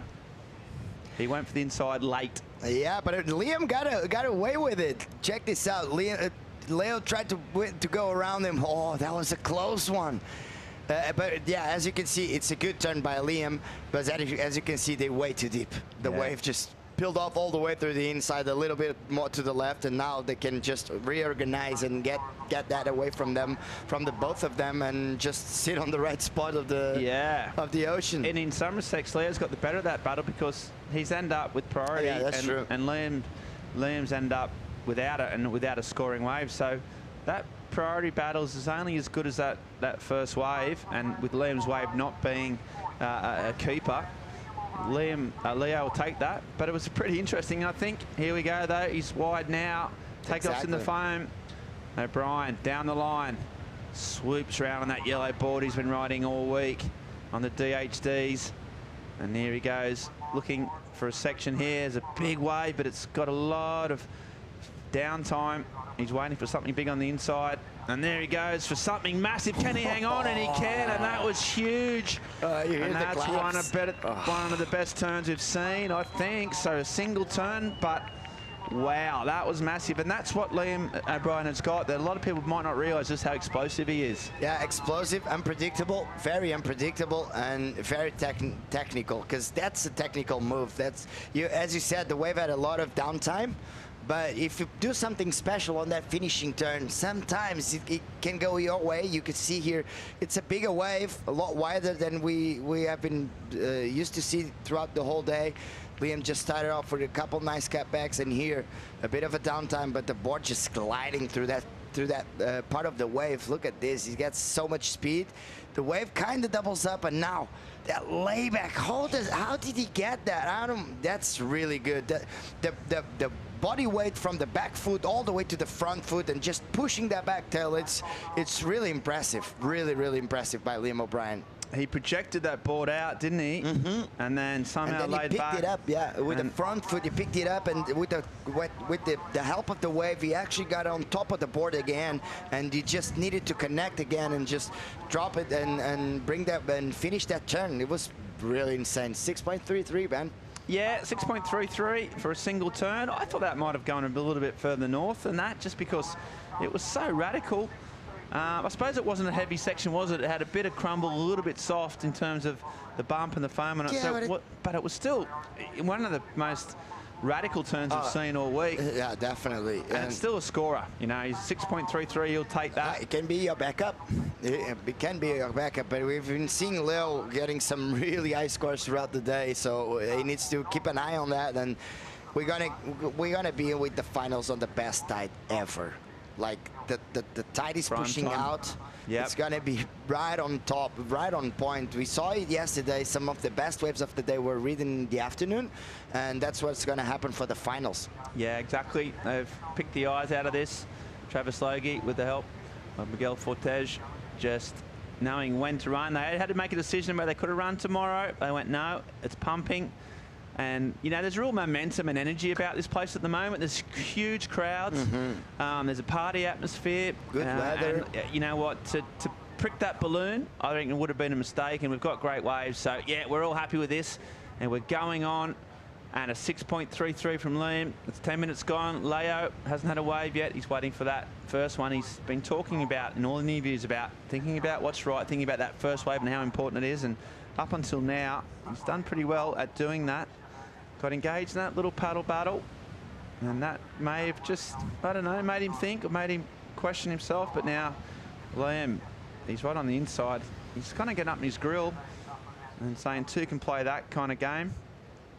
Yeah, the thing about it, getting the first wave, Leo was actually too deep for that set. Liam took advantage of it. Without priority, he got a bit too wide. He got a bit wider with that first one, and he took advantage and got a 6.33, putting a little bit of pressure on Leo. So now he's not only not getting the first wave of the heat, as he already needs a score. Yeah, and they're both looking at this.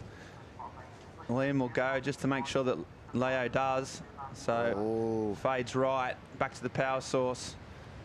First turn's a little soft as he has to pump his board, and then back to the corner. That's such a clean face as this Winston's off, and there's a big stab right in the pocket. So much spray. That's such a functional and good-looking manoeuvre that he's got in his locker. And there's another little foam climb. A bit of a sludgy wave. You know, he surfed it really well, but the wave selection, bit of a function that he hadn't had a wave in 12, 13 minutes. He kind of had to pull the trigger sooner or later, and it's not a bad decision.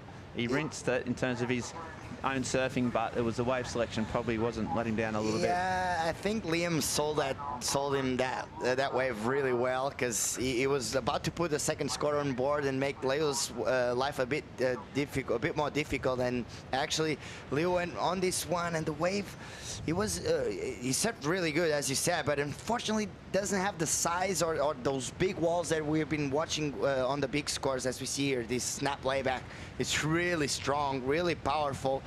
But, you know, he surfed it really good. Obviously, it's going to be an average score. So, Leo, I don't know, maybe a little bit of a mistake. He felt the pressure on that one, and he felt like he had to go on that one. And now Liam can control and wait for the good one.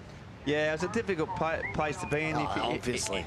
If you wait, which, you know, it's a patient game, then you get down to what? You know, Liam hasn't caught a wave yet, so you're down to 15 minutes. You haven't got a wave. You start putting pressure on yourself. So he got to 4.5 and just gets himself in the heat at the very least, and will back himself at the last back half of the heat to try and better that quite substantially. But yeah, whenever you're sort of taking off and fading quite a way to the left, it just means there's a lack of energy. But right now, we've got Joanna Garnell. She's down with Stephen Belly. Take it away. Yeah, Monty, that's right. You got here right in time, right? At Ericeira. You must be really proud of Leo right now. Yeah, no, it's pretty good. I got here about 10 minutes before his first heat this morning. So he had a couple of good heats. Got quick fire straight off the bat. This heat's a bit different, so he's going to have to buckle down and get to work and construct a heat. So hopefully he'll keep it going. One more to go.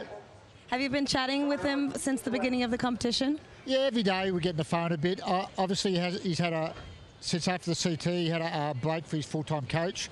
So he's been working with a few different people, but during the events he's been solo, so I've just been giving him some support and, you know, just reassuring him what he knows and, you know, giving the self-belief, backing himself and bouncing off just the ideas that he already knows. Well, we know as well that you've always been a great support to him, and he's definitely proud of you as well. Yeah, let's hope he gets tees off on this one. So there we go.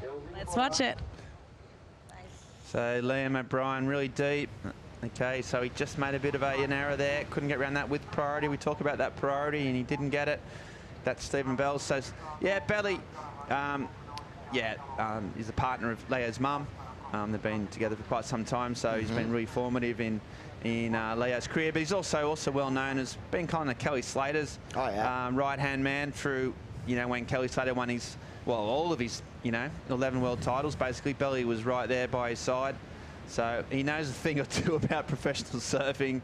He knows how to say the right thing at the right time. And it's interesting Leo's just gone on his own. I don't mind that approach. He's so smart, Leo. He knows himself, and he's willing to back himself. And I think some of those pro surfers, I think it's a good strategy sometimes for some surfers. Yeah, I was about to say that it's pretty interesting because most of the times a guy like Leo, he surfs. I'll be back to that as we see Liam just dropping this one really strong turn, but unfortunately just again a bit too deep on the lineup. Unfortunately, he didn't get through that section. It was a good one and it was a big one. He got so much speed out of that one, but unfortunately the wave just gets away from him. As I was saying, it's pretty interesting to see Leo going on his own, obviously. But at some point in a career's life, especially at Leo, he's not working on the technicality part of surfing. He just needs someone to mentally help him and give him that few words before they eat and after they eat, and just someone to have a chat with. And that's what Belly is doing, and it has been working really good, as you can see, because as you said, Leo is a really smart competitor. He knows what he's doing, he knows how to surf, and he's getting a pretty good wave here. Yeah, starts off with a cut back into the foam and then just kicks out. So both guys are struggling to get a read on this at the moment. I thought Belly's comment too about having to grind this out, doing the work and construct the heat was pretty good point. You know, the last 3 or 4 heats, he's come out of the blocks. He's just absolutely smashed his first 2 waves. He's had control of the heat. He's had confidence, and this one's a little bit different. And now he has to take a different approach. He's got to, as he said, work hard, cut the noise out, build some scores, and see how he goes. So that's what that's the task ahead of him, right? Yeah, it's first time this contest that he's under pressure. And it's going to be really interesting to see how he handles it as he's looking at this one, this insider. No, it doesn't have priority, but so he decides not to go on that one. But it's going to be pretty interesting for the first time on this contest. He's under pressure, and let's see how he handles it as he's looking at this insider, try to make something out of it. Yeah, he's got these little smaller ones. And here he goes around the corner. He's going to try and back his real flair of his surfing. Oh, and there's two really big turns. So a smaller wave, but you know what? You can tell I think he's surfing as good as any stage of his career, just in terms of the pace and the spray. But this wave was a small one. But this is what Bell was talking about: doing the hard work, grinding it out, constructing a heat, and just getting in the game.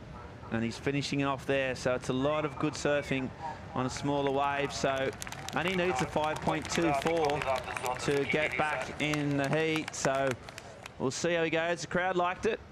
Smart surfing, smart competitive surfing. Yeah, it is, because you know, Liam's only has a 6.33. He's not the biggest number in the world, so Leo knows he just needs to put something on board. And the wave actually got on the reef really well, and it was pretty clean. As you see, the first carve was pretty nice here. Just timed it really well. A lot of water straight into the snap layback, zam. And the wave just kind of dies off on him at this part, but he did really well. I had no idea the wave would be so long, because he surfed it all the way through the rocks. As we see here, he's just waiting for the wave to stand up. A little bit mushy here. He has to deal with a couple of lumps, but still very smart surfing and very good surfing. He's gonna do this last one, and he's going to be happy with that one. So that's going to be a pretty good score. You can do it on a small wave as well. Yeah, massive numbers dropping for him, a 7.33. And I didn't see that coming. Those first two turns were clean, a smaller wave, and he's rinsed it all the way to shore. But some of those inside turns, I didn't think it had the power. But anyway, that's a big number. And we're going to go to a commercial break.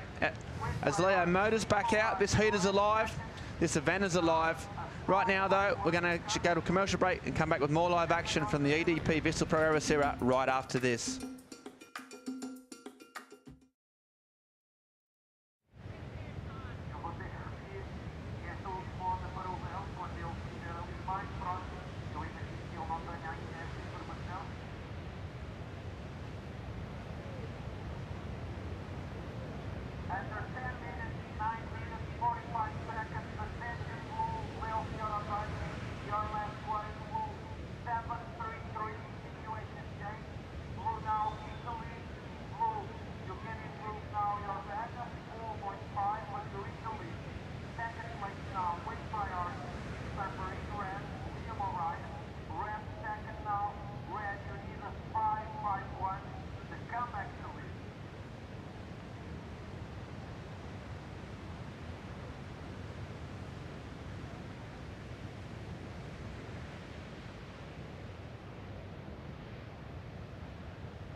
And we are back with live action. So with that 7.33, Leonardo Fioravanti has got into the lead. He's grounded out.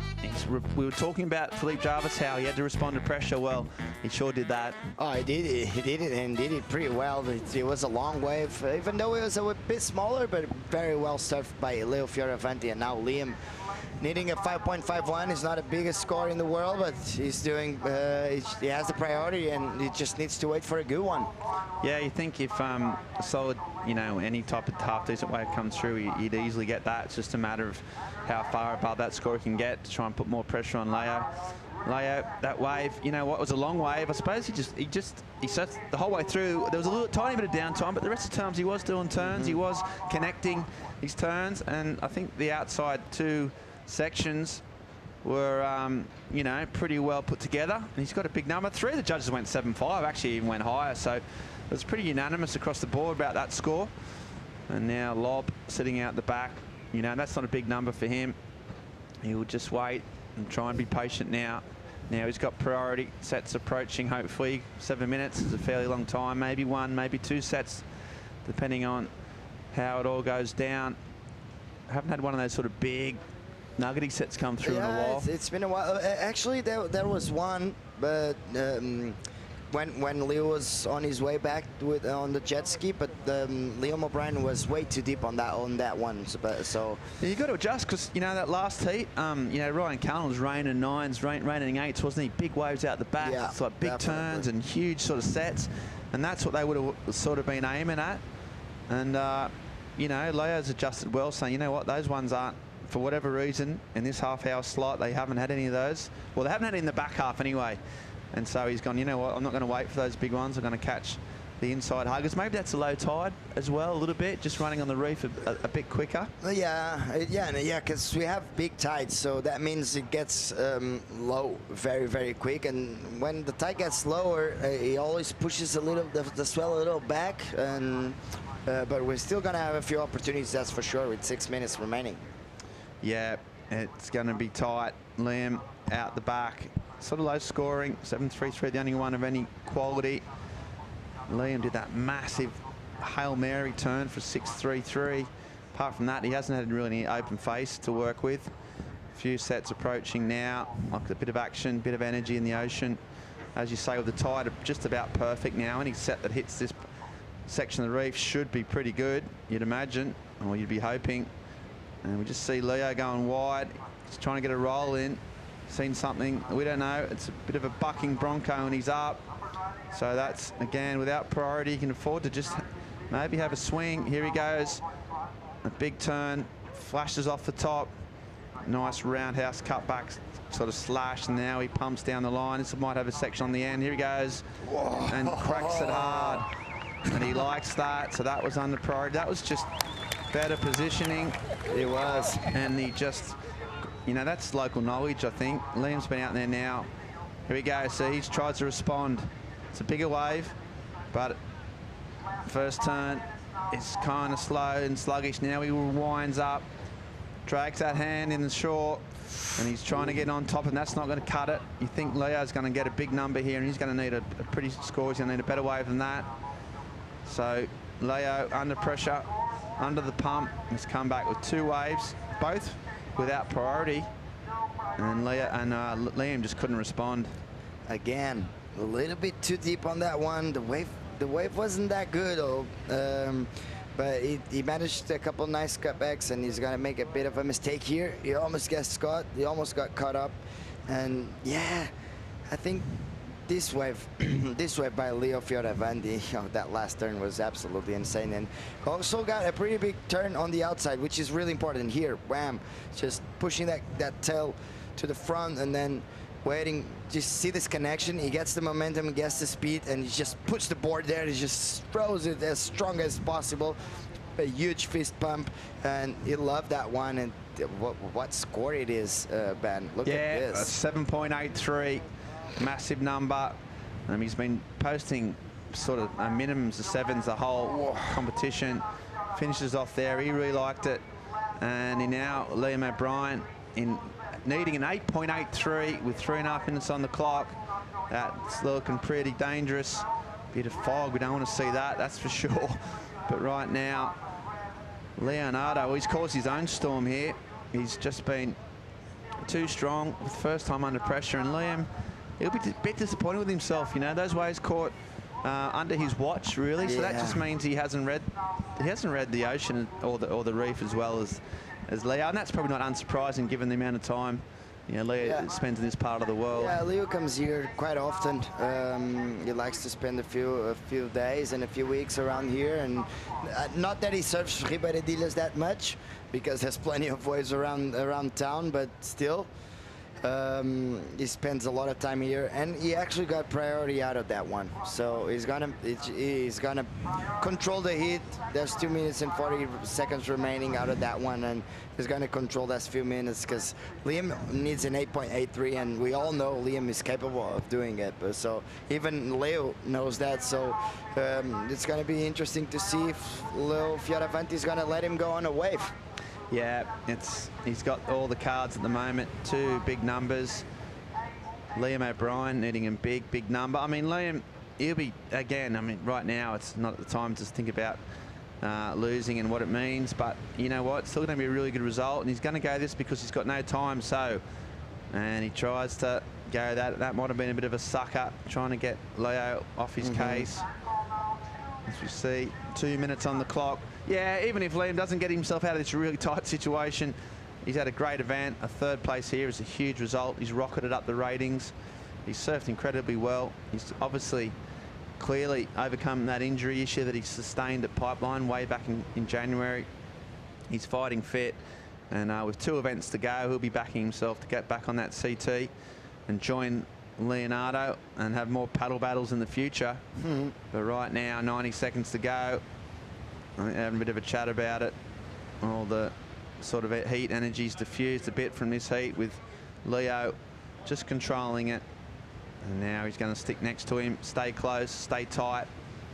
Yeah, he's kind of pushing Liam too deep again. As you can see, Leo's pretty happy with that. You want to go? I'll go with you. Because he's not going to get through that outside section like that, because that's what happened throughout all the heat for Liam O'Brien. So yeah, 1 minute to go. Remaining, yeah, he's almost, you know, he's just got to try and get away, but he can't. Leo's not going to let that happen. And 45 seconds on the clock, a few sets approaching. It'll need something, you know, truly dramatic for the Australian to get himself out of this one. And we see the Lions keep marching in. Bit of a slow heat in terms of waves. And Leo had to manufacture scores as we're trying to find him in the lineup. And they just go into that one. So 30 seconds, looks like it could be all over. And Leonardo Fioravanti up against Ryan Callanan. Well, the 2 form surfers, really. I think if we went through their average heat totals, you'd probably see that they've been statistically the biggest scorers of the event. 10 seconds, he missed it. It probably doesn't matter. He's done enough. Liam kicks his feet in frustration, but that's a massive win for Leo. He's 1 heat off winning. He got a big fan base down there. And once he had already ticked off the qualification CT, which he did in the 1st heat of the day, his next goal was winning the event. And well, now he's 1 heat off that, so pretty huge there for Leo. Showed the emotion. He's been pretty calm and composed through most of it, but eventually, sort of after that 2nd wave, he went for it, and he showed how much it meant to him.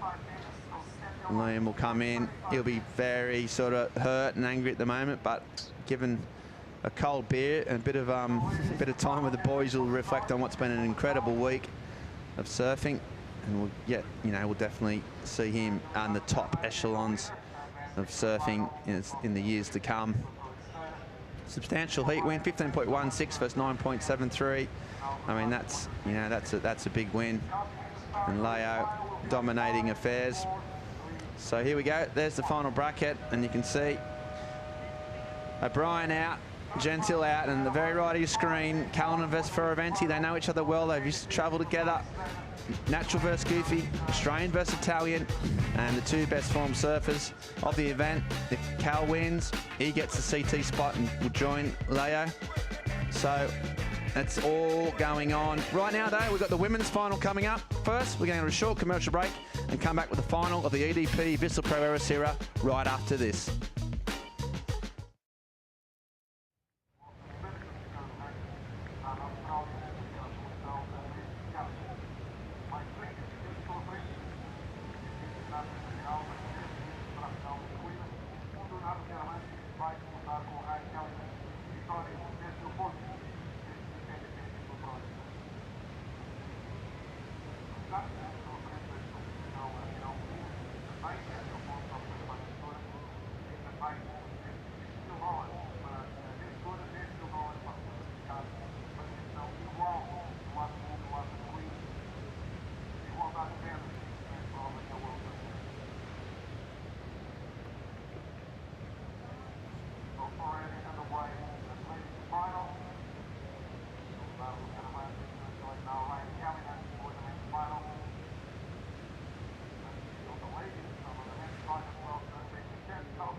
Welcome to finals on the Challenger Series, EDP Vissla Pro Ericeira. As we check out a stoked second finalist, Leo Fioravanti, flanked by Belly, giving him some insights before they get ready to surf a final, a tough one against Ryan Callanan. Right now, though, it's time for our women's final. Caity Simmers, just 16 years old. Came into this one, #1 on the Challenger Series. Macy Callahan also inside that top 5 bubble, crucially. And a final here. She's made 2 already this year, got a runner-up in both of them. There's only one way to improve from there, and it's to get the win here. Tide drawing out off the reef, and here to talk you through this 35-minute women's final. Joining myself, Paul Evans, in the studio. Red hot takes, searing insights. Ben, the Space Ghost Monday, and Chico Alves. How are we feeling, fellas? Pretty excited. I think the 2 best surfers are in the final, which is what you always want in both the men's and the women's. Caity Simmers have been incredible. She's just been on fire all year, and she continues a good run. And Macy Callahan, 3 finals in a row, but she needs to win one to really step over that next edge. Chico, briefly for me, sum up. I want to know what makes Caity Simmers, first of all. Second, Macy Callahan, so good at surfing. What are their strengths? Well, Caity is that technical. She has a different approach. She surfs really behind the wave, and yeah, every time she can, she applies a lot of technique and different approaches to the wave. And Macy, a different approach, a bit more calm, surfing through the rhythm of the wave. And yeah, I think Macy just surfs with a lot of power too. So yeah, 2 different approaches, but both surfing really good. All right, and also, Ben, it feels there's something slightly, I don't know, maybe slightly unconventional about Caity. Maybe it's just she feels herself as a bit of an outsider, being so young, but she's doing a lot of the classic surfer maneuvers, but there's just something extra. The way she surfs heats, the way she surfs waves, that's really enjoyable to see from her. Yeah, and it's kind of almost hard to pinpoint exactly what it is. And Chico mentioned the technique side of things. It's almost got a skate or a snowboard kind of feel to it, where she'll, she'll come around and she'll pop out the fins on a roundhouse cutback. So she'll mix traditional moves with new, progression. Let's go hear from Leo Fioravanti. He's with Joanna Garnell. Just one moment. Okay, Leo, it's going to be your 4th surf of the day. What do you have left? I think, this is what we prepare for, throughout the years for moments like this. And yes, that heat was pretty tiring because I was fighting, until the end. But I got 35 minutes to reset, gain some energy, drink some water, and then get back out there.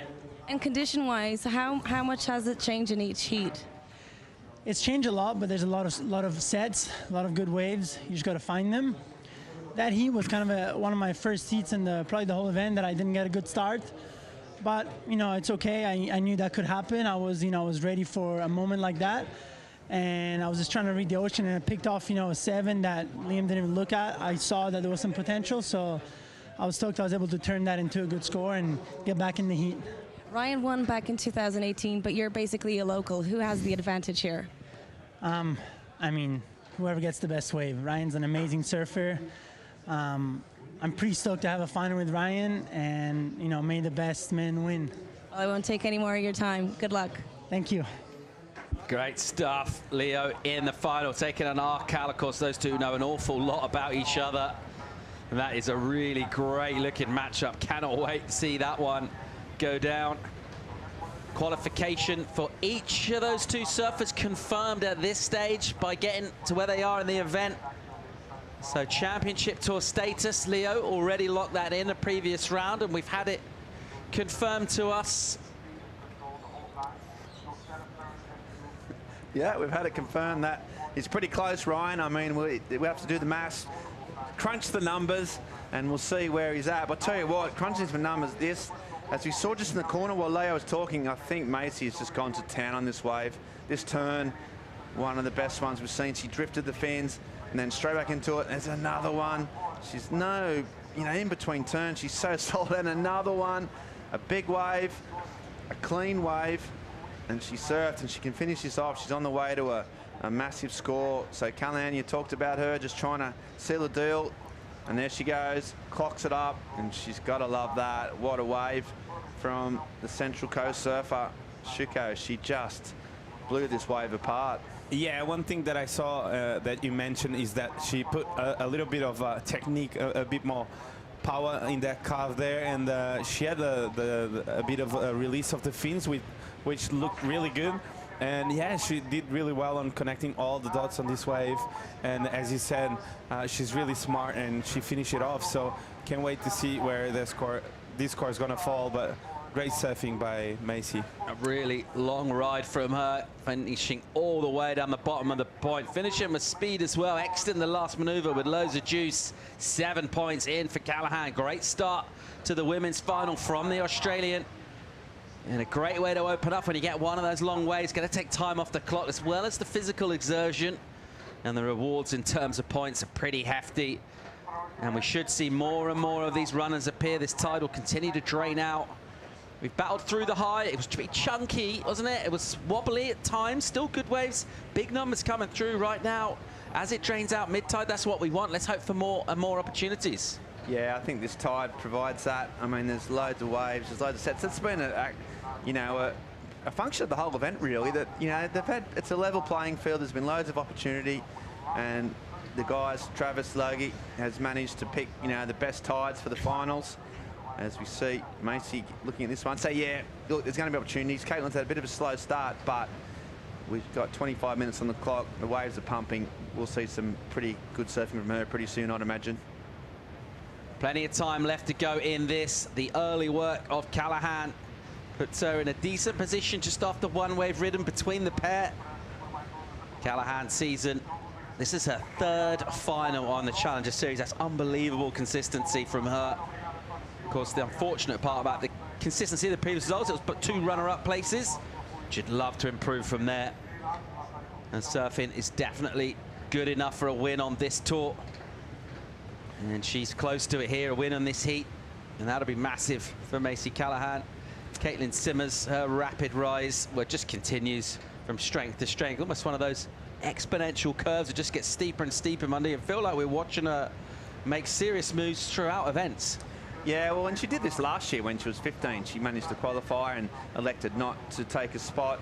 So, and she's only improved since then. So, yeah, she's on the exponential curve just keeps on growing. She's like a rocket shooting up the rankings.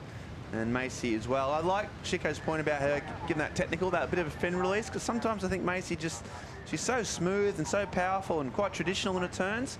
And when she does just push that little bit extra and when she adds a bit of spice, I think that's how she's going to get from, consistently on the CT to making, potentially going up to WSL finals, which is, I think, where her talent belongs. Yeah, I think that turn in specific looked different from what she has been doing the whole event.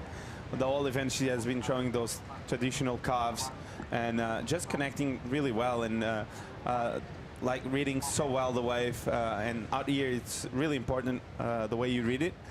So both of them, they have been reading really well Ribeiradilhas, but just different approaches. It's just really fun to watch how 2 different approaches can make you go from round 1 to the final. Simmers has yet to make a move so far in this one. As we've been mentioning at great length, coming into this ranked 1st on the Challenger Series rankings. And once again, just to remind you, she qualified last year, declined to take a spot. There aren't many sports where you see someone getting a promotion from a lower tier up into the elites and actually opting not to take it. And that was just a function of how young she was, and I think a function of some of the waves on tour for the championship tour, and she was pretty honest and said, I actually just want to improve before I go there. It's also something of a show of confidence, thinking that some people might only get one shot when it all comes together over a season, and she's backing herself to qualify again this year. And, well, looked like a pretty decent bet. She's good for qualification. Yeah, absolutely. Yeah, I think it was a really wise choice. I think the only other person that's done it in surfing is Taj Burrow. When he was really young, I think he was age 18, maybe even 17, and he did the same thing. he was like, you know what, I'm going to get there eventually. I'm going to back myself, and I want to be ready when I do. And it's a maturity thing. But 15, so young to be traveling the world, you know, all these different places, and the pressure of surfing. And I think, yes, as she matures, she's ready for it. Let's go here from our second finalist. Ryan Callanan is with Joanna Garnell. Yeah, guys, I just wanted to give Ryan a big confidence booster right now because congratulations, you're in the CT. Wow, that's awesome. Yeah, I mean, it's hard to know where the cutoff is and stuff through all the points and tallies and comps, but I mean, to officially do it, it's so good. But yeah, should be a good heat with me and Leo, so I'm excited. Is it a confidence booster? Yeah, I think I was feeling pretty confident before anyway, but yeah, definitely helps just to take the pressure off, and it doesn't mean as much maybe now, so hopefully that'll free me up and allow me to do my best surfing. It'll always mean a lot. Always, yeah. Go get your rest. Thank you very much. Cal qualified for 2023. He is stoked. Just leaving Liam hanging. Great moments these. Definitely is a surfer that deserves to be very much among the elites. And he'll be back there in 2023. Great news all round. A really well-liked character around surfing. And more broadly, you won't find many people to have a bad word to say about Ryan Callanan. And Liam O'Brien might. Just left him hanging for 5 minutes. No, you're right. He's well-liked, and he's earned a lot of respect. I'll tell you what, too, Ryan, on that CT, like, he hasn't had it, some of his results, he hasn't really had it pipe and choper, but that's one of his real strengths of his surfing too. He loves getting barreled. He's an incredible barrel rider, and he charges as well. So he's such a well-rounded surfer, and if he can just put it all together at all those waves, he'll be dangerous. So, you know, his talent is incredible, and yeah, it's great to see him back where he belongs. One of many top talents convening for the 2023 Championship Tour. It'll kick off at the Pipeline early in 2023. And over to Sunset Beach, over here to Portugal, up in Peniche, third event, before we head down under. And then, of course, the looming mid-season cut Monday. I know you've enjoyed that increased jeopardy of the mid-season cut. Yeah, I kind of liked it, to be fair. I understand if I was on the tour, it might be a bit different, but that's never going to happen. And yeah, you know what, just it adds so much more meaning to every heat. Even at Pipe, those early rounds mean something. And, you know, so every heat's packed with narrative and with meaning, and that's good for the sport. I think sometimes we got a little bit lost. Those back ratings were always there, and some of those third rounds are a little bit got lost in the mechanics. Now, I reckon from Pipe, everything matters, and I like it. Yeah, Chico, it certainly make events like Bells feel particularly significant as the penultimate event on those first five. And it just felt like there was so much at stake, and like really every wave in every heat counted on the Championship Tour. Yeah, it felt like a final before the finals for many guys out there. So I think it adds a bit more pressure to everyone else on tour. And the thing is that... And that's what they needed, was more pressure, right? A little bit. That's the only thing they were missing. Right from the get-go, you have the pressure on. So you leave home, you think, oh, I'm going to have a full year. And yeah, you just need to get going straight away, because you cannot sleep on many events. Let's give these 16-year-old rookies a bit more pressure. No, it's what they, you know, it's competitive sport. That's what it's all about. Talent rises to the top, and the other part of that system, of course, is the Challenger Series happening in post the cut. And that's exactly what's happened this year. And there's two surfers in the men's final that both started off the Championship Tour, didn't make the cut. They're back there now, and that's by virtue of their results on this tour, the Challenger Series. And that was exactly how the system was designed. Great looking set. Let's get back to our women's final with 19 and 30 to go. No waves yet for the young American Simmers. Callahan with the 7 and a big boomer. Goes outside these two. Let's see if Simmers is interested here. She's having a good paddle. Simmers will spin. A bomb out the back. Caitlin Simmers with some white water to deal with. Great looking first section. She'll attack and does well to stay. Well, it's just as I say that, she looked like she'd done the hard part. She got really balanced over the tail, made that first turn, and then the white water just gobbles her up. And that'll eat up some time, and it will seriously impact the score as well. And not a great start for Caitlin Simmers. No, yeah, the first time we've seen her not find any rhythm, and she always looked a bit deep from the get-go. You're right about this first section. That was really difficult, but she went for it. Rode out there, it's okay, she's got it back, and then just got a lump. And if she just maybe even got around there, she could have went straight and potentially got around the section. And Callahan just while Caity was on that wave, Macy was on this one behind it. So she took advantage of Simmers' error or fall and just trying to back up that 7. Little similar moves. We talked about adding a bit of spice. That wave hasn't had a whole lot of it. She might try and do something down the bottom. She's so calm and so cash. In and out of the water, I might add. And here she goes, trying to do something down the end, but it's not going to work. It just kicks out. So backs up a 7. And yeah, Caity just out the back for the first time probably in the whole event. Just under the pump a bit. How she reacts will be interesting. Yeah, absolutely. You're right, Ben. That's a great point. She hasn't really had to struggle for a score so far in this event. She's looked more or less in control through most of her heats, and right now, slightly different situation for her. I know the win will mean a lot to her. Already won an event on the Challengers this year. Second one would be amazing here in Portugal. And we are 17.5 minutes away for crowning our champion. So far advantage with the Aussie Macy Callahan. A 7-point ride locked in already. And a backup number thrown down too. This is the women's final live from Portugal. Loads more action yet to bring you. We've got the men's final too. We'll be right back.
Welcome back to the women's final of the EDP Vissla Pro. We're live on the west coast of Portugal at Rio Ericeira. 15 minutes and 20 seconds to go in this.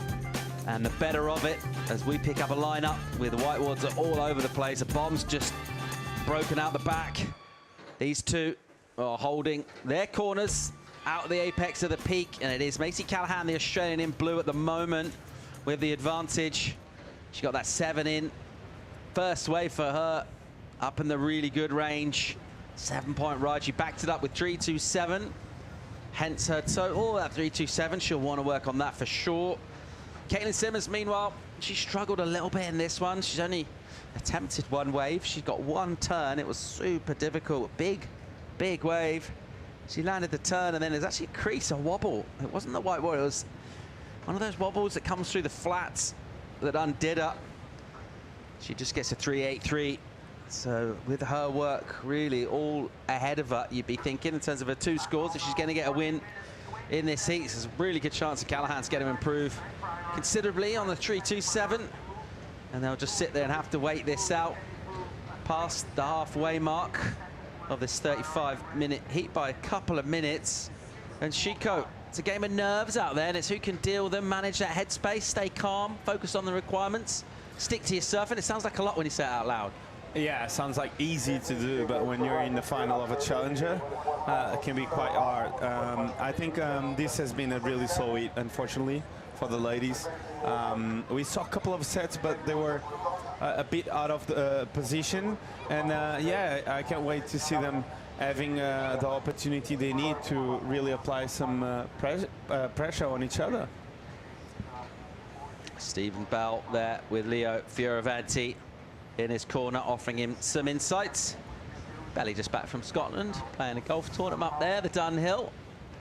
Famous Pro-Am tournament. He had a pretty good time with his mate Slater. Yeah. I think he enjoyed himself. Yeah, I think that's his idea of some type of heaven, isn't it? One of the greatest golf courses in the world, the Dunhill Cup with Kelly Slater. I mean, it doesn't get much better than that if you're a man called Belly. So yeah, and with impeccable timing as always, turns up for the heat of his stepson just right 5 minutes before the heat. Watch him get to the final. Life's a good one. Under 13 in this. Priority with Simmers. Callahan from deep. Simmers will go. And she want to get on the scoreboard here. What she got off the bottom, Caitlin Simmers attacks. That's what she does. And she won't come around, though, and flops off with a slight air of disgruntlement that she didn't get a runner. Oh, another big turn from her. Meanwhile, Callahan, really stylish as she floats over a section, and she'll get blown up. So she'll go incomplete. And Chico Alves, what do you think about positioning from these two now? You think they're a little deep? Yeah, they are. Like, when you see both surfers getting a wave, doing a floater in Ribeiradilhas and getting caught behind, it's because they are sitting just a touch to your right. So I think with both of them, I think they were just like maybe sitting up north a bit, and they need to kind of surf this double up where Caitlin is now, because it looks like where the good ones are.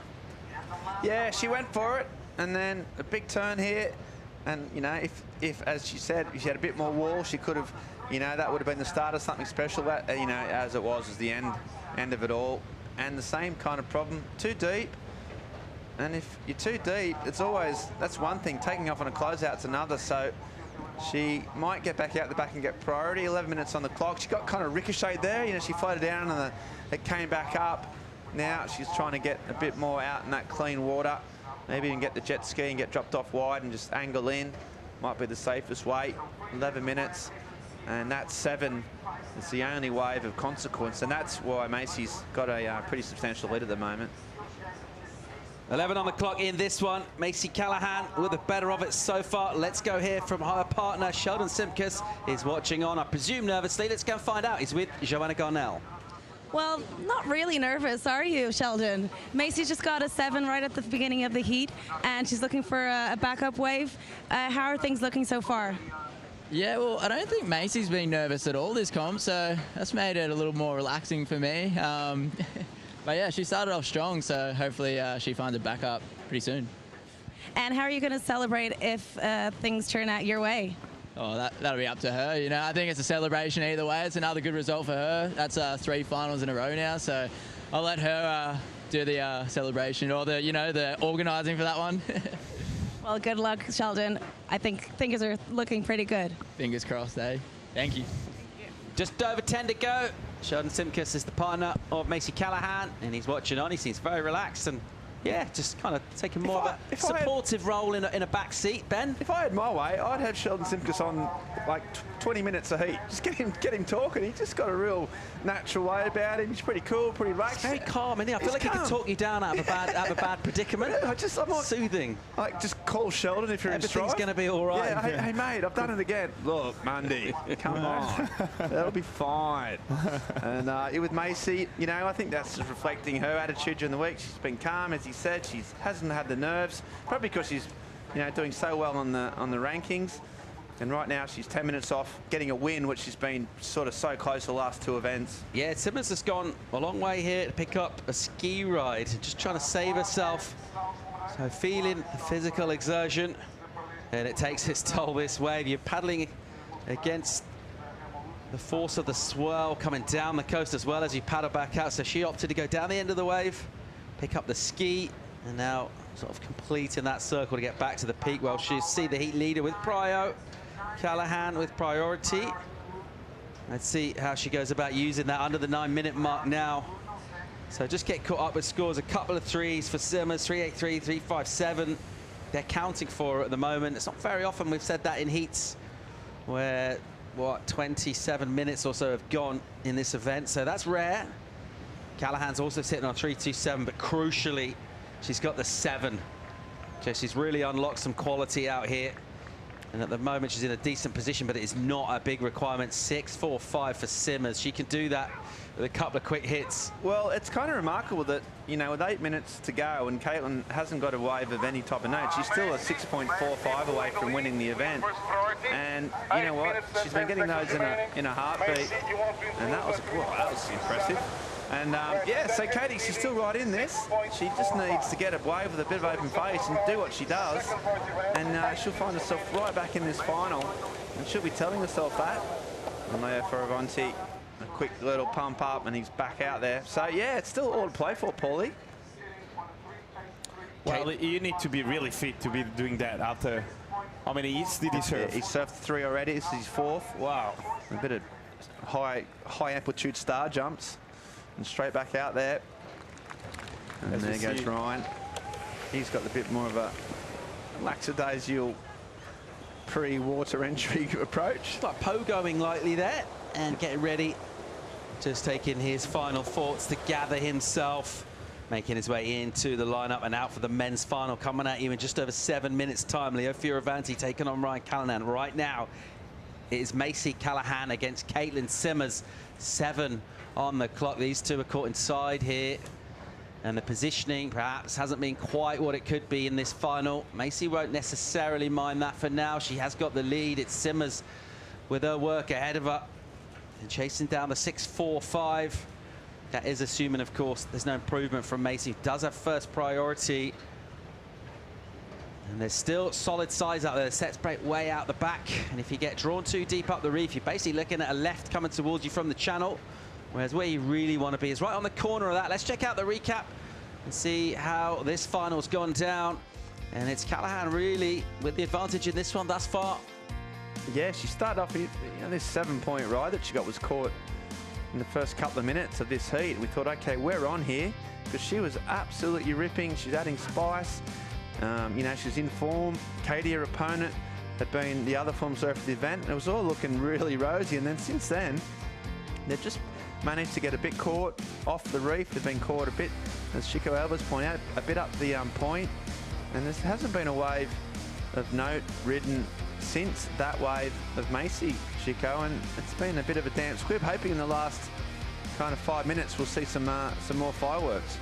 Yeah, it was all about that wave. After that was just like 3s and 2s, so I think they are a bit out of position, and maybe try to readjust a bit for the last 5 minutes and give us spectators a good flurry of action at the end. But one person that can be happy for sure is Macy, because she's in the lead, and if Caity doesn't catch waves until the end of the heat, she's going to be fine with it.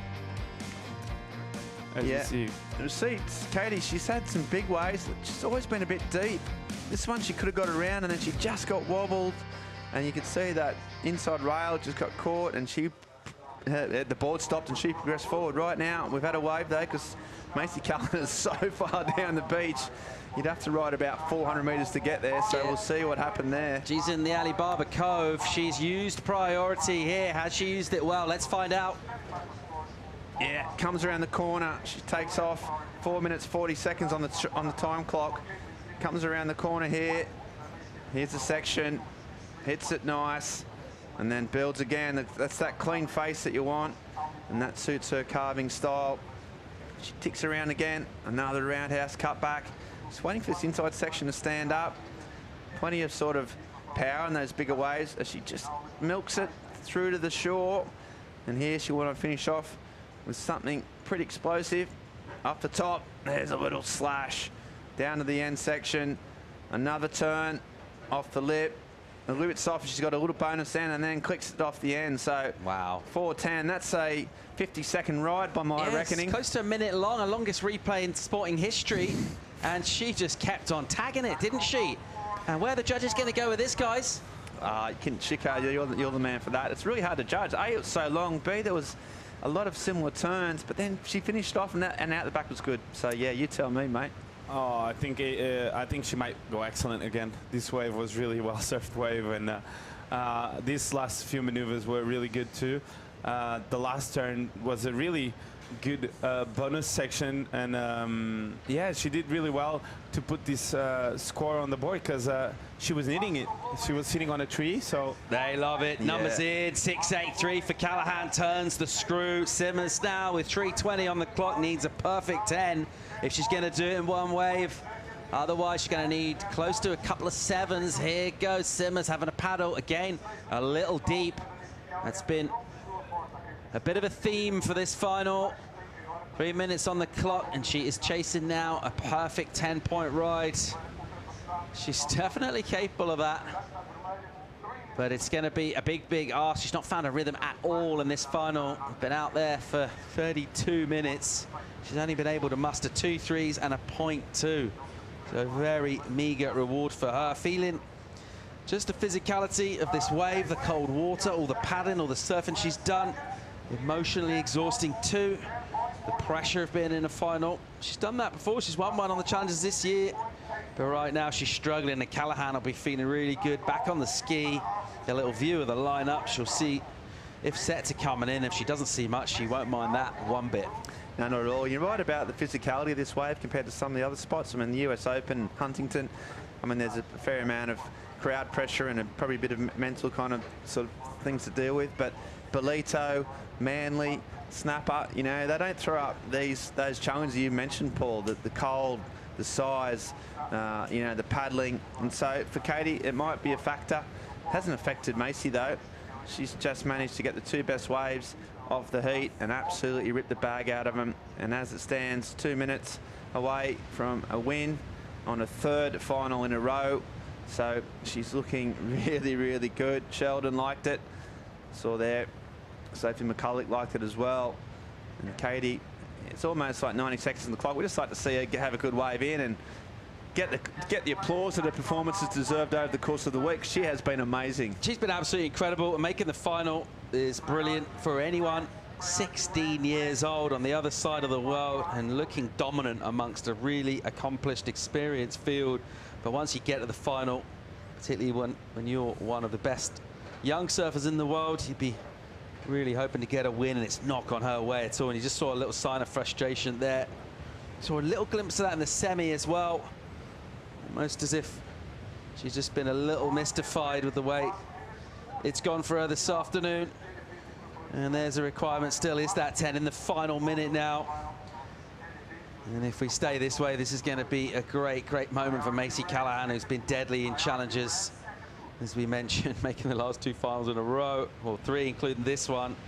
And she got runners up in each of them. She had to say polite things on the podium and take it all in her stride and look to come back stronger. And she's close now to being the one taking out the big W, taking out the win. Yeah, I think she finds it probably more easy than most to be that polite, nice person, because she's just a lovely lady. But still, and it still hurts, you know, you get so close and you want to win. I mean, that's why they're professional athletes. That's why they do all the training. And up until now, she hasn't been able to just get over that line. But I tell you what, she's 10 seconds off it now. So it's going to be a big release. We're going to see a bit of emotion. She's sort of done her dreams for the year. She's ticked the goal, and she's such a deserved winner. Counting down to 1, and our champion of the EDP Vissla Pro Ericeira, Australia's Macy Callahan, takes out the win. And she will be absolutely delighted with this and well on track for qualification for 2023. Massive 10,000 points for her, and all the kudos that goes with a win against one of the outstanding young surfers on the planet, Caity Simmers. And the final didn't quite have the fireworks we were hoping for. That won't matter really to Macy Callahan. Will be absolutely delighted. And a well-deserved win, a huge win. And with the benefit of time, Caity Simmers will also be stoked with a big finish here. A final for her. It's massive in terms of her route to getting secured, locked in for qualification, which we'll find out if she actually wants to take it or not. We've got a feeling she probably will, but she hasn't actually expressly, overtly said that she would certainly be taking a spot if she gets one. Pretty sure Macy will be taking hers, and I'm pretty sure she's going to be absolutely delighted Monday. Yeah, absolutely. You know, what a performance over the course of the week. It's been strong. I can't remember it being in any sort of real problems. You know, this is a way that suits her style. She's been cool and calm and collected. She's put you know, she's got the big waves. You know, that's been the trademark, her ability to get the biggest sets of the day, and then that trademark carving and flow. And she's just been too good. Lots of turbulence, lots of lumps and bumps, and it just feels like Macy Callahan has smoothed out those lumps, hasn't she? With her surfing, with her general approach to surfing the heats, particularly the final. It's been really good value for the win, Chico. Yeah, she made no mistakes all week. That's why she sits in the first place for this event. And yeah, she surfed through the rhythm of Ribeiradilhas, and it was a pleasure to watch her surf all week. Macy Callahan is your EDP Vissla Pro Ericeira winner for 2022. And a big win for her. When she hits the sand and sees the squad, she's pretty calm right now. Yeah, she's got a deadpan. There we go. We might see an outpouring of emotion when she gets close to her squad and the loved ones on the beach. And she'll bring this in now, and the crowd will enjoy this. The new champion here in Portugal. And a great moment. And one for the Aussies, who have also got serious participation in the men's final too.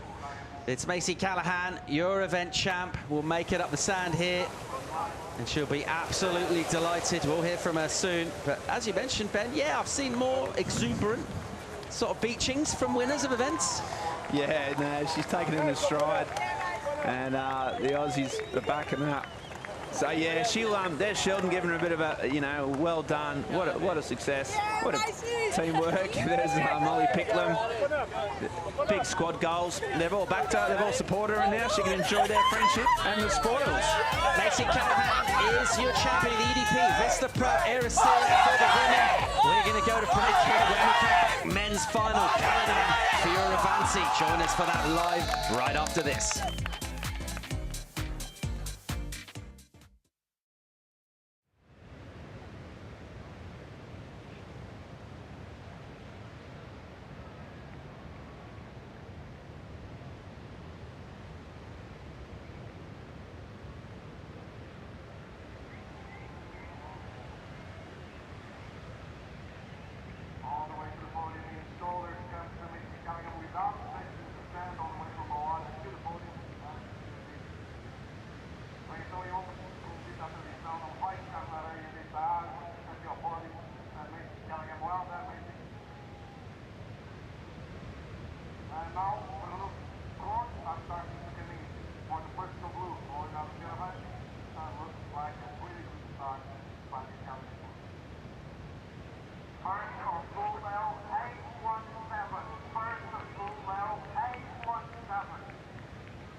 One heat to go in the EDP Vissla Pro Ericeira 2022.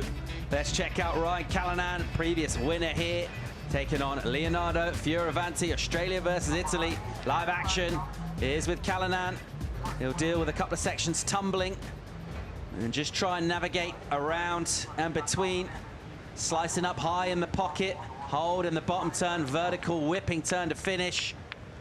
And have a look at your scoreboards, ladies and gents, because guess what? In the opening couple of minutes of this, I'll say it again, because he's done it all event, opening up really strong. Leo has dropped an 8.17 early on in this. We'll see if we can get caught up with that. But what a way to kick things off in the final for Leo. Yeah, exactly. He's been, you know, with the exception of the semi-final, he started off so strong with all his heats. Yeah, often sevens, sometimes eights. He's done it again. And he's been getting that inside track. That's his thing. And then he's been going for it.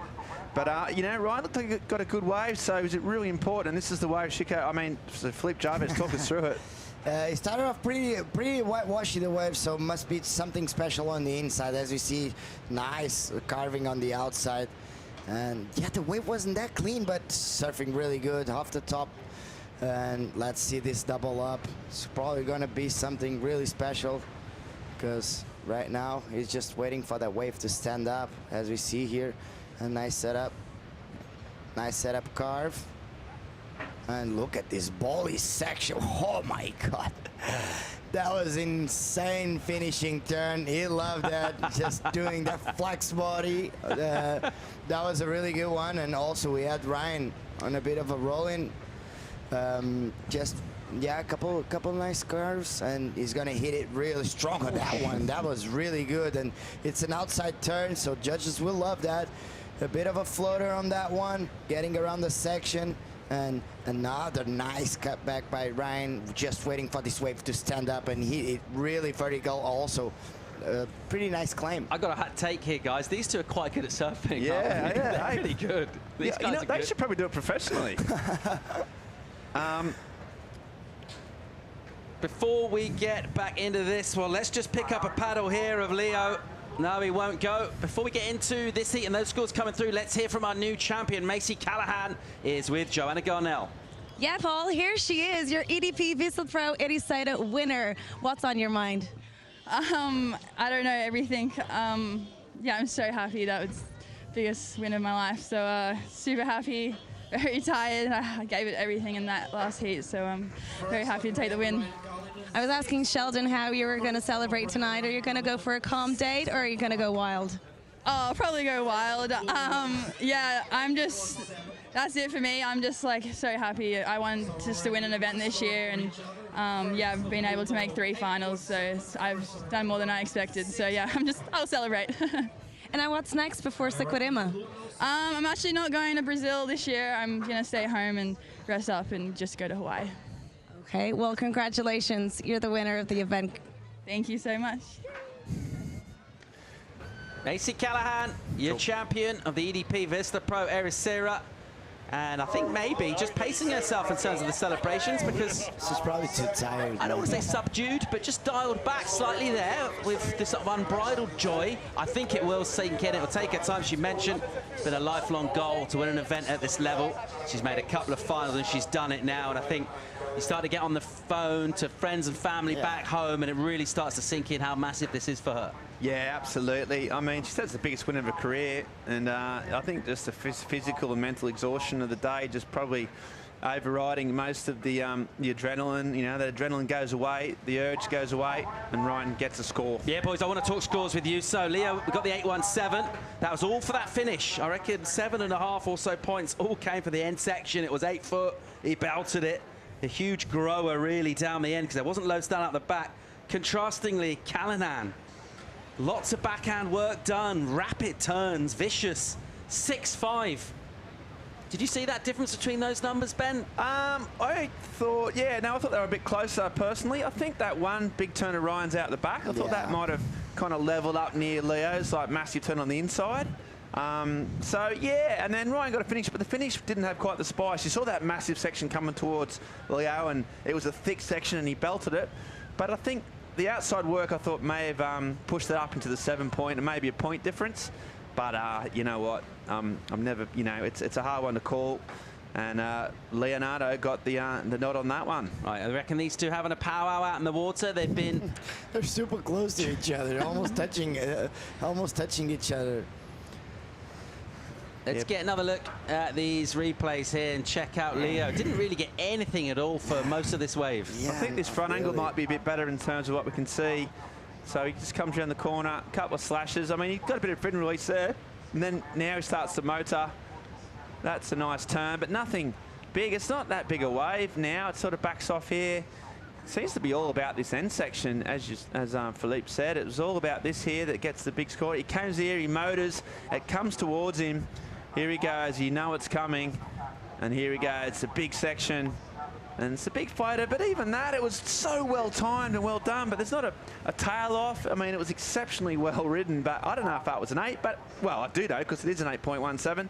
So, for the first time we actually talked about the judging, it's been so consistent and so well done. It hasn't even come up as an issue, because they're so good at their job. So, I don't know, it's maybe setting the mark in terms of big scores need big turns. compare it with Ryan's, we might get a better sort of take on it. Ryan's wave, for me personally, especially on your backhand, because this is a really hard wave to surf on your backhand. That first turn on the outside is really important, and I thought the judges will go there just because of that. And he connected very well between the outside and the inside, and he actually got a pretty big finishing turn. So I thought, I thought it would be a bit closer, and unfortunately for Ryan, the score just a couple numbers down. Still important that he needed to fight back pretty quick. Leo got such a strong start, and Ryan, he fought back immediately. It's obviously a point and a half below, but it's he's still right in the mix. So important for him to get a wave and to strike early, which he's done. 24 minutes and just under 40 seconds of this final. The opening exchange was fire. Excellent number for Leo, good for Callanan. And we just want more of that. We want more waves. They've had to sit out a little lull here. Let's see if we can will them some action from the Atlantic. Priority is with Leo. He'll have first dibs. Callanan will look to just follow him out, chase him out, sit a little inside. Leo looking to add to his big total already. He looked demi-interested. Callanan will say, if you want to go, and I will. Has an extended paddle. Here goes Callanan in live action. A quick in and out. That one will run away. And it was worth going for. Look at this one. Hang on, Leo might miss this out the back. Yeah, Ryan's He's gonna, and Ryan will be able to spin here. So by virtue of paddling for the previous, he actually put himself in the spot. Callanan now, here he goes. He's up on the takeoff bowl, off the bottom, just bounding down the line with speed. He attacks it, hangs on. His balance has been, just as the absolute commentary curse. I was just saying how good he's been dealing with whitewater with those strong legs, and he gets kicked off. Meanwhile, Fioravanti whipping around. Has a little look down the line, thinks about scoring potential, thinks about priority, flicks off, then he'll go back to the peak and try and secure priority again. So Callanan with a bit of an opportunity there, and something went slightly wrong, Ben. Yeah, he had to project up, and he did that well. There was a big wave, and he got on the inside bowl, sort of all unleashed on that sort of inside ledge. And then as he tried to get around it, it's a bit hard to tell from our angle how much wall was down the line. Well, we'll never know now. But yeah, he just couldn't hang on. That foam just came around the corner. It's pretty powerful. And when you're trying to pump as well, drive, around and foam hitting you, just proved too much for Ryan, and he's come off. The Leo Fioravanti clan. Yeah, he's got a few generations there. His partner there, his niece. We got Derek from Vissla behind him. There's Belly watching. So yeah, he got a lot of friends and family. All right, here goes Callanan on an inside again. He'll go a little soft opening, and he'll just redirect back and just stand up next to the whitewater. Now, is he going to get a double up through the inside? Let's see how he goes here. He'll swing the axe first, hit off the top, and has another crack at it. Just extending out, using those legs, and then recoiling to aim that board at the lip.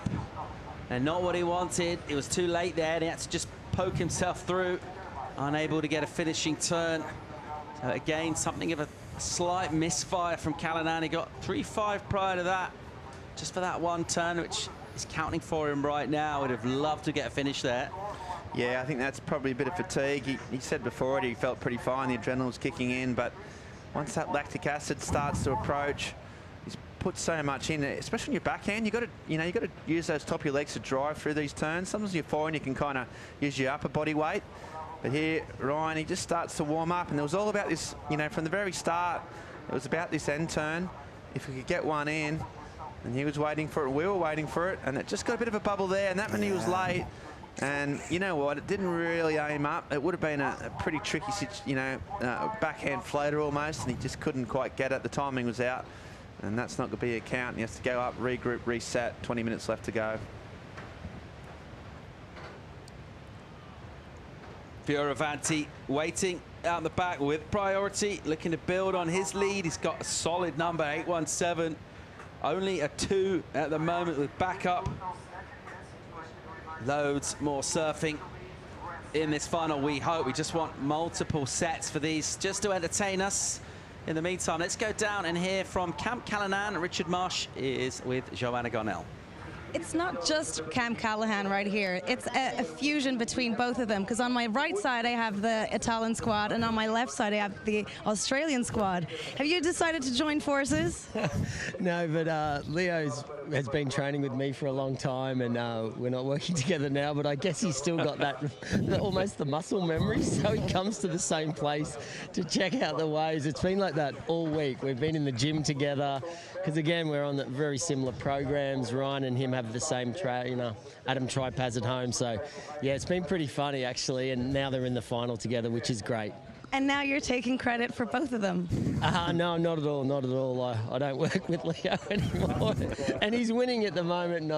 But no, I'm really proud of them both, to be honest. They're both re-qualified, and in my opinion, they shouldn't have fallen off tour at all. I think they're such quality surfers. So no, look, I'm really pleased.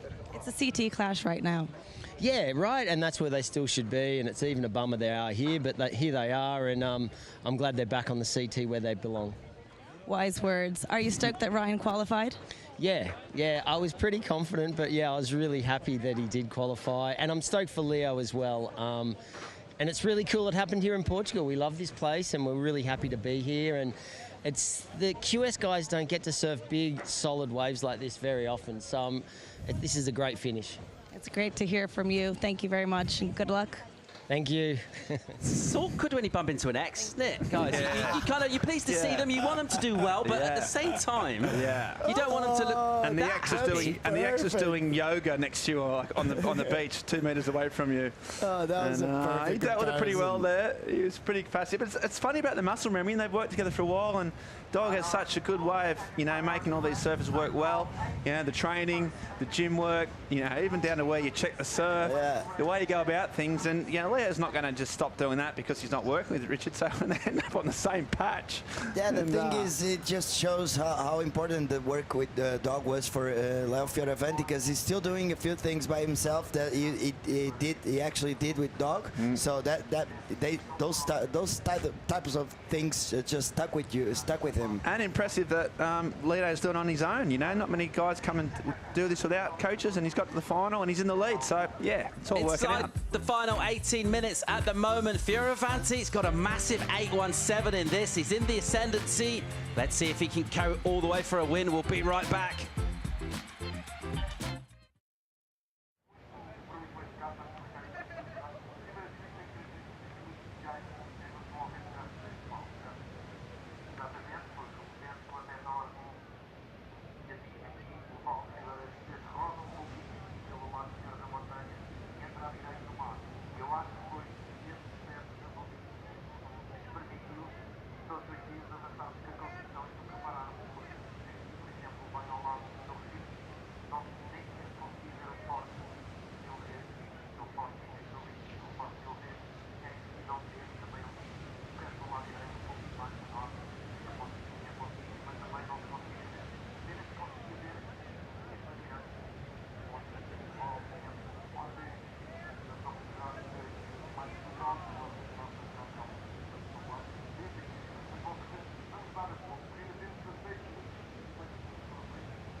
Leonardo Fioravanti up and riding.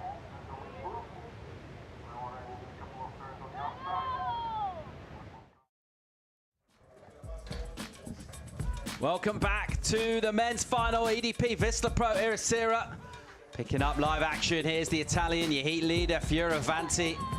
Down the line with speed. What's he got for a finish? Hits it hard. Out into the flat again. Tags it and emerges. The crowd love it. Or at least some of them do. Belly there with Jose Gregorio. Heads up Quicksilver down here in Portugal. And Fioravanti finally getting the backup for the 817. He's been waiting a while for that. The 8 came in really early in the heat. First couple of minutes. And finally getting something of note, using that priority. Let's check it from the takeoff on replay. Yeah, his wave selection again has been impeccable. Drives around. He's just getting these double ups. Waiting for that nice turn. The setups, it starts to go clean here again. There's a turn. It's so fast right now, those turns. He's really, that's one thing he's done in the last 6 months. He's made those turns faster. And it just adds a whole new level of electricity. And here's the big finish again. Goes down the line and hits it. Tags that one and gets a 2 for 1, and that is exceptionally hard to do on that big section down there. The first one was impressive, and then the second one was all about the money turn. Jervis, how hard is it to do that on this end section, that 2-punch combination out there in heavy water? Yeah, heavy water, and it didn't have much speed, but it just compressed really hard in that bottom turn in between those two, as we're gonna see here. The wave was kind of mushy. It doesn't help, but it just really good surfing by Leo. It's just that connection on the bottom turn is really important here. Oh, it just, yeah, he knew he was late, but he just came out of that last second to last one and then straight into the second one. Really good connection in between those, and he's loving it, boys. Giving himself a round of applause. He's definitely backs himself in most situations, does Leo. If he could give himself a score for that, I'm sure he'd do that too. We're going to get a number to come in for him. Got some activity on the scoreboard. Looks like Callanan has moved off the peak. He's ridden waves. Let's see where these numbers go. Fioravanti likely to make the job more difficult for Callanan when the number comes in for his last wave, because it's going to be another solid score, we reckon. There's not a lot of spread prior to these numbers coming in. 10-1-7 versus a flat 10. Let's see how this score goes for Leo, a crucial one, down towards 13.5 minutes remaining. Judges having to think about that, really analysing again the fact that most of the points would have come right on that inside. Yeah, he did, and it's going to be a big number to back up the 8.17. But yeah, they set the stall out early. That first massive turn got an 8.17, and now he's done 2 on the inside. The only potentially sort of positive for Ryan is he's been in this position quite a few times over the last day and yesterday, and he caught a load of waves, but none of them of any note. There's a big backhand turn out the back. This might be the one they want to score. They're waiting on. Just not having the rhythm of lay out those waves, just not doubling up on the thing, so nothing's going to count. But yeah, he has been in this situation. The last one he did turn around in 5 minutes, got wave, and then got back out on a jet ski, got another one really quick, so he can turn it around, but it's going to be difficult. Yeah, it's going to be really difficult, particularly when the next number gets read out for Fioravanti. He's gone excellent again. 8-1 for Leo, 8-1 for Fioravanti. Huge total, 16-6 right now. And Ryan Callanan is up against it. Under 12.5 remaining in this. A pair of 8s for Leo for massive finishes. The aggression, the explosivity, the risk. All of those factors been taken into consideration. In huge numbers in, and Callanan will get priority. He's got a bit of time. He's either got to get a 9.77 and stick with his high score of the 6.5, or he needs a couple of fresh waves, and they'll need to be 8s. Yeah, he needs a pair of 8s, doesn't he? And he's under the pump. He's got the ability to get 2 8s. The timing, they have to come pretty quick. You have to catch better waves than he's been catching yet again. He's just been caught out with his wave selection. Leonardo's been just so consistent in that regard, and he hasn't had those end sections to unleash. We know that Ryan has got that. He's done it all day today, but he needs to get the waves that has those big meaty sections coming towards him, and he's got 11.5 minutes to pull something, which would be a pretty remarkable victory. Yeah, just relentless, isn't it, from Leo, really. Just keeps doing this heat after heat, Philip, and it's unbelievable, really, to sort of be able to maintain that kind of consistency surfing. Really different stages of the tide, different conditions too. We've had a big swing in swell size. We were, you know, chest high early on in the week. Now it's really solid, and just be able to keep delivering like that is mighty impressive from the Italian. For me, it's all about confidence. If you believe in yourself and you believe in your equipment and you believe in what you're doing, you're going to maintain that constancy. It's going to be throughout the whole week, and that's what he's been doing, as we see Ryan up and riding on a pretty whitewashy wave. Callanan decides to go, doesn't waste time, getting himself an option out the back. Doesn't matter too much. If you can get a strong finish, you can go excellent. Here he goes, just swinging out the back. Now it gets steep, commits hard into the bottom turn. Just carves a turn off the top rather than attacking the lip. And the wave will run away. He'll go incomplete on the last maneuver anyway. And again, not quite the wave he was after. No, I mean, you could sort of see that, you know, it wasn't a bad strategy. He got a big wave out the back, hoping that it just unleashes on the inside. He would have clocked that. Leo's been getting some points on the inside, but yet again, just the vagaries of this wave, it's never really happened for him. He waited a while, comes around the corner, and he was just like, okay, I'm getting one of these sections. All these were just sort of set up turns, hoping for the big bonus. If it came there, he would have been all right, but he went for the 2 for 1. Yeah. And it just meant that he didn't get either, really. So, yeah, it's not going to, you know, it's not going to make any difference. He has to go back out there and start again. Yeah, it looks like he could have waited a little longer on the bottom just to attack this right here. He could have waited a little bit longer just to attack it more vertical, because he went way too early to the top of the wave, and the lip wasn't there, so he had to end up just carving that all the way. I think the difference he's had, like you've seen those ones of Leo's, they've had a section sort of almost like a left-hander coming towards him. So you've got, you know, you've got two momentum forces coming towards each other and giving you something to tee off on with extra power, where Ryan's just had those things sort of running one way. The vector's just not really happening for him, and he hasn't been able to click off, and yeah, he needs some, still needs 2 8s in 9 minutes. Under the 9-minute mark now in this men's final. Leo Fioravanti in a really strong position here. Interesting to see a quick chat with Doug Marsh back on the beach, saying that these surfers really should be on the championship tour. I think, you know, most people have fans, have their fan favourites and different allegiances. I don't think you find too much disagreement broadly in thinking that the talent of these two certainly should be up there among the very best in the world and trying to do damage at those elite venues, trying to get in conversations for Final 5. Of course, we're stacked with talent on that tour, but these two certainly really outstanding surfers, and regardless of this final result, both of them go back to championship tour, which is good news for surf fans all round. Yeah, well, they've beat the best in the world consistently. You know, they've made CT finals. They've beat the likes of Medina and Florence. They've beat them in waves from J Bay to Chopu to France. Ryan made a final in France a few years ago. So, you know, they're at that level where they can beat the very best. And they just had a year at the start of the year where things didn't work out. So the talent level's there. Yeah, no one will begrudge them. And the beauty of this Challenger Series is that the cream does rise to the top. You know, that you can complain about the cup, but you get a pretty good chance. You get 8 events, you get a lot of opportunity, and that means the best talent, which is what it's all about, gets back on that elite level. And these two are there already, and they've proved it over the course of this week. And I can't wait to see them both. Back next year, and I think Leo's improved. You know, Ryan's been pretty consistent at his talent level. I just feel that Leonardo's found a bit of a spark this year in the last couple of months, and yeah, he'll be so ready for this you know, going back to high school again. Yeah, absolutely. He's come back really to the challenges, sharpened his pencils, hasn't he, Leo? And he looks absolutely deadly. Confidence has always been there, but I think, you know, at certain stages as well, you can maybe get into that position where you're maybe not competing for world titles on the tour. Your qualification seems to be okay from where you are. I'm just thinking back to the 2021 season.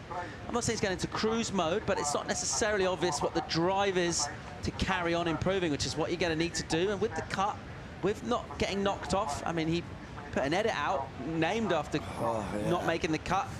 And they've got egos. They're professional sports people. They're very elite. You have to have an ego to be that good, really, at anything, and that would hurt. And so you've asked a question of yourself, you've got to step your game up. That's what both of these two have done. Yeah, I agree. I think, you know what, it hurts because, you know, they've done something wrong and they haven't lived up to their potential. And Ryan now going again. This wave's going to have to be pretty important if he's going to get back in this heat, this final, Paulie. Yeah, here goes Callanan. Hits it hard. Nice spray from him. He cracks it. Callanan again. Whipping turn with speed down the line, projecting again. Nice hit from him. Dealing with wobbles, dealing with them really well. Just absolutely flinging spray. Really nice off that rail. It's smooth. Doesn't have the absolutely emphatic, exuberant finish. It's really well surfed, though. Applause from the beach. Let's see where Callanan goes with the number here. So if he can bring his total down, if he's going to bring the total down, he needs to improve on the 6.5. That's his high number. Came in his first wave, which feels like an awful long time ago. 5.5 on the clock. He's surfing clean. He's got the ability, Ryan, and he showed it throughout this event that when he's made mistakes and when he's fallen off, he hasn't, you know, let it get to him. He's always had the ability to pull out an 8 after a couple of 2s and 9s. He's just ridden, what, 6, 7 waves, you know, not over a 3. And then once he finds his groove, he gets back into his kind of groove and he starts whacking off that backhand, which is an incredible thing. And he's going to get himself, you know, this score is very important, but he's going to give himself 5 minutes chasing, you know, a number, and that was more than he had, you know, a minute ago. Yeah, let's check this out. I think he's just waiting for the wave to stand up. He read this really, really well. Attacks it very vertically here, very powerful. Straight into a speed turn here, powerful as well. And then the third hit off the top, that was really good surf by Ryan. And then another carving and just wham. That's a really good wave. He's going to be right there in the mix, I think. He was happy with that one. It's a 7.5. 7.5 for him. He puts a point on his high number. This is the view from the drone. Really just forcing the issue on this wave. It wasn't a great wave in the context of the final, but it was decent. And he really squeezed every bit of potential out of it. And that's what he got to do at this level in a final. Showing variety as well, mixing it up. Really nice just to see his light touch on the board there from the drone. You see how he's able to maneuver that board really tight in the steep pocket. 7.5 now brings the requirement down. He needs an 8.77, still a pretty hefty number. A big number, yeah. He's going to need a big wave, I think. Some of his big, he's dropped a few 9s throughout the course of the day. They've always been on big set waves where he's able to explode sort of both out the back and on the inside. I mean, he manufactured, you're right, that 7.5 just through rhythm and just by surfing incredibly well, timing. But yeah, to get to that next level, 8.77, he's got to get the crowd cheering. He's got to get the whole crowd roaring with excitement. And to do that, he's going to need a pretty special wave. Yeah, it feels like that end section with the wow factor is a big part of that, isn't it? And that jeopardy. Is he going to make it? Is he not? All of that stuff coming in, that little heart in mouth, and then to see the surfer explode forward out of the white water. Just adds that little extra and makes it easy for the judges to use the excellent part of the scale. Yeah, he's going to need a bigger wave. If he does what he did on this wave, on a bigger wave, the score will come out easy. But then he has a bit of a problem because Leonardo has a priority and he's not going to play around Ryan. So if there's a wave with enough quality that actually comes, he's going to use his priority. So it's going to be pretty interesting to see the last couple of minutes. 2.5, just over that remaining on the clock. Tense moments, finishing up a final. Leo has a look, isn't interested. Ryan also realizes that's not going to be the number he needs, a high 8. The other aspect of Ryan surfing is that he's got an incredible air game on both forehand and backhand. And if it comes to a kind of Hail Mary situation, he hasn't had to use it because he's been going to the rails and the waves, very difficult to do. But you know, it might be just a case that, you know, that's there, and it might be potentially one of his only hope. You can do a massive rotor. I mean, it's Hail Mary stuff, but you know, it's a possibility. This wind is not as good as it could have been to do airs for the right-handers, because it's blowing north from that behind the wave, and it might get the board to just lift his feet. So I don't think that's an option. I think he really needs to stick to his game. Let's go down and get an update from the crowd. Chico Alves. Boys, I'm down here at the beach. The crowd is loving it. I'm loving the crowd. The crowd loves surfing. The final is on, and Leo and Ryan are going blow for blow. So, yes, boys, what a day to be alive. Back to you. Thanks, Chico. Crowd enjoying this spectacle, as they do every year. Knowledgeable Portuguese surf crowd enjoying Challenger Series. Some of the finest in the world right here in Ericeira at the moment. Fioravanti looking good in this. He's got priority. He's sitting about 80 centimeters away from Ryan Callanan, who's in second priority, and who also needs an 8.77. Leo will keep him in very close company, as they look like they're having a little bit of a chat there. All seems very relaxed and highly cordial on the peak. Fioravanti will check the timepiece and realize this is Going to be final 40 seconds or so in this. A little wave comes through. No interest from either of these two. Ryan's going to have to just try and force something here. Leo will very much keep him covered. Arkal might decide to try and spin on this wave, which will make Leo go.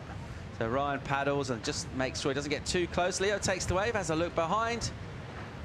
And now it's basically, is there going to be an 877 out the back for Arkal? Because this wave doesn't look like adding to Leo's score. And I think he knows there's nothing coming out the back. He's checking the watch. And he's looking good for a win here. Here's the countdown. So Leo will bring this in. And obviously nothing out the back for Ryan Callanan. A great moment in the impressive career of the Italian Leonardo Fioravanti. He's your champion of the EDP Vissla Pro Ericeira 2022, and he loves it. He's absolutely stoked on it. Does it mean a lot? Of course, as he said at the start of the event, he's here to win. Well, he's done that. He's ticked off the CT qualification. He's ticked off a win, and it means a lot to him, and it means a lot to the fans. He's got so many people on the beach supporting him. Yeah, and as Chico said, what a time to be alive. Big squad on the beach for Fioravanti. They'll be absolutely loving this. And as you mentioned, was always eyeing that win. He'd been backing himself to get it. And he'll get back on the sand fit. Home from home, mentioned he first came here around about 8 years old and has been loving the waves of this region ever since, and no more than today, because he's got the win here. Leo Fioravanti, your champion. Absolutely delighted to do so well and not only win the event, but you win a final with a couple of 8s for Lee. That's impressive. That's amazing. That's really good. He's really happy, and it's a big win for him. It gives him. He's going to give it that extra confidence, and been showed up all the way to the podium. And to have his brother there, which is not always the case, and he's got there, and it means a lot. Not known for not, showing their emotion. A bit different to Macy's kind of chair up, isn't it? But different, different horses for different courses. And Leo Fioravanti is the champion. He's a winner, and he's back where he belongs, and it means a lot to him. Leo Fioravanti gets chaired up the beach. Absolutely delighted to take the win. 10,000 points. He's qualified for the CT next year, as does Callanan. We're going to get a quick commercial break. When we come back, we got the presentation and the post show. We'll be right back.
Welcome back to the shores of Ribeira de Ilash. We have the winner of the EDP Vissla Pro Ericeira. His name is Leo Fioravanti. He's down on the beach with Joanna Garnell. Ah, well, Before I thought the he event, was. You were going to win it. You are qualified and you are the winner of the event. How do you feel? I feel amazing. I mean, being here with my family, this is one of the best days of my life for sure. You know, having my family here, pumping waves, so many people on the beach. Long day, but what a day. I mean, that's one of those feelings that don't happen very often in your career, and it's some of the best feelings in the world. Next goal? Next goal, I mean, it's next year, you know, it's going to be a long year, but right now I don't want to think about anything else. I want to enjoy this with my family, enjoy this with all the people here watching, and tomorrow we'll wake up and keep working hard to improve and get better. Some words in Italian? Ciao a tutti a casa, nonna ti voglio bene papà, abbiamo vinto, Forza Italia, dai yeah. Congrats, Leo. You looked unstoppable. Thank you so much. Yeah. Thanks, Chico. And Leo, yeah, you know what? It's just pretty wise words. He's going to enjoy the moment right now. He's going to soak up his friends and his family who sort of rarely all get together at the one spot. Obviously, individuals will come out with him, but to have them all sort of all together, all at the same time, and then to crown it with a victory and CT championship, it's, as he said, it's one of the best moments of his career. So yeah, you gotta love it, don't you? Yeah, I thought he was actually getting a bit of emotional right there, but yeah, it's a reason for it, isn't it? Because he just won. There's thousands of people on the sand. His family, his closest friends are here, and that, as you said, that doesn't happen very often, and it's very important. It's a very important win for Leo. It's a very important win for his confidence as well. So Leo is over the moon. I'm really happy for him. I'm also really happy for Ryan. He actually did a really good job throughout the whole week, and he also qualified. So it has been an amazing week, and Leo, he deserved it. He deserved it. Absolutely, yeah. It's all come together, and you know, to come to this part in Portugal, it's the only European sort of Challenger Series event, and it's so important to these guys. And so, you know, immediately all these guys come here. The points are so important. Now we've got the live rankings. So this is as of right now, and Leo has jumped up to #1 with that win and a convincing lead.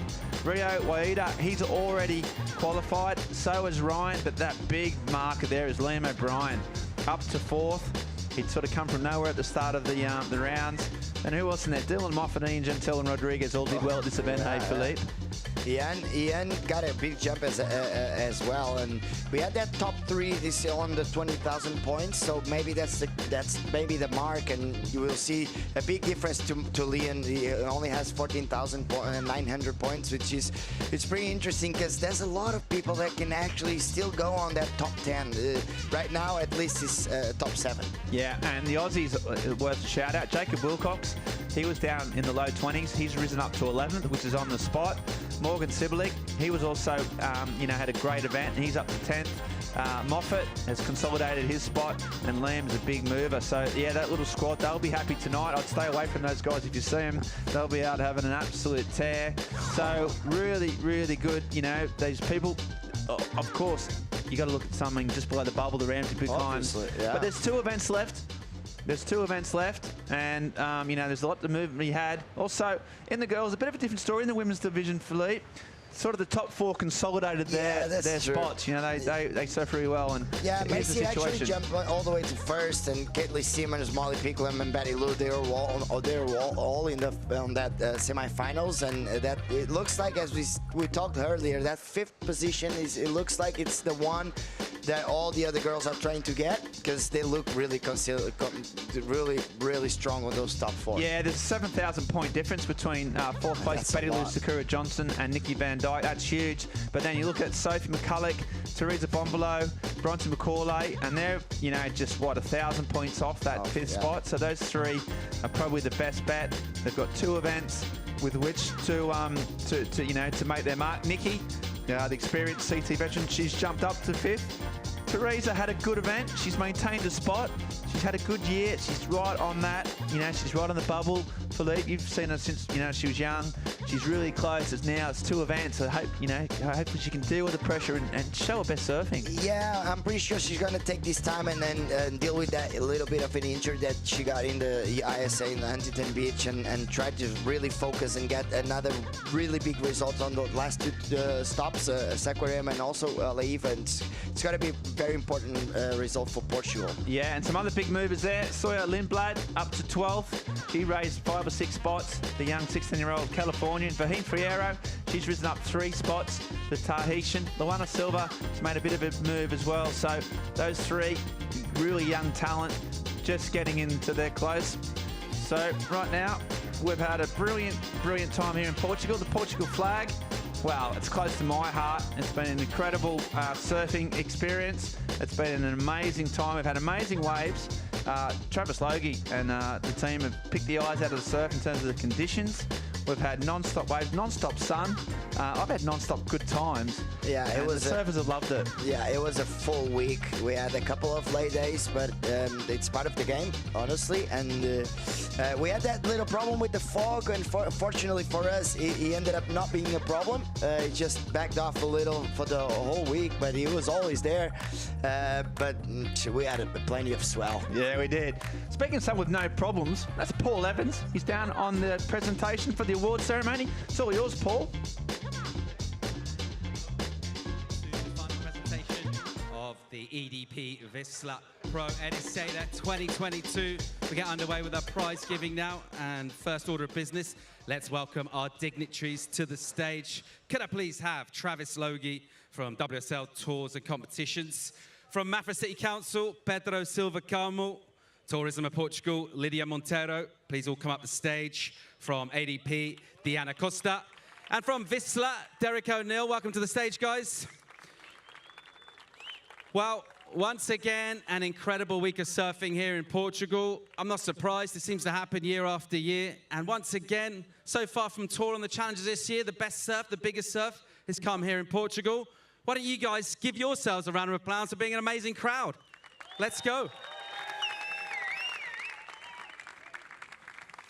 And it's time to give big thanks, particularly to ADP and Vissla, our presenting partner for this event. Our other event partners, of course, Tourism Portugal, Mafra, City Council, Mayo, Estrella, Galicia, Hertz, You and the Sea. And thank you to the local community, the local surfers, for hosting us here in beautiful Ericeira. Let's have another round of applause.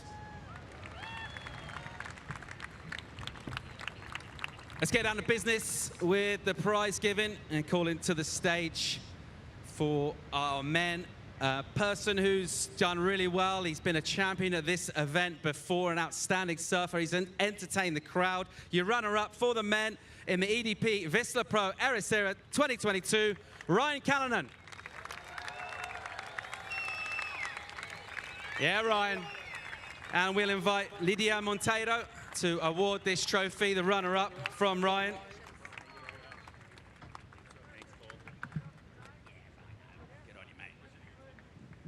Ryan, mate, let's get a quick word from you. You love being here in Portugal, hanging with your coach, Dog Marsh, and your squad. You've done well here in the past, and more good memories for you from this beautiful coast. Yeah, absolutely. I love coming here, and this wave's done, yeah, I've done really well here, so I'm, you know, stoked to be back. Every time I come, the people and the food and the waves always seem to turn on, and it's just an amazing place to be. I know I didn't win, but I would like to dedicate this to a friend of mine, Bryce Williams, who passed away a few weeks before I came, and thinking of his family and sending on my love. Well done, mate. Good job, bud. Ryan Callanan, ladies and gents. Well, one of the things that's really cool about the Challenger Series is having a look at stars of the future, present ones as well, but getting a glimpse of that future talent. We had that on the Challengers last year with a young woman who's just been outstanding. From what we've seen of her, we want to see a lot more. I think we will too. She made the final this year, didn't really go her way. Let's hear a huge round of applause for Caity Simmers.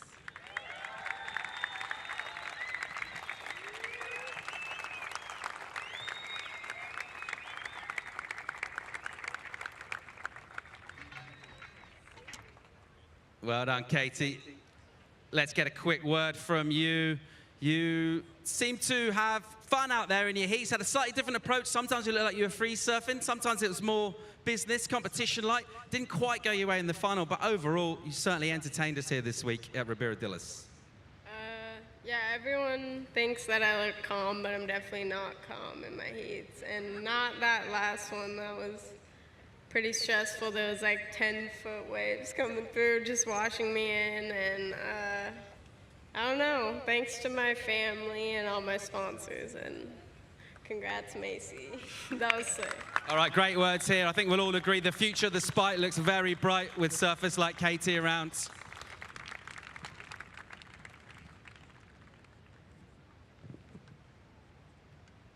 All right, next up, we talk about familiarity with this wave. It's important, it's a tricky wave to surf, building a relationship with this wave, key to doing well. And we're gonna bring a guy up on the stage who's been coming here since he was, what, 8 or 9 years old. He lives nearby as well, loves being in this part of the world. His family's been in town this week and they've been in town to see him take out an event with a massive win, an unbelievable performance in the final. 2 excellent waves, a massive total. Make some noise for your men's champion, Leonardo Fioravanti.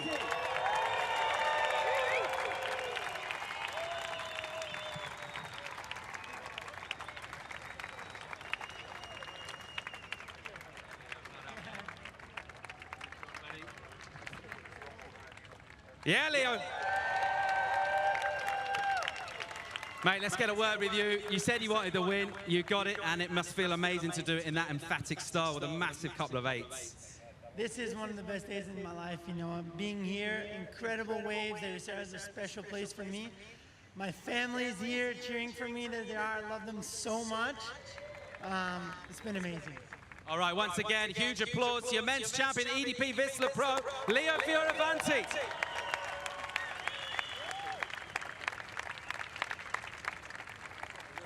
Well, that just leaves us with one order of business, pretty much. And it is, of course, our women's champion, someone who feel like her style of surfing looks so much polish on this wave. Sometimes there's a few rough edges and lumps. She smoothed all of those out. She surfed with speed and style throughout. Let's make some noise for your women's champion from Australia, Macy Callahan.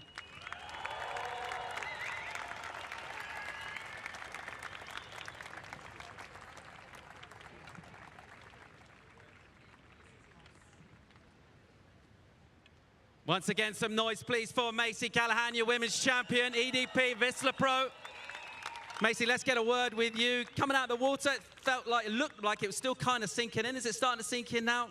Yeah, I think so, just a little bit. I'm still pretty shocked, but very happy. This is your 3rd final this year. You missed out narrowly twice. There's only one way to improve that. You got the win. You did it here in Portugal. Yeah, to be honest, I thought if I didn't win this one, and that's probably it for me. So I'm very happy. All right, a round of applause for Macy and for all our finalists. And we do actually have one thing we've got left to do here. It's unique to one of our partners, Estrella Galicia. Do we like beer? I think we like beer. We're going to weigh our champions on the scale and give them their weight in beer. So if I can ask, first of all, Leo, if you can step onto the scales here, mate. Yes.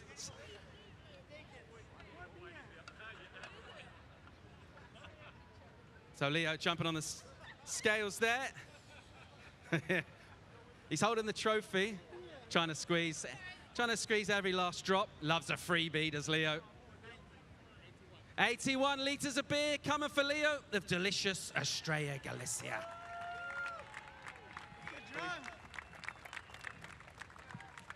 That's yours, mate.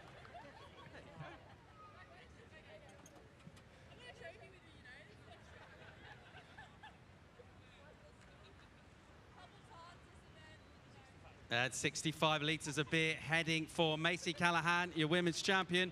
I'm going to ask you guys to remain for photos. And at this point, it's time to say once again a massive round of applause.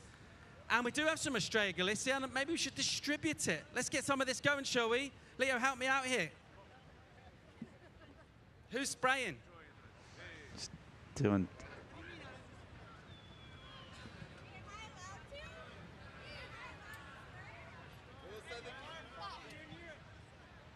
Once again, let's hear it for your finalists and your champions. Back to you guys in the studio. Yeah, thanks, Paulie. As we see the 4 finalists getting showered in beer. Caity Simmers was like, am I allowed to? She said, you've still got 2 years before you can drink in Portugal. So she's got like 4 years where she's from. So yeah, not for her, but definitely for us. Those beers here are just waiting for us as Australia Galicias. I'll tell you what a great performance. Leo, you know, just so happy to be there with his friends and family. I tell you what, for Macy, it looked like she was like, you know, if I didn't win the final, I was going to start to freak out. So she, you know, it means so much to her as well. Yeah, she was kind of shocked, wasn't she? She was like, she had much to say, and I think it's gonna really sink in for the next few moments. Yeah, it's going to sink in. Right now, though, we're going to go to a short commercial break. We come back with the post show. We've got the EDP wave of the day. We've got 5 best moments. We're going to wrap up what's been an incredible week here in Ericeira. Come back. We'll wrap it all up at the EDP post show right after this. Yeah, stay tuned.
And welcome back. We are getting ready for the WSL post show, sponsored by EDP. We're going to wrap up what's not only been an incredible day of surfing today, but an incredible week of waves here in Portugal. My name is Ben Mundy. I'm joined by the Portuguese surf stars, media representatives, all around good guys, Felipe Jervis and Chico Alves. Look, in a word, sum up the week. Perfect. Chico? Amazing, mate. Amazing. I wanted to hear that. It's been incredible. What a weight day performance today. You know, like these surfers, the best surfers won. That's what we always want to see. Macy Callahan on fire. Yeah. Leonardo Fioravanti, unstoppable. We're going to go through the top 5 moments of the day, and we'll go through them. The first one coming through. It's been some great performances across the board. Pretty hard to pick them out. Here goes. I'll get you to talk through the number 1 top 5 moment here as we see this man, Ryan Callanan, and a blazing effort from him. What a performance. He's qualified for the CT, Philippe, and he was just absolutely incredible today. As a goofy footer, and I said this before, he's probably one of the best, if not the best goofy footer ever in Rio Waida. He just has such a good reading of the wave. He is always in sync with the wave, and those finishing turns are absolutely insane. He was surfing so good throughout the whole week, and this, it's so vertical, so sharp. I really liked Ryan's surfing. You're a good footer too as well, Chico. What do you think about Ryan surfing in Rio Waida?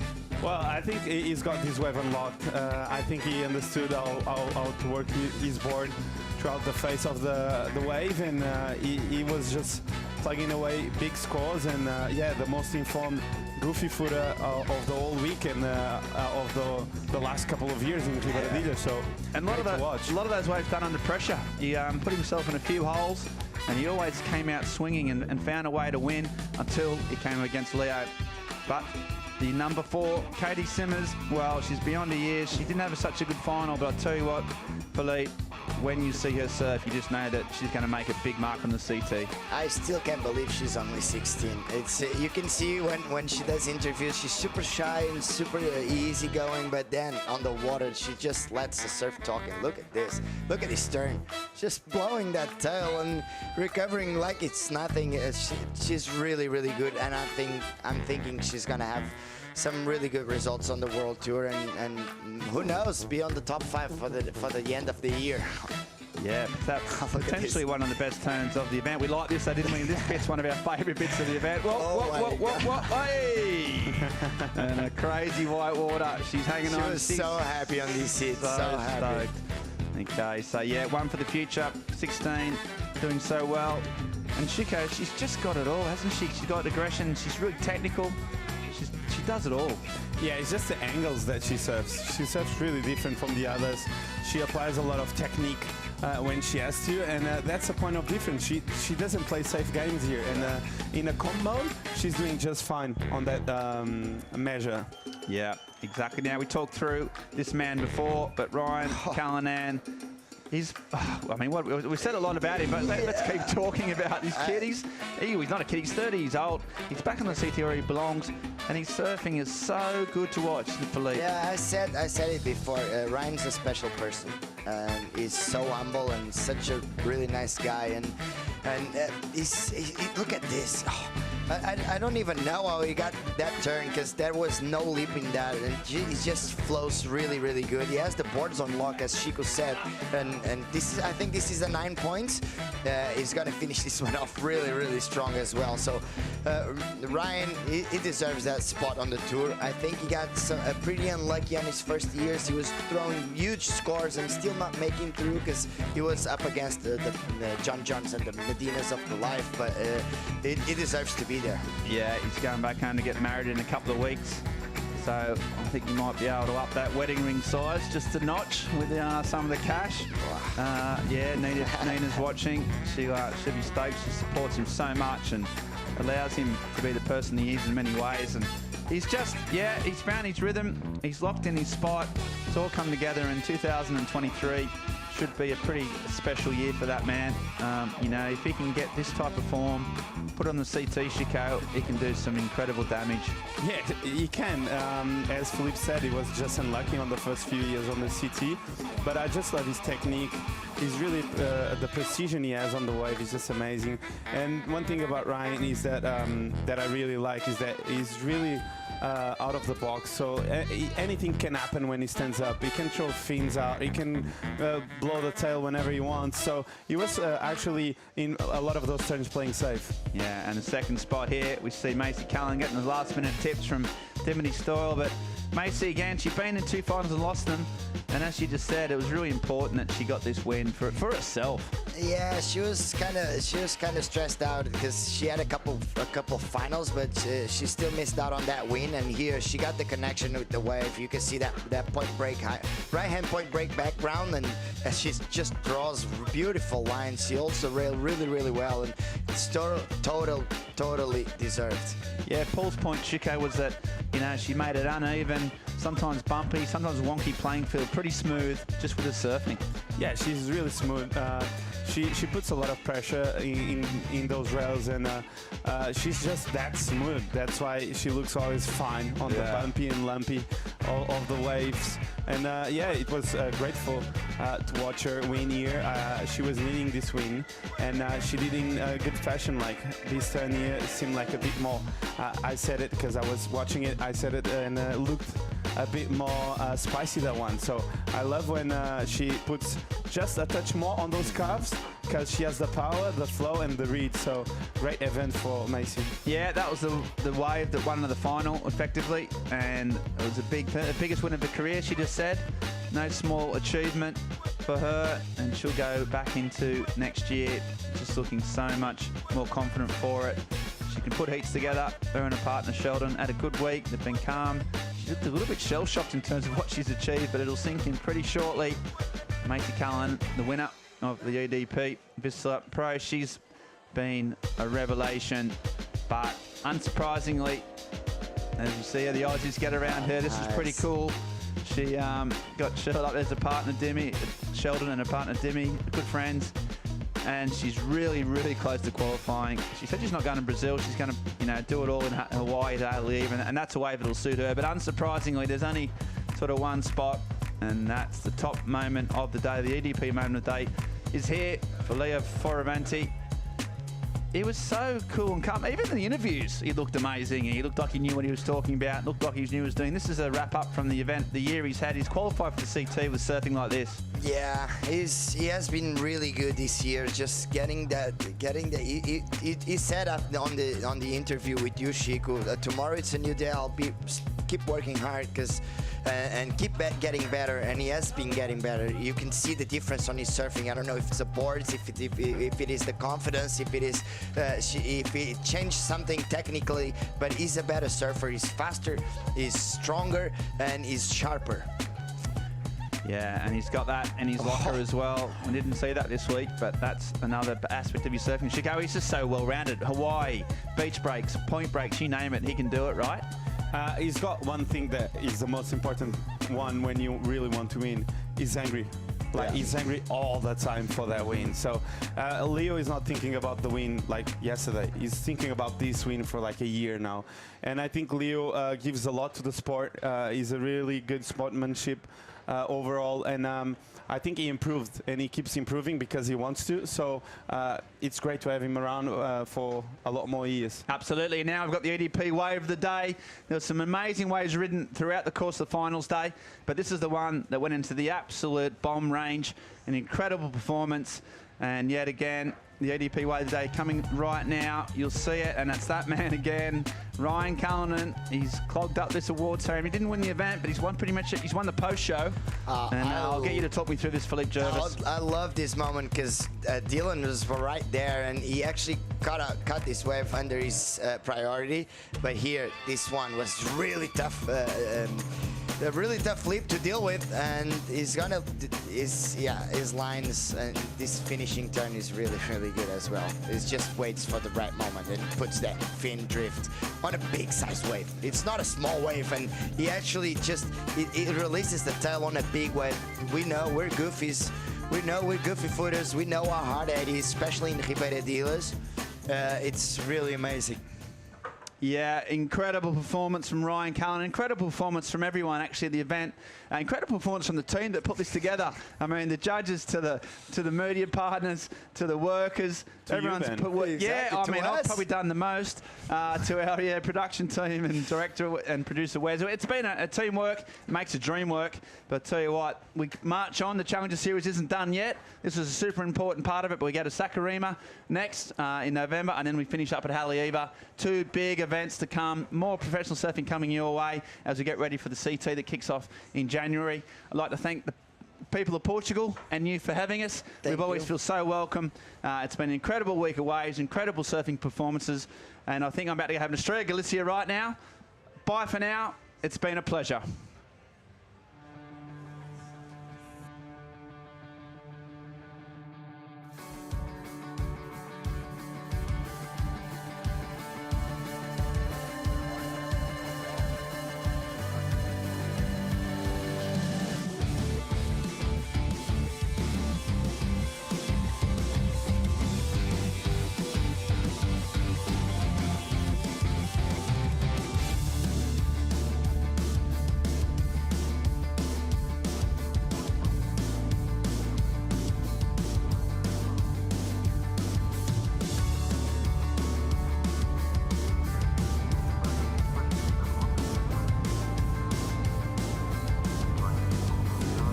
Yes, 46 is back.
This copyrighted event broadcast is produced by the World Surf League for broadcast around the world and may not be retransmitted, reproduced, rebroadcast, or otherwise distributed or used in any form without the written consent of the World Surf League.